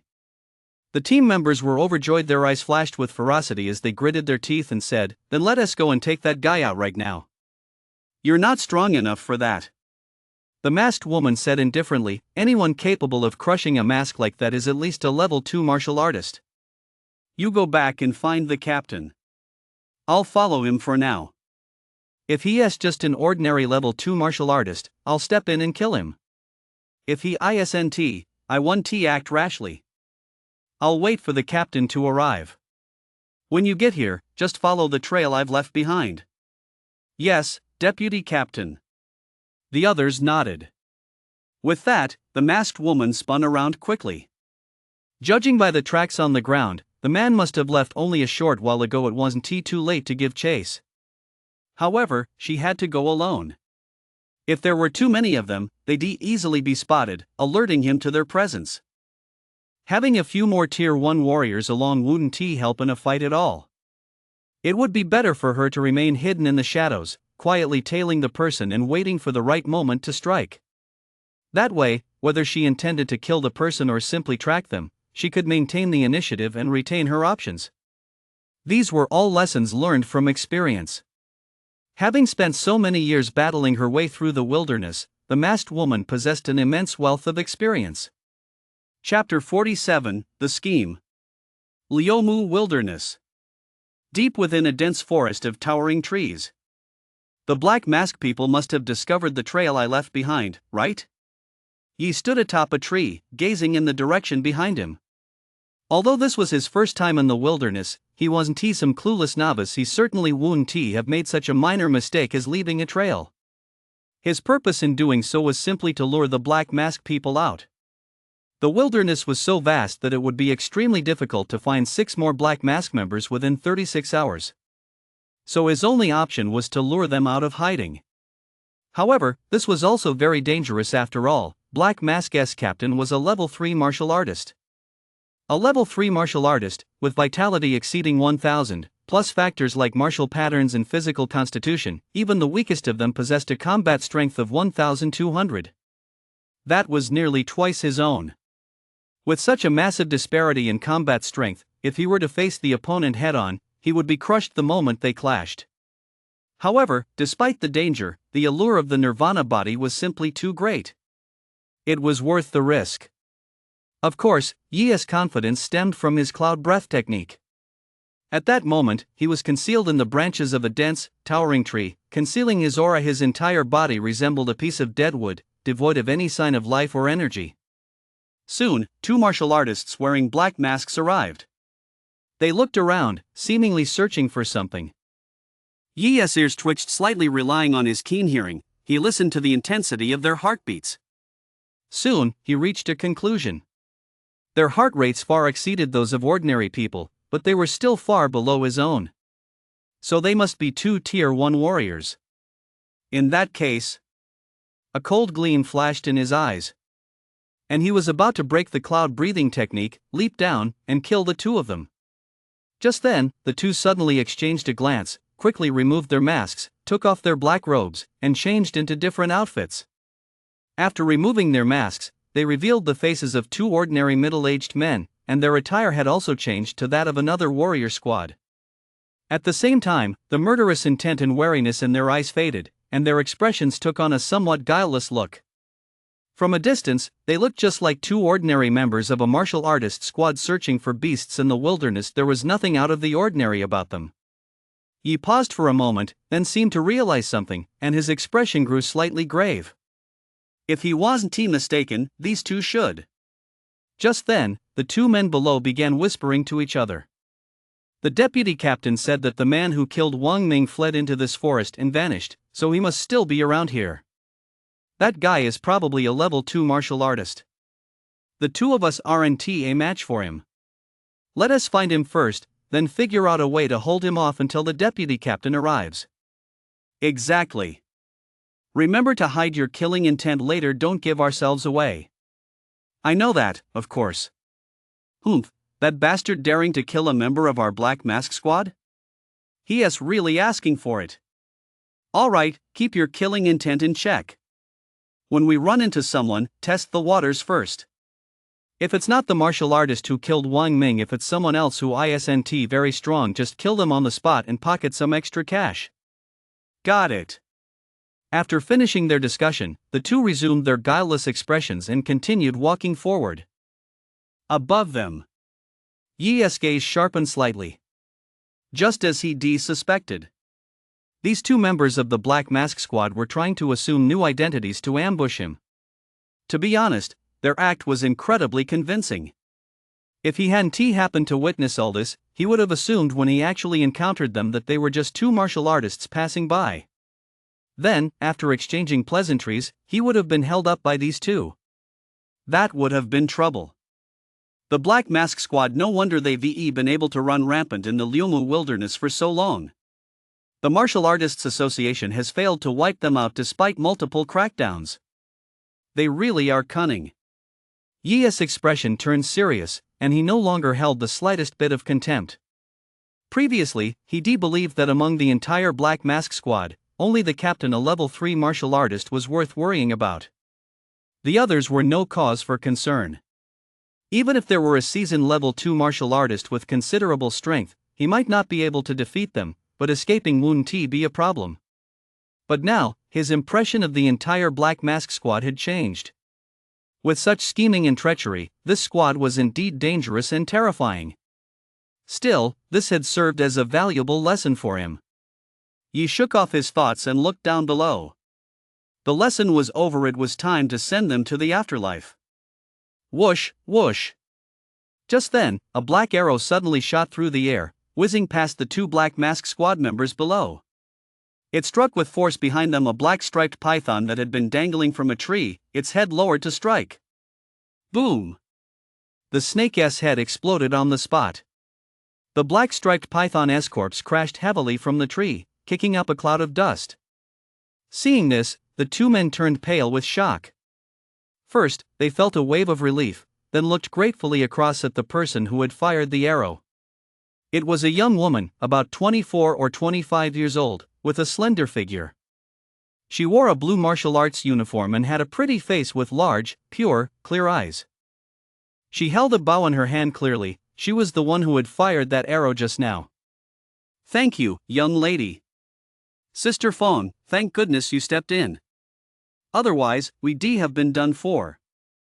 The two middle-aged men from the Black Mask Squad were deeply grateful. "It's nothing. As long as you're both okay, uncles," the girl in blue smiled brightly. She then cautioned, "Uncles, this is considered the outer perimeter, a rather dangerous area. You must be careful while you're here." "Yeah, we know. Still, thanks again, young lady. Without you, one of us would definitely met our end at the hands of that damn snake today," one of the middle-aged men said, kicking the corpse of the black striped python behind him in frustration. The other side, "It's not like we wanted to come here, someone just killed a member of the Black Mask Squad. Right now, the Black Mask Squad is scouring the area, killing anyone they come across. We had no choice but to flee over here. You should be careful, too." "Black Mask Squad?" The girl in blue looked a little surprised. "Someone killed one of their people?" Then her expression grew slightly serious as she said, "I see. Since that's the case, I was just about to leave the wasteland anyway. I'll go with you too." "Great, great. Thanks a lot." The two middle-aged men were overjoyed and walked toward the girl in blue. The three of them chatted as they walked. The girl in blue smiled sweetly and chatted happily with the two men. High above the great tree, Yi furrowed his brow. These two from the Black Mask Squad were really putting on a convincing act. And from their earlier questioning, he already deduced that the girl in blue wasn't the one who killed their comrades. Judging by their previous conversation, these two were about to make a move on her. Sure enough, one middle-aged man was chatting cheerfully with the girl in blue. The other middle-aged man lagged slightly behind, staring at the girl with a glint of greed and lust in his eyes. He then quietly pulled out a dagger and smeared some liquid onto it. Slowly, he aimed the dagger at the girl's back. Chapter 48, A Plot Within a Plot. Up in the tree. Yi's gaze grew slightly cold just as he was about to strike. His eyelids suddenly twitched. An inexplicable sense of foreboding welled up within him. This sensation came suddenly and fleeted by. It seemed like an illusion, yet also like a physical instinct. He furrowed his brow slightly and paused. Some powerful martial artists, before facing a crisis, often experience a sudden flash of insight, a kind of premonition of danger. It was very similar to what he had just felt. Though called a premonition, it was actually the instinctive intuition of these powerful martial artists, honed by having faced countless crises. And this intuition was usually very accurate. Yi's gaze swept over the three people who were chatting animatedly, his brow deeply furrowed. Was it a delusion? That seemed unlikely. Although he was still far from the level of those top-tier martial artists, his keen combat awareness meant his intuition regarding danger was also quite accurate. But he sensed danger. Where was the source of the danger? Could it be those two middle-aged men from the Black Mask Squad? But those two were merely Tier 1 warriors. Unless they were hiding their true strength. But if they were strong enough, they wouldn't have said they weren't powerful enough and could only stall the target for now. Unless these two had already guessed he was nearby. And because they couldn't find him, they deliberately said those things to him, feigning weakness to lure him out. So everything that just happened was most likely a trap. These two middle-aged men deliberately changed their appearance right in front of him and said those things on purpose. At this thought, a chill ran down Ye's spine. Sure enough, he had underestimated the members of the Black Mask Squad. No wonder the Martial Artists Association, despite sending forces to wipe them out time and time again, has never managed to eliminate this hunting squad. They're truly cunning. However, now was not the time to dwell on that. The girl in blue was about to be ambushed. He had to find a way to rescue her. At that moment, the girl in blue was still chatting and laughing with the two middle-aged men. She was completely oblivious to the fact that one of them was slowly aiming a jet-black dagger at her back.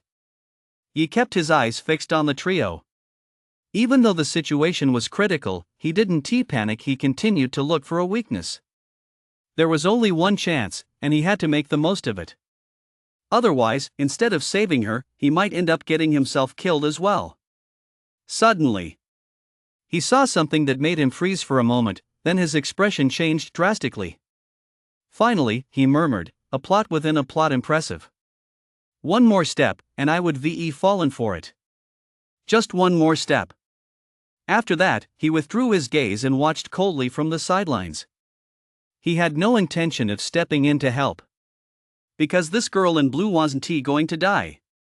Just then, the middle-aged man behind the girl in blue, his face contorted with rage, suddenly raised his dagger and stabbed down with all his might. Whoosh! The blow missed its mark, piercing only the air. It wasn't that the girl in blue had dodged. Rather, the dagger was aimed at the air right beside her. He had deliberately missed. Deputy Captain. The middle-aged man holding the dagger scanned his surroundings. It seems the person who killed Wang Ming isn't anywhere nearby.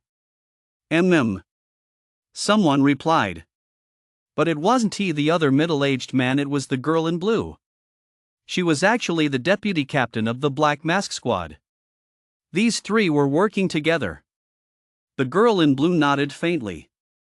Even if he is not nearby, he is definitely still in this dense forest. He absolutely hasn't left this area. After speaking, she furrowed her brow slightly. I've already searched the entire area. We can confirm that the last place he left a trace was right here. Why isn't he showing up? Did he discover my plan? She looked thoroughly puzzled. The traces left by the martial artist who killed Wang Ming had abruptly vanished once they reached the spot. Moreover, not a single trace of his aura remained. It was as if he vanished into thin air. This was simply unbelievable. The two middle-aged men also looked perplexed. One of them thought for a moment and said, "But since he didn't come out to rescue you, Deputy Captain, it means he definitely isn't nearby." That's right, Deputy Captain. What should we do next? The other middle-aged man asked. The girl in blue replied calmly, "Let us wait for the captain. I've already left a marker. The captain and the others should arrive within half an hour. This dense forest isn't very large. If we conduct a thorough search, we'll definitely find this person." After speaking, the girl in blue furrowed her delicate brows slightly. She kept scanning her surroundings. Clearly, she was still dwelling on her misjudgment. She had believed her plan was flawless, impossible to fail, but an unexpected twist had occurred. That person wasn't even anywhere nearby. At this thought, the girl in blue couldn't help but shake her head. It seemed she had overestimated him. Originally, she had planned to come alone to track him down. But before setting out, she realized that the person who had killed Wang Ming had likely left clues on purpose to lure them into a chase. So she changed her mind at the last minute. She called on 2 team members to assist her and sent the rest back to request backup. Then, she led her team here in pursuit. When she discovered that the target's trail had vanished nearby, she concluded that the person must have used some special method to hide. After some thought, she devised this plan. It was a nearly flawless scheme within a scheme. First, she had 2 team members change their clothes and disguise themselves so the target would mistake them for the main enemies, thereby lowering their guard. Then, she would appear and, working in tandem with the 2 team members, put on a show to lull the target into a false sense of security, ultimately seizing the opportunity to launch a surprise attack. It was, in every sense, a perfect plan. Unfortunately, she had calculated everything. She just hadn't anticipated that the person wasn't hiding here at all. The girl in blue felt a twinge of regret. As long as the opponent wasn't a top tier level 2 martial artist, she would have found an opportunity to launch a surprise attack. There would have been a very high chance of killing the opponent outright. That would have been a major achievement, earning her a substantial reward from the team leader. But since the opponent wasn't here, she ended up performing a rather dull one-woman show. She shook her head slightly and prepared to leave with the two middle-aged men. Just then, a terrified teenage boy's cry suddenly rang out from the woods behind them. Martial artist-level beasts! Help! Help! Hearing this, all three froze for a moment. Then their expressions changed. There was actually someone here and they hadn't noticed him? Could it be the one who killed Wang Ming? One of the middle-aged men said nervously. His aura is very faint at most, he is a quasi-martial artist. The girl in blue said indifferently. As a level 2 martial artist, her perception was far keener than theirs. She could naturally sense that the boy calling for help was very weak. Judging by his voice, he is not very old. The person who killed Wang Ming was at least a level 2 martial artist. There is no way a level 2 martial artist could be that young. After speaking, the girl in blue turned to one of the middle-aged men, her expression impassive. He might have overheard our conversation. Go and take care of him. Yes, Deputy Captain. The middle-aged man licked his lips, a lecherous gleam in his eyes. From the voice alone, he could tell it was a boy of 17 or 18. Exactly, he loved young ones like that. The younger, the better. Meanwhile, in the woods, Yi remained motionless, nearly opening his mouth to shout. Thus, the cloud breath technique hadn't completely failed, and it still suppressed most of his aura. As a result, when sensed, the frequency of his heartbeat did indeed resemble that of a quasi-martial artist. Though Yi's screams were pitiful and terrified, his gaze was utterly cold as he stared at the middle-aged man, who was rubbing his hands together with excitement as he approached. You're happy, aren't you? Just wait, I'll make you even happier.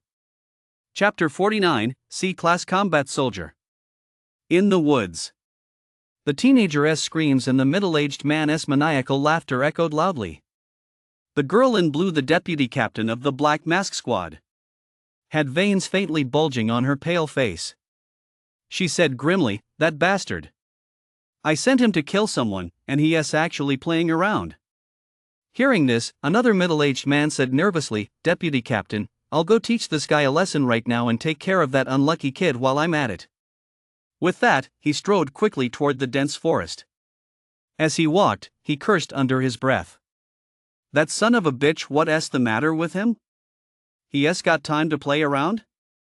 If he pisses off the deputy captain, what if she slashes all of us to death with a single sword stroke? Damn it, I wonder what kind of good stuff it is that's getting that son of a bitch so worked up.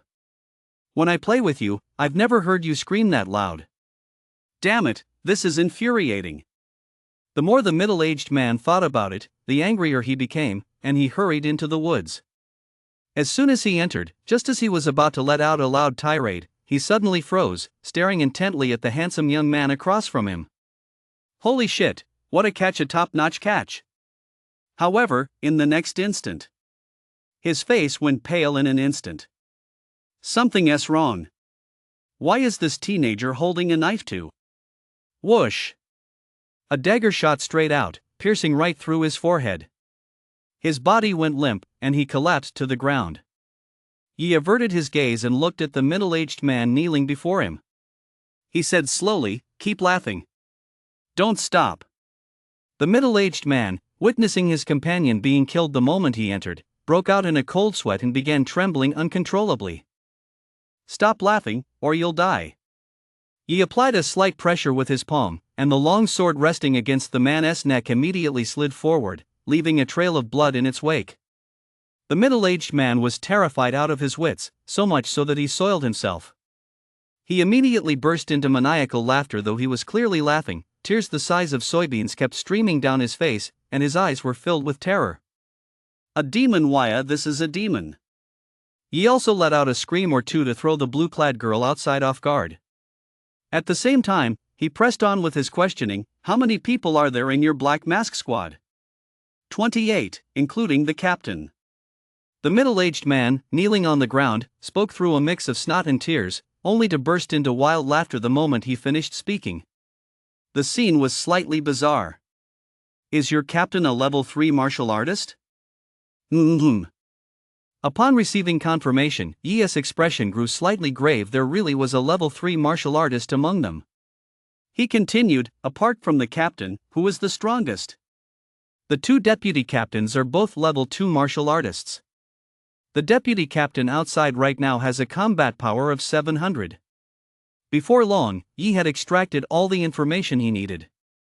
It had to be said that this Black Mask squad was indeed formidable. Aside from the captain, there were a total of 5 level 2 martial artists.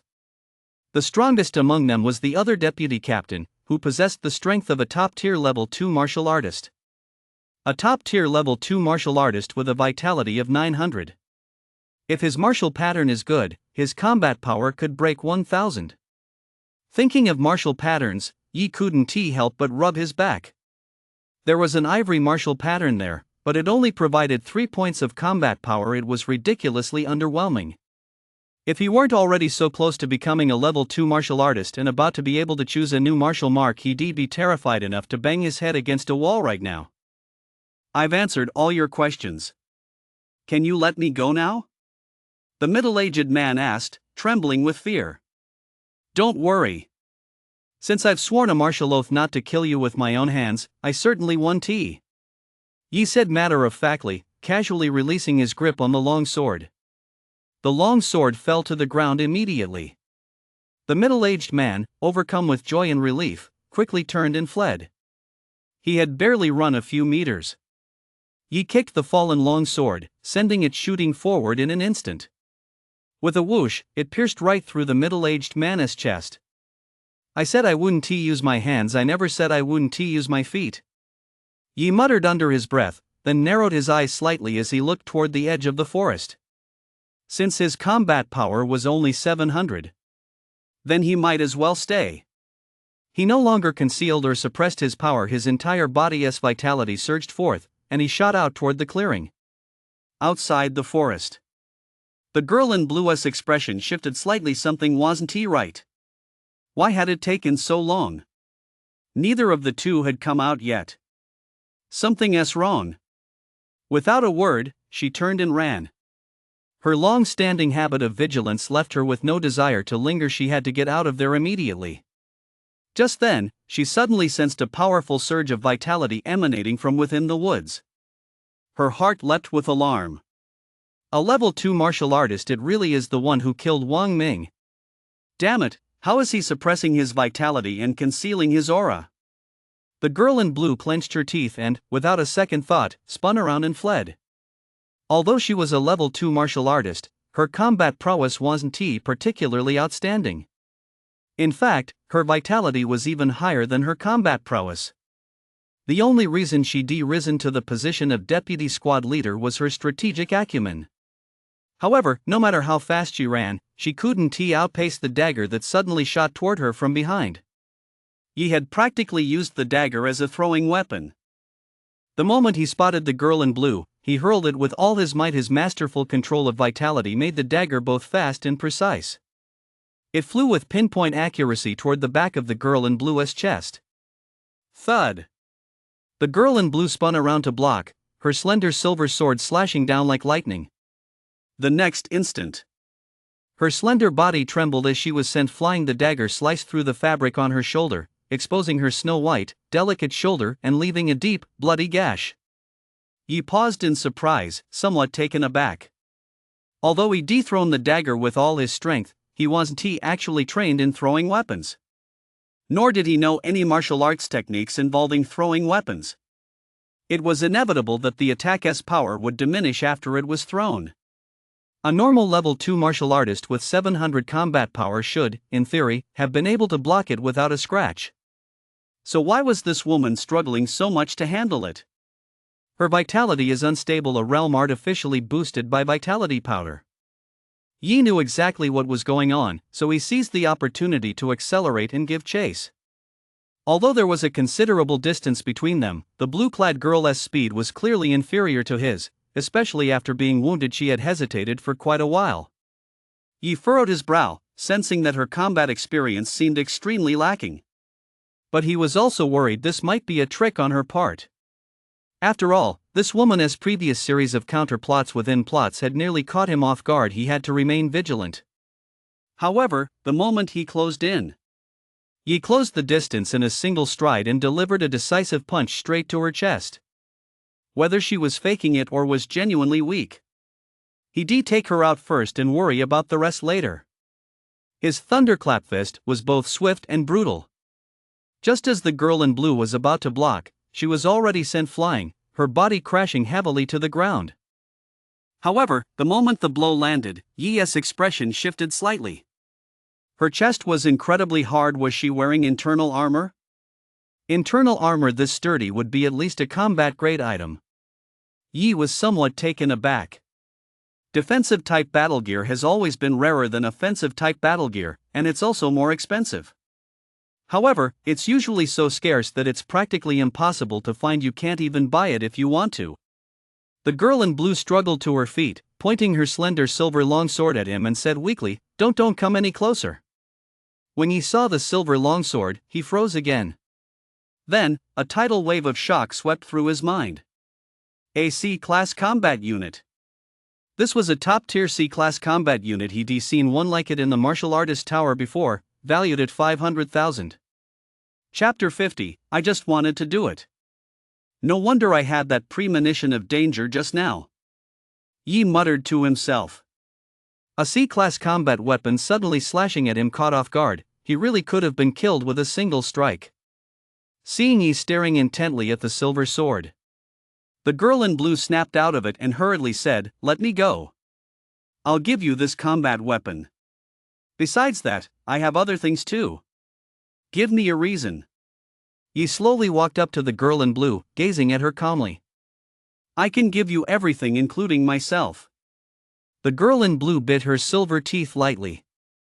"Rest assured, I'm still pure, and I can help you escape Captain Black Mask's pursuit.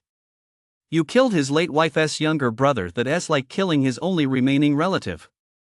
I'll never let you off the hook." "That reason won't do," Yi shook his head. "Really, it won't?" The girl in blue gave a soft laugh and suddenly slipped off her top, revealing a pale blue soft armor covering her upper body. The soft armor covered only her upper body, leaving her two jade-like arms exposed.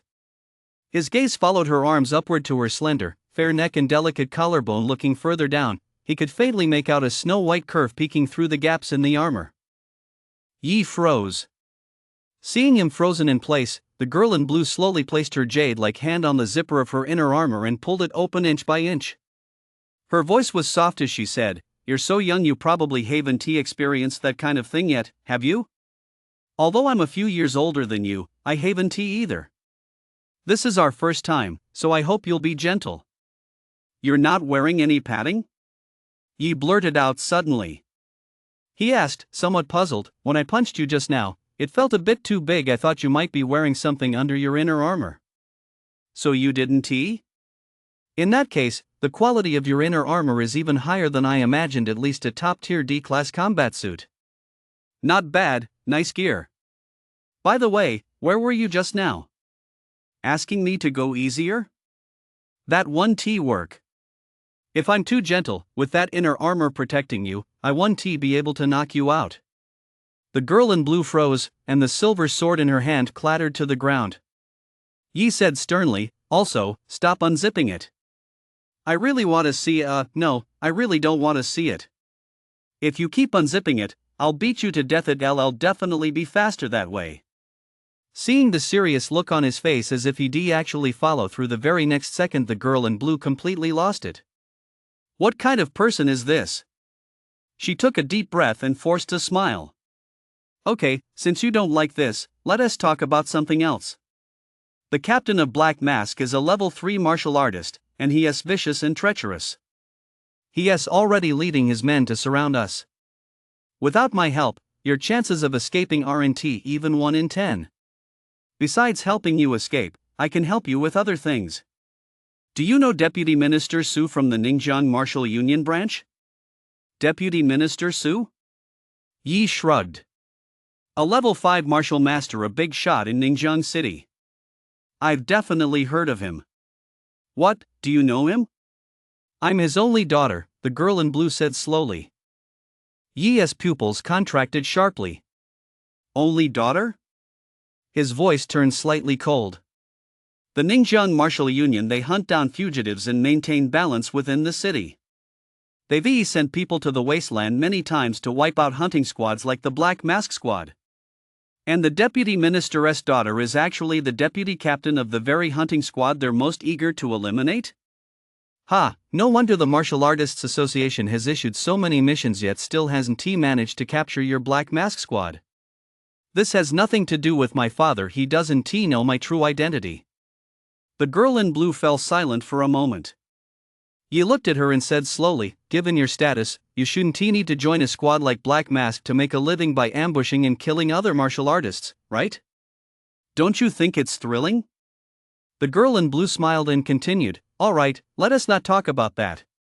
Besides helping you escape, I can also take you in as a son-in-law. As long as you spare me, I'll marry you as soon as I get back, and I'll have my father give you his full support, providing you with all the martial arts resources you need. Top-tier combat gear, martial arts techniques, beast essence, I can give you it all. As she spoke, she looked at Yi earnestly. Rest assured, I'm not lying to you. My father will be delighted to have such a young level 2 martial artist like you. If you don't trust me, I can take a martial arts oath. After speaking, the girl in blue smiled, seemingly confident in her bargaining chips. She believed that no rational person would refuse such an offer. That's not enough, Yi said coldly. The girl in blue paused, looking somewhat reluctant. Think it over carefully. Don't let a moment's anger cloud your judgment. Besides, I didn't really hurt you. She couldn't finish her sentence. A hand had slowly closed around her neck. The girl in blue was both shocked and furious, screaming at the top of her lungs, I don't understand. With such great terms, why are you refusing? Beauty, wealth, power, martial prowess, you have it all. You're still not satisfied. What exactly do you want? I just want you dead. Because of you, many innocent people have been killed. Yi said calmly. Are you out of your mind?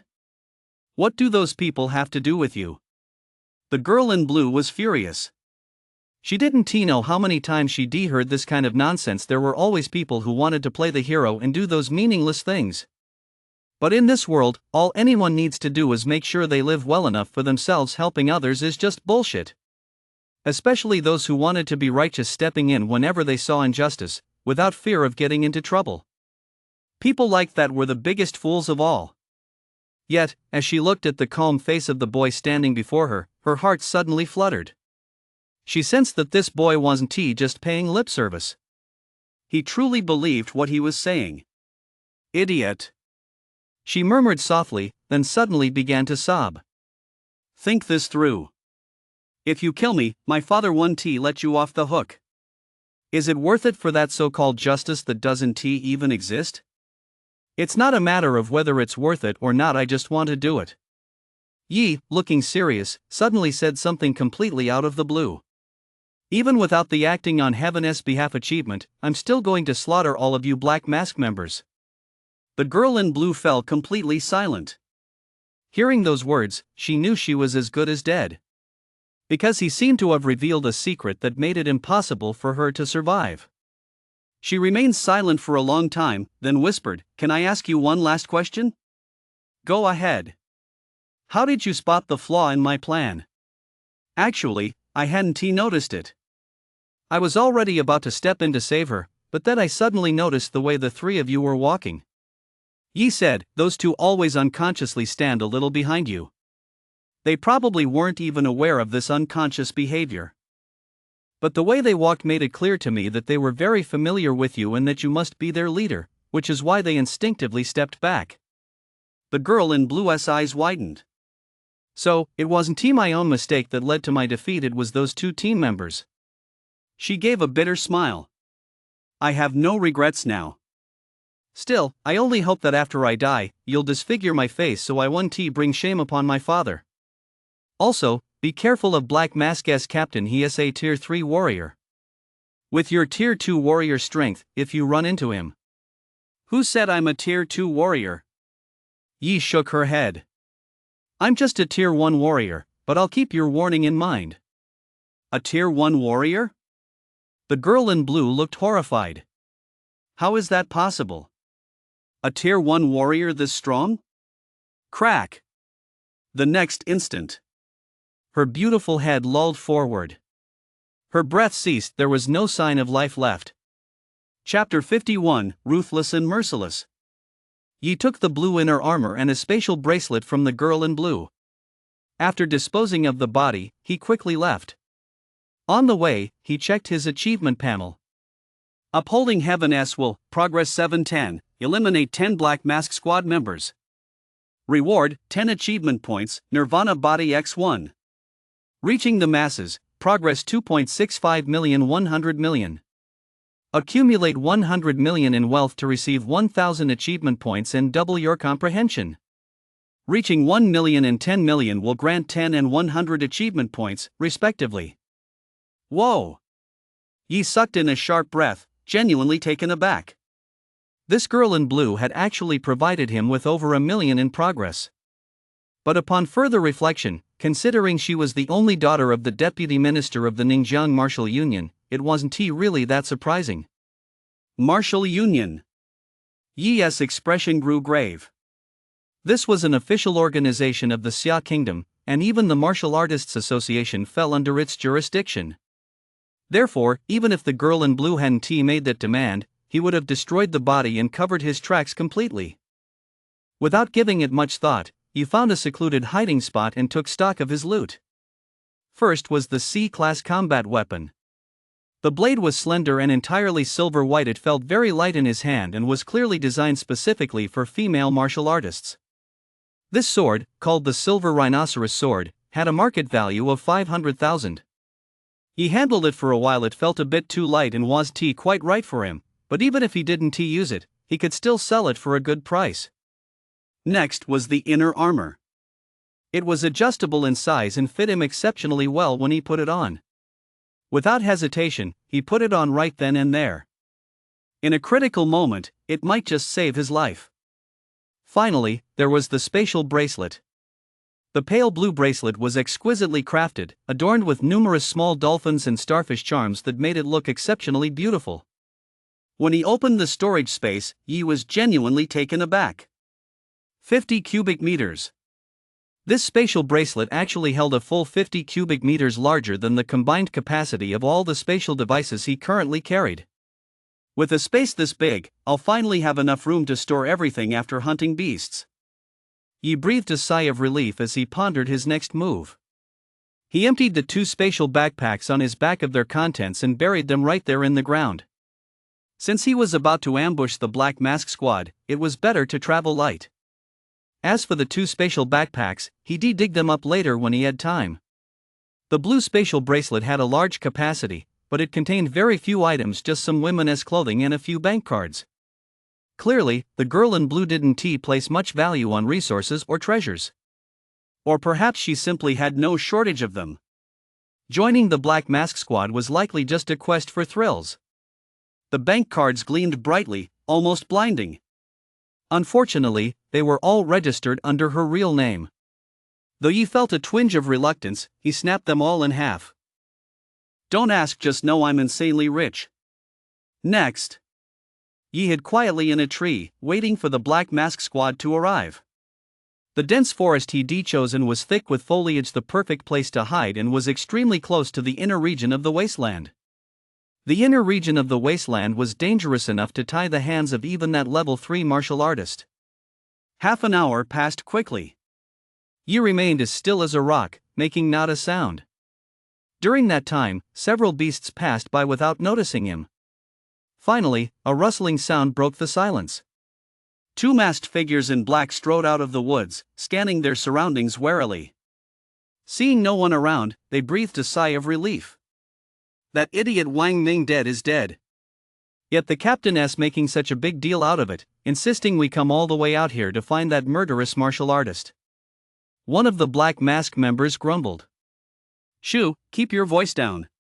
The other member whispered, "The captain is a level 3 martial artist with exceptional hearing. If he is nearby and hears us, we're in trouble." "Pfft, like I'm scared. Worst case scenario, I'll just leave Black Mask." The one who had spoken earlier pursed his lips. "I joined Black Mask just to get rich. Now I haven't made a dime, and I'm being bossed around every day. Come on, stop complaining. There'll be opportunities eventually." Another member tried to reassure him.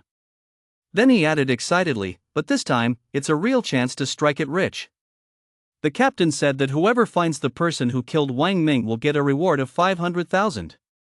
We don't even have to lay a finger on him, just find him, and we'll get a 500,000 reward." "Sounds good, but where are we supposed to find him?" The team member from earlier rolled his eyes. "If it's that guy, he is definitely still hiding in this dense forest. But there isn't even a single bird in this lousy forest, let alone a person. Besides, he is a tier 2 martial artist. If we run into him, it's anyone's guess whether we'll make it out alive. Anyway, listen to me, don't push yourselves too hard. You might not even know how you died." As they talked, the two made their way deeper into the dense forest. They were completely unaware that, directly across from them, amidst the thick canopy, a pair of eyes was watching them intently. "Here they come." Yi's gaze sharpened slightly, and the vitality coursing through his body began to stir restlessly. Two tier 1 warriors, he couldn't let the other one call for help, he had to finish them off with a single strike. Soon, the two entered his range, and he was about to strike. Suddenly, footsteps sounded not far away. Someone else was coming. It was an exceptionally burly middle-aged man with a stern expression. He had only one eye, while the other was marred by a long, jagged scar. This gave him a rather fierce appearance. Why isn't this man wearing a mask? Yi wondered, somewhat surprised. Suddenly, the one-eyed middle-aged man cast a cold glance in Yi's direction. He scanned the area, seeing nothing. He withdrew his gaze with a hint of suspicion. What powerful perception! High up in the treetops, Yi's heart skipped a beat. If he hadn't reacted quickly and withdrawn his gaze in time, he might very well have been discovered. This was the first time he'd used the cloud breath technique, and he'd nearly been found out. "Captain!" Just then, the two Black Mask members from earlier hurried over. The one on the left looked a bit uneasy. After all, he was the one who had been complaining for ages, and he wasn't sure if the captain had heard him. Still, he could only hope he hadn't. Fortunately, the one-eyed middle-aged man said nothing. He merely offered a few words of encouragement to the two, telling them to be careful, then turned and walked away. The team member on the left let out a long sigh of relief. The next instant, his expression suddenly turned to sheer terror. Because a massive hand had grabbed his head. Captain! Bang! His head burst open like a watermelon. A headless corpse collapsed to the ground. The other team member standing nearby was completely stunned. Then, overcome with terror, he dropped to his knees and began banging his head frantically on the ground. "Captain, the captain had nothing to do with me. I didn't say anything bad about you." I know." The one-eyed middle-aged man smiled. His hand, covered in a mixture of red and white fluids, gently patted the man's shoulder, wiping himself clean in the process. "You're doing well. Keep it up, I'm counting on you." With that, he stood up and walked away slowly. He left the squad member slumped lifelessly on the ground. High up in the treetops, Yi shuddered. So this guy was actually that level 3 martial artist. No wonder his perception was so terrifying. He nearly detected Yi. And he was so ruthless he killed his own squad member without a second thought. He took a deep breath, his vigilance rising sharply once more. Third-level martial artists were far too formidable. He absolutely must not cross paths with one, otherwise, he would surely die without a chance of survival. Chapter 52: Men die for wealth, birds die for food. After waiting a moment to confirm that Captain Black Mask had left, he finally let out a sigh of relief and walked over to the Black Mask team member who was still alive.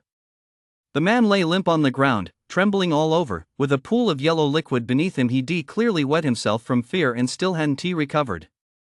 Beside him lay the headless corpse. He glanced at it. The sight of the red and white brain matter made him feel genuinely queasy. So, gripping the silver rhinoceros sword, he strode quickly over. Hearing his footsteps, the Black Mask member scrambled to his feet in terror and began kowtowing repeatedly in his direction. "Captain, please don't kill me. I'll do whatever you say." Yi paused for a moment. "In your next life, find yourself a better leader." He swung his sword. A flash of silvery white light streaked past. An extremely thin trail of blood instantly appeared on the Black Mask member's neck, and then his entire head thudded to the ground. Yi sheathed the silver rhinoceros sword, feeling somewhat impressed. As expected of a Class C combat blade, this level of sharpness was truly terrifying.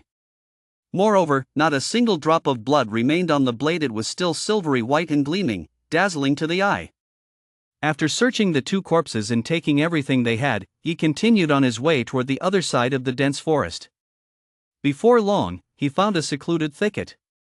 Just as he entered the thicket, a massive flower as tall as an adult suddenly opened its mouth, revealing a mouthful of fangs, and lunged at him viciously. Yi was taken aback, but his reaction was swift. He swung his sword backward, cleaving it vertically in half. However, the monstrous flower possessed tenacious vitality. Even after being cut in half, it still snarled and lunged at him with its remaining half-mouth. Yi frowned and, with a rapid series of sword strikes, chopped it into pieces before finally dispatching it. Just then, footsteps echoed from nearby. With no time to recover the body, he leaped deep into the thicket and activated the cloud breath technique to conceal his presence. Soon, 5 members of the Black Mask squad arrived. The leader was extremely short, only about 1.2 meters tall, and his gloomy eyes scanned the surroundings through his mask. "I heard a noise here just now. You guys, go in and search." He waved his hand. The other 4 scattered in all directions. One of them walked right into the thicket. Yi's heart sank as he cast a solemn glance at the short man. This was Black Mask's other deputy captain. A top-tier level 2 warrior with a full 900 vitality and combat power nearing 1000. "Unless I ambush him, I'm no match for him." As Yi watched the team members searching the underbrush draw closer and closer to him, his heart sank. A top-tier level 2 warrior, plus 4 tier 1 warriors who were no slouches themselves. With a lineup like this, his chances of breaking through were slim. It's all that damn flower's fault. He felt frustrated. If it weren't for that thing, he wouldn't have been exposed. Who knows, he might even have taken out 2 more and completed the achievement. But right now, there was no time to think about that. Yi narrowed his eyes slightly, bracing his body, ready to take out the one who had entered the thicket first. However, in the next instant, that team member suddenly stopped in his tracks, staring at the corpse of the strange flower before him, momentarily stunned.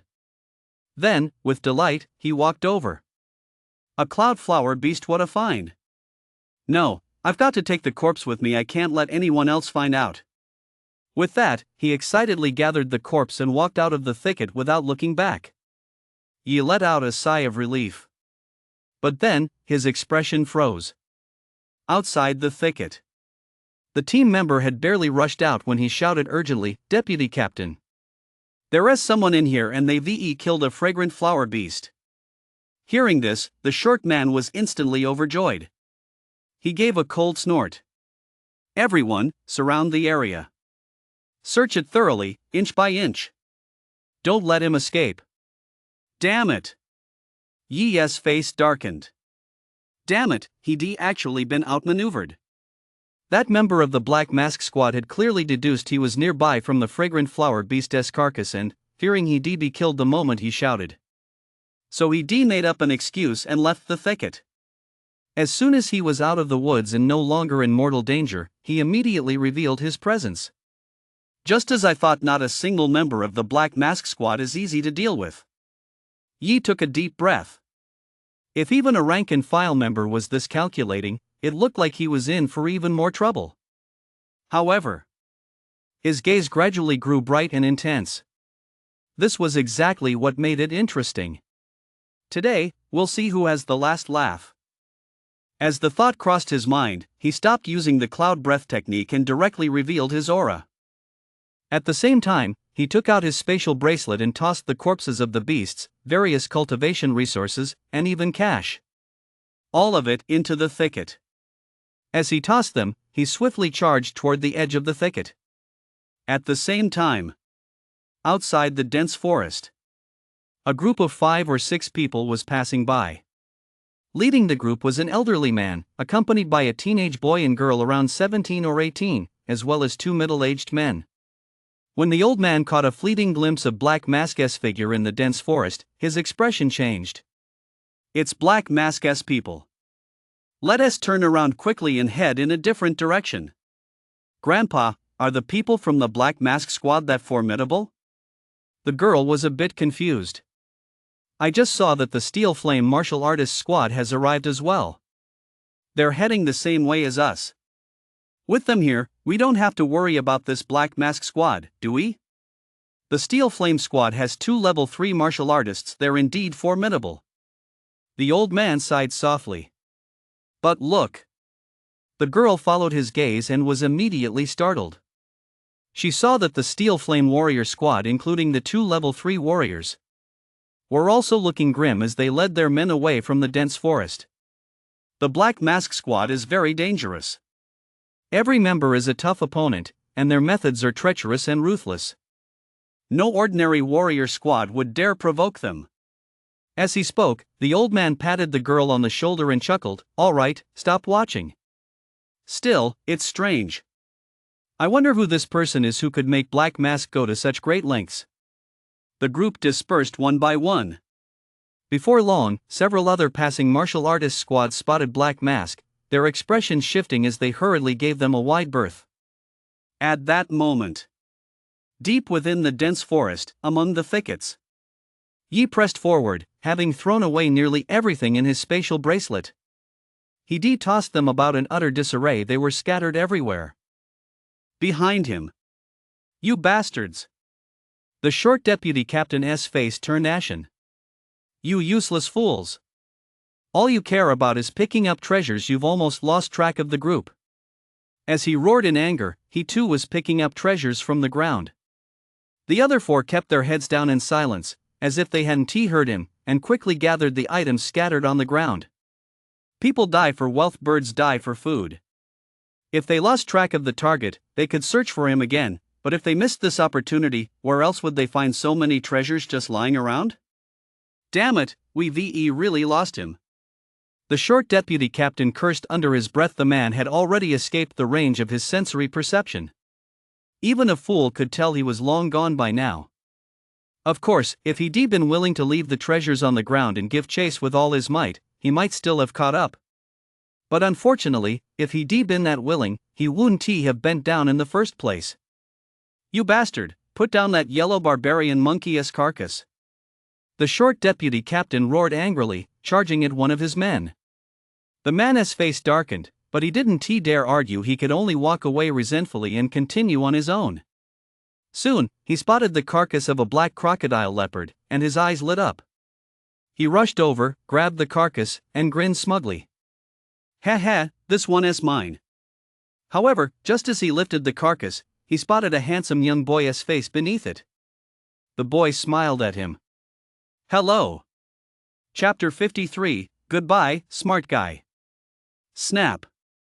The sound of a neck snapping echoed. He acted decisively in the terrified gaze of this Black Mask member. He snapped his neck in an instant. At the same time, the moment the other's aura vanished, he released his own aura. As a result, to the short deputy captain's perception, there was still only a single aura present. After activating the cloud breath technique to suppress his aura, he quickly donned the clothes and mask of the Black Mask member lying before him, then stowed the corpse into his spatial bracelet. Next, he walked toward the remaining 4. Before long, he arrived near them. At that moment, they were still bent over, busily picking up items, paying him no mind. His true cultivation level was that of a Tier 1 warrior, but due to his exceptionally strong constitution, his aura was far more vigorous than that of a typical Tier 1 warrior. That was why people had mistaken him for a Tier 2 warrior. Now, he suppressed part of his aura, instantly reverting to the Tier 1 warrior realm. Combined with his build, which was similar to that of the Black Mask member who had just died, even the short deputy captain failed to notice him. He merely glanced at him and snorted coldly, "Some things aren't for you to take. Letting you pick up a little is already doing you a favor." After speaking, he cast a cold glance at the other 3 team members. "You 3 better watch your step. Whatever I spot first is mine, got it?" The other 3 team members looked displeased as they sulkily scattered in all directions. They went to pick up the items scattered around them. Yi looked at one of them, the very team member who had spotted him earlier in the bushes. He followed the man. The team member hadn't gone far before spotting a high-quality replica combat suit. His eyes lit up instantly, and he rushed over at a quick pace. The next moment, a figure had already beaten him to it, snatching the replica combat suit right from under his nose. Seeing this, the team member froze for a moment, then roared furiously, "Yang Guang, you son of a bitch! How dare you steal my stuff?" Furious, he charged at Yi and unleashed a punch. Yi's expression remained cold as he delivered a heavy water strike, sending the team member flying backward, coughing up blood, and crashing heavily to the ground. "Such incredible strength, wait, you're not young." The team member was horrified. Just as he was about to shout, a hand clamped tightly over his mouth. Yi looked into his terrified eyes and said softly, "You're smart, but unfortunately, you're still too greedy. Now, let me teach you one final lesson: there is no such thing as a free lunch. If there is, it's a poisoned one." As soon as the words left his mouth, he unleashed the heavy water strike. A powerful palm strike erupted, its hidden force shattering the man's vocal cords before shattering his limbs once more. Wah! The Black Mask team member on the ground let out a muffled cry for help, but his voice was too faint to be heard. He tried to crawl away, but with all 4 limbs shattered, he couldn't move at all. "You can't die just yet." Yi shook his head. "If you die, there'll suddenly be one less person in the arena. What if your deputy captain notices? As I am now, I'm no match for him in a head-on fight. But don't worry. I've already shattered your internal organs with my hidden force. In 10 minutes, you'll be at peace." With that, Yi ignored the desperate, pleading look in his eyes. He unleashed a flurry of punches, slamming them heavily into the ground. A thunderous roar instantly echoed throughout the area. Hearing the noise, the short deputy captain couldn't help but snort coldly, 2 good-for-nothings, actually fighting over some trinket. The other 2 team members, too, looked on warily, scanning their surroundings, afraid someone might come to steal their loot. Soon, the thudding sounds faded. All that remained was a faint, feeble aura. Sensing this feeble aura, the short deputy captain snorted in contempt. No need to guess, it had to be that good-for-nothing Yang Guang. Among the group, he was the weakest, yet he'd been beaten so badly that his aura was this feeble. However, a figure quickly flashed past him, heading in another direction. "Yang Guang?" The short deputy captain froze for a moment. Could it be that this good-for-nothing had actually won? But he didn't dwell on it. Excited, he looked down. Those other good-for-nothings had all gone off to search the surrounding area, so the treasures in the center were all his. The items in Yi's storage bracelet were already numerous and varied. Plus, since he deliberately scattered them, picking them all up would indeed take some effort. Next, he followed the same strategy and quickly disposed of the remaining 2. Now, only the last deputy captain remained. A top-tier level 2 martial artist, 950 combat power. Yi muttered under his breath as he walked toward the deputy captain. Before he could even get close, the short deputy captain suddenly turned his head, his face darkening as he snarled, "You bastard! You've already robbed those 3. Are you trying to rob me too?" Yi spat viciously in his direction. Then he turned and ran. The short deputy captain froze for a moment, then flew into a rage, his 3 corpse deities raging, "You damn scumbag, I'll break your legs." His eyes bloodshot, he chased after Yi like a madman. However, in the next instant, his expression suddenly froze. Because the three auras around him had suddenly vanished. All that remained was Yang Guang, still running ahead. No, wait, Yang Guang's aura was gone too. The short deputy captain instantly felt a chill run through his body, as if he'd fallen into an ice cellar. The disappearance of an aura meant the person was dead. What kind of power could, in the blink of an eye, have killed all the team members scattered across 4 different directions? His whole body trembled, and he found himself unable to move his legs. But having killed countless people and weathered many trials, he quickly regained his composure. Without a moment's delay, he set off in pursuit of Yang Guang. Something about Yang Guang didn't seem quite right. Soon, the short deputy captain spotted the corpse of a crocodile leopard beast, and beside it, Yang Guang lying face up on the ground. Yang Guang was still clutching a slender, silvery white sword in his hand. The short deputy captain froze for a moment. Then, his expression shifted from shock to wild elation. That's the C-class combat weapon belonging to that woman surnamed Sue. He let out a loud laugh and charged toward the corpse. However, just as he closed in, his face suddenly contorted into a ferocious grimace, and he brought the blade down with a heavy swing. Damn it, do you think I'm one of those 4 idiots that you can fool me? Still pretending? You think I can't tell you're faking death? You like playing dead? Well, I'll make sure you really die and never come back to life. He brought down several brutal blows in quick succession, hacking the corpse on the ground into a bloody, mangled heap. The short, middle-aged man sneered inwardly. Idiot trying to pretend to be dead, hoping to ambush me while I'm picking up my sword? Ridiculous. You really thought I'd. Suddenly, his expression shifted. Something off, this looks like a real corpse. If this is a corpse, then the real one. Whoosh! A dagger sliced through the air and plunged violently into his lower back. The short, middle-aged man let out a blood-curdling scream and whirled around to slash downward, but to his surprise, the figure behind him, despite the pain, took the blow head-on. Then, with a sudden jerk, the figure pulled out the dagger and thrust it into his throat. Blood trickled down in a steady stream. The short, middle-aged man's body slumped lifelessly to the ground. Just before he fell, his dazed eyes caught sight of a teenager smiling at him. Goodbye, smart guy. Chapter 54, Testing the Belt 900 Combat Power. As the short deputy captain collapsed, Yi couldn't help but plop down onto the ground. That hurts. He sucked in a sharp breath as he slowly pulled open his clothes and inner armor. His chest was covered in bright red blood, and a gruesome wound over 10 centimeters long stood out starkly. Although the inner armor had blocked the blow, the blade's energy had still seeped through. Moreover, this strike wasn't just a superficial wound, it had also shaken his internal organs, which was the main source of his pain. Fortunately, the inner armor had absorbed most of the force. Otherwise, even if the blow hadn't split him in two, it would have left him crippled. No wonder he's a top-tier level 2 martial artist. Gritting his teeth and enduring the pain, Yi applied medicinal ointment to the wound. A top-tier level 2 martial artist has 900 vitality, while a peak level 2 martial artist has 999 vitality, just one step away from breaking through to level 3. It was thanks to the fact that he previously forced information about the Black Mask team members out of that middle-aged man.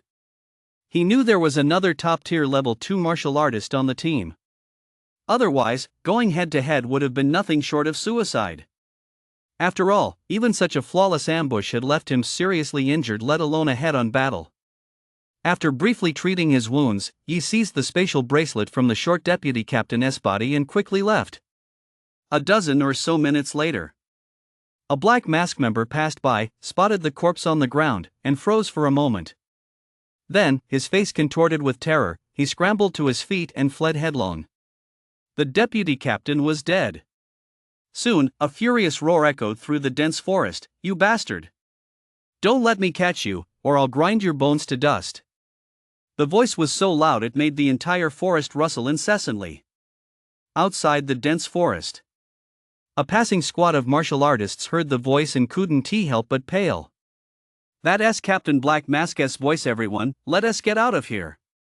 Damn it, that guy never wears a mask to hide his identity because everyone who has seen his face is dead. But judging by his voice, it sounds like he has suffered heavy losses.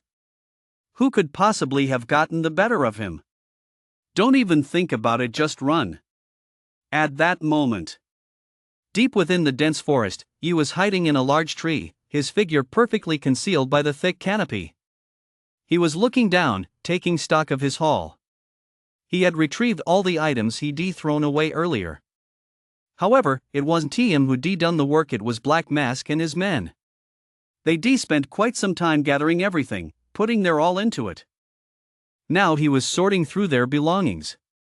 He took everything from the spatial backpack as usual and buried the bag right there. Next was the spatial bracelet belonging to that short deputy squad leader.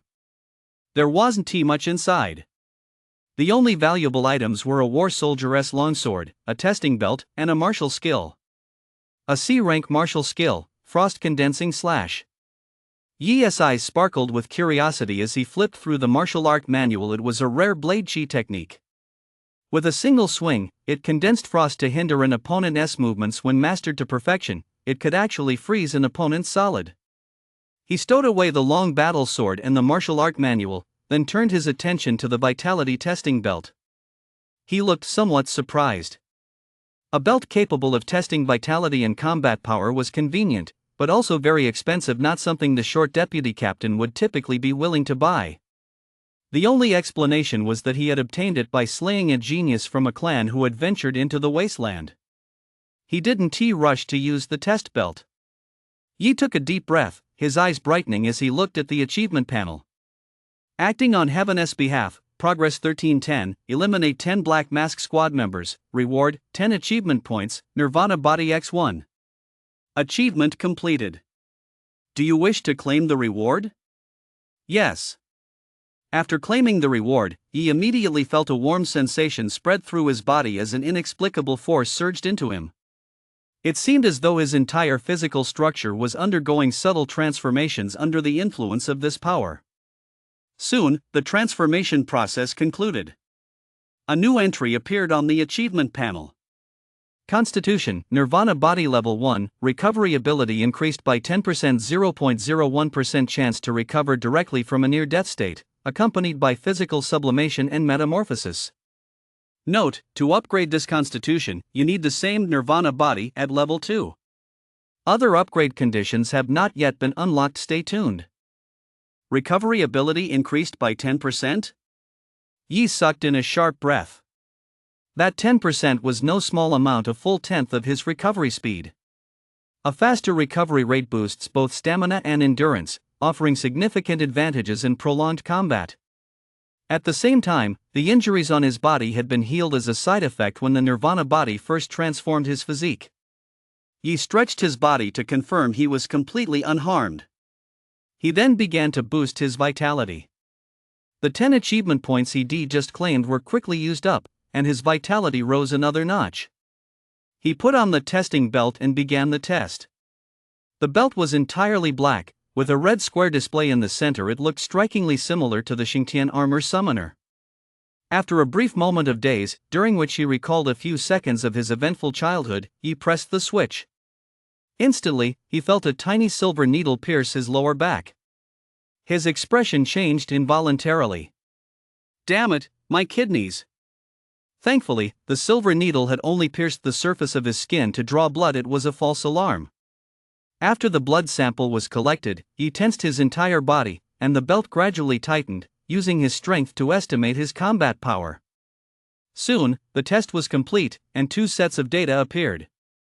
Vitality, 490, top tier Tier 1 warrior. Combat power, 870, exceeds limit. Suddenly, the warning light on the test belt began flashing frantically, exceeds limits, combat power severely exceeds limits, suspected cheating.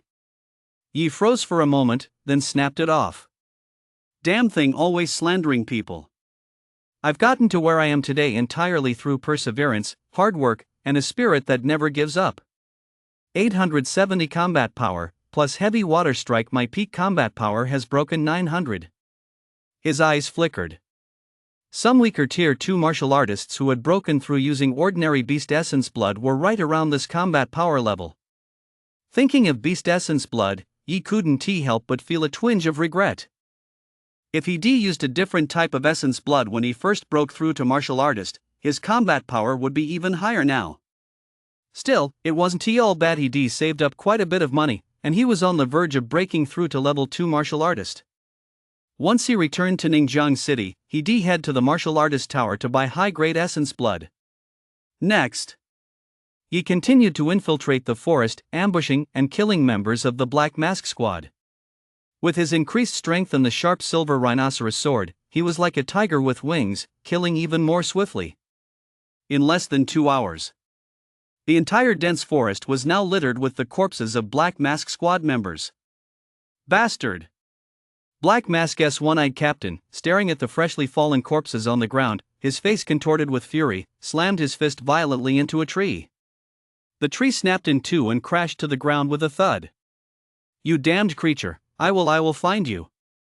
His single eye was filled with venom and fury. By now, more than half of the Black Mask Squad had been killed, with fewer than 10 remaining. With so many dead and still no clue as to the enemy's identity, he couldn't help but be enraged. "Captain, he is here."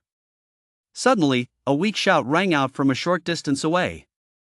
The middle-aged man with the single eye, his face dark with fury, turned and charged toward the sound. Meanwhile, on the other side, Yi's expression darkened. He spun around and brought his sword down with a fierce slash, instantly killing the man behind him who had shouted, "Damn it, so you can play dead too? Why didn't you say so sooner?" He was annoyed and kicked the corpse on the ground in frustration. He'd let his guard down. He hadn't expected this guy to be only seriously injured, not dead, and that he'd even used a feigned death tactic to deceive him and cry out when he wasn't paying attention. The fact that this guy just shouted like that means Captain Black Mask must be nearby. The thought hadn't even fully formed in Yi's mind when he sensed a powerful aura rapidly approaching. His expression changed drastically. "Damn it, Captain Black Mask is here. And what's even more troublesome is, at such close range, he couldn't outrun the opponent, and there was nowhere to hide." Chapter 55, Underground Mine Shaft, Black Refined Iron. The one-eyed middle-aged man, a level 3 martial artist, was extremely fast. In just a moment, he arrived at the location where the voice had come from. His gaze was grim as he scanned the surroundings. By now, he could surmise that the martial artist who had ambushed their Black Mask Squad must possess some method of concealing his aura. Moreover, his strength likely hadn't reached the level 3 martial artist tier, otherwise, he wouldn't have resorted to a sneak attack. "This time, I'll see how you run." His eyes were cold as he meticulously scanned the environment before him. In such a short time, he was certain that person hadn't escaped. In front of him, aside from a patch of emerald green shrubs, there were only 3 or 4 corpses lying in front of them. The one-eyed middle-aged man narrowed his eyes slightly and walked toward the corpses. A black battle axe materialized in his hand. Since he could conceal his aura and disguise himself as a corpse, it was quite possible. Just then, one of the corpses suddenly raised a trembling hand, pointing in a certain direction. It seemed as if he wanted to say something. However, before he could speak, he spat out a mouthful of fresh blood, and his mask, already covered in blood, turned an even deeper crimson. The figure collapsed to the ground, breathing faintly.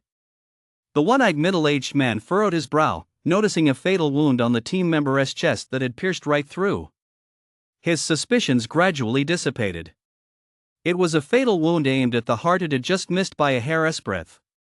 It seemed this was one of his own men. But he never expected that cunning bastard to have escaped after all. His expression darkened, and he immediately set off in the direction the gravely wounded team member had just pointed. After taking just a few steps, he suddenly turned back.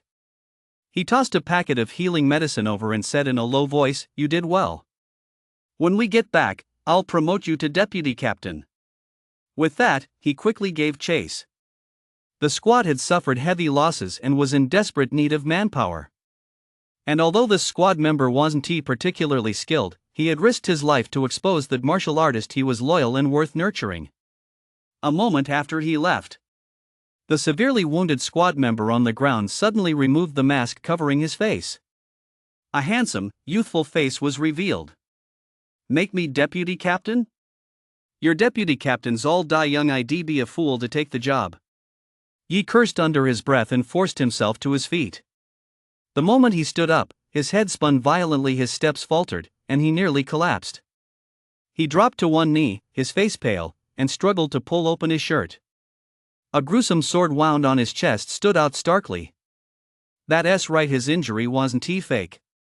For a level 3 martial artist, distinguishing between a real and a fake wound was easy. If he dared to fake it, the one-eyed middle-aged man would certainly have seen through it. He gritted his teeth and took a deep breath. After applying some medicinal ointment, he staggered away. He had to get moving fast.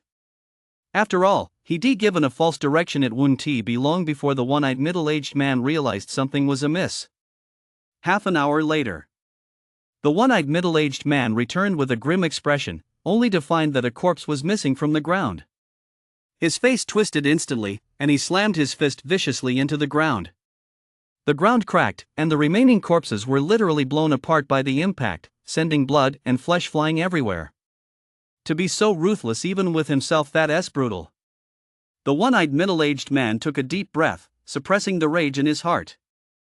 A hint of apprehension flickered across his face.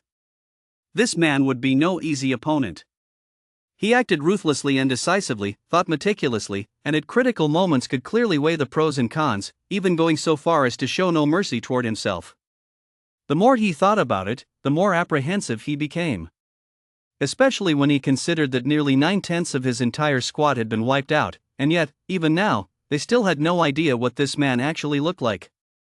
A faint chill crept into his heart. Everyone fears my Black Mask squad, saying I'm ruthless and difficult to deal with, but compared to this guy. The one-eyed middle-aged man sighed softly, remained silent for a long time, and finally turned to leave. No more risks. If he pursued any further, he feared he might come to harm himself. 3 days later, Liumu Wilderness, on the edge of the inner region. The parched, hard ground was riddled with cracks. The scorching sun beat down overhead, and a searing wind blew across the landscape. Below, near a cluster of small tents, a sweet, girlish voice rang out, "Yi, it's time to change your dressing." Inside the tent, Yi said helplessly, "No need. I'm almost fully recovered. You don't have to come in." Before he could finish speaking, rip! The tent flap was pulled open. A pretty girl, about 16 or 17, ran in excitedly. "Here, let me change your dressing." The girl had a lovely face, a beauty mark at the corner of her mouth, and a slender ponytail swaying behind her. Beneath her emerald green short-sleeved top, her snow-white arms shone brightly. Her starry eyes sparkled as she excitedly threw herself at him. He felt a bit helpless and could only turn around, take off his shirt, and reveal the scarred wound on his back. As she changed his dressing, the girl's eyes sparkled with delight. "Wow, what a great body! It's not against the law to touch it, is it?" Hearing her mutterings, Yi was at a loss for words as he recalled the events of the past 3 days. 3 days ago, to evade the one-eyed middle-aged man, he had headed straight toward the dense forest, venturing into the inner region at his own risk. Of course, he hadn't dared to go too deep. He'd only ventured to the edge of the inner region. Unexpectedly, at the edge of the inner region corresponding to the dense forest, there were quite a few people mining in an underground tunnel. He also happened to run into a few kind-hearted martial artists who, seeing how badly injured he was, brought him to their temporary camp to rest.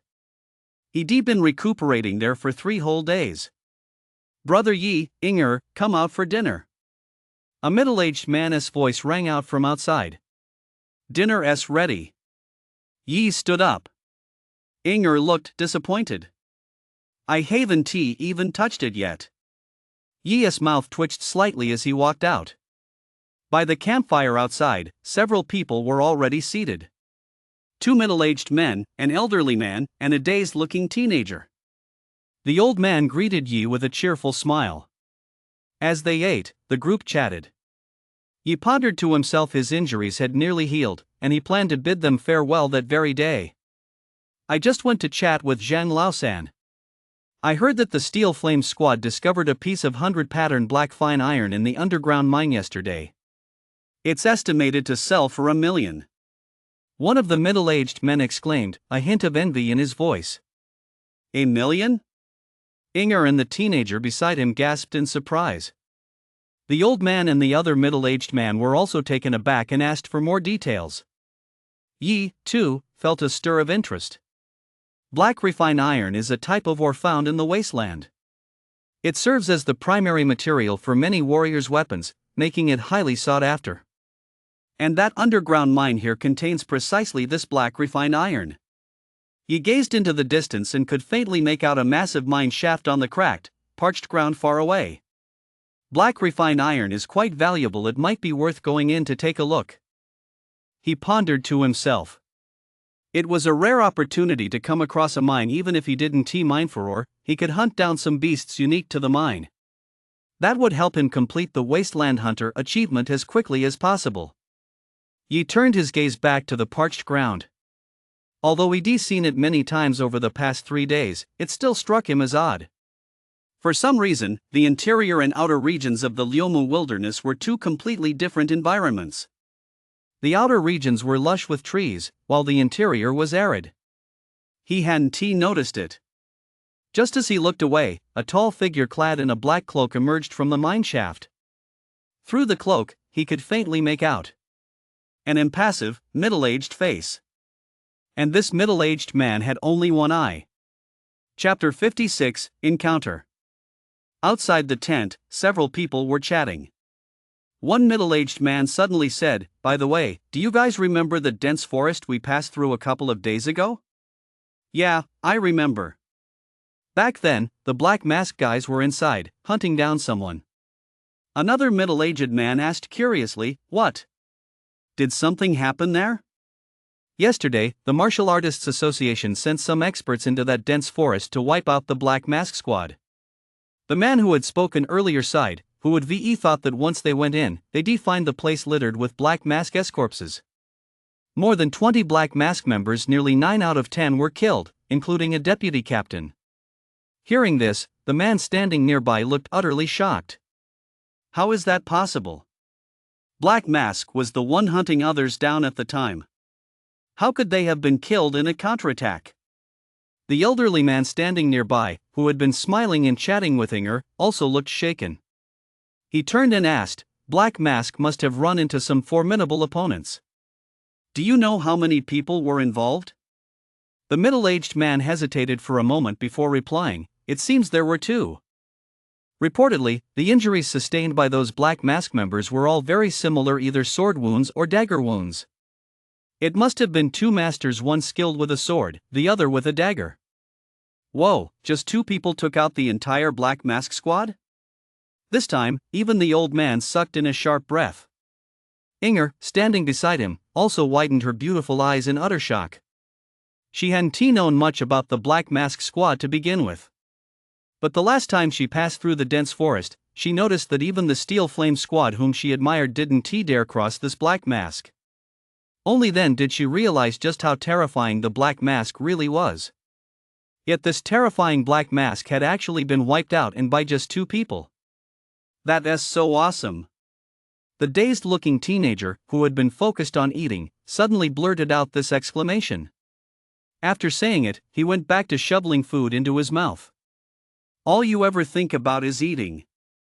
Inger shot her younger brother a disdainful glance, her eyes still sparkling with excitement, and continued asking for information about those 2 mysterious figures. "I don't know any specific details." The middle-aged man who had just spoken shook his head. "I only heard about it from Zhang Laosan and the others while we were chatting. But I'd guess they're at least 2 peak level 2 martial artists, and highly skilled with daggers and swords. Using swords and daggers aren't mutually exclusive, it could even be the same person." Just then, a teenager's voice rang out from nearby. Hearing this, everyone paused in surprise. The old man turned to look at the handsome young man who had spoken. "Oh, right, I forgot about you, Xiaoyi. You're the one who came from the direction of the dense forest. You should know more than we do." Do you think it's just one person? Think.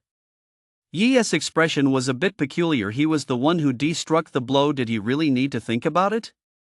However, he wasn't one to show off, so he casually replied, barring any surprises, it should have been a single person.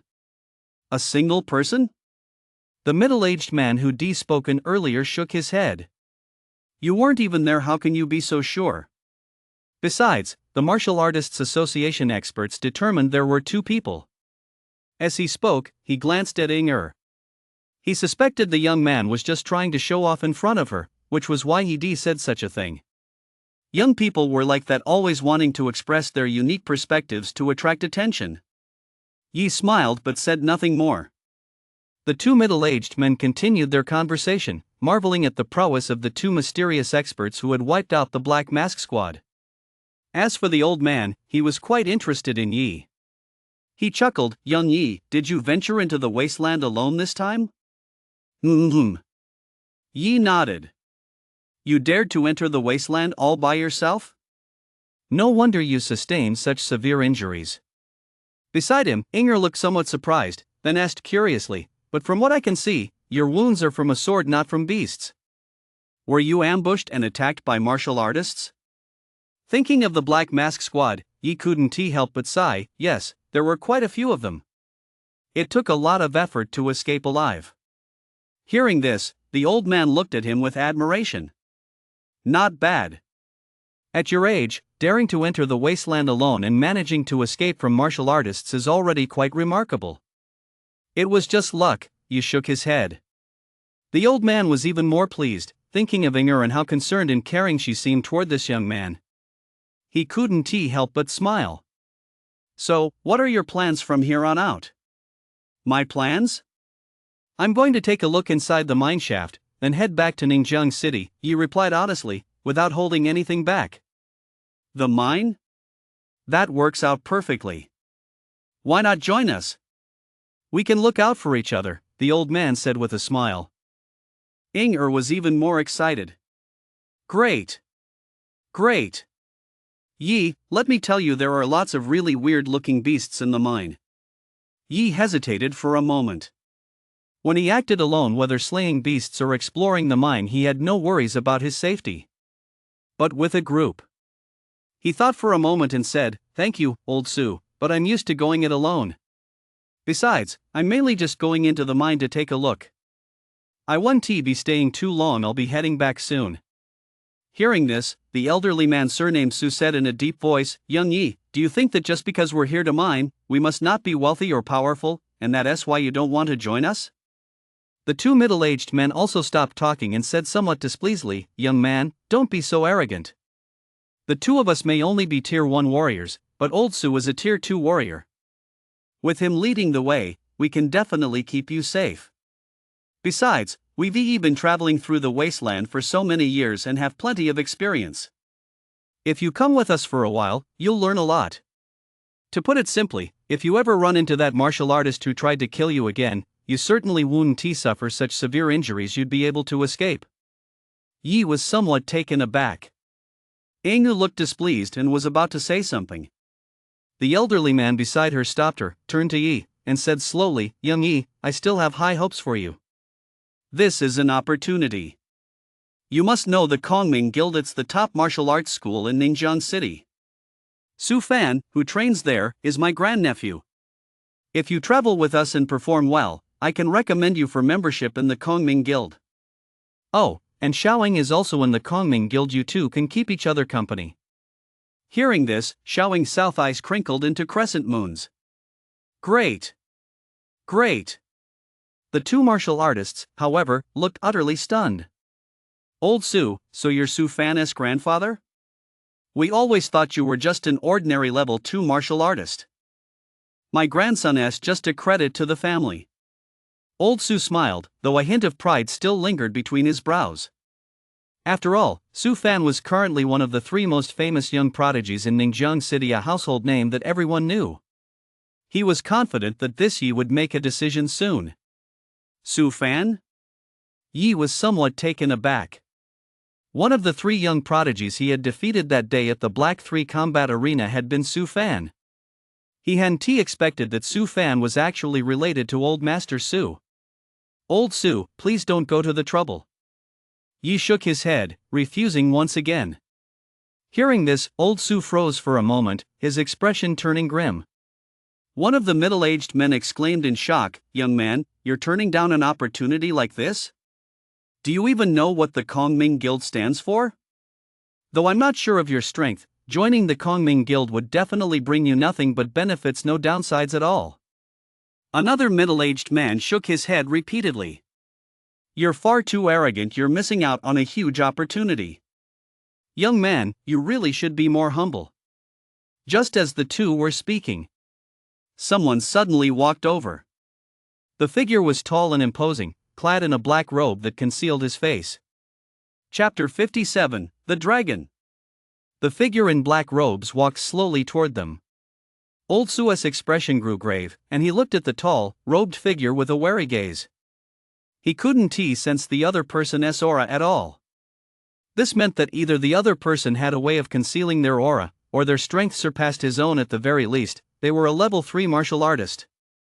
"Brother, is there something you need?" a middle-aged man asked. "Yes." A hoarse voice came from beneath the black robe. "I'd like to borrow your heads and the money in your pockets." With that, the hood of the black robe was lifted, revealing the face of a one-eyed middle-aged man. Everyone froze. The next instant, Old Su's face turned ashen. "That voice, the captain of Black Mask? You've heard my voice before?" The one-eyed middle-aged man looked slightly surprised, then his expression turned impassive as he slowly approached the group. The spot where these men were stationed was far from the other miners, killing them wouldn't alert anyone. The squad had suffered heavy losses and urgently needed to replenish its funds to recruit new members. And these scattered martial artists camped near the mine shaft were an excellent choice. Seeing the one-eyed middle-aged man approaching, Old Su looked terrified. The other two middle-aged men were sweating profusely, unable to even take a step. Inger and her younger brother were also trembling. Suddenly, the one-eyed middle-aged man stopped in his tracks, his gaze fixed on a young boy, specifically on the bandages wrapped around his chest. He remarked with a sigh, "Your injury reminds me of an old friend. A man who, single-handedly, nearly wiped out my entire Black Mask squad. The location of your injury is very similar to his. So, is it possible that I am that person?" He spoke softly as a silver sword appeared in his hand. The moment he saw the silver sword, the one-eyed middle-aged man's pupils suddenly contracted, and his voice trembled slightly as he said, "The silver rhinoceros sword, it really is you. You're actually still just a teenager?" His expression was filled with horror. He had speculated countless times about that person's identity. But he never imagined that the one who had proven so difficult to deal with and even inspired a faint sense of fear was actually just a teenager of 17 or 18. "I didn't expect you to catch up to me either." He let out a soft sigh, feeling rather unlucky. He hadn't the slightest idea that the one-eyed middle-aged man had actually given up chasing him. This encounter was purely coincidental. He glanced at Inger and the others. Then he decisively turned and sprinted away at full speed toward the distance. At the same time, he left a parting remark. "Think carefully. If you waste your time trying to kill them, you'll never catch up to me." The one-eyed middle-aged man's expression shifted several times. Finally, he cast a cold glance at Old Su and the others, who stood frozen in fear, not daring to utter a word. His vitality surged, and he swiftly gave chase after Yi. Although these people had already seen his face, this young man posed a far greater threat. Having wiped out the Black Mask squad, the grudge between him and this young man was now irreconcilable. Moreover, despite his young age, he acted ruthlessly and decisively, possessed formidable strength, and now knew what he looked like. "If I don't kill this boy now, in half a year, he'll be the one coming to kill me." The one-eyed middle-aged man realized this instantly and gave chase with all his might. The last time he'd given up, it was simply because he couldn't find the boy. But now, with this golden opportunity presented to him, he absolutely could not let it slip away. As they watched the two, one fleeing, one in pursuit, they vanished from sight in an instant. Only then did Old Su and the others come to their senses, emerging from that grip of fear. The Black Mask Captain's reputation for brutality was legendary. Even Old Sue, a veteran martial artist who had seen it all, could only feel terror. We actually survived. One middle-aged man collapsed to the ground with a thud, while another, drenched in sweat, felt his body go completely limp. It was no wonder this was Captain Black Mask, after all, a man whose victims littered the fields. They simply couldn't help but fear him. Compared to Old Sue and his two companions, the only ones who reacted relatively well were Inger and her younger brother. Perhaps it was the fearlessness of the ignorant. Though frightened, the two quickly recovered. However, Inger looked somewhat bewildered on her fair, delicate face. Did that Black Mask captain just say that Yi is the one who wiped out their squad? Hearing this, Old Sue and the two middle-aged men fell silent. A sword, a dagger.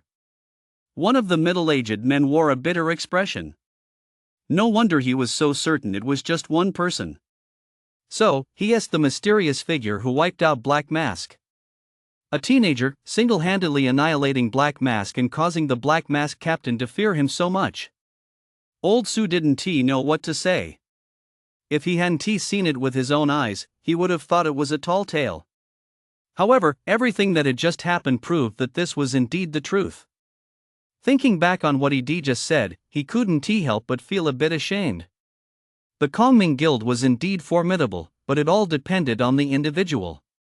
He didn't know about others, but when it came to a terrifying genius like that teenager who was at least a top-tier level 2 martial artist, the Kongming Guild really wasn't much of a threat.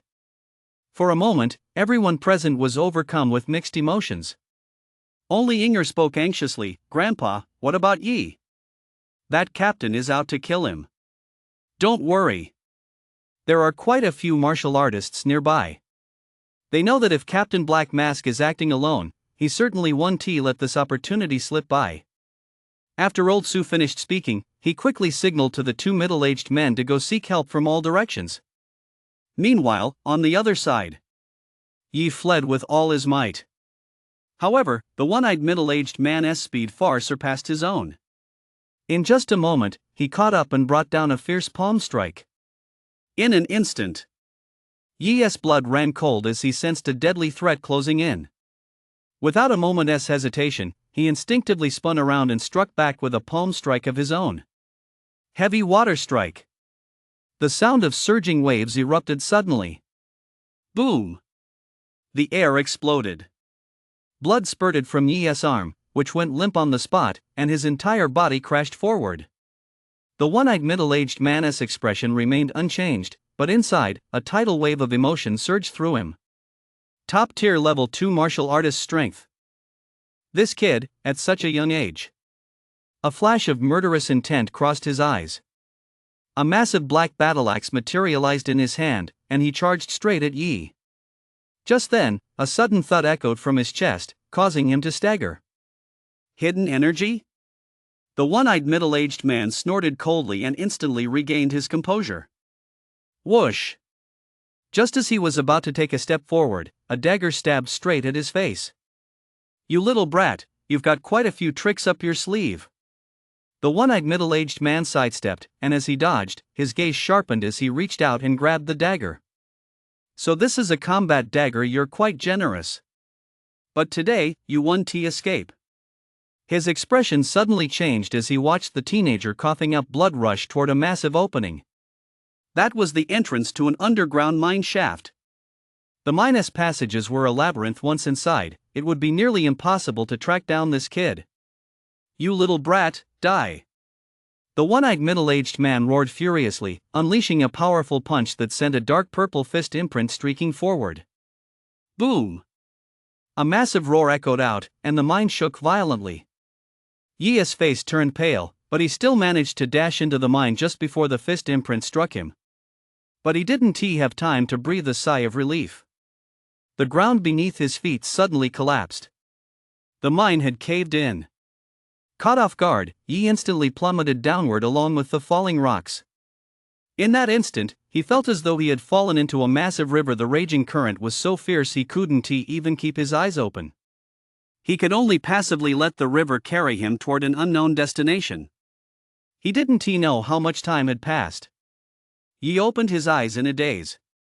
After violently coughing up a mouthful of water, he looked around, still somewhat weak. The next moment, his expression froze. Because right before his eyes was a dragon. An enormous black dragon. Chapter 58, Fearless Heart. Outside the mine shaft. The one-eyed middle-aged man froze, completely taken aback that his single punch had actually caused the mine shaft to collapse.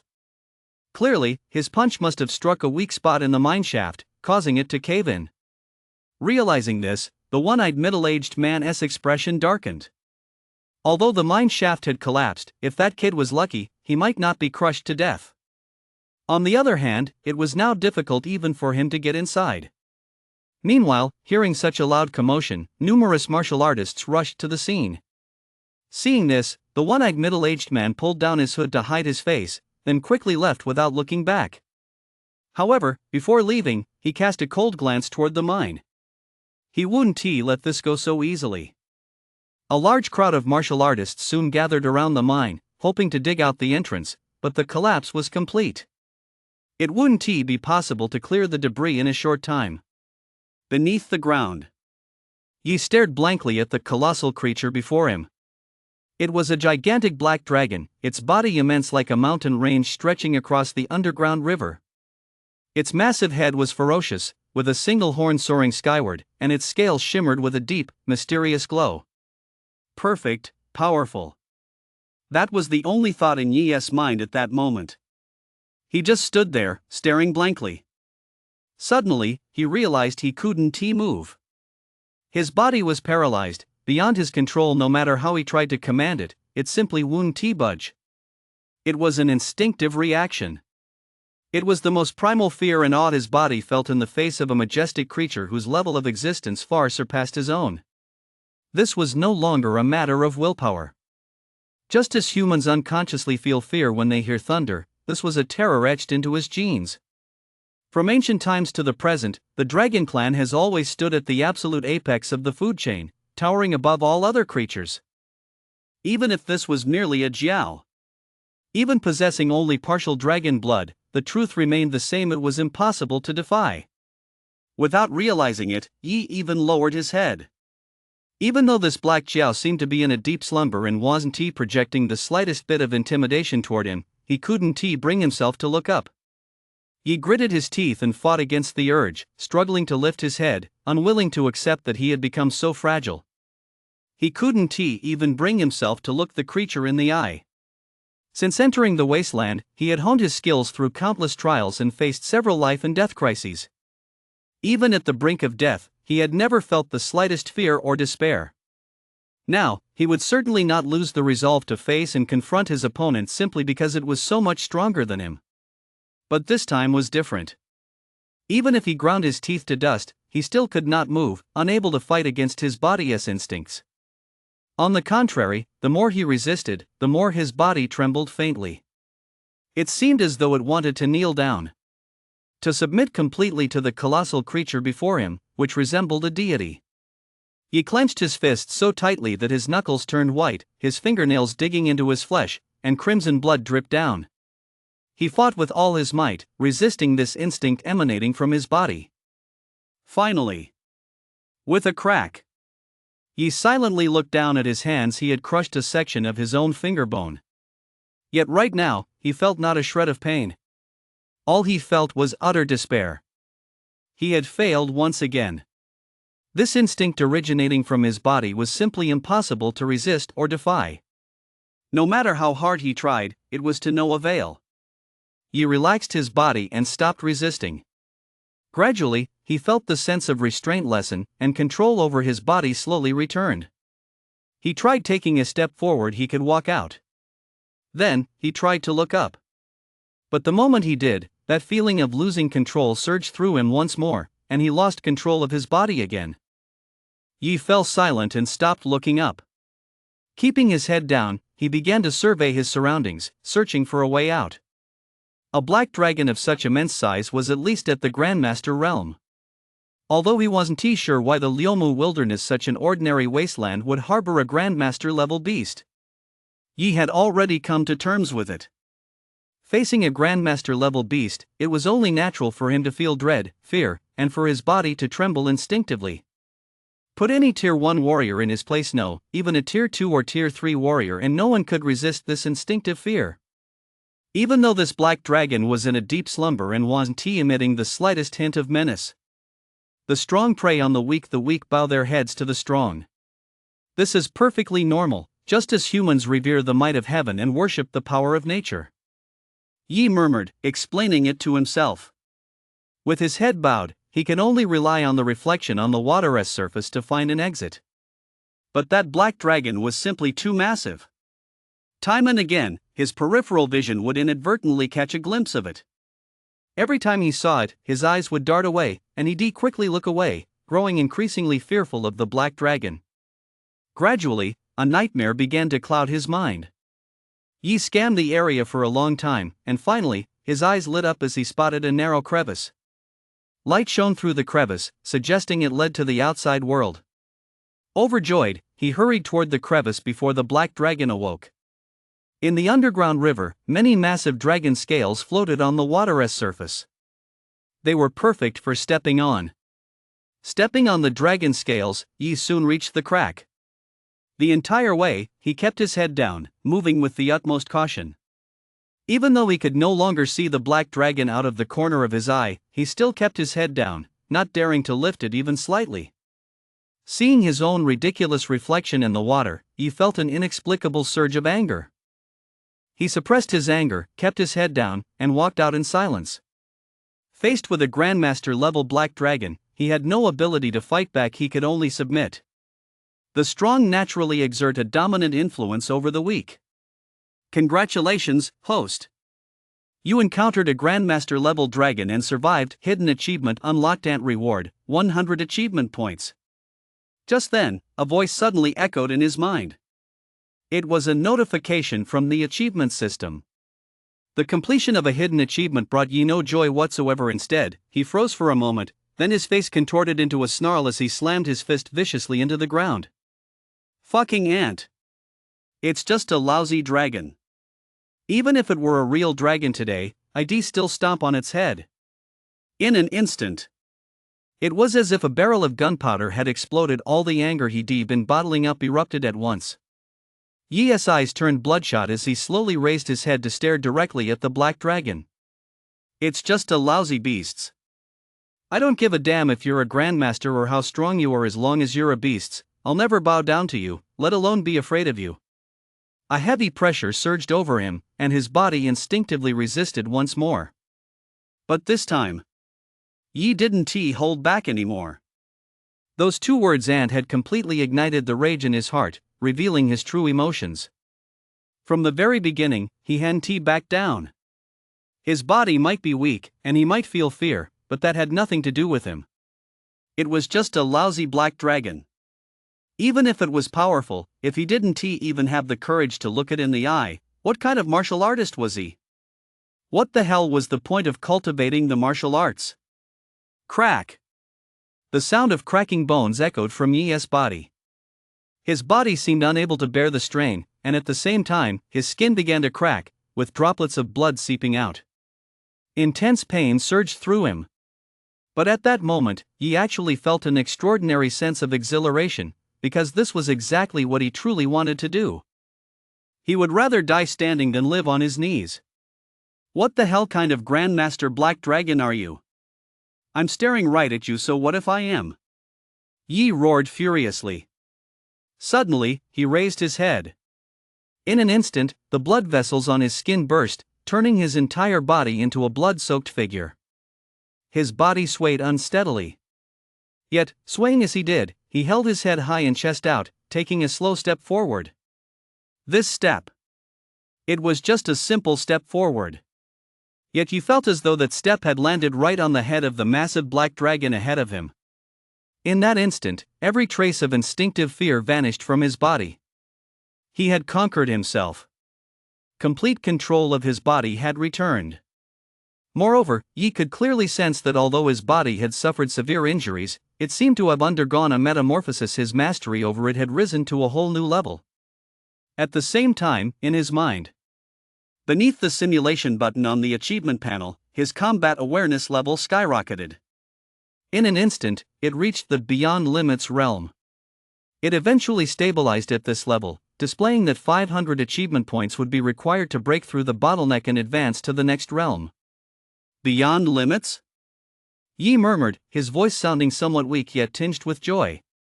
Unfortunately, his injuries were too severe right now, otherwise, he would definitely have tested just how far his combat power had reached. Just then, a soft ding sounded in his mind again. Congratulations, host.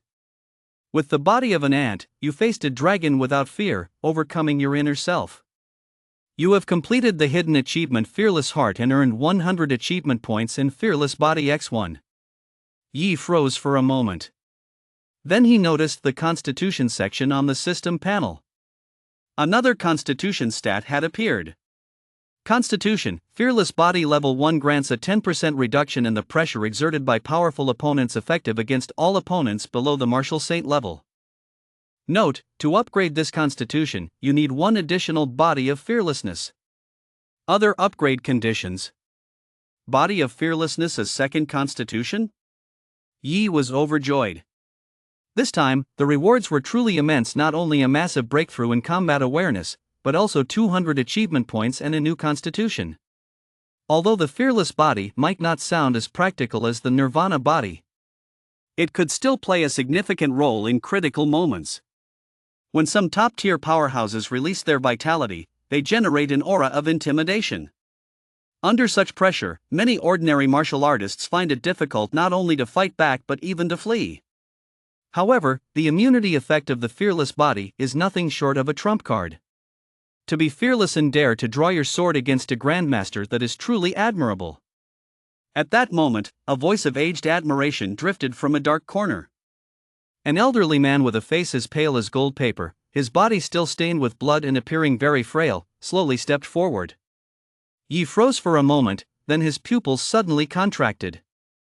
Grandmaster Han Yang. He gasped in shock. He never expected to see Grandmaster Han Yang here, and to his surprise, Grandmaster Han Yang was actually injured. Grandmaster Han Yang smiled, not at all surprised that Yi had recognized him. He nodded approvingly. I saw everything that just happened. A young man to be reckoned with and extraordinarily talented. Don't even begin to describe you, young friend. By the way, Brother Black Dragon, who secretly released that aura to intimidate us human juniors, what do you think of this junior of mine? Grandmaster Han Yang changed the subject and suddenly turned to look at the slumbering Black Dragon. Chapter 59, Third Tier Martial Artist. Brother Black Dragon? Yi froze for a moment, then, as if a thought struck him, his body stiffened as he slowly turned his head. As he turned, his gaze met a pair of enormous brown eyes. At some point, Black Dragon had opened his eyes. His brown pupils, filled with indifference, were calmly fixed on Yi. However, after just a single glance, it closed its eyes once more. It returned to its previous state of stillness. Yi's heart was pounding wildly. Damn it, this Black Dragon has been awake the whole time. So that means, just now. You're right. Ever since you came in, it's been secretly emanating its aura. You just didn't notice it. Grandmaster Han Yang looked at Yi and smiled. So the fact that you were able to withstand its aura is truly remarkable. A hint of admiration and awe still lingered on his aged face. A teenager of 17 or 18 who looked like a high school student facing a Grandmaster-level Black Dragon and actually breaking through its aura was simply unbelievable. Although the Black Dragon hadn't unleashed its full aura, only a portion of it was still truly awe-inspiring. After all, this youth was merely a Tier 2 warrior. Yi's current vitality was already extremely close to that of a Tier 2 warrior, and his physical constitution was comparable to that of a Tier 2 warrior as well. Therefore, Grandmaster Han Yang hadn't realized that he was actually just a Tier 1 warrior. So that's how it is. No wonder the pressure was so intense. Yi's expression turned one of sudden realization. He had always assumed that the Black Dragon was in slumber and hadn't noticed his arrival. He hadn't expected that the creature had been emitting its aura from the shadows all along. I was recuperating just now and had no time to pay attention to the outside world. It must have released its aura to mask your presence and prevent me from detecting you. After Grandmaster Hong Yang finished speaking, he coughed heavily and said to Yi, "Follow me." Yi glanced hesitantly at the black dragon. "Don't worry. It's about to embark on the path to becoming a dragon at 1T attack now and risk ruining its progress at the last moment," Grandmaster Hong Yang said, shaking his head. "Become a dragon?" Yi's pupils suddenly contracted, and he gasped in shock. "A dragon that has transformed from a dragon snake is a true dragon. And among the beasts, the highest tier beasts are the dragon clan. Every true dragon possesses martial venerable level strength. A level 7 Grandmaster is equivalent to a level 8 martial venerable. A martial venerable can be said to represent the absolute pinnacle of combat power in the entire Xia kingdom, a true nation guarding existence." Yi couldn't help but look at the black dragon in the dark river. He hadn't observed it closely before, but now he noticed that there was actually a small bump on the black water dragon's head, clearly a second horn. At the same time, many scales were falling off its body, and new ones were beginning to grow. This black water dragon was truly transforming into a dragon. That's right. Once it transforms into a dragon, the beast's clan will have another beast venerable. Grandmaster Hong Yang sighed softly, his eyes filled with concern. Having said that, he led Yi toward a corner of the cave. Yi took this opportunity to take another look around and survey his surroundings. He was currently in an underground cave. A massive underground river surged through the cave, and the black dragon lay slumbering within it. On both sides of the cave were numerous cracks, some large, some small. Soon, the two entered one of these cracks. To his surprise, the interior was quite spacious, and there was a silver, round stone, clearly Grandmaster Hong Yang's south usual resting place. "Greetings, Grandmaster Hong Yang." As soon as they entered the cave, Yi respectfully bowed to Grandmaster Hong Yang. "No need to be so formal." Grandmaster Hong Yang was very affable. He smiled and invited Yi to sit down wherever he pleased. Yi felt both excited and curious. This was the first time he had ever seen Grandmaster Hong Yang in person. He didn't look much different from what Yi had seen on TV before, just like a kind and gentle old man. If he hadn't known beforehand, it would have been truly hard to imagine that this was a Grandmaster capable of shattering mountains and rivers with a single fist. "Young friend, what is your name?" Grandmaster Hong Yang asked with a smile. He sat cross-legged on the silver round stone, which emitted a faint chill that flowed into his body. Yi could see clearly that although Grandmaster Hong Yang was smiling, his brow involuntarily furrowed slightly as the cold air surged into his body. Clearly, the cold air was intense and not something to be taken lightly. "Yi." Seeing Grandmaster Hong Yang's friendly demeanor, Yi relaxed and replied. "Yi, a fine name. Are you from Ningjiang City?" Grandmaster Hong Yang asked. "Yes." Yi answered honestly, explaining his identity clearly without holding anything back. He even recounted how he ended up here. Of course, he didn't mention anything about the achievement system. Upon learning that he'd been chased here by Black Mask, a notorious hunting squad, and that he'd nearly wiped out the entire Black Mask group, Grandmaster Hong Yang's gaze toward him grew increasingly gentle. "You possess a pure and kind heart, as well as both courage and strategic wisdom. To accomplish all this with the strength of a level 2 martial artist, Ningjiang City has truly produced a remarkable genius." As he spoke, he looked at Yi, who was covered in blood, and handed him a bottle of medicine. In a gentle voice, he said, "Apply this to your body. It will help your injuries heal as quickly as possible." Yi hesitated slightly. "Senior, don't you need it?" Although Grandmaster Hong Yang appeared merely pale, Yi could clearly sense that he had sustained severe injuries. "No, my child, you use it. My injuries cough." Grandmaster Hong Yang suddenly coughed up a mouthful of blood. Yi's heart sank at the sight, but there was nothing he could do. He took the bottle and glanced at it. It was entirely black, about the size of a palm. When he opened it, he saw a fiery red powder inside. He poured out some of the powder and applied it to his body. The red powder seemed to possess a life of its own, seeping into his flesh and blood of its own accord. Soon, he felt an itch at the wound, followed by a tingling sensation as new flesh began to grow at a visible pace. In less than half a minute, All of Yi's wounds had vanished, leaving behind a large pile of dead skin. He stared at his brand new body with a mix of shock and wonder. He felt a sense of awe. What kind of medicine is this? This healing speed is just too incredible. But when he realized it was medicine given to him by the Grandmaster, he felt much more at ease. The Grandmaster's realm far surpassed his own. Even a simple external wound remedy was beyond his wildest imagination. After moving his body a few times, Yi's eyes shone with particular brightness. His physical constitution had improved once again. Although he hadn't yet reached the physical realm of a Tier 3 warrior, he was definitely not far off, just one opportunity away. The realm of a Tier 1 warrior, the physique of a Tier 3 warrior. I'm so badass. Yi couldn't help but marvel. Glancing over, he noticed that Grandmaster Hong Yang, seemingly due to his injuries, had closed his eyes wearily and fallen into a rest. After a moment's thought, he took out his testing belt. Although combat power wouldn't be boosted until his physical constitution fully reached Tier 3, this time he had overcome himself and withstood the Black Dragon's overwhelming pressure. His combat awareness had skyrocketed, so his combat power was bound to increase significantly as well. The test concluded quickly. Information appeared on the testing belt. Vitality, 495, top tier Tier 1 warrior. Combat power, 1175, near Tier 3 warrior. Suddenly, garbled text appeared on the testing belt, and warning lights flashed frantically. Tier 1 warrior realm, Tier 3 warrior combat power. Attention, attention. Someone is cheating. Chapter 60, Fall. You're framing me, aren't you? Yi gave the test belt a vicious slap, and only then did he calm down. Then, he couldn't help but lick his lips.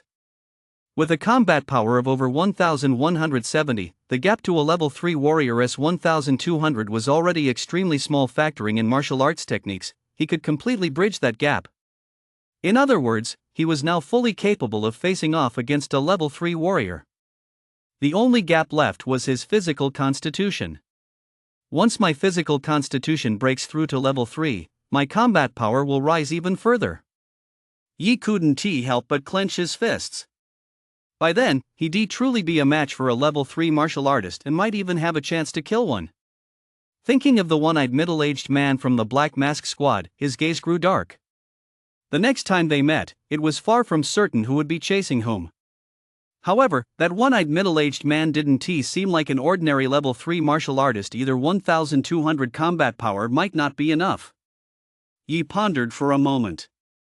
He currently had a hefty sum of 200 achievement points to his name. But the ways to use them had actually become fewer. His combat awareness had hit a plateau. Breaking through would require 500 achievement points, far more than he had. His vitality was also essentially at its limit. To break through further, he'd need to find the essence blood of beasts to advance to a level 2 martial artist. Therefore, for now, the only thing he could improve was his martial arts techniques. Yi pondered the few martial arts techniques he possessed. The highest level one, without a doubt, was the A-rank technique, Cloud Breath technique. This pretend to be dead technique was indeed very useful. However, this technique wasn't particularly helpful in head-on combat. Next was the B-rank Heavy Water Strike. He was currently at the minor achievement realm. Advancing further would take him to the major achievement realm, allowing him to cultivate a second palm formation. The hidden energy of the second palm formation, with its dual bursts, would definitely increase its power significantly. In addition, there was the frost condensing slash he had just acquired. With that in mind, Yi hesitated no longer and began refining these two martial arts techniques. Time passed slowly, and on the achievement panel, his achievement points rapidly decreased. Finally, it stopped at 130 points.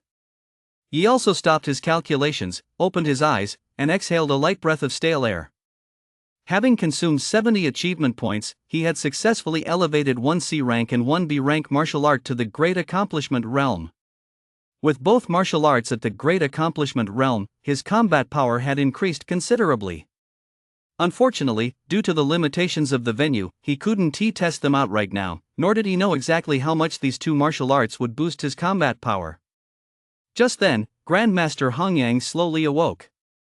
After resting for a while, his complexion had improved considerably, but his brow still betrayed signs of age and fatigue. "Senior, what about your injuries?" Yi asked with some concern. "I'm fine," Grandmaster Hongyang said, waving his hand. Yi handed him the black medicine bottle he was holding. "Here, take this." Grandmaster Hongyang smiled, but didn't he take the bottle instead. He gazed out at the world with a slightly wistful expression. His eyes seemed to hold a touch of reluctance and a hint of longing. Seeing this, Yi didn't make a fuss and put the bottle away. The next moment, his whole body shuddered. Based on the Yi Gene Run progress bar, the price had skyrocketed. From over 3,300,000, it had surged directly to 5 million. One bottle of medicine is worth 1,700,000? Yi was completely flustered, muttering to himself. He had expected the medicine Grandmaster Hongyang carried to be precious, but he never imagined it could be this outrageously expensive. That tiny little bottle was worth nearly 2 million. And he just used about 1/6 of it, which meant he already spent 300,000. The more Yi thought about it, the drier his mouth grew, and the deeper his regret became. If only he'd known it was so precious, he would have used even less just now. Just then, Grandmaster Hongyang across from him suddenly let out a soft sigh. "I never imagined I'd die here. What a pity. I was hoping to take one last look at the Xia kingdom." His voice was filled with regret and sorrow. Upon hearing this, Yi's whole body shook violently, and he exclaimed in shock, "Senior, you?"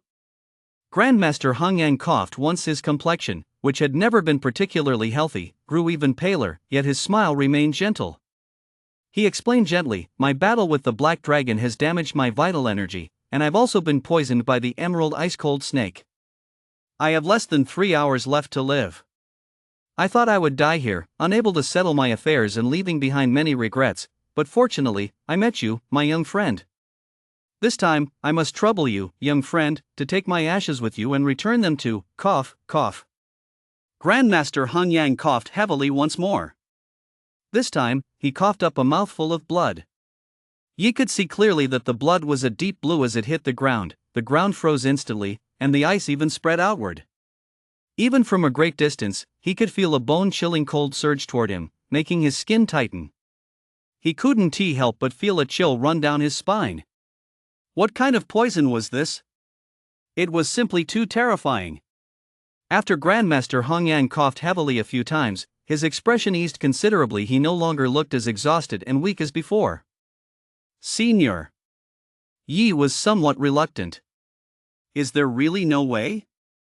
That emerald ice-cold snake, though it's only a level 6 beast, possesses partial Qi dragon bloodline, which is even more noble than that of the Black Dragon. Its venom is indeed formidable." Grandmaster Hongyang shook his head. "If I were at the peak of my powers, I could naturally resist this poison, but now..." He let out a soft sigh. Only he knew just how immense the pressure was for a grandmaster of his caliber to face a black dragon on the verge of transforming into a dragon. He was already no match for the Black Dragon, let alone with the emerald ice-cold snake launching a sneak attack. Such a rare, exotic species was even scarcer than the Black Dragon, a member of the Dragon Clan. Yi fell silent. Deep down, he found it hard to accept.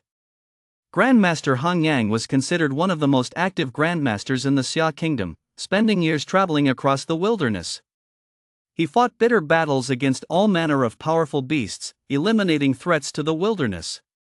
He could truly be described as having devoted himself wholeheartedly to his duty until his dying breath. Now, the thought that such a great elder was about to pass away was simply unbearable for him. Seeing that he was feeling a bit down, Grandmaster Hongyang smiled. "Birth, aging, sickness, and death, these are all part of the natural order. It's just that I'm a bit reluctant to leave this home behind." As he spoke, he glanced forward once more. Although what lay before him was a dark, lightless cave, in his eyes at that moment appeared magnificent mountains and rivers, as well as countless young people battling beasts.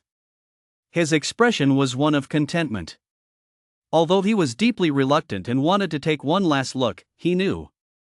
The Black Dragon is in the process of transforming into a dragon. It won't attack you. After I die, you can take my body and leave safely. Grandmaster Hung Yang said softly, I will enter Nirvana ahead of time, so that some of my remaining power can be channeled into my corpse. Take my corpse to the beast checkpoint in Tianyu Town and hand it over to Lin Tianxiong. He knows how to use it. Though I am dead, my remains can still make one last contribution to repelling the beasts. Also, please take the small wooden box from my spatial ring to my young grandson. He has been 3 years old, and I've never been able to visit him. Yi listened, his heart filled with sorrow. Senior, is there really no other way?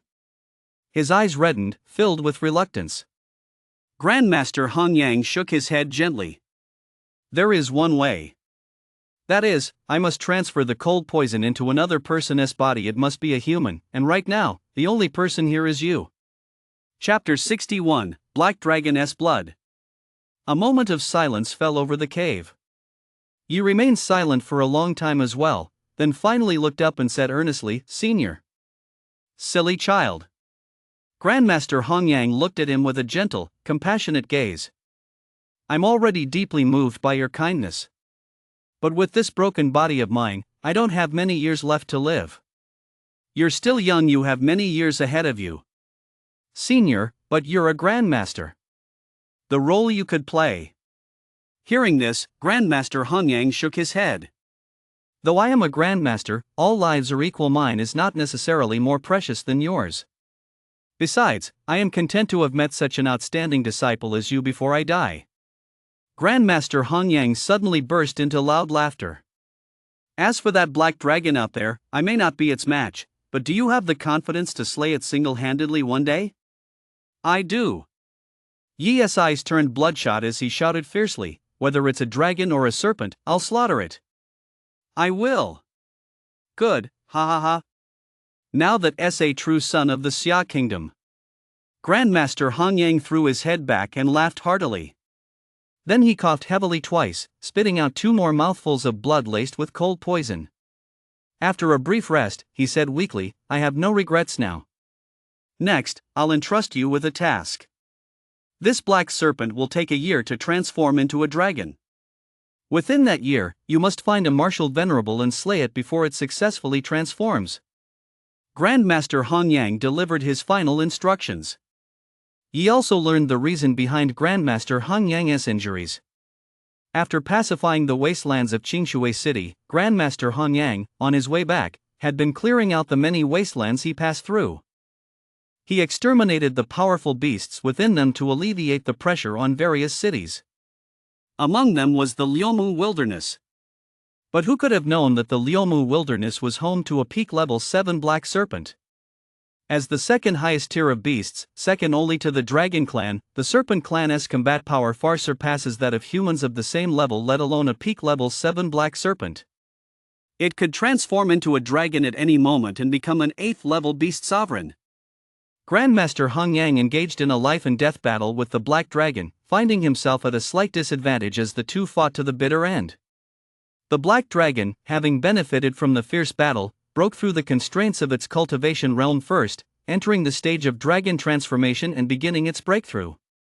Meanwhile, the gravely wounded Grandmaster Hung Yang was ambushed by the Black Dragoness, made a rare, exotic species known as the Emerald Ice-Cold Snake. Although Grandmaster Hung Yang nearly killed the Emerald Ice-Cold Snake with a single stroke of his blade, he was also struck by its cold poison. Ultimately, he fell into the underground river alongside the Black Dragon, which was in the midst of its dragon transformation. The Black Dragon, in the midst of its transformation, was unable to act. Grandmaster Hung Yang, severely wounded and unable to even leave, could only rely on the 10,000-year cold stone to use poison to counter poison and buy time. The two thus found themselves in a state of equilibrium. However, Grandmaster Hung Yang was on the brink of death and could not hold on much longer. The Black Dragon would undoubtedly emerge as the ultimate victor. It wasn't until he accidentally fell into this place that the balance between them was broken. Although the Black Dragon didn't care about this insignificant ant, it feared that she might be connected to Grandmaster Hung Yang, so it unleashed a portion of its aura. This was why he looked so disheveled when he first entered. During the process of transforming into a dragon, one must remain still, otherwise, all efforts will be in vain. Thus, the black dragon could only release a portion of its aura. It's a pity. If only I had been able to slay that emerald ice-cold snake back then, I could have cured this cold poison. Grandmaster Hong Yang said with a hint of regret, this cold poison isn't incurable, all it takes is a scale from the emerald ice-cold snake to neutralize it. It's a pity that back then, although my blade nearly split it in two, it still managed to escape. Hearing this, Yi's expression also darkened. Well, I've explained most of what needs to be said. Finally, I will pass on the supreme art of my lifetime, the Hong Yang true form, to you, and then I can pass away in peace. Grandmaster Hong Yang coughed heavily, his complexion growing even paler. Clearly, time was running out. Yi fell silent. If Grandmaster Hong Yang hadn't chosen to pass down the Hong Yang true form to him, he would likely have been able to hold on a little longer. But he felt a sense of bitterness and helplessness in his heart. He had originally thought he was strong enough. Now it seemed, it was far from enough. All right, child, come here, Grandmaster Hong Yang said. Yi hurried over, and just as he approached, he asked, still unwilling to give up, Senior, want other snake scales work? Like these ones, for example. These should also be scales from cold attribute beasts. Other snake scales want work.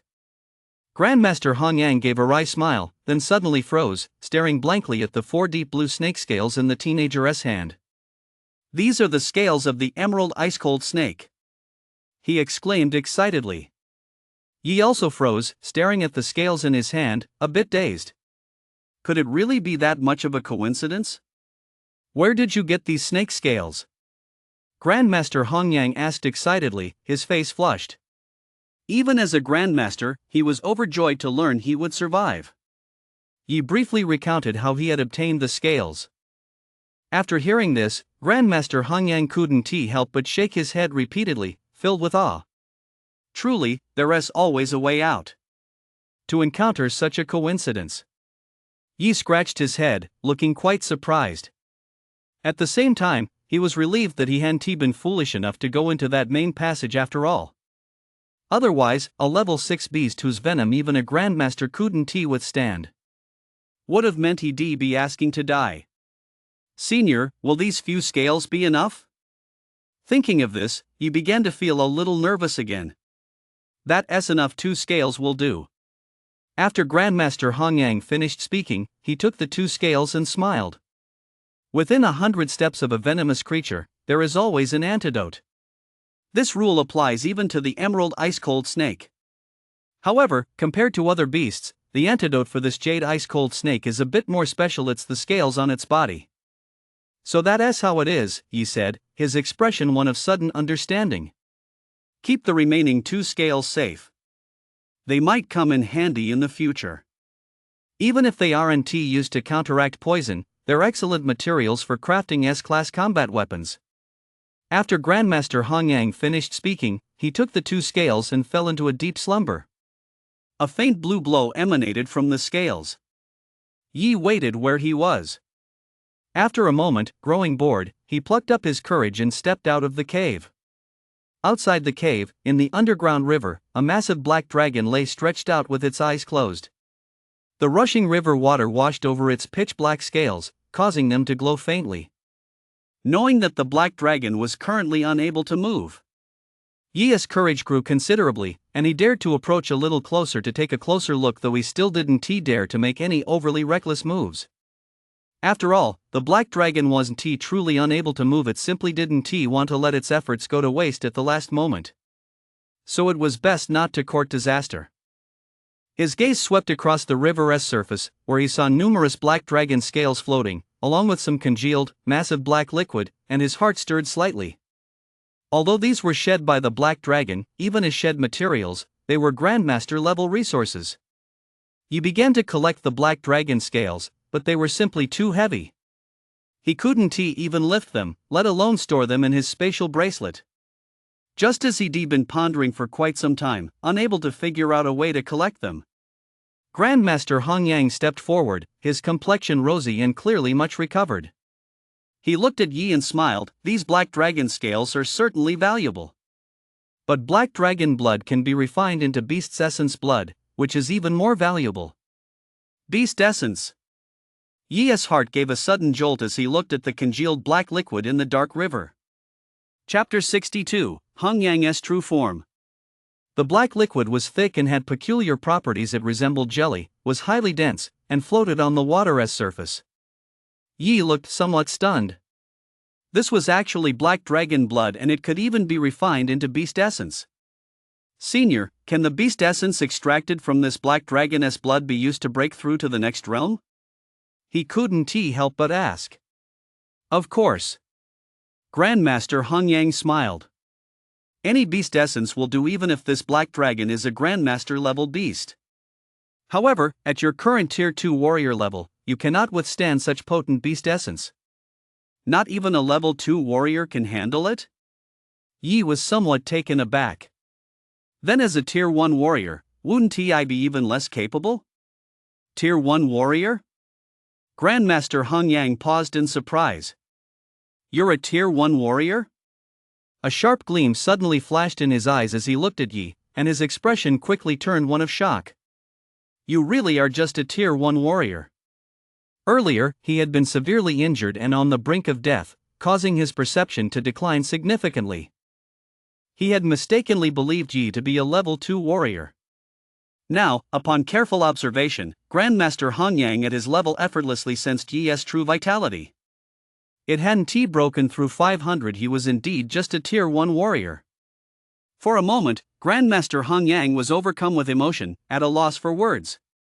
He had seen countless geniuses, but for a mere Tier 1 warrior to withstand the black dragon's aura was simply unheard of.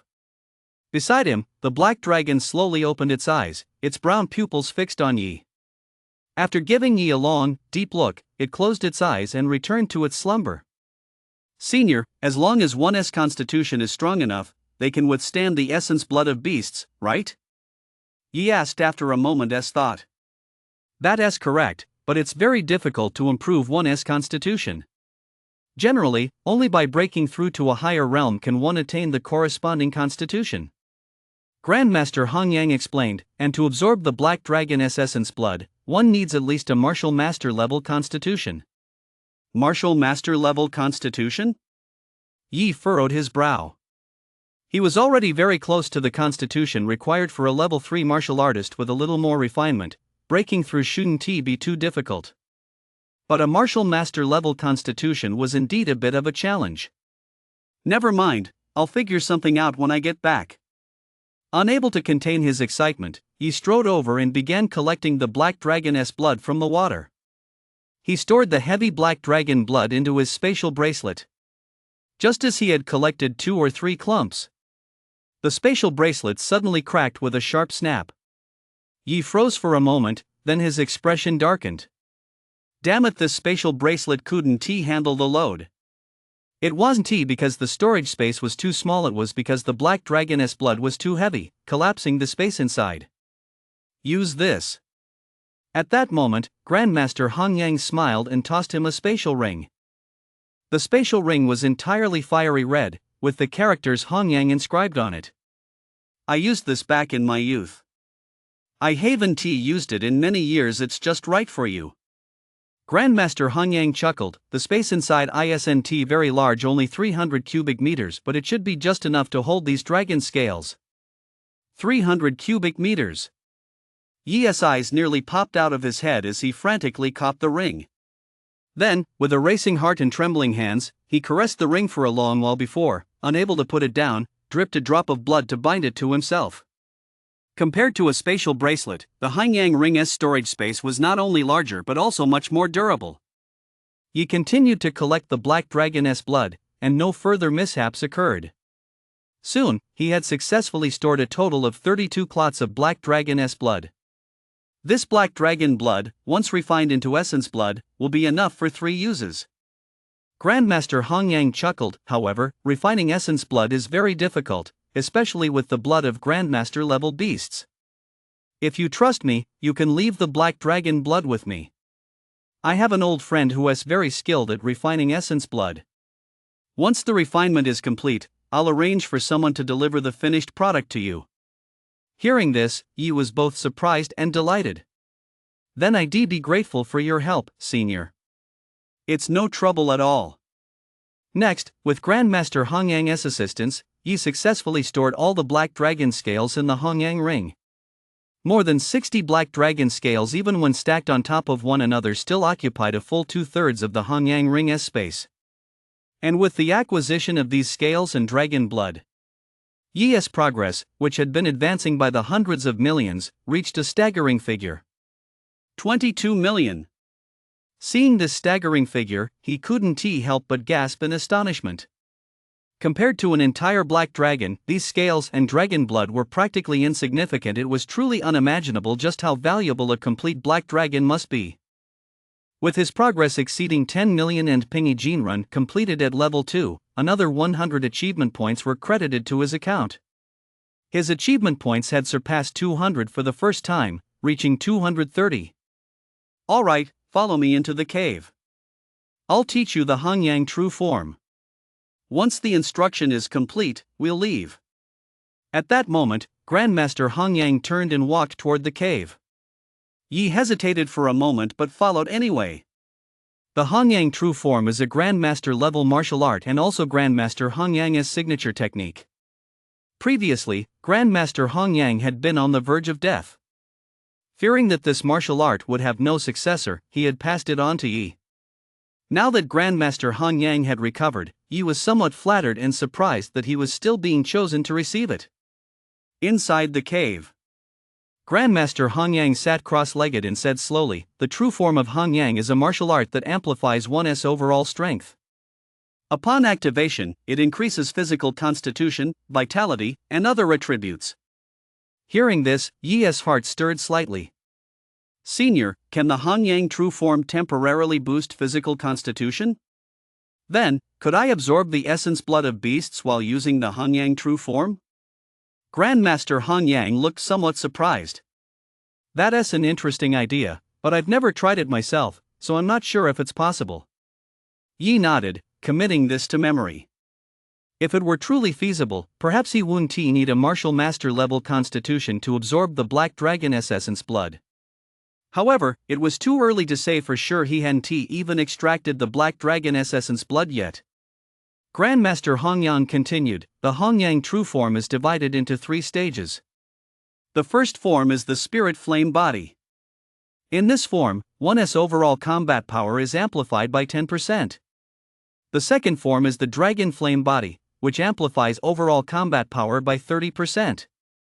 The third form is the true flame body, which amplifies overall combat power by at least 50%.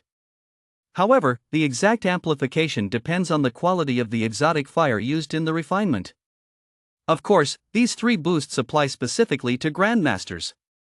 For those below the Grandmaster realm, it may result in a direct advancement of one major realm." Exotic fire? Yi looked curious. The term sounded somewhat familiar, as if he'd heard it somewhere before. Exotic fire is a special type of flame that originates in certain unique terrains within the wasteland. It is highly aggressive. Grandmaster Hongyang explained, "The cultivation of many powerful fire attribute martial arts is inseparable from exotic fire. The same applies to the Hongyang true form. Its 3 forms each require a different type of exotic fire." As he spoke, he slowly opened his palm. A faint golden flame immediately appeared in the center of his palm. The moment he saw that golden flame, Yi's eyelid twitched violently, and he instinctively took 2 steps back. It was dangerous. This thing gave him an extremely dangerous vibe. This is called the gold-devouring yang flame, a very rare type of exotic fire. Grandmaster Hongyang said with a hint of regret, "If I had used this exotic fire to cultivate the true flame body, I would have had at least a 20% better chance of winning against the black dragon earlier." "That strong?" Yi asked, somewhat shocked. "Yes. Just like essence blood, exotic fire are also classified into 5 grades: ordinary, superior, rare, precious, and supreme. This is a supreme grade exotic fire." Grandmaster Hongyang gently stroked the exotic fire in his hand. The tiny flame flickered slowly. The gold-devouring yang flame has the ability to devour metallic substances. This type of exotic fire is extremely destructive to battle weapons. Ordinary battle weapons can be melted with ease, and it can even devour them to strengthen itself. Upon hearing this, Yi's whole body trembled. No wonder Grandmaster Hong Yang, possessing this exotic fire, could increase his chances of victory against the Black Dragon by 20%. The Black Dragon's scales were metallic in nature, making it a perfect target for this exotic fire to counter. Use this exotic fire to cultivate your spirit flame body. Grandmaster Hong Yang smiled as he handed the exotic fire over. Senior, this is far too precious. Yi shook his head repeatedly, outwardly refusing, but his actions spoke otherwise. His hand had already swiftly stowed away the gold-devouring Yang flame. Seeing this, Grandmaster Hong Yang smiled. He appeared quite magnanimous. Although this exotic fire was precious, he no longer had any use for it, and compared to his own life, it was indeed nothing. Furthermore, he held exceptionally high hopes for the young man standing before him. Although Ningjiang City was just an ordinary martial arts city, this youth had truly impressed him. Driven by a desire to nurture talent, he had made an exception and taught him the Hongyang true form. After all, this was no ordinary Grandmaster level martial art, it was a secret technique he had created himself, known only to him. Such Grandmaster level, self-created techniques are usually kept extremely secret and are never passed on to anyone. After all, if an adversary were to learn of it, there's a high likelihood they could figure out a way to counter the technique, and that would spell trouble. This gold-devouring Yang flame is still very weak at the moment. You'll need to devour some battle weapons or to help it grow before you can fully refine it. Grandmaster Hong Yang chuckled, there's no need to rush. Besides, cultivating the Hongyang true form, even the first form, the spirit flame body, takes quite some time. Yi looked at the 230 achievement points on the system panel. He said earnestly, Senior, I believe that as long as I persevere and work hard, I'll succeed in my cultivation soon. Perseverance and hard work? Grandmaster Hong Yang chuckled wryly. This was, after all, a Grandmaster level martial art, and natural talent was also crucial. Of course, he wasn't too worried about this young man's talent, but this was, after all, a Grandmaster level martial art. Even with exceptional talent, it would likely be difficult to master it without a year or two of practice. Very well. I will now teach you the Hongyang true body. Grandmaster Hong Yang adopted a serious expression, summoned Yi to his side, shielded the surroundings, and began teaching him the cultivation method.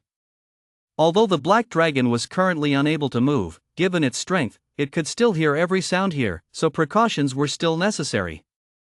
Grandmaster level beasts, in terms of intelligence alone, were already on par with humans. The cultivation methods for the Hongyang true form were soon fully imparted. Yi slowly closed his eyes, expended his achievement points, and began to manifest the first form of the Hongyang true form, the spirit flame body. Chapter 63, Introduction to the Spirit Flame Body. 3 days passed in the blink of an eye. Yi slowly opened his eyes and exhaled a breath of stale air. On the system panel, all his achievement points had been completely depleted. However, despite the enormous cost, he had made some progress with the spirit flame body. Now, all that remained was to refine the gold-devouring Yang flame before he could unleash it. Yi pursed his lips, his eyes shining brightly. He was eagerly anticipating just how much this Grandmaster-level martial art would boost his combat power. Although, in theory, the spirit flame body could only increase overall combat power by 10%, that applied to Grandmasters. For a lowly novice like him, the boost in combat power would be absolutely unimaginable. At that moment, Grandmaster Hong Yang also slowly opened his eyes. After 3 days of recovery, Grandmaster Hong Yang had healed most of his injuries. His complexion was rosy, his gaze sharp, and he was brimming with vitality. He smiled at Yi. Although the spirit flame body is only the first level of the Hongyang true body, it's still extremely difficult to cultivate. It's normal not to have made much progress in just 3 days. Don't be discouraged. Yi scratched his head. I guess I've more or less mastered the basics. Oh? Grandmaster Hong Yang raised an eyebrow slightly. I only created this martial art after I broke through to the Grandmaster realm myself. At my cultivation level back then, it took me a full week just to cultivate a single spirit flame pattern. You've done it in only 3 days? He looked at Yi with a mix of surprise and anticipation. If that were truly the case, then he had definitely underestimated this young man's talent.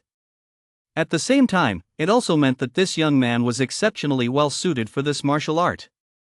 1. Yi paused for a moment as a fiery red pattern slowly emerged on his palm. Spirit Flame Pattern.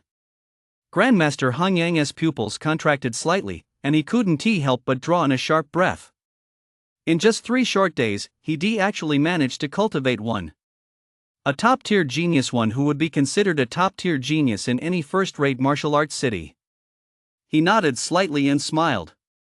Not bad. However, the spirit flame patterns become increasingly difficult the further you progress. It took me a whole week to cultivate just one back then. But cultivating 3 of them took me a full month. The road ahead is long, take your time. His voice suddenly cut off as he stared in astonishment at the 2 more fiery red patterns slowly emerging in the young man's hand. He was completely stunned. 3 spirit flame patterns.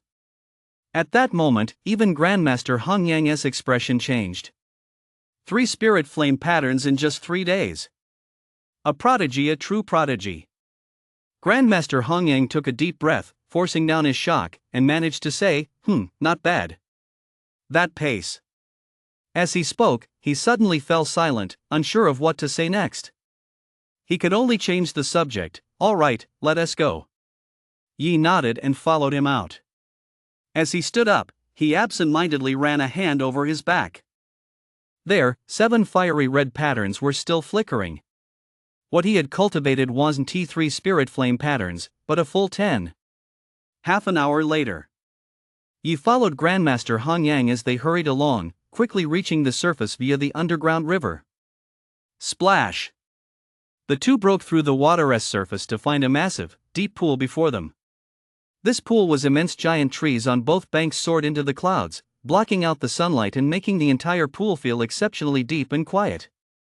Yi followed Grandmaster Hung Yang out of the water and onto dry land. Turning to look back at the deep pool, it seemed even more vast this time, almost boundless. He couldn't help but feel a sense of awe. Is this where the Black Dragon usually lives? The deep pool was connected to the underground river they had just swum all the way up from below. Of course, this was likely done to look after him. Otherwise, given Grandmaster Hung Yang's power, there were plenty of ways he could have left directly. That's right. This deep pool cuts off all the waterways connecting the interior of the wilderness to its core region. Grandmaster Hung Yang said slowly, all these waterways converge here, which is what creates such a natural treasure trove. Otherwise, given the tier of the Liumu wilderness, it would be very difficult for a Grandmaster-level black dragon to find a suitable habitat. Wastelands are also categorized by tier. The higher the tier and the larger the area of a wasteland, the stronger the beasts that can inhabit it. The Liumu wilderness, in theory, can only support level 5 beasts. But by converging all the major water veins in the wilderness into a single location, even a Grandmaster-level black dragon could survive safely. So that's how it is. No wonder the inner regions of the wilderness are so arid, the ground is cracked like that. You realized this with a sudden understanding, feeling somewhat awestruck at the same time. Only now did he finally witness the true terror of Grandmaster-level power. The ability to alter the course of underground water veins and the terrain was simply unbelievable. Although the Black Dragon is currently in the process of transforming into a dragon, my injuries haven't healed yet. Interfering with it might not be effective. Grandmaster Hung Yang shook his head and said, this matter still requires the intervention of a martial sovereign. I plan to make a trip to your Ningjiang city first. Will you come back with me, or will you stay in the wilderness to continue your training? The Black Dragon was currently in a semi-transformed state, making it even more formidable than before. If he intervened, he might succeed, but even if he managed to disrupt the Black Dragon's transformation, he would still be no match for it and might even provoke its fury. In that case, his own demise would be the least of his worries. The Black Dragon would likely take its anger out on the surrounding cities. Yi thought for a moment and said, Senior, I won't be returning for now. I plan to find a mine shaft to nurture the gold-devouring yang flame so I can cultivate the eternal yang true body. Alright, it's your decision. Grandmaster Eternal Yang smiled. However, let me escort you out of the core area. There are many martial artist level beasts here, and it would be very dangerous for you to travel alone. Thank you, Senior. It's nothing. They continued on their way at a brisk pace. Surprisingly, the journey went smoothly, or rather, all the beasts stayed well out of their way. A Grandmaster level powerhouse need only let a wisp of his chi escape within 100 li, no beast dared to show itself. Before long, they finally reached the inner region, very close to the underground mine. Ye could even see the re-excavated entrance to the mine from a distance. Alright, let us part ways here. Grandmaster Hong Yang turned and smiled. I'll have the Black Dragon's essence blood delivered to you in half a month at the latest, or a month at the earliest. Also, if you ever want to leave Ningjiang City to see the outside world, come find me at the Song family's residence in Yuanjing City. Just bring this with you. With that, he handed Yi a jade pendant. The pendant was fiery red, about the size of a thumb, and carved with a blazing sun. Yi took the pendant and nodded solemnly. All right, until next time. I hope that when we meet again, you'll still be able to surprise me like this. Grandmaster Han Yang laughed heartily and turned to leave. Yi watched him go. Then, without further hesitation, he dashed toward the underground mine. Spirit Flame, here I come. Yi didn't notice that not far away, inside a tent, a one-eyed middle-aged man in a black robe was staring intently at him. Chapter 64, The Greedy Wolf Squad. Brother Zhang, did you find the person you were looking for? Another lazy voice rang out from inside the tent. A man in his early 30s with a beard stretched lazily and sat up from the bed. On the bed lay another burly man. At that moment, he had his head buried in the pillow, his butt sticking up in the air, and was whimpering softly. Relax, everyone has a first time. You'll get used to it after a few tries. The man with the small mustache patted the burly man on the butt and soothed him in a soft voice, It's okay. All the brothers in the squad have had their turn already.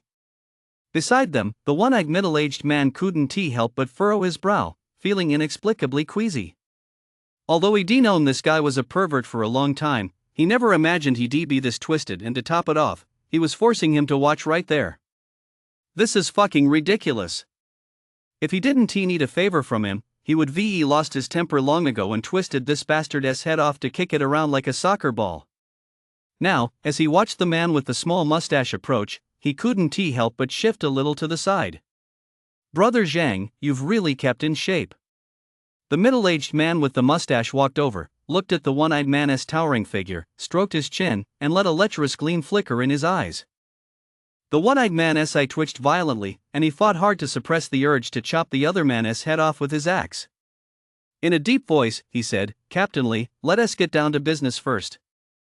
All right. That guy out there, he's the one who wiped out your Black Mask squad, isn't he? The man with the small mustache grinned and looked outside. Soon, he spotted a young figure walking away in the distance and couldn't help but exclaim in surprise, It's actually a teenager? He burst out laughing. Brother Zhang, you're not joking, are you? The person who took down your famous Black Mask squad is just a teenager of 17 or 18? If word of this gets out, your peers will laugh you to death. I advise you not to underestimate him. The one-eyed middle-aged man said coldly, That kid is a tough nut to crack. If you don't get your act together, I'm leaving right now and finding someone else to partner with. Hearing this, the man with the small mustache chuckled. Brother Zhang, I was just joking. Others might not know, but among us in the trade, who isn't aware of how formidable you are? You took a major fall at his hands. How could my humble greedy wolf hunting squad dare to underestimate him? However, he paused, his gaze intense as he fixed it on the one-eyed middle-aged man. Brother Zhang, are you serious? If we take care of this kid for you, will you join our greedy wolf squad? At that moment, if any martial artists who frequently ventured into the wilderness had overheard their conversation, they would likely have been utterly shocked. The Greedy Wolf Squad was another hunting squad with a fearsome reputation, though not as renowned as the Black Mask Squad. But in terms of actual team strength, it far surpassed the Black Mask Squad. And now, right here in the Liumu wilderness, these two notoriously vicious bounty hunting squads had actually joined forces. As long as I can take him out, why not join your greedy wolf squad?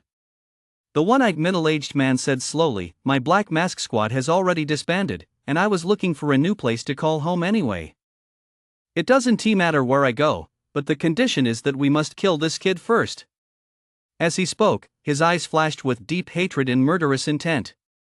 Agreed. The greedy wolf deputy captain clapped his hands vigorously and laughed, Brother Zhang, coming to us choosing our greedy wolf squad, I'm certain this is definitely the best decision you've ever made. But what about this teenager's strength? The greedy wolf deputy captain glanced, with a hint of hesitation, at the teenager who had already entered the mine shaft. Although he trusted the one-eyed middle-aged man implicitly and had no doubts about his judgment, he couldn't help but wonder, how strong could a 17 or 18-year-old possibly be? The combat power of a top-tier level 2 martial artist. The one-eyed middle-aged man said calmly, although his vitality may not have reached that level yet, his combat prowess definitely has. Moreover, he escaped from my grasp twice right in front of me. Hearing this, the greedy wolf deputy captain's expression changed drastically. A level 2 martial artist so young? There's no way Ningjiang City could produce such a genius. Who cares if he is from Ningjiang City or not? The one-eyed middle-aged man said grimly, it doesn't matter where he comes from or which prominent family's prodigy he is. This is the wilderness. Once he has set foot here, his life is no longer his own. Well said, Brother Zhang, you've truly lived up to your reputation. Deputy Captain Greedy Wolf praised him, though a hint of wariness still lingered in his eyes.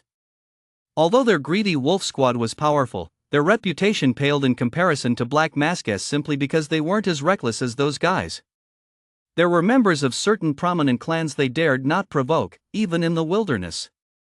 You're worried about the guardian star accompanying that youth, aren't you? The one-eyed middle-aged man said indifferently. When geniuses from major clans went out to train, they were often accompanied by one or two powerful figures providing covert protection. These people were known as star guardians. No need to worry. The chances of him having a star guardian by his side are very low. If there is one, it's probably just that old man from earlier.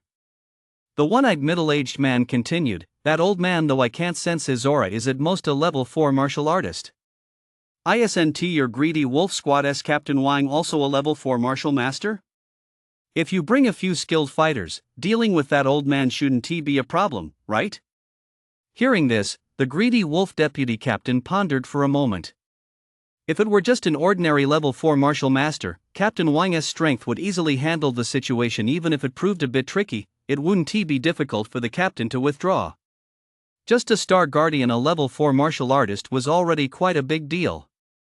After all, the strongest in Ningjiang City was only a level 5 martial artist, and the situation in the surrounding cities was much the same. He nodded and smiled. All right. With that, he called out loudly for someone. Soon, a team member as scrawny as a monkey walked in from another tent. Deputy Captain, what's up? You remembered the old man's appearance near the target just now, and the direction he left in, right? Deputy Captain Greedy Wolf asked. I did remember it, but... The slender teammate hesitated slightly. Spit it out already, Deputy Captain Greedy Wolf said impatiently. That old man looks a bit like Grandmaster Hung Yang. Grandmaster Hung Yang? Deputy Captain Tanlang snapped his hand back and slapped the man across the head. He snapped irritably, you idiot, what the hell are you thinking? How could Grandmaster Hung Yang show up in a place like this? And serve as a guardian for some kid? Are you out of your fucking mind? But he really does look like him, even their clothes are similar. The scrawny team member looked a bit aggrieved. Damn it, if that really were Grandmaster Hung Yang, I'd do a handstand. Deputy Captain Tanlang waved his hand. Enough. You take the rest of the guys and go find the captain. Tell him to bring more men so we can ambush that old man. Remember, only kill the one who looks exactly like Grandmaster Hung Yang. Don't kill the wrong person. Got it. Meanwhile, not far away, Grandmaster Hung Yang suddenly sneezed and glanced around suspiciously. Why did it feel like someone was after him? Chapter 65, 100 Pattern Black Refined Iron. Grandmaster Han Yang seemed somewhat surprised. How many people in all of Dongning province would dare to have it in for him? It must be my imagination. Grandmaster Han Yang shook his head, glancing behind him at the same time. With his strength, he naturally sensed that someone in a tent back there was harboring murderous intent. That intent was directed at that little rascal, Yi. However, the person's aura was very weak, just an ordinary level 3 martial artist. And since that little rascal, Yi, was about to cultivate the spirit flame body, dealing with him wouldn't be difficult. So he hadn't intervened, treating it as an opportunity for Yi to gain experience. It can't be that level 3 martial artist is trying to take me on, can it? Grandmaster Han Yang suddenly thought of something, his expression turning somewhat peculiar. He then slowed his pace, simultaneously suppressing his aura and drawing in his vitality, pretending to be a frail, elderly man. If that were truly the case, it would be interesting. He even felt a bit of anticipation. Getting old really does call for things like this, a little thrill to invigorate the spirit. Meanwhile, inside the tent, the members of the Greedy Wolf Squad were leaving one by one. Deputy Squad Leader Greedy Wolf chuckled, "Brother Zhang, do you really need me to call 2 more squad members? Too many people might actually backfire. That kid is very vigilant." The one-eyed middle-aged man shook his head. "The 2 of us are enough. Let us go into the mine shaft to find that kid." "All right." Deputy Captain Greedy Wolf nodded, followed him, and left the tent. Meanwhile, inside the mine shaft, Yi entered. The rubble at the mine entrance had already been cleared away, and the crevice he'd fallen into earlier was now blocked by a massive boulder. Clearly, the martial artists here had taken these precautions to prevent anyone from accidentally falling in. Yi glanced around but didn't pay it much mind. The underground river below had numerous tributaries, so even if someone fell in, the chances of ending up with the Black Dragon just like he had were very slim. The matter of the Black Dragon should be kept secret as much as possible, otherwise, it might truly undermine morale. Inside the mine, the passages were numerous and intricately intertwined. Yi chose a passage at random and walked inside. Inside, the sound of clanging echoed continuously as many martial artists dug for a pitch black ore along the passageways. It was black refined iron. The more veins this ore had, the higher its concentration and the greater its value. He walked further in. The deeper he went, the darker and more profound the passage became, and the number of mining pits on either side visibly decreased. At the same time, faint sounds drifted faintly from the darkness. They were the beasts roaming the mine. He slowly opened his hand, and a slender strand of golden flame flickered within it. As the flame appeared, the sounds of the beasts' movements vanished. As a top-tier exotic fire, the gold-devouring sunflame even in its tiniest form instilled an instinctive fear in the beasts. As he moved forward, he retrieved 2 broken high-fidelity replica battle soldiers. These weapons had all been severed by the silver rhinoceros sword. He discarded them at the time, and now they came in handy. As the high-quality imitation weapons materialized, the gold-devouring sunflame suddenly pounced on them, devouring them at lightning speed. Soon, one of the high-quality imitation weapons was swallowed whole, shrinking until it turned into a pile of debris that fell to the ground. Yi was somewhat surprised, especially when he noticed that the gold-devouring sunflame seemed to have grown slightly and was clearly more active than before, which piqued his curiosity even further. Next, he pulled out another broken war soldier. The gold-devouring sunflame pounced on it ferociously once more. And so, Yi continued searching for black refined iron while feeding the gold-devouring sunflame with the broken war soldiers. Time passed slowly.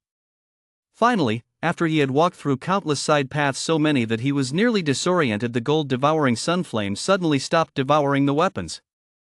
In the palm of his hand, it pulsed rapidly, pointing in one direction. By this point, the gold-devouring sunflame had grown to the thickness of a finger, though it was still far from being ready for refinement. It was still very weak. It would need to be at least the size of a palm. A thought crossed Yi's mind: since the gold-devouring flame preferred to devour metallic substances, it should also be highly sensitive to minerals and the like. He hurried over to a wall that was pitted and scarred with numerous indentations. Clearly, many people had tried before, but all had returned empty-handed. He paused for a moment, then drew the silver rhinoceros sword and thrust it into the wall. The sword was incredibly sharp and easily penetrated deep into the surface. In the blink of an eye, 4/5 of the blade had already sunk in. Yi furrowed his brow slightly. It was that deep, most likely, there was nothing inside. Just then, the silver rhinoceros sword suddenly jammed, unable to advance even an inch. It seemed to have encountered some kind of obstruction. A thought struck him, and he suddenly exerted force, thrusting forward sharply. Then he withdrew the silver rhinoceros sword. At that moment, the tip of the sword was coated with some black iron filings. Seeing this, Yi was overjoyed. Black refined iron. There was a piece of black refined iron inside, and it was of considerable purity. Even the silver rhinoceros sword had penetrated with great difficulty. The gold-devouring yang flame swiftly surged toward the sword, as if trying to devour the iron shavings on the blade. This made Yi jump in alarm, and he hurriedly brought it under control.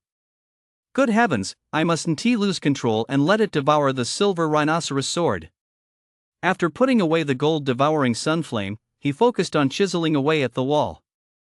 Thanks to the sword's sharpness, a massive chunk of refined iron soon emerged. It was a full meter tall, resembling a single rectangular slab of black iron.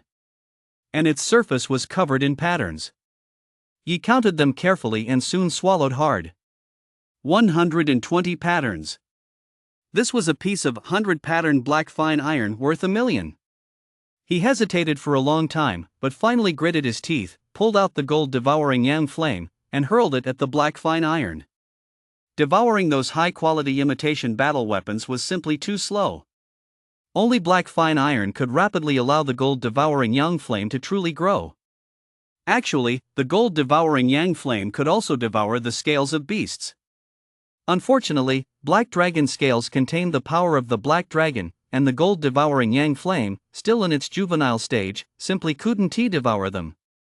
At that moment, in the passageway next to Yi, the one-eyed middle-aged man and Deputy Captain Greedy Wolf, after questioning who knew how many people, exchanged a silent glance. That kid, he seems like he's got a screw loose. He came here to play a maze adventure, wandering around here and there. Almost everyone said they'd seen him and pointed in countless directions, but so far, we haven't found a single trace of him. Let us go out and wait outside. The one-eyed middle-aged man shook his head and led the way toward the mine entrance. Now, the only option left is to wait for him to come to us. Deputy Captain Greedy Wolf followed him, chuckling, Brother Zhang, who is going to take him down, you or me? With my 1,400 combat power, I'll take him out in one shot. Just keep an eye on him for me. Don't let him pull any more tricks to escape. A flash of coldness crossed the one-eyed middle-aged man's eyes. My own vendetta, I'll settle it myself. Ha, all right. The two walked out of the mine shaft, chatting and laughing.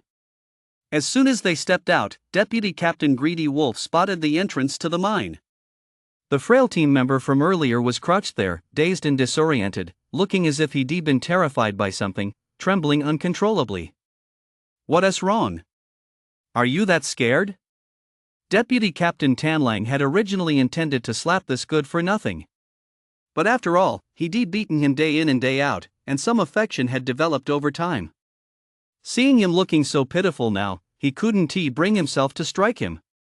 Frowning, he asked, what on earth happened? Deputy Captain. The scrawny team member suddenly let out a wail and burst into tears. The captain and all our brothers were all killed with a single slap. Chapter 66, You Good for Nothing. Inside the mine shaft. You watched as the gold-devouring yang flame devoured more than 100 pattern black refined iron in just a few moments, its size growing rapidly. He nodded slightly. Sure enough, ore contained the highest concentration of gold elements, making it the easiest for the gold-devouring sunflame to consume. Then he sighed, feeling a twinge of regret. Over $1 million gone just like that. This thing really burns through money. But that's just how martial arts cultivation goes. Resources and talent are both indispensable. As he pondered, the gold-devouring sunflame had already devoured the entire block of 100 pattern black refined iron, leaving not even a scrap behind. Clearly, the black refined iron was of very high purity, free of impurities. Meanwhile, the gold-devouring sun flame had grown from the size of a finger to that of a palm, showing a marked increase in both size and the intensity of its light and heat. Yi took a deep breath.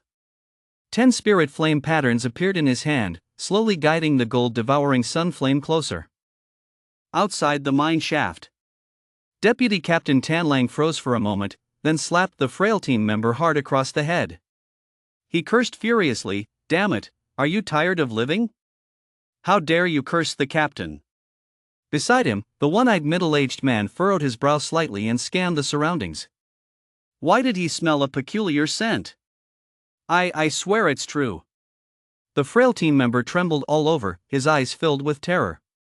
That old man is terrifying. He just reached out his hand, and the captain and all the brothers were gone.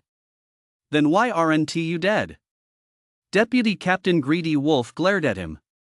This bastard, he was lying right to his face. Killed with a single slap? Did you really think that old man was actually the Grandmaster of Hanyang, capable of killing a martial master and over a dozen level 2 martial artists with a single slap? The scrawny team member trembled uncontrollably. I ate some expired beast's meat canned food yesterday, and I had the runs, so I didn't join the captain and the others in the fight. But to cover for the captain, I crouched not far away, watching while I was running to the bathroom. As he spoke, the scrawny team member burst into tears. His sobs were shrill and full of grievance. Deputy Captain, you don't know I had barely started running when that old man slapped the captain and the others to death with a single blow. He left a huge crater right where they stood, not even a scrap remained. I just started running when I got so scared I had to hold it in. I'm so pitiful, wah. The one-eyed middle-aged man and Deputy Captain Tanlang's expression stiffened slightly upon hearing this. Seeing that they still didn't believe him, the scrawny team member wiped his nose. Deputy Captain, I'm really not lying to you. I have proof. As he spoke, he spun around abruptly, turning his backside toward the two of them. He declared solemnly, "Here's the proof. I was running so fast just now that I couldn't hold it and it came out again. Look." A murky, yellowish mess came into view. After a brief silence, "Ugh! Ugh!" 2 sounds of retching rang out simultaneously. Thinking they believed him, the frail team member turned and whined, "Deputy Captain, you believe me now, right? I survived purely by luck. That old man even looked at me at the end. He was probably about to attack me, but luckily I was quick enough to let one rip." When the old man heard it, his face turned pale. He muttered something under his breath and left.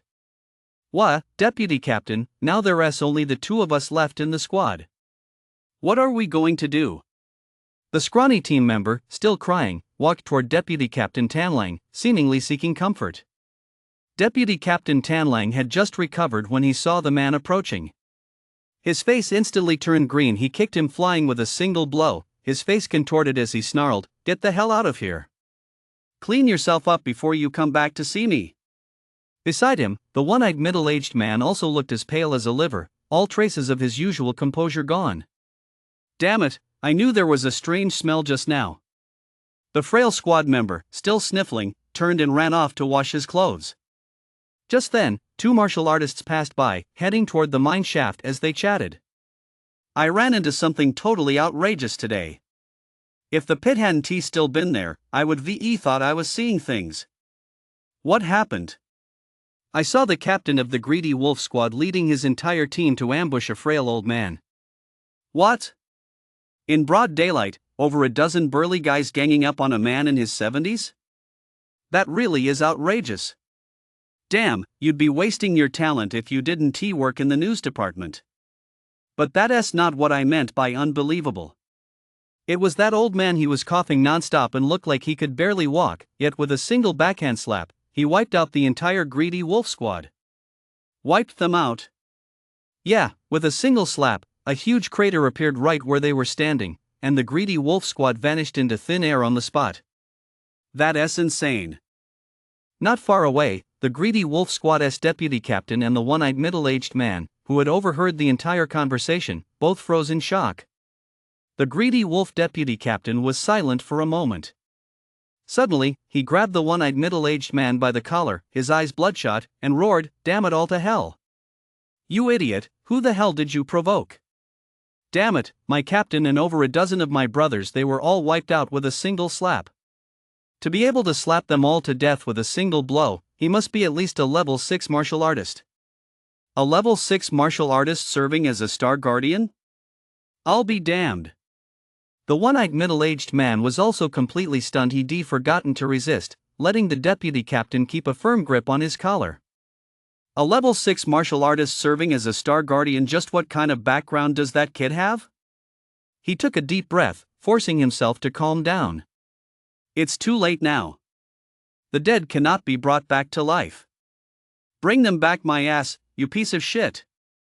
Deputy Captain Tanlang roared, "The biggest mistake I've ever made in my life was listening to you and coming here to hunt that kid down." With that, he turned and walked away. Before leaving, he gritted his teeth and snarled, "Don't you ever let me catch you again, or I'll fucking kill you to avenge my brothers." As soon as the words left his mouth, he didn't dare linger a moment longer and hurried away.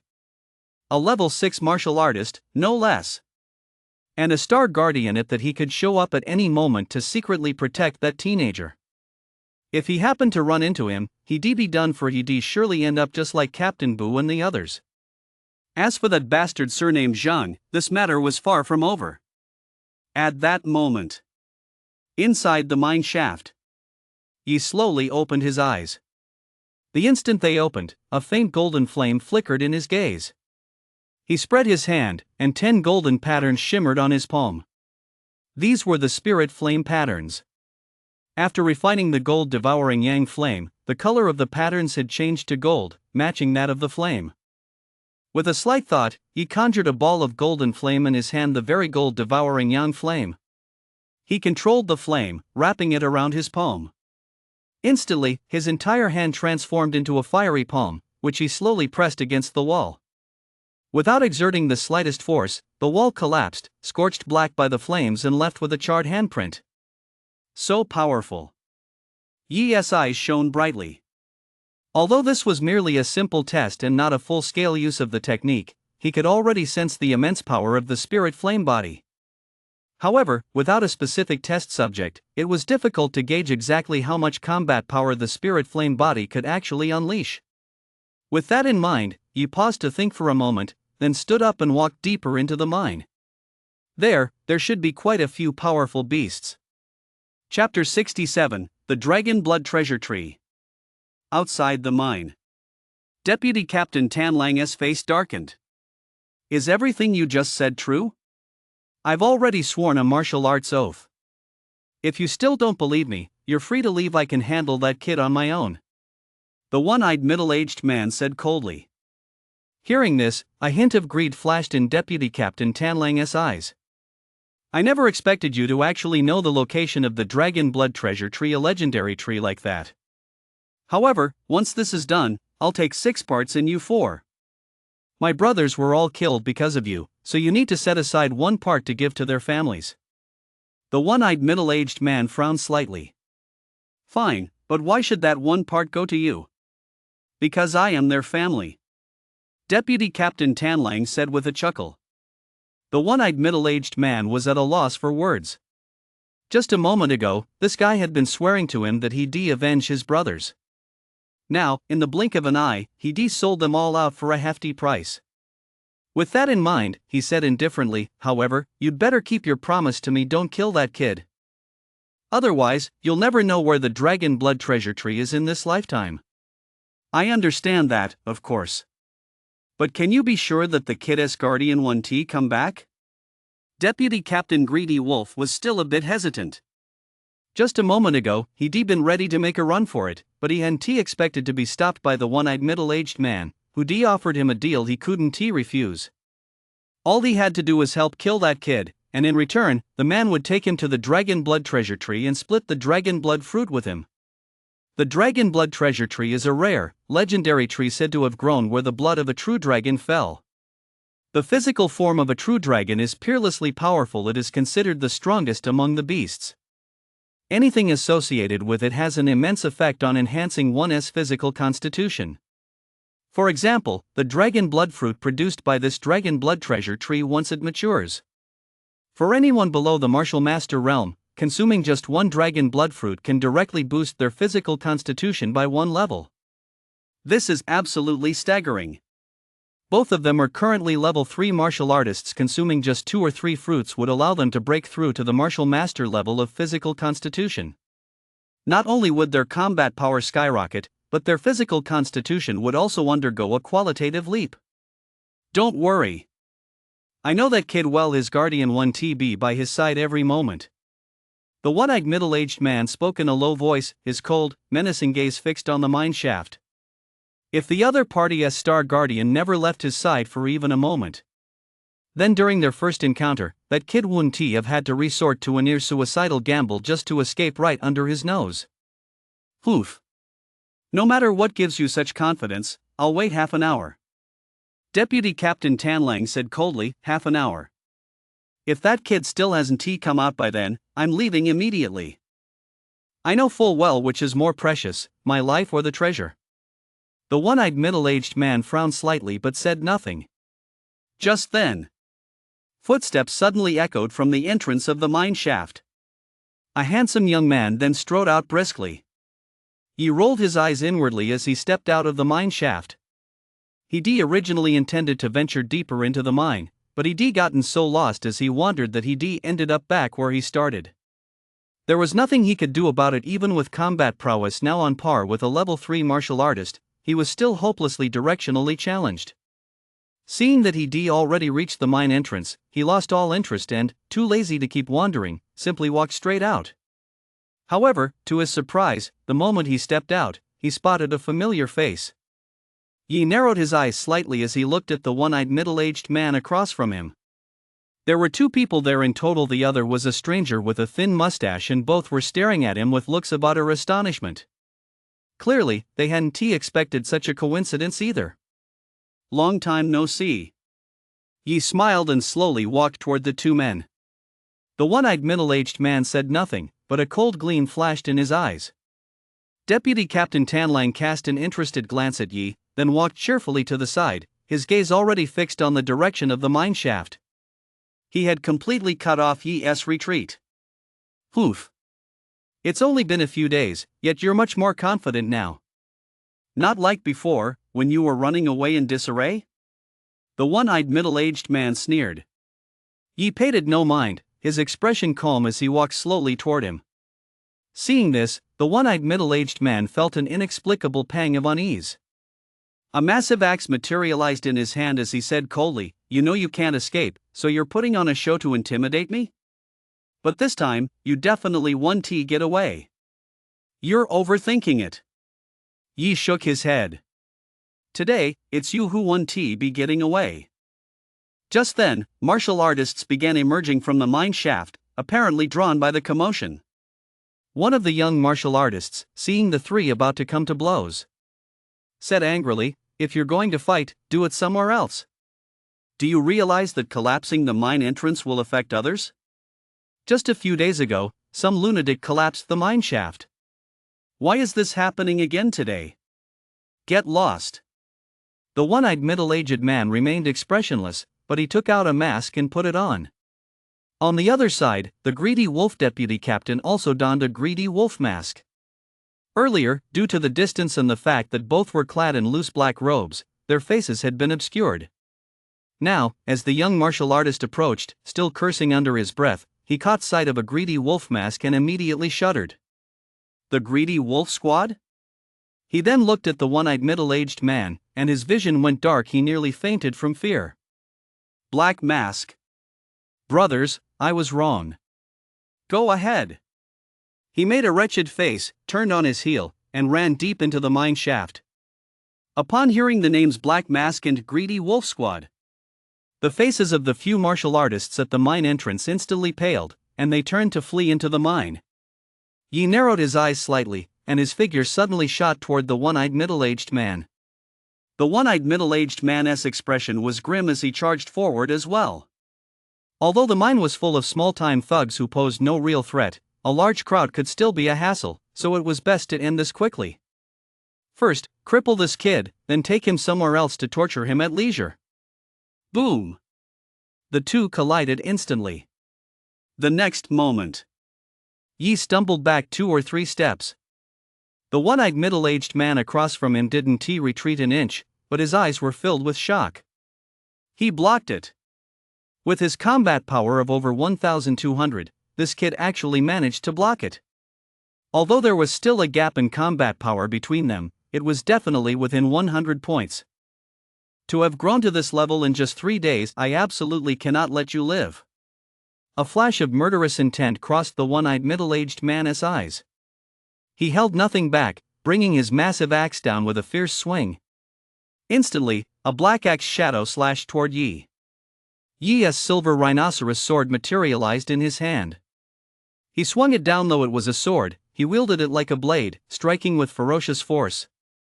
C-rank martial technique, frost condensing slash. Whoosh! A frost-white blade of energy swept out, instantly leaving a long white trail on the ground. The blade of energy was so fierce that it actually shattered the axe's shadow outright. Seeing this, the one-eyed middle-aged man's eyelid twitched violently. This was at least a martial art he mastered to perfection. Before he had time to think further, a figure swiftly charged in front of him and struck out with a palm strike. Even before the palm reached him, the sound of crashing waves already echoed through the air. Heavy water strike. Chapter 68. I told you to hit hard, didn't you eat today? That dark force martial art from earlier?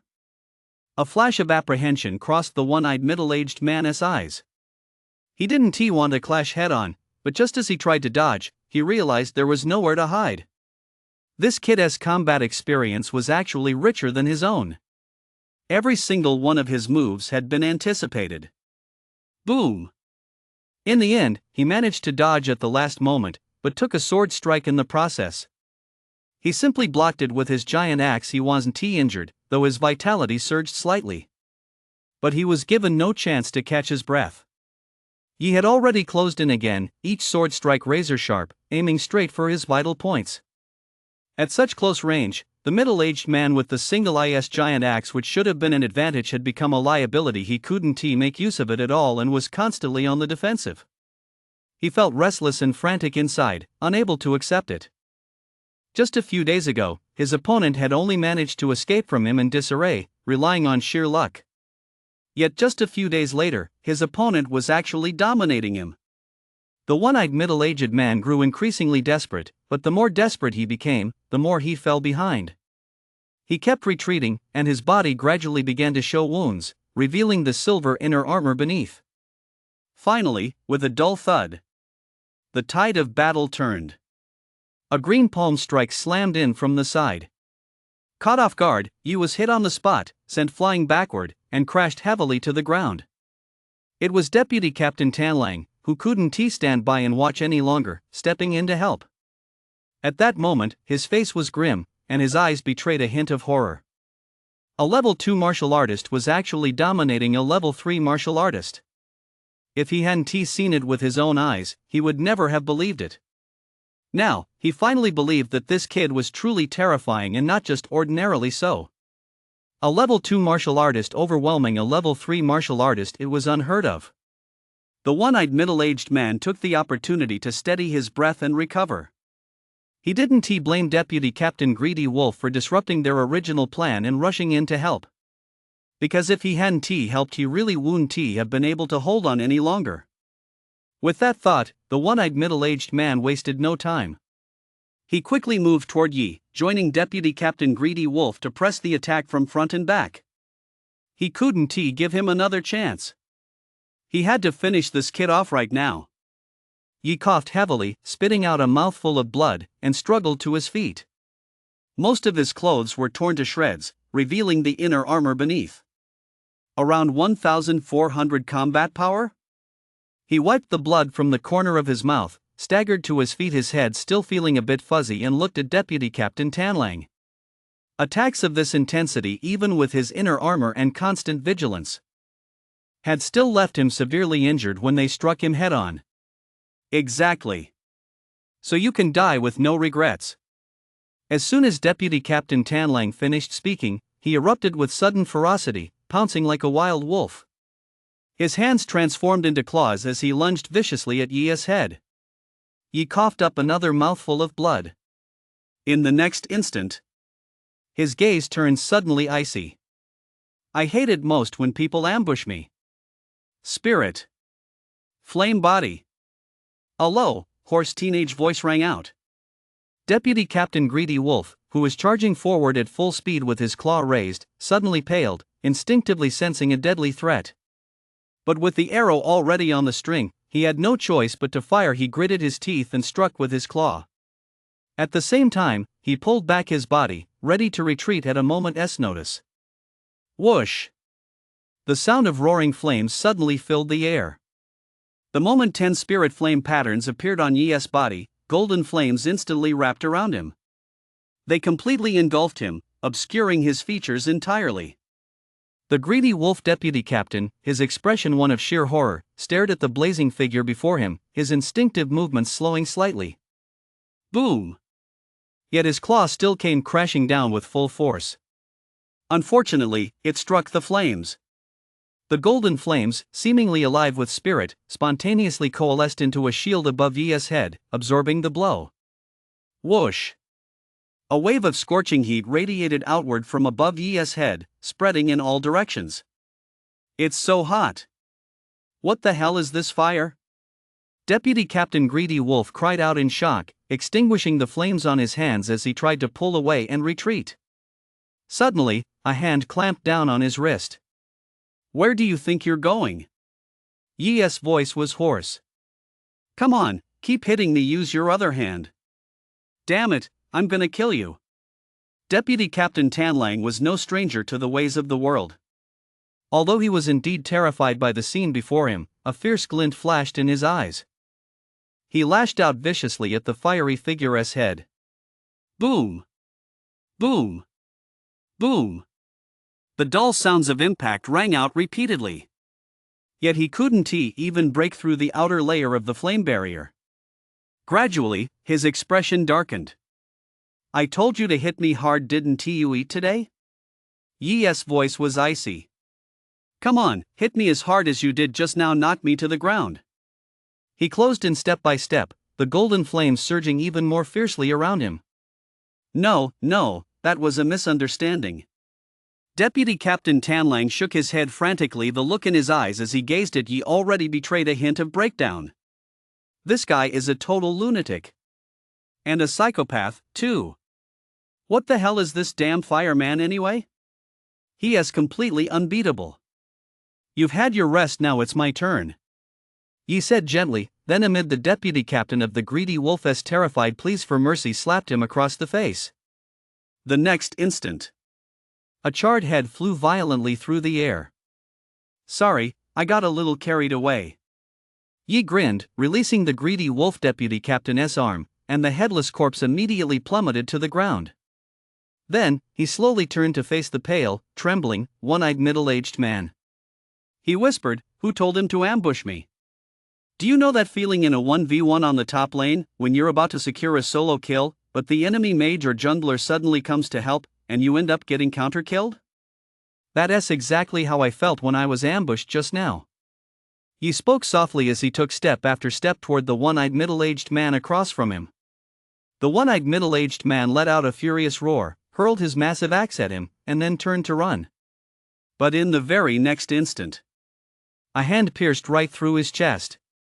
Golden flames blazed fiercely on that palm, and the inner armor on the one-eyed middle-aged man offered no resistance whatsoever.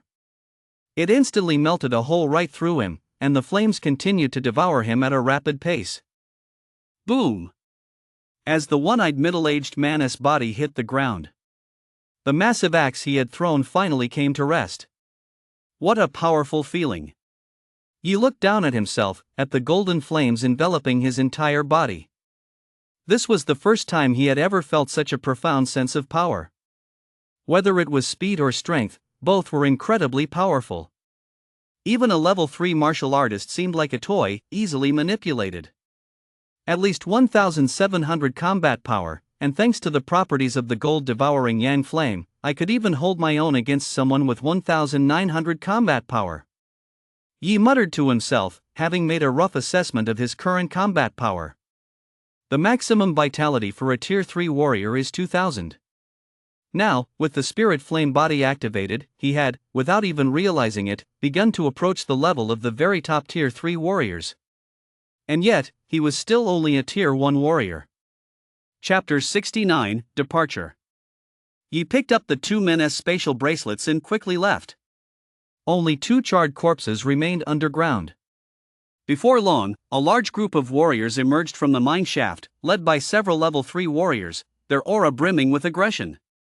Although Black Mask and the greedy wolf squad were dangerous, they were, after all, only 2 people. This was a rare opportunity to eliminate them both. However, once they emerged and scanned the area, they were all taken aback. Where had everyone gone? Over there. Soon, someone spotted the 2 bodies. Several level 3 martial artists hurried over. After examining the bodies, their expressions turned grave. They're both level 3 martial artists. One of them is the deputy captain of the greedy wolf squad. I don't recognize the other one. Among Black Mask's men, the only one with level 3 martial artist strength should be that mysterious captain. I heard a few days ago that several people saw the Black Mask captain, a one-eyed middle-aged man, tall and imposing, much like the man standing before us. If that is the case, it all adds up: 1 Black Mask captain, 1 greedy wolf deputy captain. Whoa! Several of them couldn't help but gasp in shock. 2 level 3 martial artists, and not just any level 3 martial artists, but 2 with notorious reputations, had been taken down in such a short time. Someone looked at the young martial artist who had spoken first and said in a deep voice, "Did you see who their opponent was?" The young martial artist was still a bit dizzy from the shock of the scene before him.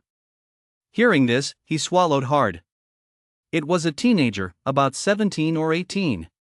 He looked like a student. A student? The pupils of the level 3 martial artists suddenly contracted, and they gasped in horror. Meanwhile, elsewhere, Yi found a hollow tree and hurried inside.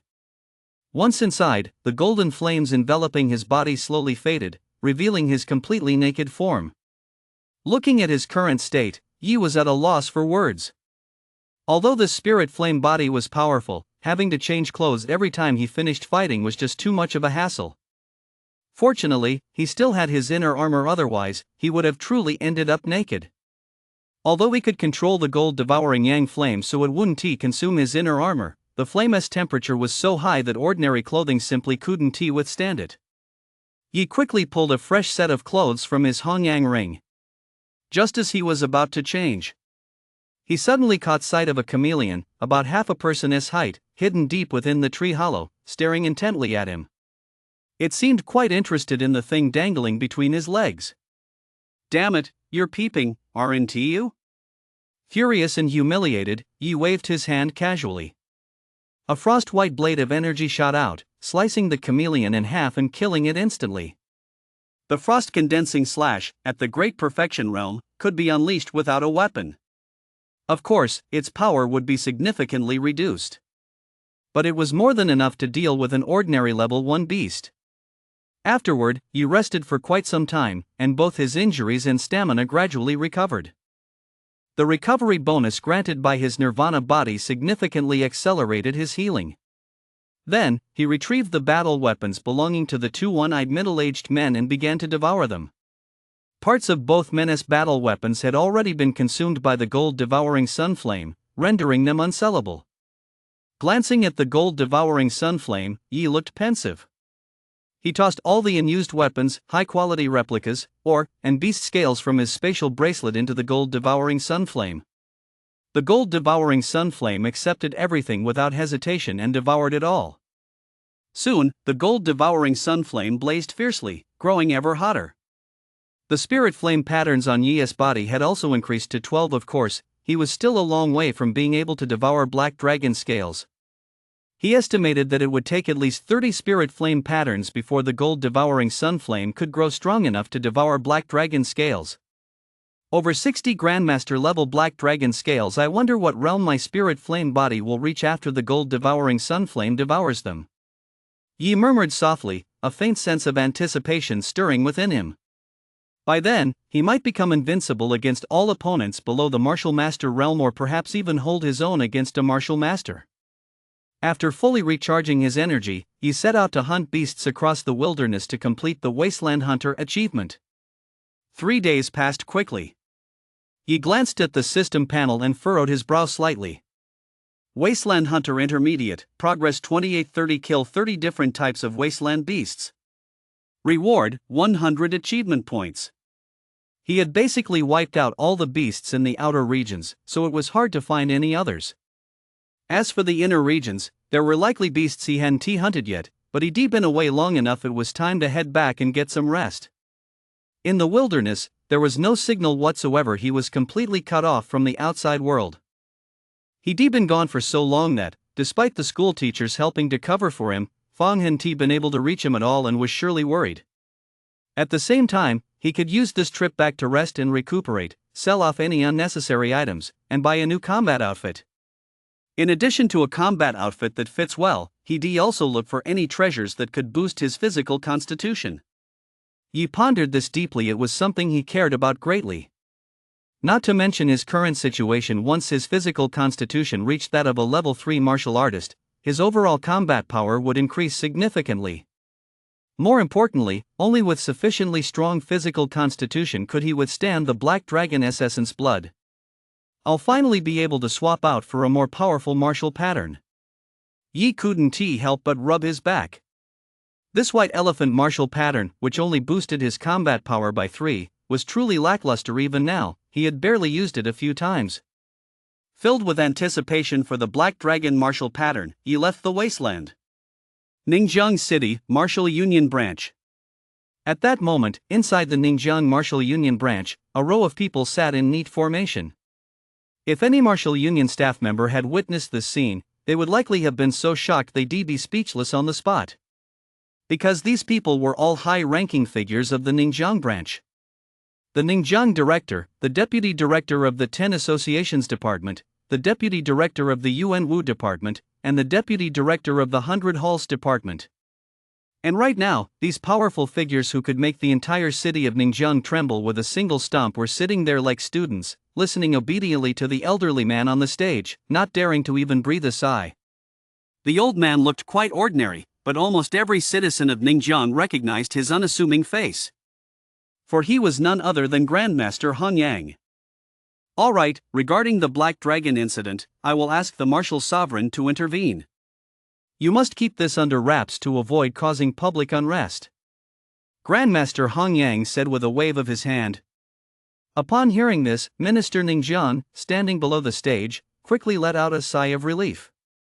This matter was extremely delicate. Although he had already reported it to higher-ups, Grandmaster Han Yang taking charge would undoubtedly resolve it much more quickly. By the way, regarding your Ningjiang city, where does the family of your most outstanding young prodigy live? Grandmaster Han Yang suddenly remembered something and asked. He was curious to see what kind of family could raise someone like Yi. The most outstanding young prodigy? Minister Ningjiang paused for a moment, then hesitantly replied, currently, there are 3 relatively outstanding ones in Ningjiang City. I'm not sure which one you're referring to. 3? Grandmaster Han Yang raised an eyebrow, somewhat surprised. In Ningjiang City, you have 3 teenagers at the peak of Tier 1 warrior whose strength rivals that of a top-tier Tier 2 warrior? As soon as the words left his mouth, everyone present was stunned. Chapter 70, Special Admissions. Everyone present looked a bit bewildered. Peak Tier 1 comparable in combat power to the top tier Tier 2? This can't be a joke, can it? Seeing this, Grandmaster Han Yang furrowed his brow slightly. Given that Yi had managed to escape from a Tier 3 martial artist, possessing this level of combat power was perfectly normal. In fact, he even felt he might have underestimated it. However, judging by the bewildered looks on their faces, it seemed they weren't aware of this. At that moment, Minister Ningjiang couldn't help but ask. Senior Han Yang, is that teenager you mentioned really from our Ningjiang city? You don't even know about a genius from your own city? Grandmaster Hung Yang cast a faint glance at him. Minister Ningjiang looked sheepish. That boy is indeed from your Ningjiang city. His name is. Just as Grandmaster Hung Yang was about to speak, a sudden thought crossed his mind. The little rascal, since he is hiding his strength, there must be a reason. He is probably planning to really show off in a few months during the martial arts college entrance exams. And with his talent, barring any surprises, he'll likely gain admission to any of the nation's 5 top martial arts universities and even shine brilliantly there. Grandmaster Hong Yang looked pensive. Although a teenage prodigy at the peak of the first-tier martial artist level isn't exactly a big deal to those 5 top martial arts universities, he held Yi in high regard and had great faith in the youngster's potential. Therefore, no matter which top martial arts university this youngster ultimately joined, he would have a bright future ahead of him and bring glory to that institution. In that case, Grandmaster Hung Yang suddenly had an idea. He was on fairly good terms with Vice President Zhang of Tsinghua Martial Arts University. He could introduce this youngster to Tsinghua Martial Arts University and have Vice President Zhang grant him a special admission spot. Tsinghua Martial Arts University ranks 3rd among the 5 top martial arts universities and boasts an excellent faculty. They certainly wouldn't let this youngster's talent go to waste. At the same time, it would allow Tsinghua Martial Arts University to secure a genius early on, preventing other martial arts universities from snatching him away. A smile spread across the Grandmaster of Hanyang University's face as he dialed the number. Hong Yang, is there something you need? A stern, aged voice came through the phone. Old Zhang, can't I call you just to say hello? Grandmaster Hong Yang laughed. It's March now, and there are only a little over 3 months left until the martial arts college entrance exam. Has your Tsinghua University's special admissions process begun yet? Oh, from the sound of it, do you have a prodigy to recommend? The aged voice on the other end seemed to take some interest and raised its volume. I have one. He is currently at the peak of level 1, but his combat prowess is quite impressive. More importantly, he has boundless potential. Grandmaster Hung Yang said. Upon hearing this, there was a moment of silence on the other end of the line. A serious voice replied with a hint of resignation, Hung Yang, you should know that Tsinghua doesn't have many spots for special admissions. To qualify for special admission, a candidate must be at least at the peak of Tier 2, or have combat power reaching the threshold for a Tier 3 martial artist. The student you're talking about is still far from that level. Grandmaster Hung Yang replied slowly, in terms of combat power, he should have reached it. Hung Yang, a Tier 1 warrior who has reached the combat power threshold of a Level 3 warrior. There are only about 7 such prodigies in the entire country. The serious voice sounded somewhat astonished. Who are you talking about? Let me check the records. If he really is that kind of genius, Tsinghua would definitely welcome him. I'd even go personally to deliver the special admission letter. Grandmaster Hong Yang shook his head. It's not one of those 7 you mentioned. It's a high school student from Ningjiang City. Ningjiang City? The serious voice on the other end of the line paused for a moment before continuing, Hung Yang, since his strength hasn't reached the required level, let us just forget it. Our special admission spots at Tsinghua are limited. If they don't meet the standards, they won't be admitted. Hearing this, Grandmaster Hung Yang immediately furrowed his brow. Old Zhang, do you not trust my judgment, or do you think a run-of-the-mill city like Ningjiang can't produce a top-tier genius? It's both. The stern voice replied calmly, the data proves everything we at Tsinghua have investigated this specifically. The probability of producing geniuses is far higher in top-tier martial arts cities than in ordinary ones, and only top-tier martial arts cities can cultivate top-tier geniuses. So it's not that I don't trust your judgment, it's just that the data speaks for itself. Grandmaster Hung Yang's expression darkened. This old man was still as rigid as ever, completely unyielding. Just then, another aged, derisive chuckle suddenly rang out over the phone. What kind of rubbish data is that? I simply don't believe in such things. Man can overcome fate. Martial arts cultivation is all about breaking free from conventional constraints. So, your Qiming Martial Arts University can only rank 5th among the top 5 martial arts universities. Vice President Zhang of Tsinghua Martial Arts University said calmly. Hearing this, the aged voice from earlier replied with a mix of embarrassment and irritation, "That's just because we at Qiming don't want to compete. I simply don't believe your data. Hong Yang, that student he rejected just now, we at Qiming are taking him. I'll be interested to see if we'll end up proving this old fellow wrong in the future." Vice President Zhang replied calmly, "Ningjiang City, a city on the outskirts of Dongyuan Province, has produced its best results so far in the form of a student who was admitted to Changhua Martial Arts University. Changhua Martial Arts University ranks 300th among martial arts universities nationwide. As for the other students, the best among them all attended key martial arts universities ranked outside the top 500 without exception. But this student, being a peak-level martial artist, should be able to break a record this time and gain admission to a key martial arts university ranked within the top 300. However, the gap between them and our 5 top-tier martial arts universities is still quite significant. Vice President Li, are you sure you want to waste a special admission spot?" Hearing this, the aged voice from Qiming Martial Arts University also hesitated slightly. But the words had already been spoken. It wouldn't be appropriate to take them back. Meanwhile, on the other side, Grandmaster Hong Yang's expression darkened. He recognized the other voice as well. It was Vice President Li from Qiming Martial Arts University, whom he knew personally. This guy didn't get along with old Zhang. He must have said that just to provoke him on purpose. Now he was furious. One of them looked down on him, while the other completely disregarded him and spoke out of spite. He no longer wanted Yi to join either of these 2 martial arts universities. Aside from these 2, the other 3 are fine.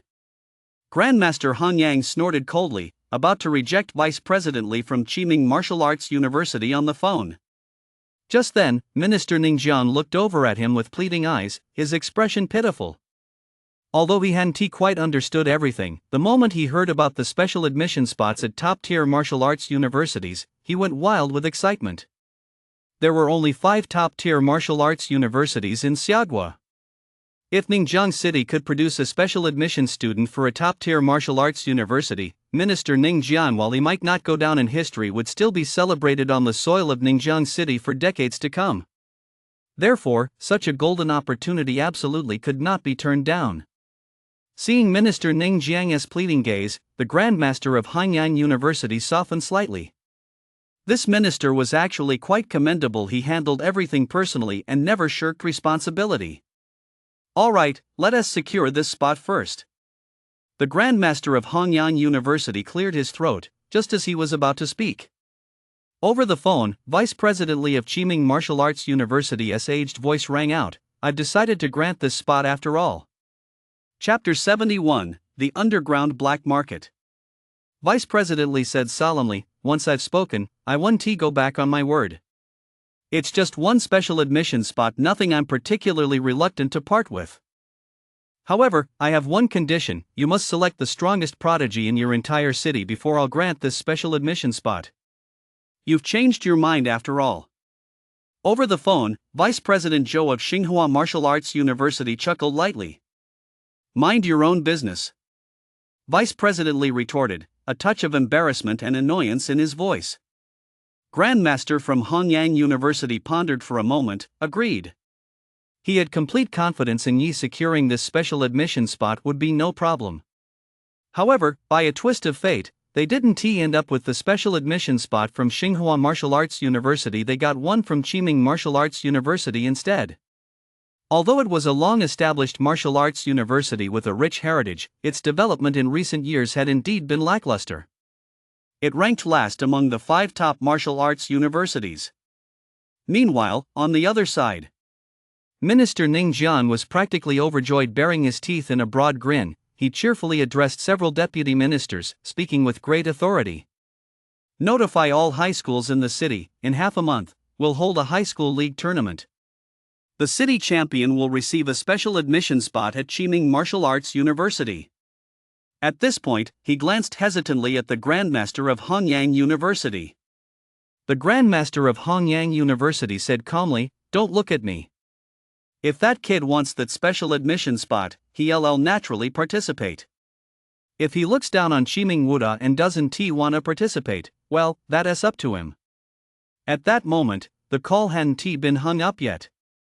After a brief silence, Vice Principal Li's furious tirade erupted. Damn you, Hong Yang! Is our Chiming Wuda really that bad? You'd better explain this to me clearly. Beep. Grandmaster Hong Yang hung up the phone immediately, not bothering to waste any more words on him. That old codger he's taking advantage and still acting all high and mighty. If he really ends up going to Chiming Martial Arts University, that old bastard will probably be laughing in his sleep. And then there's Xinghua. Grandmaster Hong Yang snorted lightly. That look of distrust?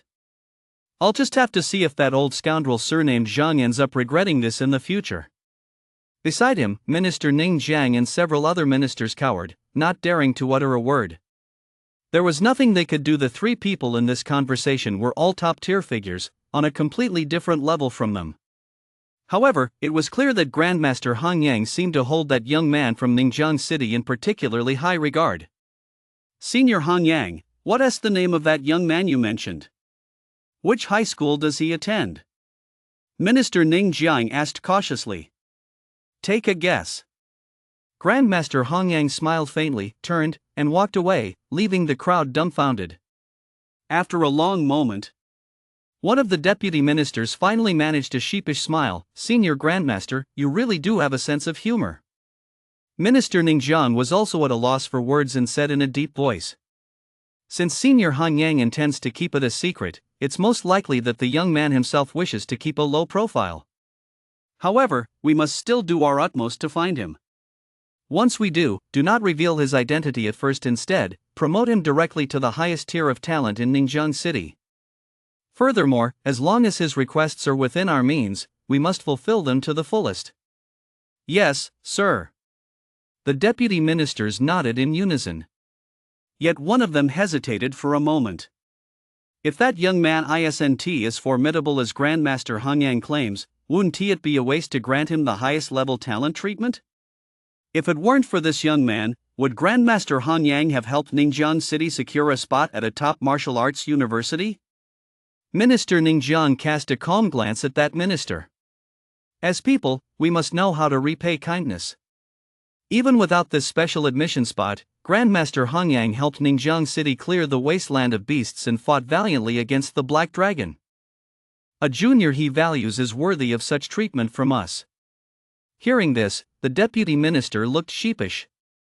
Ningjiang City. Xiaodao Market.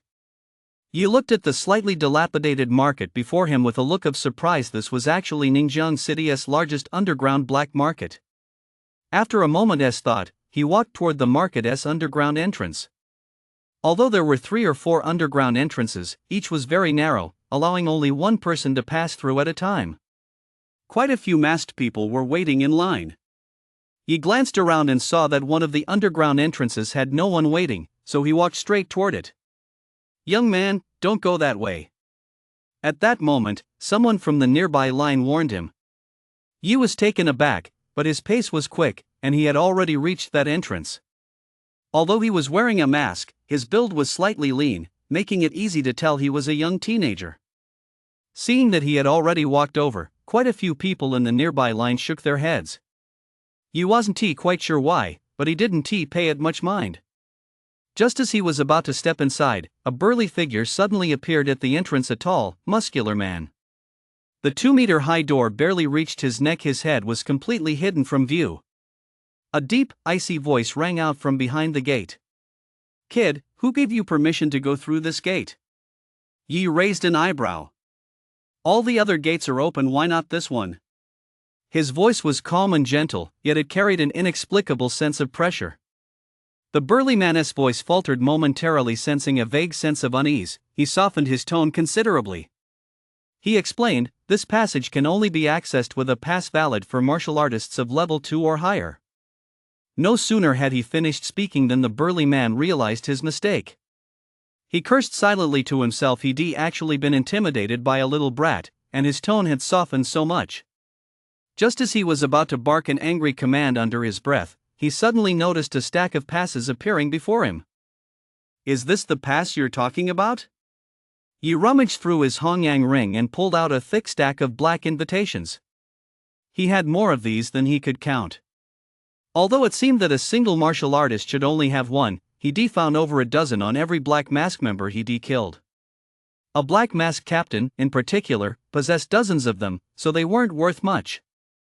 Meanwhile, behind the door, the burly man's face turned pale with horror upon seeing the stack of passes. "Is this some kind of wholesale operation?" There were so many that he was about to suspect they were forgeries, but when he saw the bloodstains on them, a chill ran down his spine. Damn it, these aren't fake, they were looted from other martial artists. This stack must have cost the lives of dozens of martial artists, right? The more he looked, the more horrified he became. Just as he was about to say that was enough, he spotted several level 2 martial artist passes. The teenager across from him furrowed his brow slightly and said, "Is this stack empty? Wait, let me look some more." As he spoke, he pulled out another 3 or 4 stacks. He couldn't hold them all in one hand, so he wrapped his arm around them. Seeing this, the burly man went numb, his face turned deathly pale, and he stammered, "But. Oh, I found one."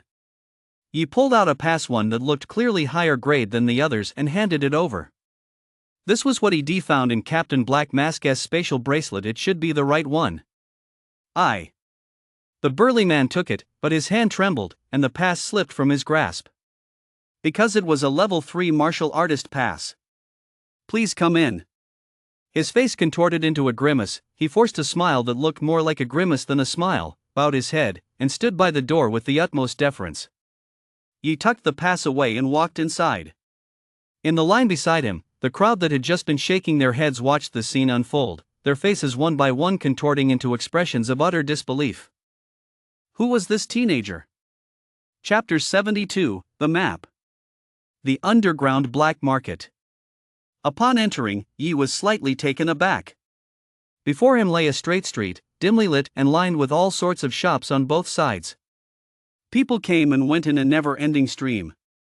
He glanced around and walked casually toward one of the shops, intending to take a look first.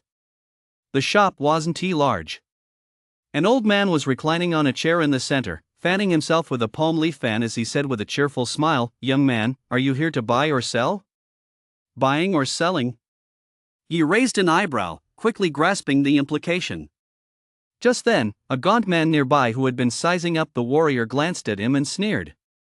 "A greenhorn who is still wet behind the ears. You must have stolen money from your parents to buy stuff here, so you can go back and show off to your classmates, right?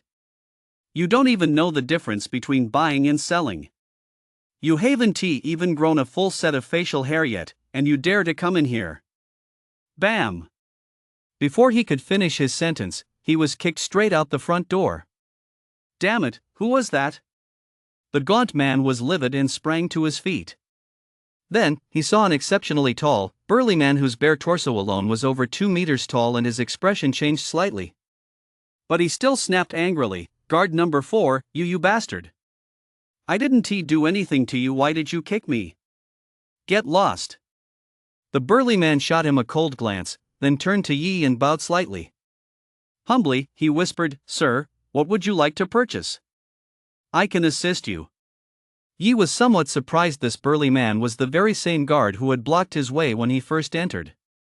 Earlier, judging by the other's expressions, he sensed this man wasn't easy to deal with.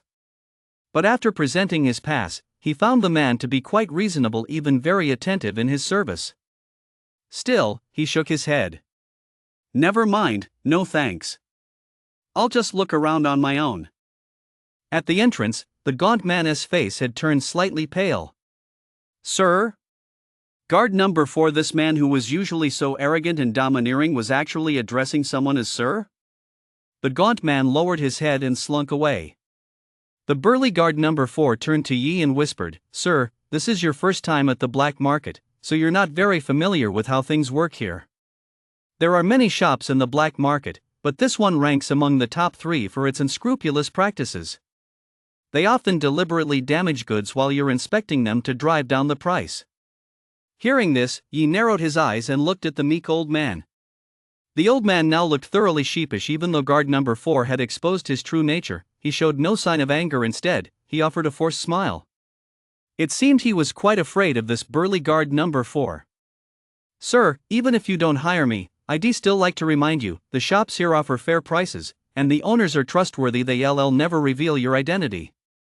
Guard number 4 said, once you leave here, the third shop on the left specializes in buying used weapons. Wait a moment. Yi suddenly interrupted him, saying, you're helping me for a reason, aren't you? As a broker, I can take a 5% commission, guard number 4 said in a deep, composed voice. Yet deep down, he still felt a twinge of unease.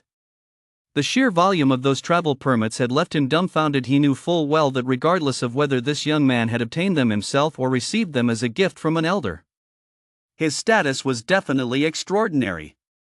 That was why he agreed to act as a middleman, a profession he normally looked down on.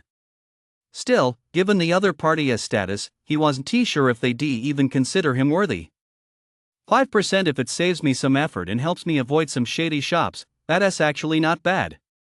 Yi pondered for a moment, then smiled. Then I'll be troubling you. Not at all, sir. You flatter me. Guard number 4 was overjoyed inwardly as he led Yi out of the shop.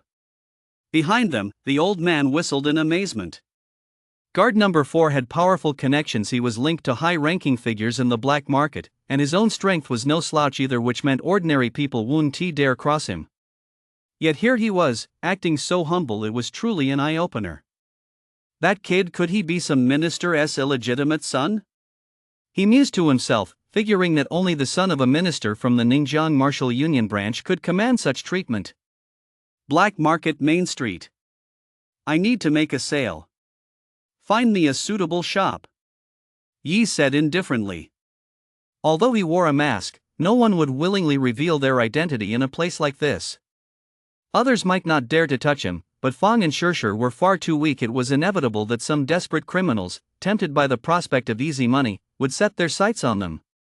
Such desperate criminals were a common sight in the black market. Yes, sir.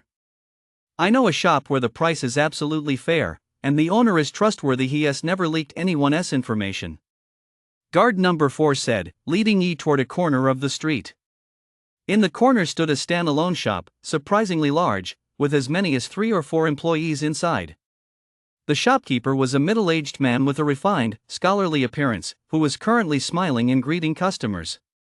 He glanced around and noticed that although the shop was in a secluded location, it was unusually crowded, and the shopkeeper was swamped with customers. He couldn't help but feel a twinge of interest. It seemed he made the right choice in asking this guard to act as his guide. On his own, he would likely have had a hard time finding this place. Shopkeeper. Guard number 4 called out. Upon hearing this, the refined shopkeeper immediately approached with a smile. The 2 customers he had been attending to had initially looked displeased, but upon seeing guard number 4, their expressions turned sullen. They dared not say much and went off to browse the merchandise on their own. Sir, the shopkeeper is here. Guard number 4 said respectfully. Hearing this, the refined shopkeeper glanced at Yi with a look of surprise and curiosity. Sir, are you here to buy or sell? Sell. Yi asked, what kinds of goods do you accept here? Each shop had its own specialties, though some were more comprehensive and accepted everything. Mainly combat weapons, spatial backpacks, rare medicines from the wasteland, and ores, among other things, the refined shopkeeper replied. Yi glanced around. Let's south move to another place. Very well. The refined shopkeeper led him to a private room, and guard number 4, ever the good sport, stood guard at the door. Inside the room, the refined shopkeeper said somewhat nervously, my lord, which items would you like to sell? All of these. Yi casually pulled out several spatial bracelets and simultaneously swept his hand over the Hongyang ring. Instantly, a pile of combat weapons and ore appeared on the floor. Originally, he had intended to save these combat weapons and ore for the gold-devouring Yang Flame, but who would have known that after it devoured the 100-patterned black refined iron last time, its tastes had suddenly become more discerning. It wouldn't even swallow ordinary D-grade combat weapons anymore, only devouring the finest quality, and rejecting any that didn't measure up to black refined iron. This had left him feeling rather exasperated for a while. At this moment, aside from the silver rhinoceros sword and the blue-clad girl's spatial bracelet, he had taken out every piece of combat gear and spatial artifact he carried. He had already discarded the blue-clad girl's spatial bracelet out in the wasteland. Although the silver rhinoceros sword was a relatively common C-rank combat weapon, he intended to have the gold-devouring Yang Flame devour it as well. That girl in blue was the daughter of the deputy director of the Ningjiang branch, so he had to be extremely cautious and not let the slightest hint slip out. Whoa! The refined shopkeeper gasped at the sight of so many items. To put it mildly, with so many spatial bracelets, surely they weren't all stolen from murder victims? His face turned slightly pale. Oh, right, there are 2 more here. Yi suddenly remembered the spatial bracelets belonging to Captain Black Mask and his companion. He took them out and was about to hand them over. Suddenly, a thought crossed his mind. It seemed he had overlooked something in Captain Black Mask's spatial bracelet. He retrieved it and to his surprise, it was a map. Perhaps he had been careless earlier and hadn't checked thoroughly, leaving it inside by mistake. After a quick glance, Yi didn't think much of it at first, but in the next instant, his pupils contracted slightly. In the center of the map were 4 characters. Dragon Blood Treasure Tree. Chapter 73, The Black Magic Blade. Dragon Blood Treasure Tree. Yi's heart raced. He glanced at the refined shopkeeper and saw that the man was bent over, excitedly counting the war soldiers on the floor. So he kept his composure and tucked the map away. Soon, the count was finished. The refined shopkeeper said joyfully, "These combat soldiers and spatial bracelets total 1,700,000. Would you like cash or a bank transfer?" "Cash, please." Yi wasn't particularly surprised. Captain Black Mask and that other level 3 martial artist, these 2 were extremely wealthy, and they accounted for the bulk of the items here. After receiving the money, Yi quickly left. His mind was elsewhere. He just wanted to get back as soon as possible to take a look at that map. The Dragon Blood Treasure Tree. He'd heard of this legendary treasure before. Next, led by guard number 4, Yi visited a few more shops and sold everything he had on him. In the end, he sold a total of 2.9 million. If it weren't for the fact that many shops didn't accept certain martial arts techniques since they were common, he might have been able to sell even more. Still, Yi was already quite satisfied with the 2,900,000. Combined with the loose change he collected, he now had a total of 3,500,000 on him, undoubtedly a massive sum. That much money was more than enough to buy an A-class combat weapon. At the black market exit, guard number 4 respectfully escorted Yi out, his heart bursting with joy. He earned over 100,000 without lifting a finger, just showing the way and occasionally helping to drive down the price. It was a windfall. "Sir, will you be back next time?" he asked, his eyes shining with anticipation. "Don't worry, I'll come back and find you next time." Yi smiled. Hearing this, guard number 4's face immediately lit up with joy. He bowed deeply. "Very well, sir. Please take your time." Passers-by watching the scene looked on in surprise. Who would have thought this guy had such a sycophantic side? Back home, to his surprise, Fong Fong wasn't angry that he'd been gone for so many days. She didn't even ask any questions. He breathed a sigh of relief and hurried back to his room. He took the opportunity to call Teacher Zhu to let him know he was safe. Fong hadn't given him any trouble. Most likely, Teacher Zhu had come up with a plausible excuse to brush it off.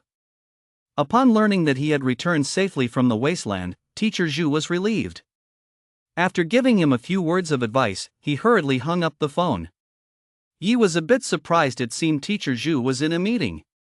He had faintly heard phrases like Star of Ningjiang and Citywide High School League. Not paying it much mind, he took a deep breath and quickly pulled out the map.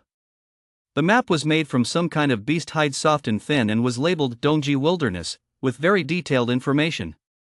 The outer regions, the interior, and the core area of the wilderness were all marked.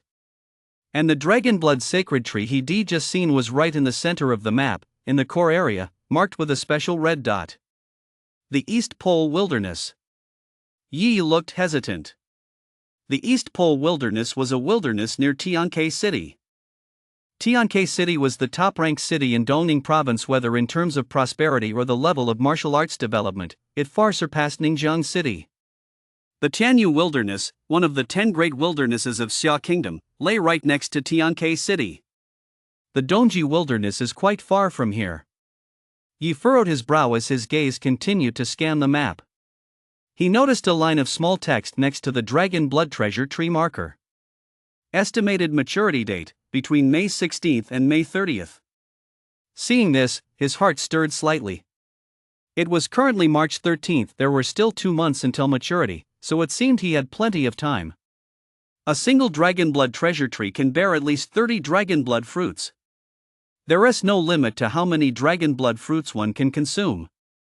If I consume them all, my physical constitution could at least be boosted to the level of a 5th rank martial master. Yi's eyes flickered as he put the map away. Regardless of whether this was real or fake, he had to go check out the Dongji Wilderness. There was no other reason. The Dragon Blood Treasure Tree was simply too precious and rare. Even with a 1 in 1,000 chance, he had to give it a try. If I could get a single Dragon Blood fruit right now, I could advance directly to a level 3 martial artist physique with plenty to spare. Yi shook his head, feeling a touch of regret. If he could get a Dragon Blood fruit right now, fusing the Black Dragon Essence blood wouldn't be such a headache. Unfortunately, his current physique was still far from sufficient. Even though the Spirit Flame body could enhance his physique, it was still quite a ways off from the martial artist physique required to fuse the Black Dragon Essence blood. Next, Yi organized the items in his Hongyang ring. Now, aside from the massive amount of cash, the Hongyang ring contained only the silver rhinoceros sword, the black dragon scales, a few martial arts manuals, and a small amount of beast flesh and blood. This portion of beast flesh and blood came from rare beasts that Yi had specifically selected. Consuming them greatly aided in vitality cultivation, and he had set them aside especially for Shirshir. Taking out the silver rhinoceros sword, Yi used the gold devouring yang flame to consume it. Soon, the silver rhinoceros sword was devoured until only the hilt remained, and the number of spirit flame patterns on his body increased by 1 again.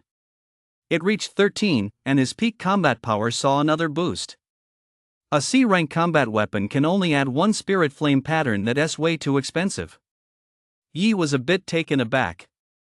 Fang had gone out to buy groceries, and there was still some time before nightfall. Yi thought for a moment, then left the house. He first found a place to deposit his money, then headed to the martial artist tower. Inside the martial artist tower, Yi made his way to the Iron Ox battle weapon shop, the very place where Yi sold his first battle weapon. Customer, looking to buy a battle weapon? Hey, is that you? The shopkeeper looked a bit surprised. He had clearly recognized Yi. He had a very favorable and lasting impression of Yi. He stopped what he was doing, walked over, and smiled. Young man, what can I get for you? Battle gear, B-ranked gloves, or a battle blade? Yi replied without hesitation. B-rank battle gear? That LL cost at least $1 million. Are you sure you've thought this through? The Iron Ox shopkeeper was taken aback. Don't worry. I'm short on everything except money. Yi spoke with great confidence. All right. The Iron Ox shopkeeper turned and walked to the back, then carefully brought out 3 pieces of combat gear. There were 2 combat knives and 1 pair of gloves. Even he only had 3 pieces of B-rank combat gear, and in the entire martial artist tower, no more than 5 shops could offer B-rank combat gear for sale. This showed just how rare B-grade combat gear was. Yi took a look around. The gauntlet seemed a bit too feminine, so he ruled it out with a single glance. That left 2 combat swords, 1 black and 1 green. However, the green combat sword was simply too large. It was as wide as a door, and just looking at it made the corner of his mouth twitch, so he decisively ruled it out as well. The last one, the black battle blade, was unremarkable. With a simple, ancient design, it looked like a Tang sword. Yi was somewhat surprised. Martial artists possessed immense strength, so the battle blades they typically used were broad, heavy cleavers. This kind of light, slender, and straight Tang sword was actually quite rare. He held it in his hand and weighed it, raising his eyebrows slightly in surprise. It was actually quite heavy. Beside him, the shopkeeper Tainyo's expression shifted slightly. He knew exactly how heavy this black magic sword was. Even with his level 2 martial artist strength, he couldn't handle it so effortlessly. For the first time, he looked at Yi with genuine attention, and a hint of something unusual flashed deep in his eyes. Chapter 74, Handsome Guy, you don't want your family to be targeted by the Black Seal Tower, do you? Yi tried swinging the long sword, and soon his eyes lit up.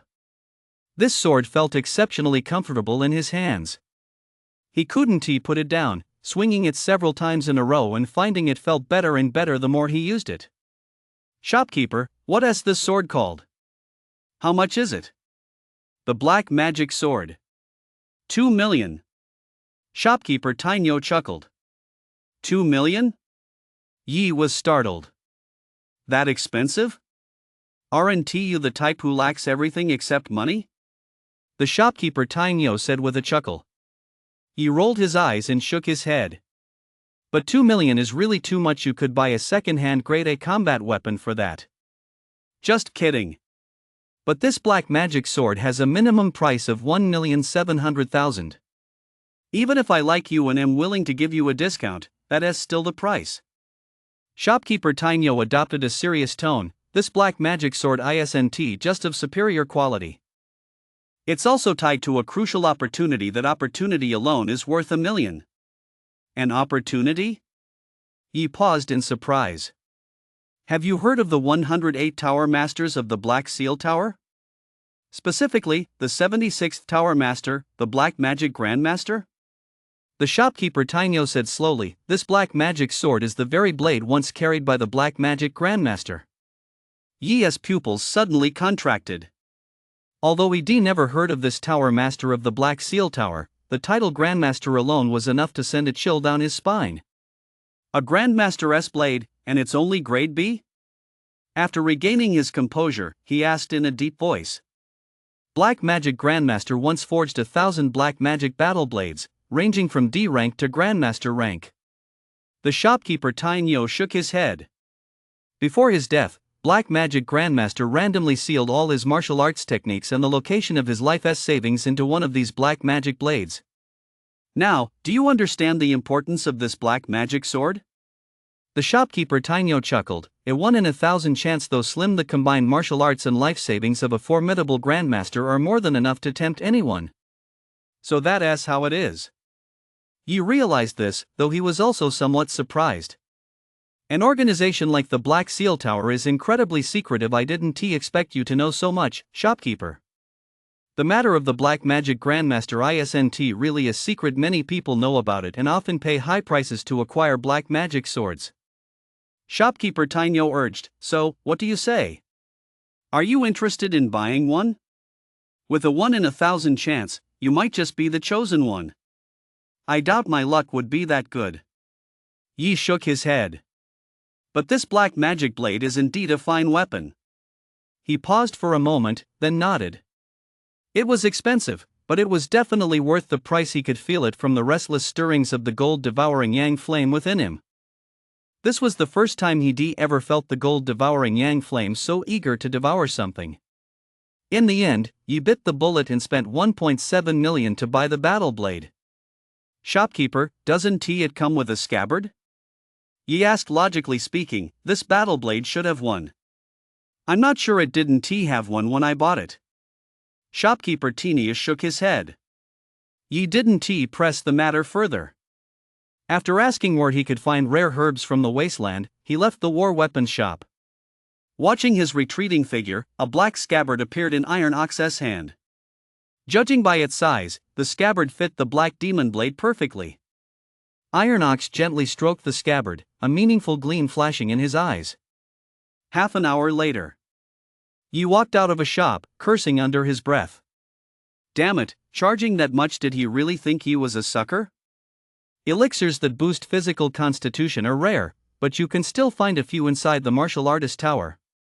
Just a moment ago, he spotted a white yuan ginseng. Although this white yuan ginseng was nowhere near as potent as the dragon blood fruit, it was close enough to help him break through to a level 3 martial artist's constitution. It was barely enough to qualify for using Black Dragon Essence Blood. But he never expected that stupid shopkeeper to completely fleece him, charging 3 or 4 times the market price. Honest people like shopkeeper Tainyo or Rare Most are just crooked merchants. Yi, feeling disinterested, left the martial artist tower. The residential complex. As soon as Yi entered the complex, he spotted Su Qin. After some time apart, the girl looked just as she always had, tall with a short ponytail, a perfect profile, and a faint air of aloofness in her eyes. She was very much like the pure, cold white moonlight character in novels, a girl who'd been cruelly abused by her stepmother, leading to a reclusive personality. And that was exactly the case. In the complex, many boys who'd just gotten out of school stared at her in awe, yet each felt too inferior to approach her and strike up a conversation.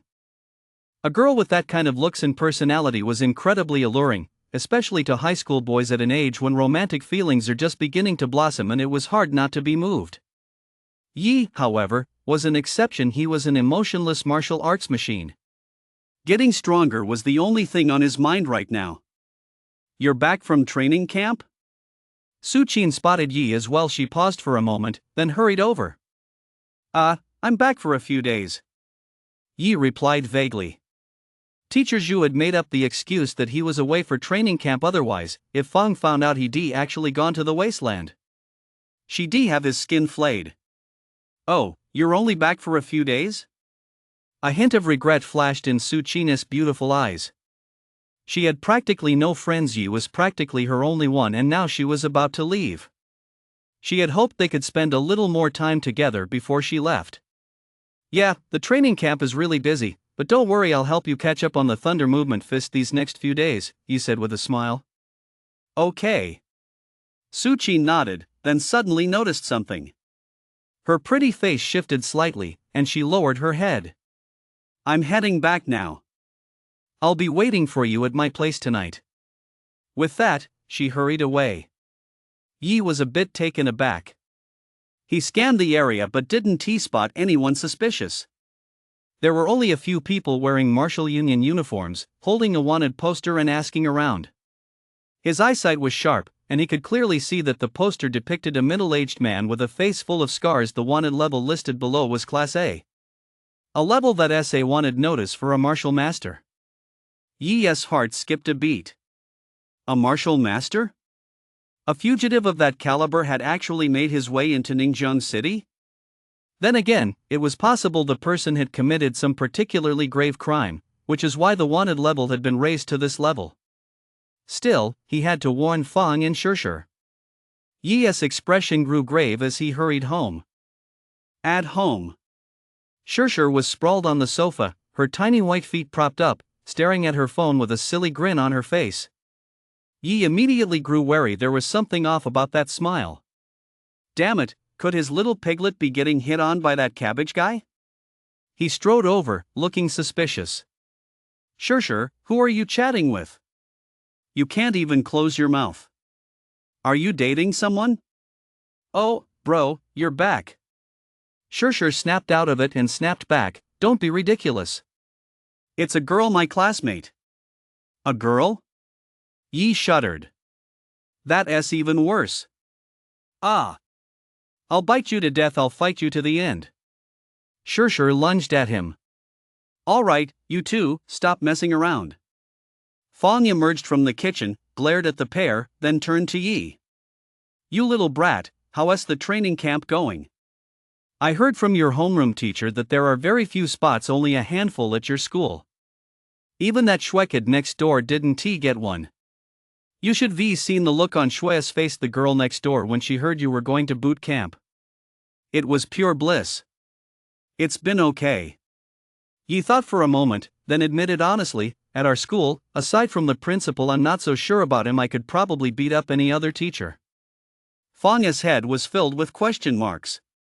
Shishir said with schadenfreude, "Mom, my brother's planning a rebellion, go deal with him." "You little brat, what kind of nonsense are you spouting?" Just as Fang was about to speak, the doorbell rang. She walked over to answer it, and soon returned with a strange look on her face. Your classmate is here to see you. He says you need to go out for a bit. Me? Yi was a bit surprised. Was it that kid Zhang Fan? But Fang and Zhang Fan were pretty close. Puzzled, he walked out. As soon as he stepped outside, Yi's pupils contracted slightly.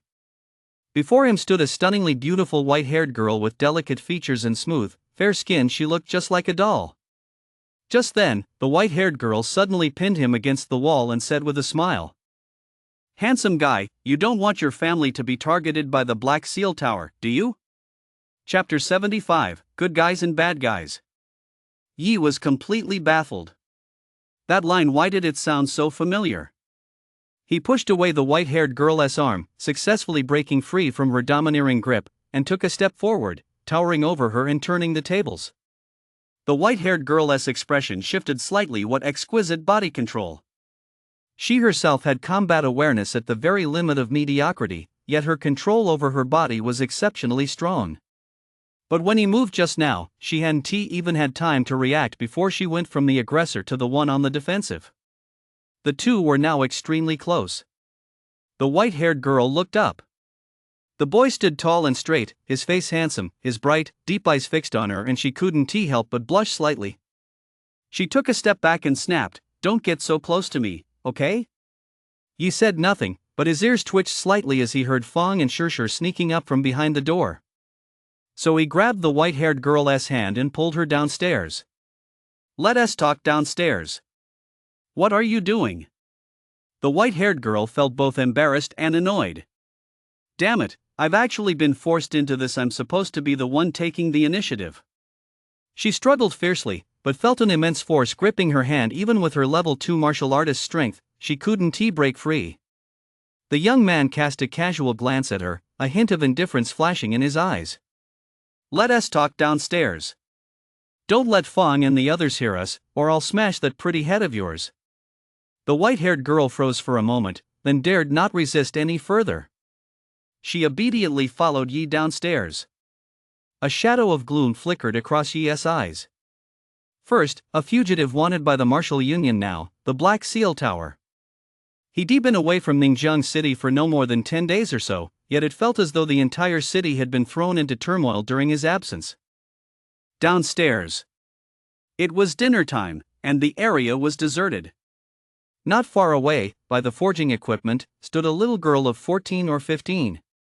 He glanced at her, then looked at the white-haired girl beside him, a look of suspicion crossing his face. Why did these two look so much alike? No, wait, it's more than just a resemblance. They look like they were carved from the same mold, both with doll-like features and skin so fair and delicate it didn't seem real. The only difference was that the little girl had black hair. The black-haired girl also noticed the pair approaching. Seeing them holding hands and acting so close, she paused in surprise. "Sis, do you two know each other? Can't you see I'm being forced?" "Ain, bite him," the white-haired girl commanded. The black-haired little girl shot her a glare, not really wanting to deal with her, but she still turned to look at Yi. "You've been targeted by the Black Seal Tower. We're here to help you, we mean no harm. Let us get this straight first." Yi grabbed the white-haired girl's wrist and said calmly, "How do you know the Black Seal Tower has its sights set on me? Don't lie, or I'll smash your sister's head in." The little black-haired girl fell silent for a moment and instinctively took a step back. She explained, "We've been keeping an eye on the Black Seal Tower's people, and one of them just set their sights on you."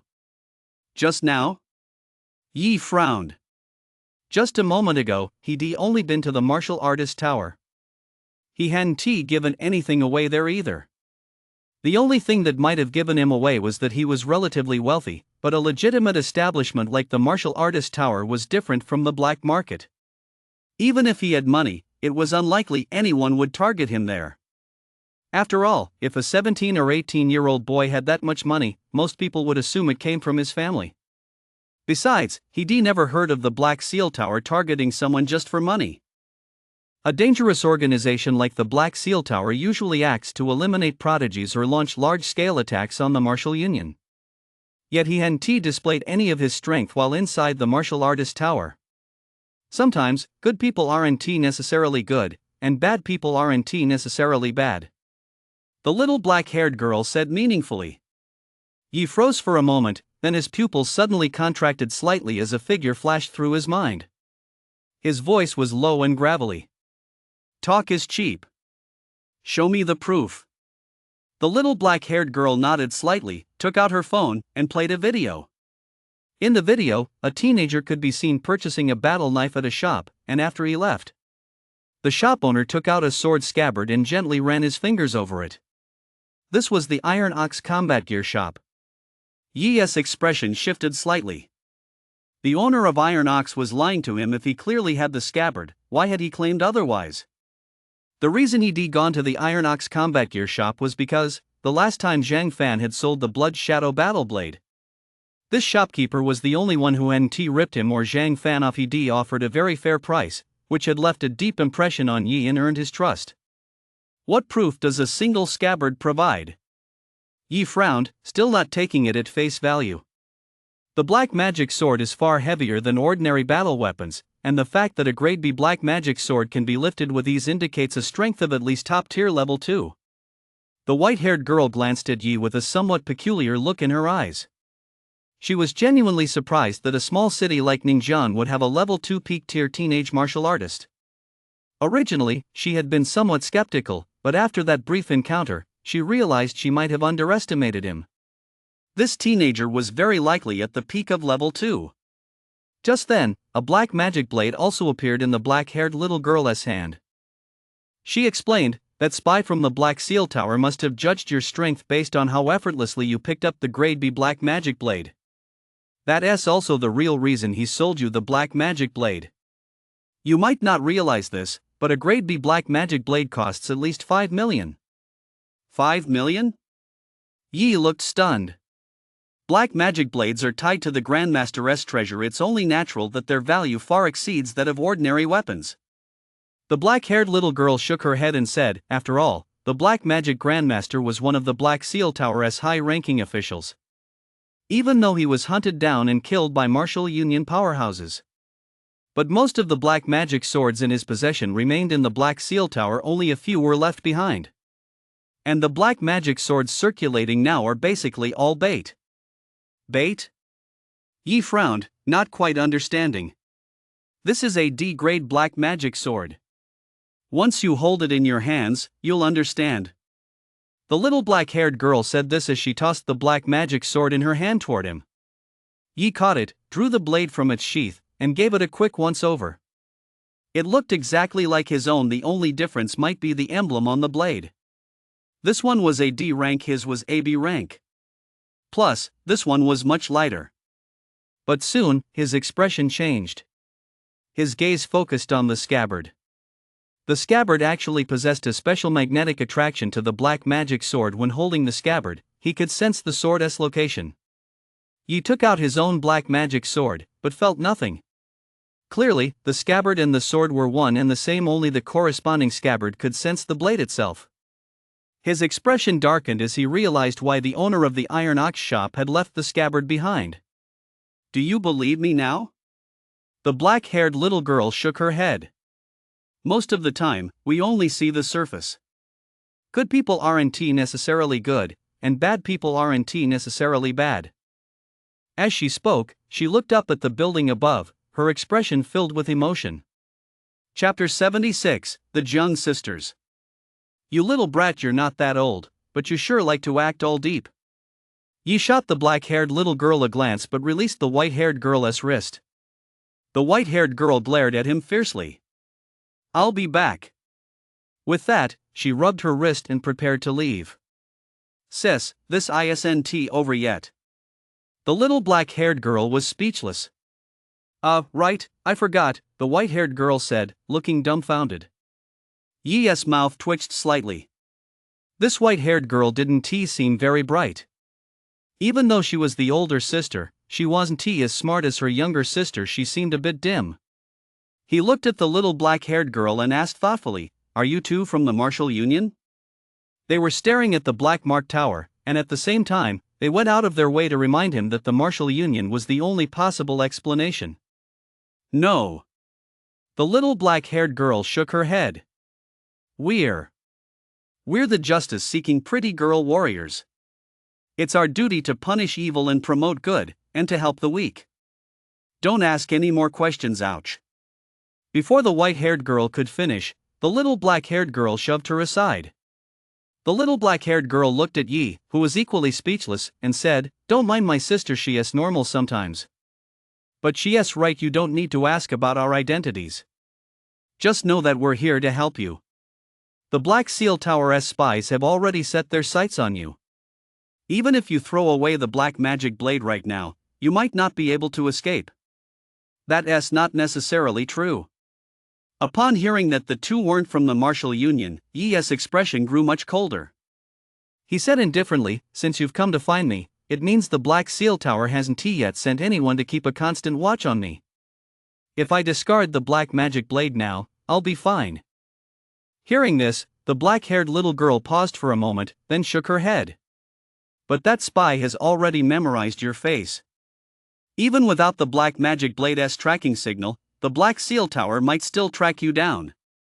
You might be able to protect yourself, but your family." Hearing this, a shadow of gloom flashed across Yi's eyes. That was exactly what he was worried about. If it were just him alone, he could do exactly as he had in the wilderness, run if he couldn't win, and kill if he could.